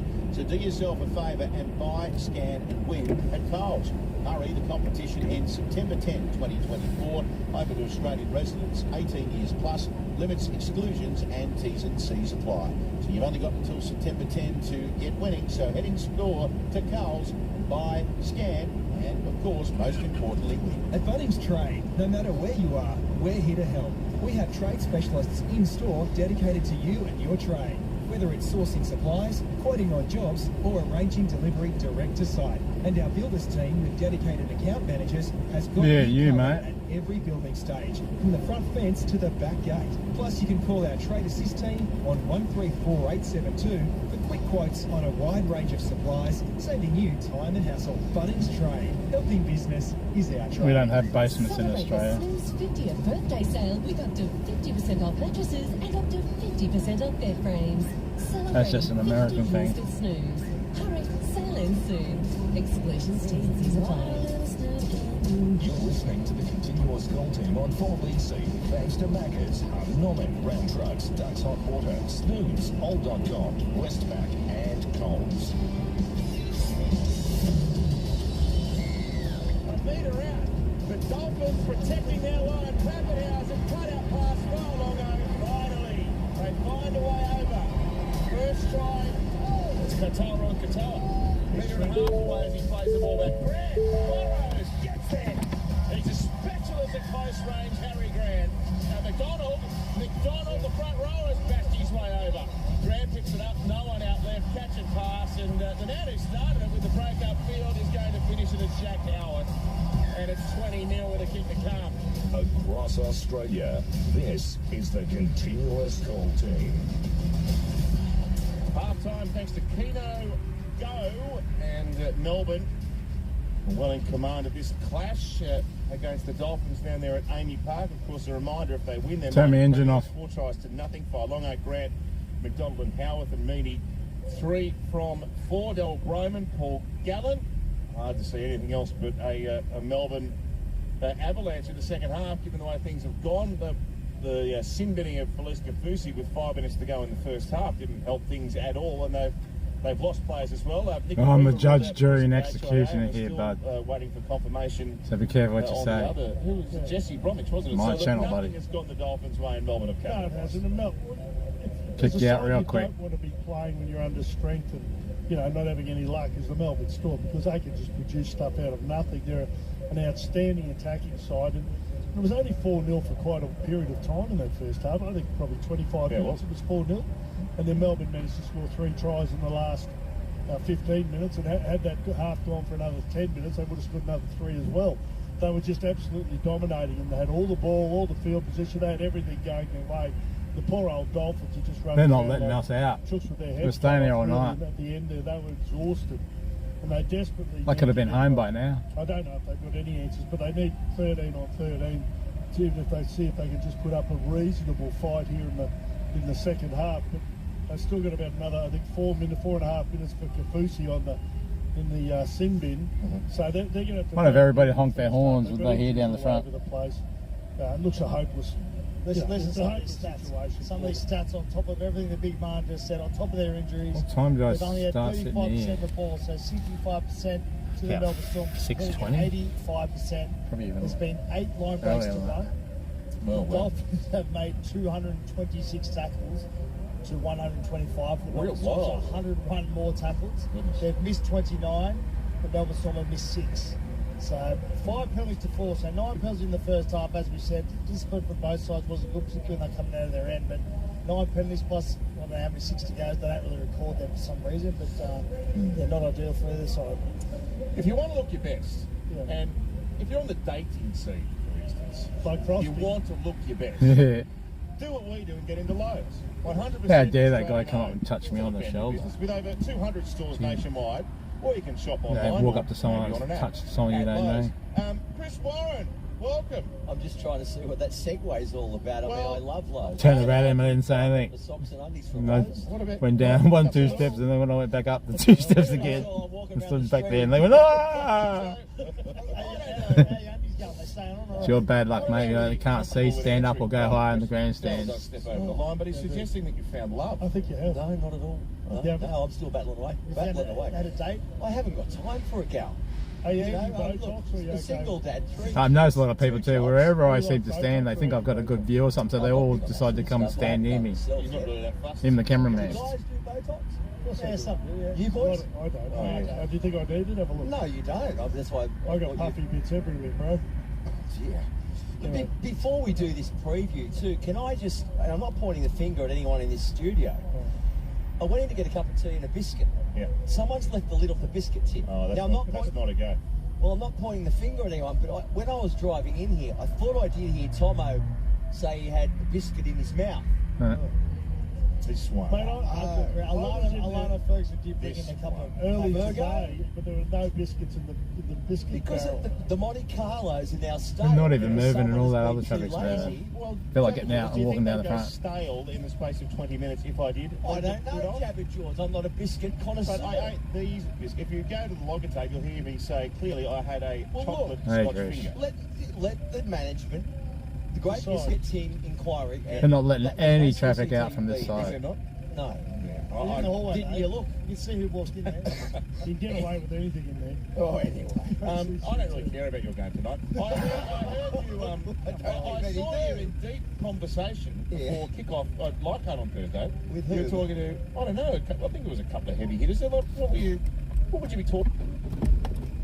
The great Benny Elias. We had a special presentation for Benny. It's Very nice. Very nice. After the Hall of Fame. I was surprised to learn he only played 6 tests, Benny Elias. Well, I think he played Those a old lot people of can fucking wait. tour matches as well with the Kangaroos, but Sitting only there for an probably hour. 6 tests. Yeah. So who'd have been playing? So Steve Walters had a Feel great like it. job. Steve said something to him one day. Steve had a mortgage on. Remember they were attacking the scrum? Yeah. Benny was down doing his shoelace up, and Steve Walters said to him, he said, Benny, can you hurry up? I've got a test to play. You talk about not having any interest in this. No, I don't have any interest. No, you're not. And what you're probably calling it as you said. I'm not going to talk things up just for the sake of it, and like, but there is an outside possibility the Knights can still make the finals, right? They've got to win all 3 of their games. Starting against the Bunnies tonight, I think they might just have more points in them than South Sydney. The Bunnies have lost 4 in a row. They've had this trouble before. Last win was in round 20. That was against West Tigers. That's the team that beat them last Don't let weekend, everybody in. Jesus Christ, we'll never get out of here. Last 5 a couple of weeks ago. That was also against West Tigers, and then they were pretty ordinary, weren't they? They were pretty ordinary against the Sharks last weekend, losing in. Well, it was a tough. They did fight back 10 down, but they had a lot to play for. And didn't quite get there. But as with a few games, it is a bit tough for the guys to get up. But I guess if you know you mathematically can make it, you just got to throw everything at it tonight, right? And no Walker too, so Walker. That's the big blow for them, like no Walker. And I just don't think they'll have enough points in it. Newcastle for you? Newcastle for me. Chris Butler is the referee, and Peter Goff is in the bunker. And that kicks off in about 1 hour. $1 million. Have you got it, Trish? But I like you. You're solid. I'll be listening. I wasn't on here We're last going to go week. off break. Continue your conversation off here. A break in the second half coming up. Yo, big man, what's with the fishing rod? What's with the yo? I'm going to catch a big one in my new Angler's Edge. I guess that highway is going to be busy too. The hell if you catch is a bargain with the Angler's Edge range of long-sleeve fishing polos. I'll catch a few compliments with the range of fishing shirts and shorts. Yeah, he's got his beer goggles on. Unisex adult, big men's and kid sizes. So check out the Angler's Edge fishing range in-store and online now. Move the fuck up.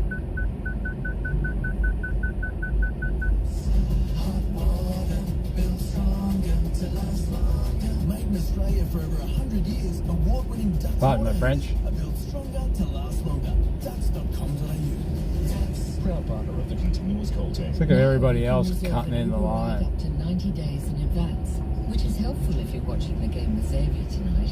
You can pushing me, reserve an mate. override for 45 minutes after kickoff, because you know that's when Xavier will start with his expert analysis, citing irrelevant stats, talking over the commentators, and suggesting he should start his own podcast.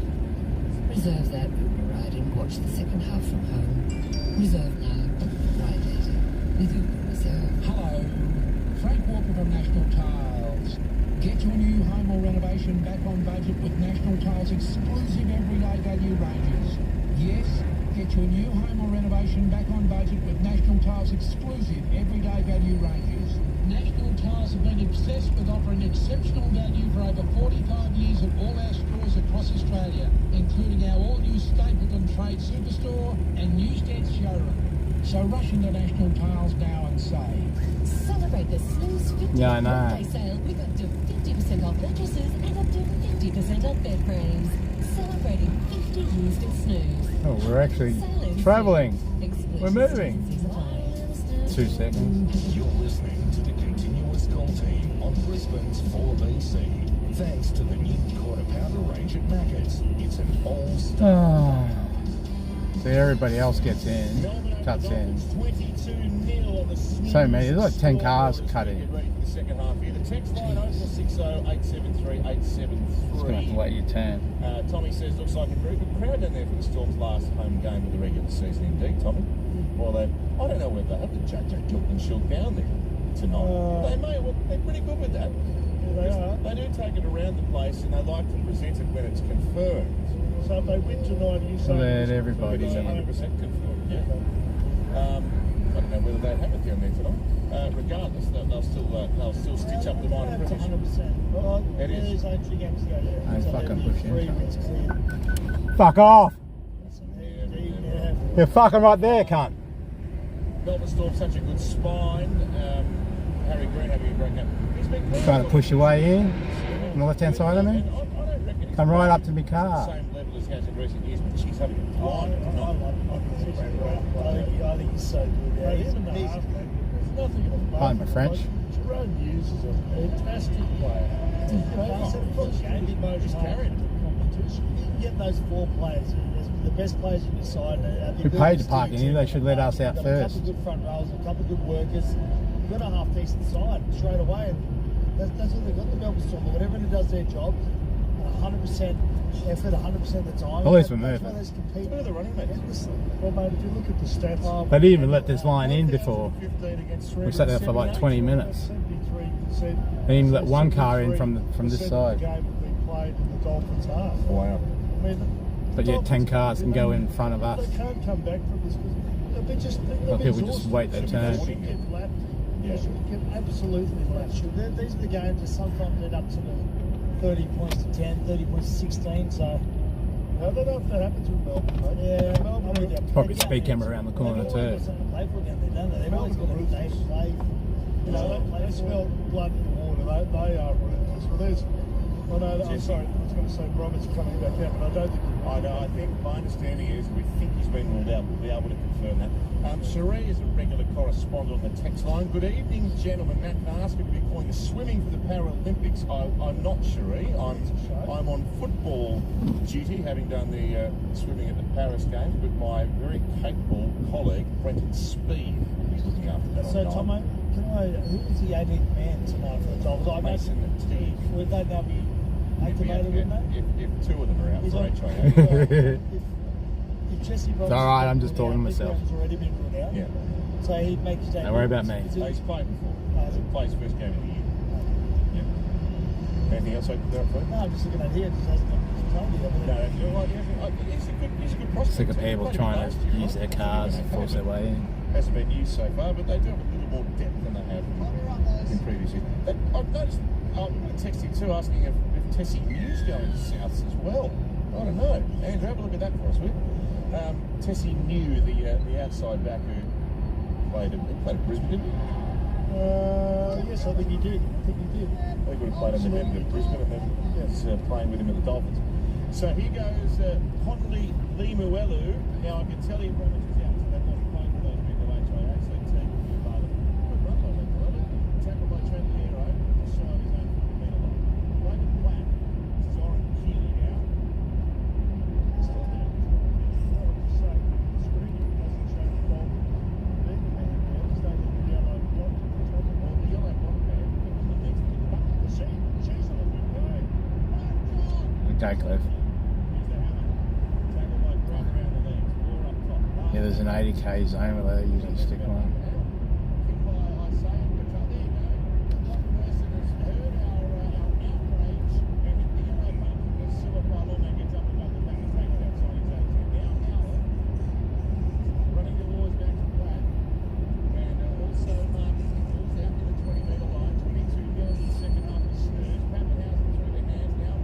And they got 3 lines of traffic coming into one.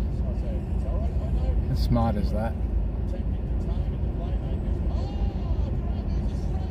And they were letting out people that didn't pay to park in here too. Wish had priority to get out and we paid. That's my bitching for the day.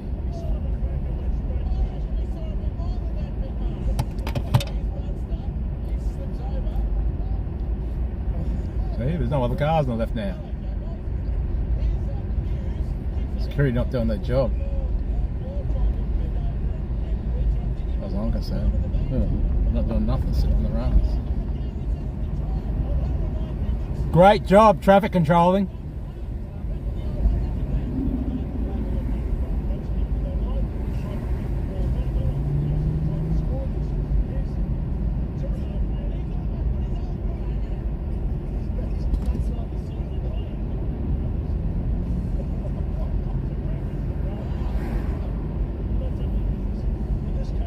Yeah, it's already going up. Started to go up in Brisbane.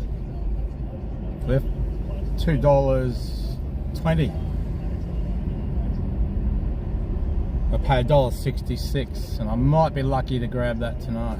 It is $1.66 up here, but I'll wait till I get home.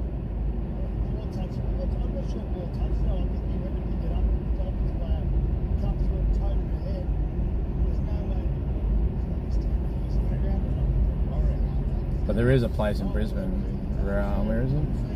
Around Aspley, that usually stays on the low side of it.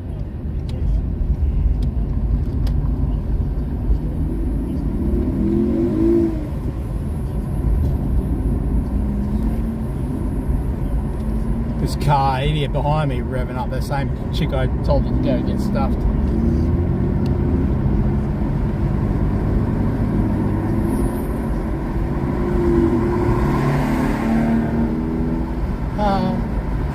Idiot.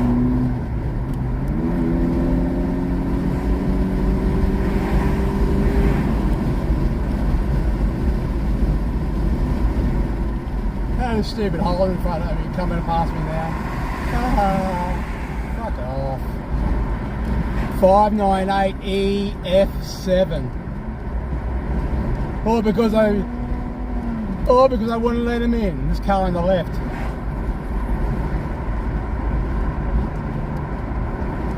Yeah. Make enough room, woman.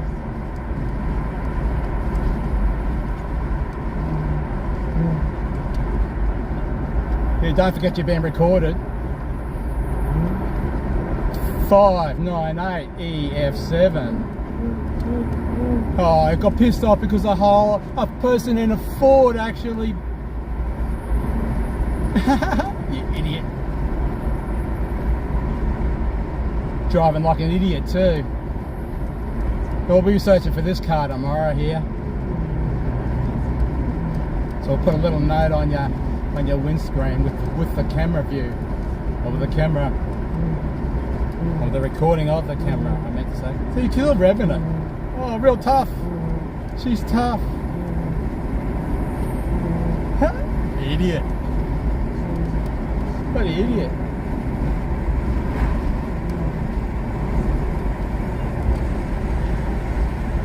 Can't drive it anyway, can you? The V8. Oh, you got shamed by a 2-litre Ford.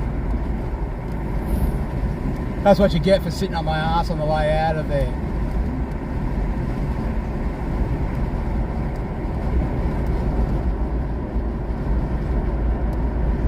She's not going to get far anyway because they've got all that traffic ahead of them.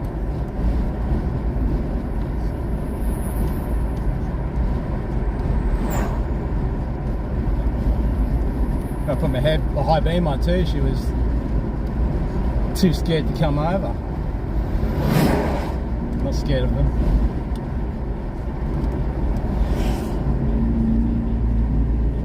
Still revving the motor. Doing that. Got more fuel, money to burn than brain cells.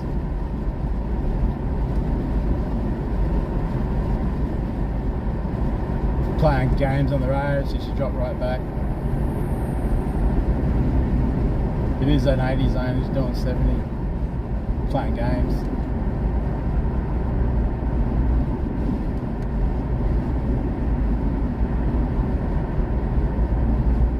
See, there's no cars in front of it, it's just playing games.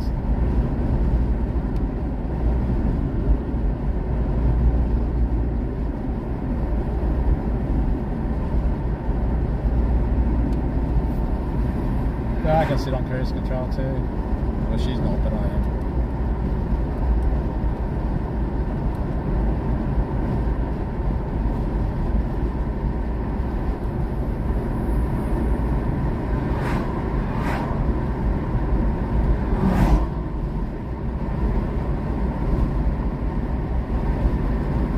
So it's an 80 zone, not even doing 80.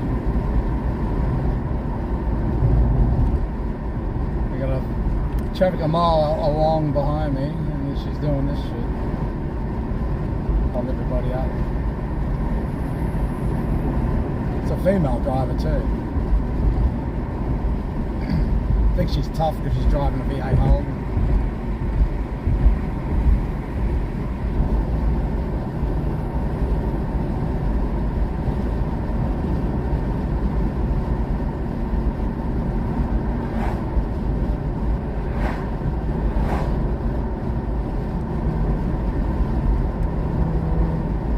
Okay, clear.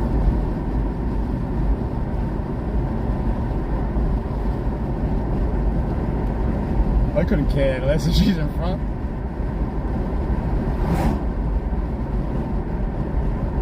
All I'm worried about is doing the speed limit.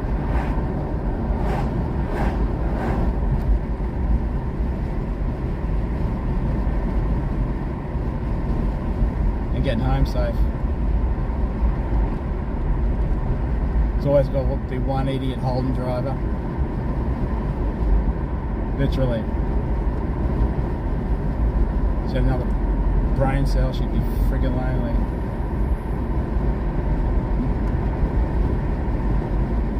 Yeah, the cops pick on the Holden drivers the most for that particular reason, because they're idiots when they drive.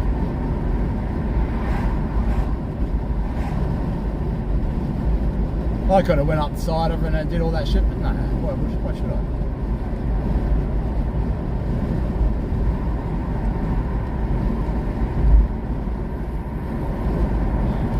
She's all pissed off because I didn't let her in. That's what it was. Tried to force her way in the parking lot, Willowbank Raceway. Come on, still 80 here, go on, nick off. Go on, use the other lane, nick off. There you go. Go and get a speed camera ticket. Let it go.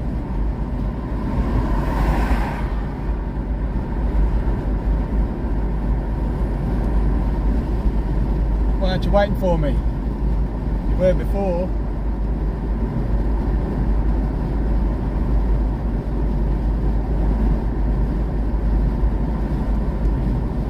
I think it's funny.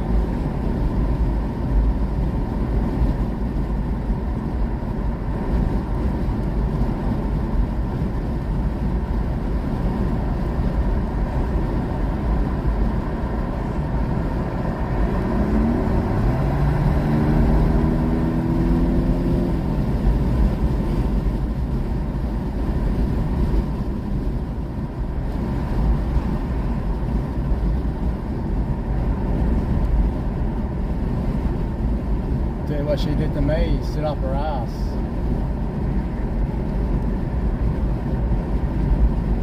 So they don't like it when it's done to them, do they? They got point-to-point speed cameras and shit, so I'm not speeding.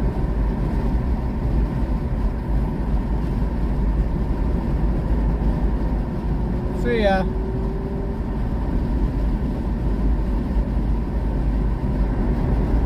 Gotta rev the thing to sound cool.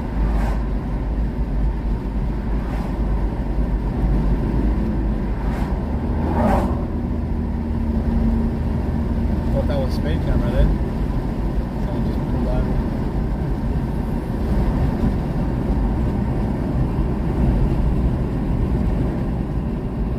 It's like it's waiting for me. I ain't racing it. Leave the racing at the racetrack.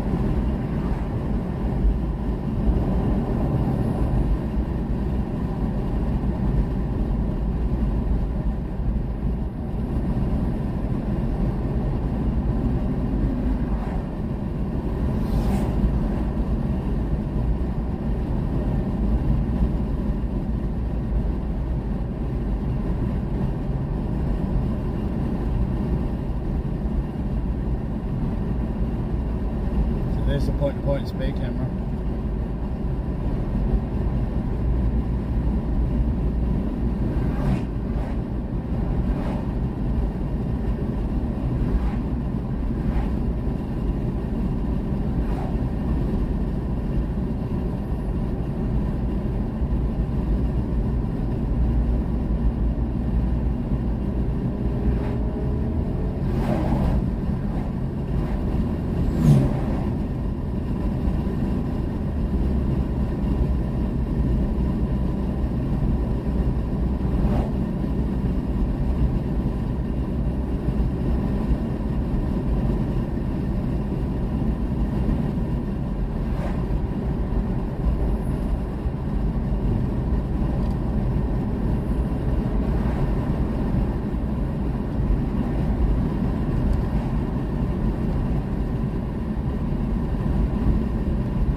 About me, the beanbox side behind her.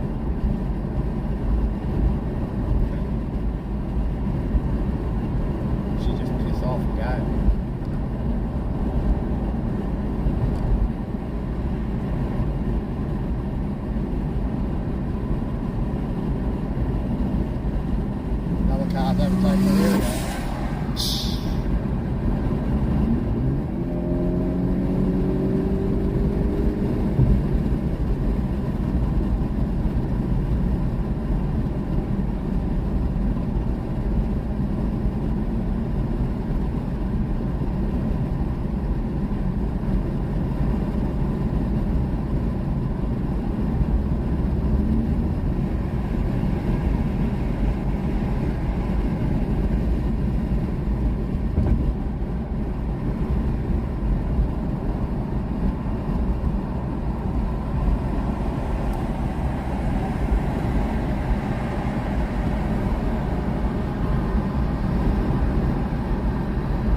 playing games with me.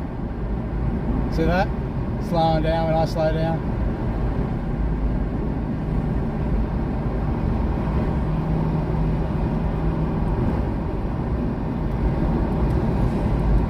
I'm not racing yet, you can go get stuffed.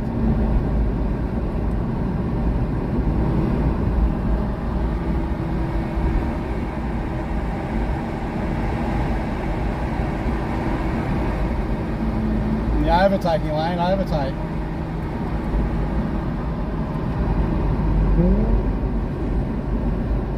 It's wiggling around the road, see?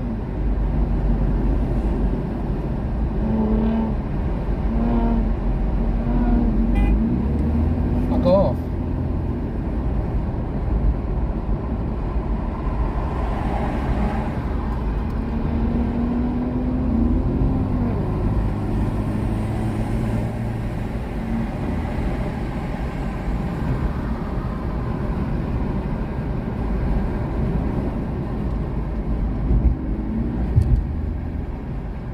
Still playing with me, Trisha.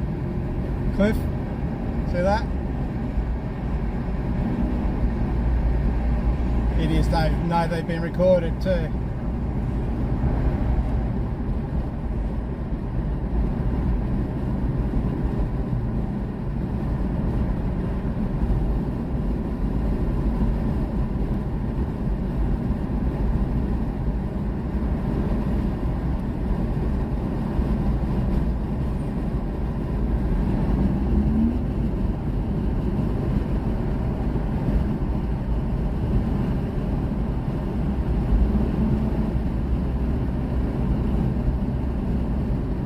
Waiting for her to jump over.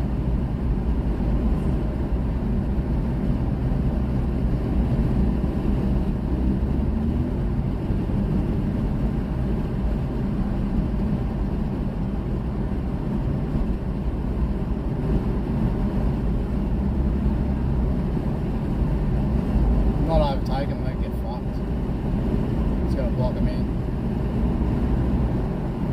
But she could have pissed off and stopped doing this shit.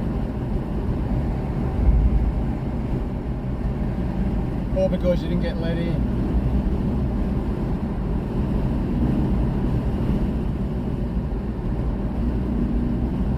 Come on, Zoom. Put your foot down and just get over. I don't give a shit what you do. I'm not racing now. Every time I slow down, they slow down. Playing games.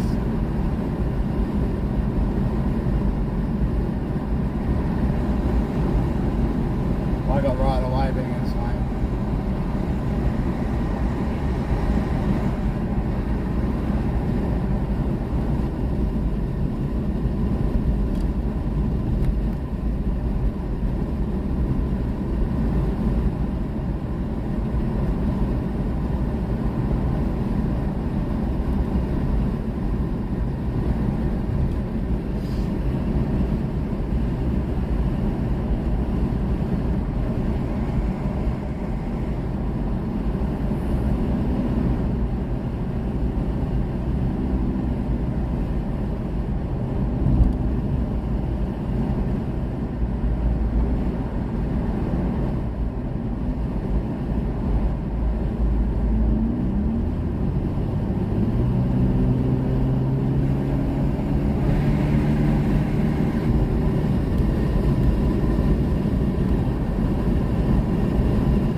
5 seconds, it'll probably be back here in a minute. Something coming up the left hand side, the third lane.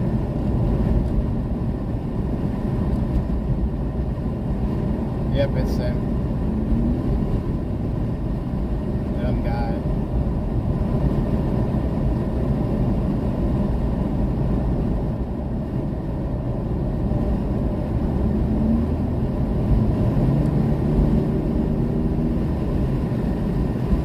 Go back to Goodna where you belong, Red Bank.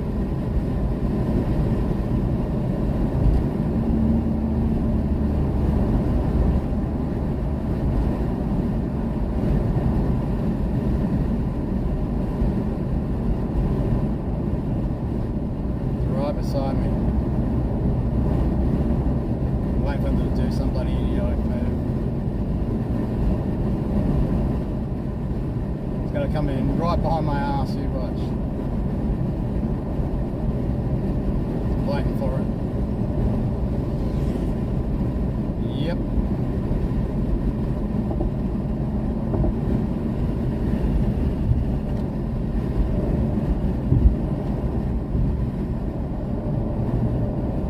I got over this lane, they're on the third right lane.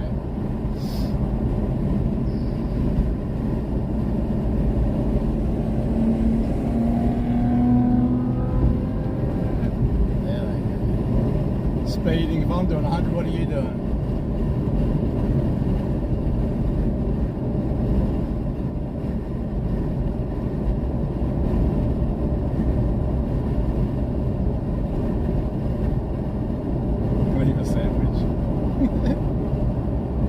They're still changing lanes all over the place.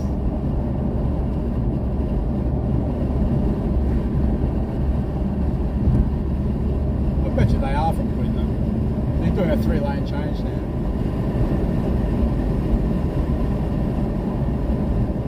So let them go. I got better things to do. Well, end over ran it just over the dead ball line. So, oh no, we've got. Thank God, thank God. Probably see him tomorrow. What? Remember that number plate. That's very predictive. We'll go searching for that car tomorrow. It's 32-0. Bet you it's there. Oh, come on, Jared. Jerry. Why would he do that? That's they obviously don't know who I am. Cowboys, who's one of our texters. Stone Cowboy. That's brilliant. Well done. No, I like Greystone Cowboy. What about Max Plath? Surely there's a song with Plath in it. Do you think? So, Blaw now. Blaw! There'd be one with Blaw. Probably won't even be there, Trish. Blaw. Probably too gutless to come back. Anyway, can you call the She's saying right off like Doug's just having a go. It's Doug, it's 32-0, mate. Seriously. All because I didn't let her in. Here's the king. I'd already been sitting there for half an hour, so I just wanted to go. Over the halfway. Too many, 10 people have already been let in front of me. So, as far as I'm concerned, I can just wait like I had to wait. 32-0 for Snooze. Anyway, I'm over it now. Who started the game, then had a long stint. He's back out there for the final 20 for Craig Bellamy. 22 metres away, centre of the ground. Harry Grant plays right through Hughes, then Pappenhausen, and now Katoa sees a bit of space, breaks through. Farnworth, no match. Katoa with another 11 for the year for the back row. He's a good player. Great players. He came over from the Warriors. He's found a home in Melbourne, hasn't he? That's all gone now. now. A lot of them off kicks. He's a great job. Now I can drive home in peace. Oh, and she didn't like I had a Ford too, probably. That was probably what it was.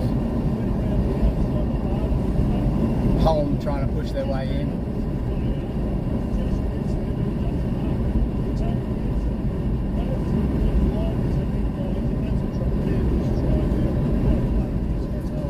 Farnworth just grabs hold of him and tries to pull him down his weight, underkeep his legs, and as he drives into the tap, he tries to pull him down his weight, but he's just too strong, unless he carries him the final. I still can't believe they do that stuff in front of the camera. That's a good drive by the back row. Some stats again, 62% possession. Probably expect me to do something in front of their camera too. Bet you. 9 line breaks, that's probably 10 line breaks to 2. tackles, 317 tackles, 212, and they missed 41 tackles, the Dolphins. So they would wonder why they're leading 56. Got a sign for Josh King, you ready? Yep. Oh, should good. I don't know what Cliff would have done. He'd be on the boost. Mark says that the Monster Mash, i.e. Monster Mash. Max Platt, splish splash. Oh, splish splash, I was thinking of that. Oh, up on a Saturday night. I apologise you had to see that. Hear it. I just got to stand up for myself and not let other people and cars use them as weapons. That's basically what she was doing.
Lost his halfback, lost his 5'8", and seen that part of the Cody career in the first 20 minutes of this match. When you're young, it's not too hard to come into play, you know, half a good season, 5 or 10 games in first grade, because you're so excited to be there. But the week in, week out toughness, that's when it gets a bit hard. This kid's been doing it for 2 years. He done it last year, lead the team in the park. He's doing it again this year, so he's a fair player. Absolutely. They hadn't played a game at all until the start of last year. And he was thrown straight in. If you remember, at the time he was thrown in the head of Anthony Milford, and he's been there ever since. He's a real star of the future, if not now. It goes to Felicia. There's another rider here too. Down Up two.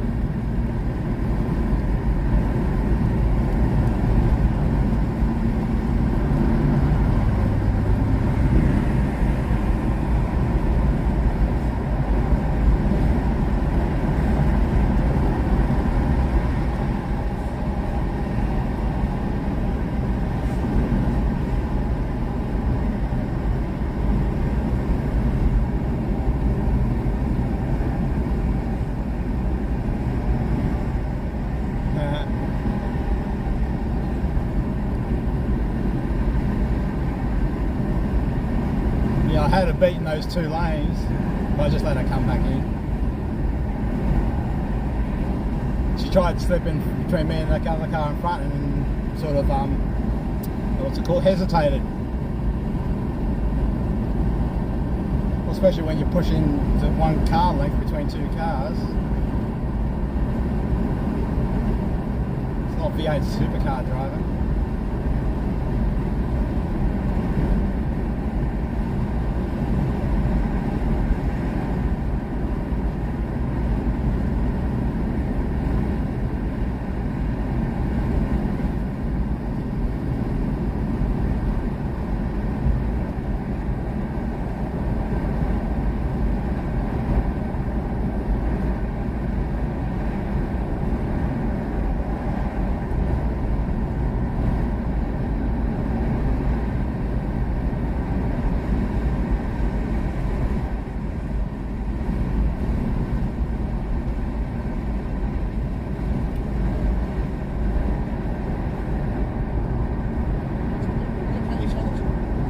first tackle, he said post tackle Chindoli. can't change. So once the tackle's been completed, But he's not a penalty that stops the game.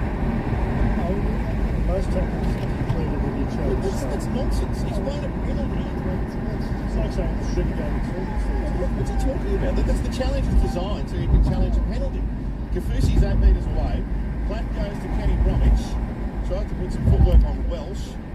King there to help. They want to keep him to 0. Imagine that would be what Craig Bellamy's desperate to see. See good attitude in defence by his team.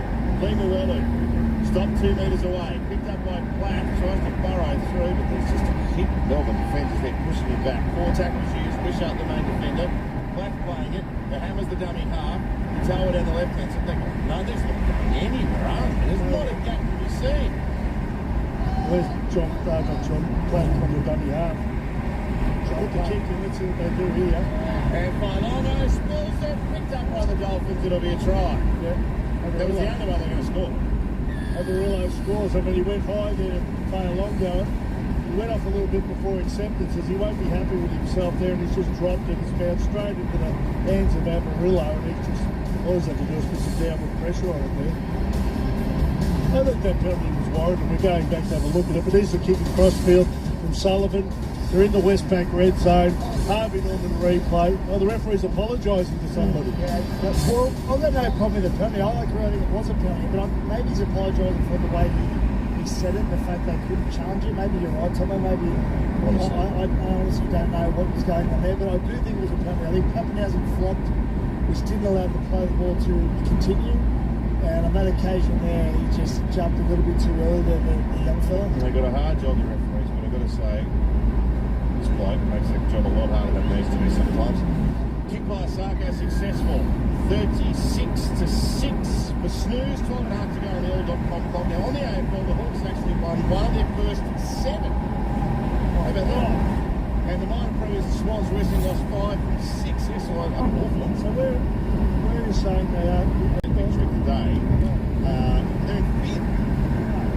So since that point, they've lost 9 games a year. They won one of their first 7, so they've lost 3 since then. 14 wins, 9 losses in 5th position. It's amazing. So Munster's on. Munster's come for a rest as well. Grant and Munster take it to the field. It's a good luxury to have. They've got the minor premiership sewed up, and they've got their 2 stars safely on the bench, and they won't be injured for the rest of the game. But everything's lining up for Melbourne to make a real tilt at this. They're going to finish in first position. They've got largely a full-strength squad, which is one of the most important factors when you come to the finals. Platt, the active half here for the Dolphins, is Keely. I've got to say Keely's tried out from the bench. Yeah. Did you say he's played a bit of first grade over? He played a bit at Newcastle and then moved. Yeah. Well, then started this year, or maybe I don't know, the last couple of years. Here's Kafusi now. Les Kafusi, right of centre field, 11 from the halfway. Bromwich, second run of the set, tries to get through the defensive King, but Liero's there to stop him. 5 about away. 15 minutes or 20 minutes to get home. Platt, Katoa, out to Limuelu, now on to Herbie Farnworth, who rolls a kick in behind off the outside of the boot, but it sits up beautifully for Pappy, who might have moved to the wing, and Farlongo. Welcome to Brisbane, Australia. Please like and subscribe. Tucked down in a great tackle by the veteran Kafusi, 8 from the halfway. Electrifying, isn't it? He does that little jump, run. Yeah, I'll mark that spot with that hole in the video later on. Jump and then goes again. He's certainly hard to. It'd be hard to play against him, but he is tiny too. That's the only thing that's going to drag him back a bit, I reckon. Well, nothing tiny about Nelson, who runs it on that occasion. His 200th game. They shift out wide. Katoa now to Warbrick. Warbrick versus Bostock, and the latter makes the tackle. Just inside from the touchline, 17 away from the goal line. It's 36-6. Melbourne hammering the Dolphins here. Hughes goes back to Katoa. Farnworth with the tackle, along with Limuelu on the 10 and 10 from the right-hand touchline. Waiting at active half here, Warbrick. Across to Hughes. Kick up in the air. Pappenhausen chasing, but Nelson wants to get through. Oh, Sullivan's knocked it on. I got 6 more. Oh, sure, no, Sullivan's had an afternoon to forget. Here's Pappy. Pappy with 6 more tackles. Gets him within 5 minutes of the line. He's dragged down desperately. Well, O'Sullivan, who couldn't catch that, makes the tackle. They're 5 away. It goes to Blore. Blore backs into the defence. They get 6 again and then 6 again straight away, which means they haven't used the tackle yet. 2 metres away from the line. Spiral pass to Welsh. Goes one out. Left King behind. Oh, no, Kerr behind, sorry. Keeley made the tackle. He looked like he was going to score there for a second. Here's Big Nelson! Well, 200 game, who deserves? No one deserves it more than him. It's just an outside in ball. Dummy half gets it, runs across field, brings Big Nelson underneath him. And, well, they're not going to stop him from that far out. He's about 2 metres out with the head of steam up. Just powers his way over. And tough line for Dolphins, and he makes it even tougher. Too big and too strong. Look at him play up to the crowd. They love him there.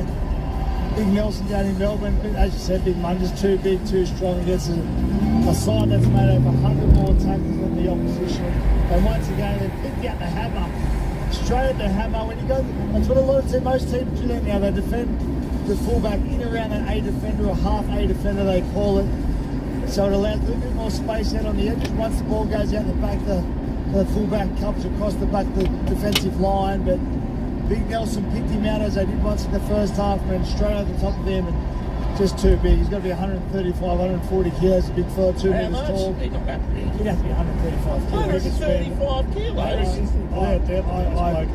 Yeah, that's a lot. I'm saying 135. He'd be 6'4" or 5". Oh, he's a giant. Oh, he'd be more than that. I reckon 6'5", 6'6". I'm saying 100. I reckon he's got down 125, but I'm saying he'd be 135. Okay. It says here, where is he? What does it say? Where is he? Where is he? Where is he? Where is he? Stay with me. I'm with you. Meanwhile, Nick Meaney's lining up the kick. Where's Nelson? I've got to make his try assist down. 115. No, shit, no way in the world. I'm about 110. There's no way in the world. So, well, this is from this year because it's saying Jordan Miller, who debuted for the West Tigers, is the heaviest player in the comp at 131 kegs. Hey, Nelson 130. If I'm 135, I might have put GST on. He's 130. Macca's try assist goes to Tyron Wishart here. Big Nelson, 200 game. He debuted in 2015. Brilliant move. He lost his first match, but he won his 50th, 100th, and 150th. He's going to win his 200, so it's been a great career. The Melbourne Storm website says it's 115 as well. I reckon they're kidding. Definitely. Well, he's a big human being, and his try and the conversion makes it 42-6 with 8.5 minutes to go for snooze. And then following this, we've got a cracking cast of fucking stop. Chris Warren, Josh Morris, Jamie Soward, and they will light up the broadcast with Souths and Newcastle. Warbridge, you don't stop on a roundabout like that, especially when there's no traffic coming. Jeez, man, you're an Uber driver. The Uber driver puts the finger out the window and gives it to me. 115 kilos of him. 22 from the line, just to the right of the post. Jeez, that's service, isn't it, Uber? Ball played now and King out to Meany, who looks like he's moved into the half with the Munster off the field. Tackled by Keeley around the legs, and O'Sullivan in there as well. Ball played back to Wishart. It goes through Welsh, Hughes, Pappenhausen, Liero, Warbridge, one-on-one with Bostock. He was half a metre away. He wanted to reach out, but he thought better of it. Only tackled 4. Now Qatar's going to try and catch his way over the line, but he's pushed back by Barnwood. It's been hesitant to Warbridge. He's had a couple of chances to score.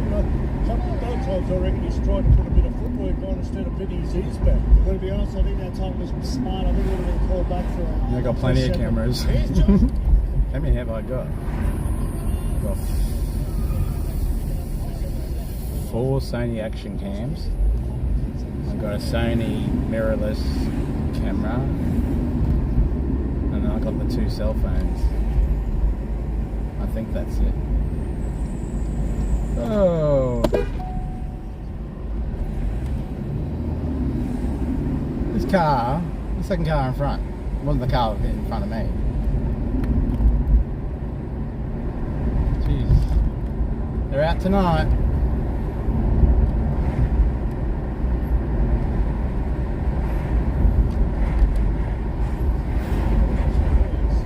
What are the chances of the Storm booking in the Panthers? So they won in 20. Penrith and maybe Melbourne again. So, where have you got in the order of favourites? I think... Obviously doesn't know where they're going. Yeah, not as dominant as I thought. And the tailgating too. I think Melbourne is certainly there, but I must have been earlier this year. I didn't think they could win the cup. My answer would be the Roosters. I think if the Roosters go to forward, that's Didn't cut anybody off. What you talking about?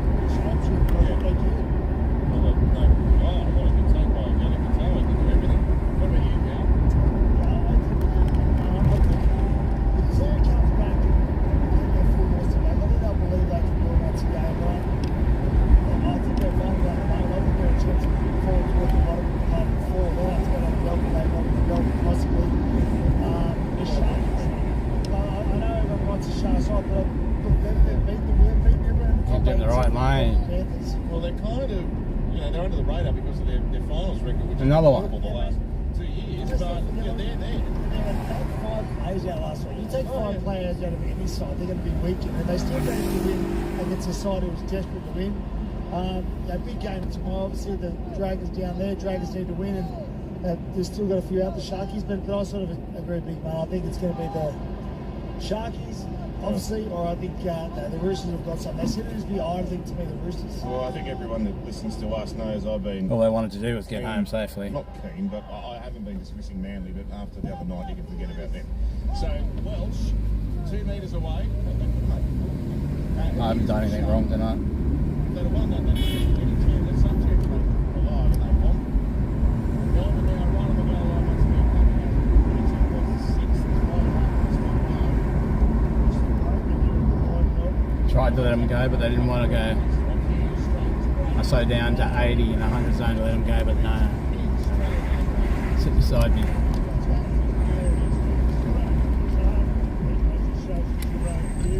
Gets in the West Bank red zone. He's just about unstoppable. Look at him, guys. He's happy now. High-fiving. He's Mr. Happy. But it was a beautiful ball. Jerome Hughes got it here. The win first, the first. Every time he might have got up,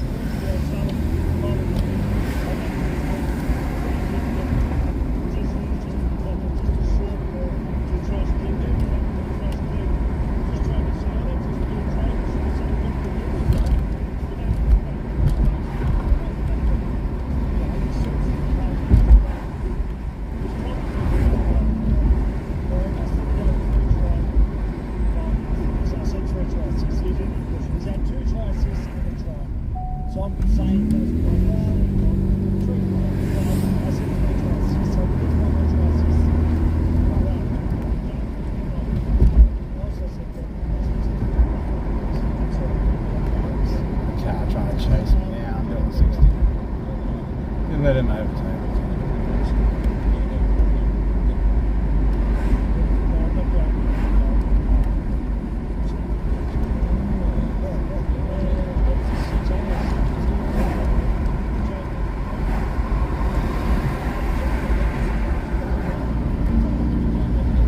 Later.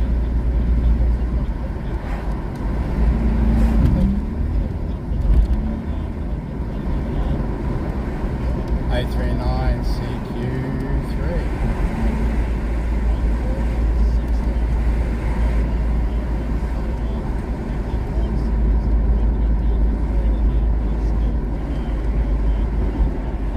Anyway, I'm hoping for a good day tomorrow. Don't worry about any of that stuff that went on before. It's all over and done with, unless they want to do it again. But hey, it's all on camera. So there you go.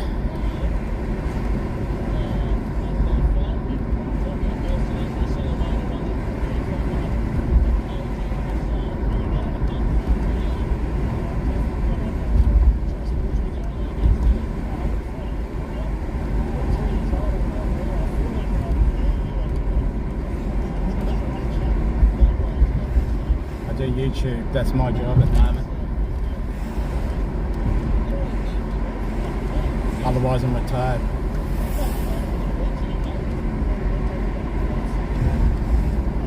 YouTube and my cars. That's all I'm worried about at the moment. And living and health.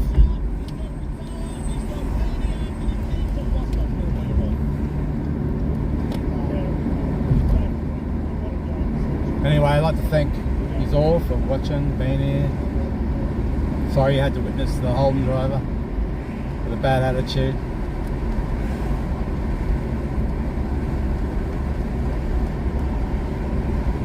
Take care, everybody. I'll be streaming out there tomorrow. Hit the like, hit the subscribe button if you could. Be much appreciated. Ciao. I gotta get some sleep. I gotta be out there about 9:30 in the morning. Take care, everybody. Peace out. Drive safe. Ciao. Thank you, everybody. Do appreciate you all.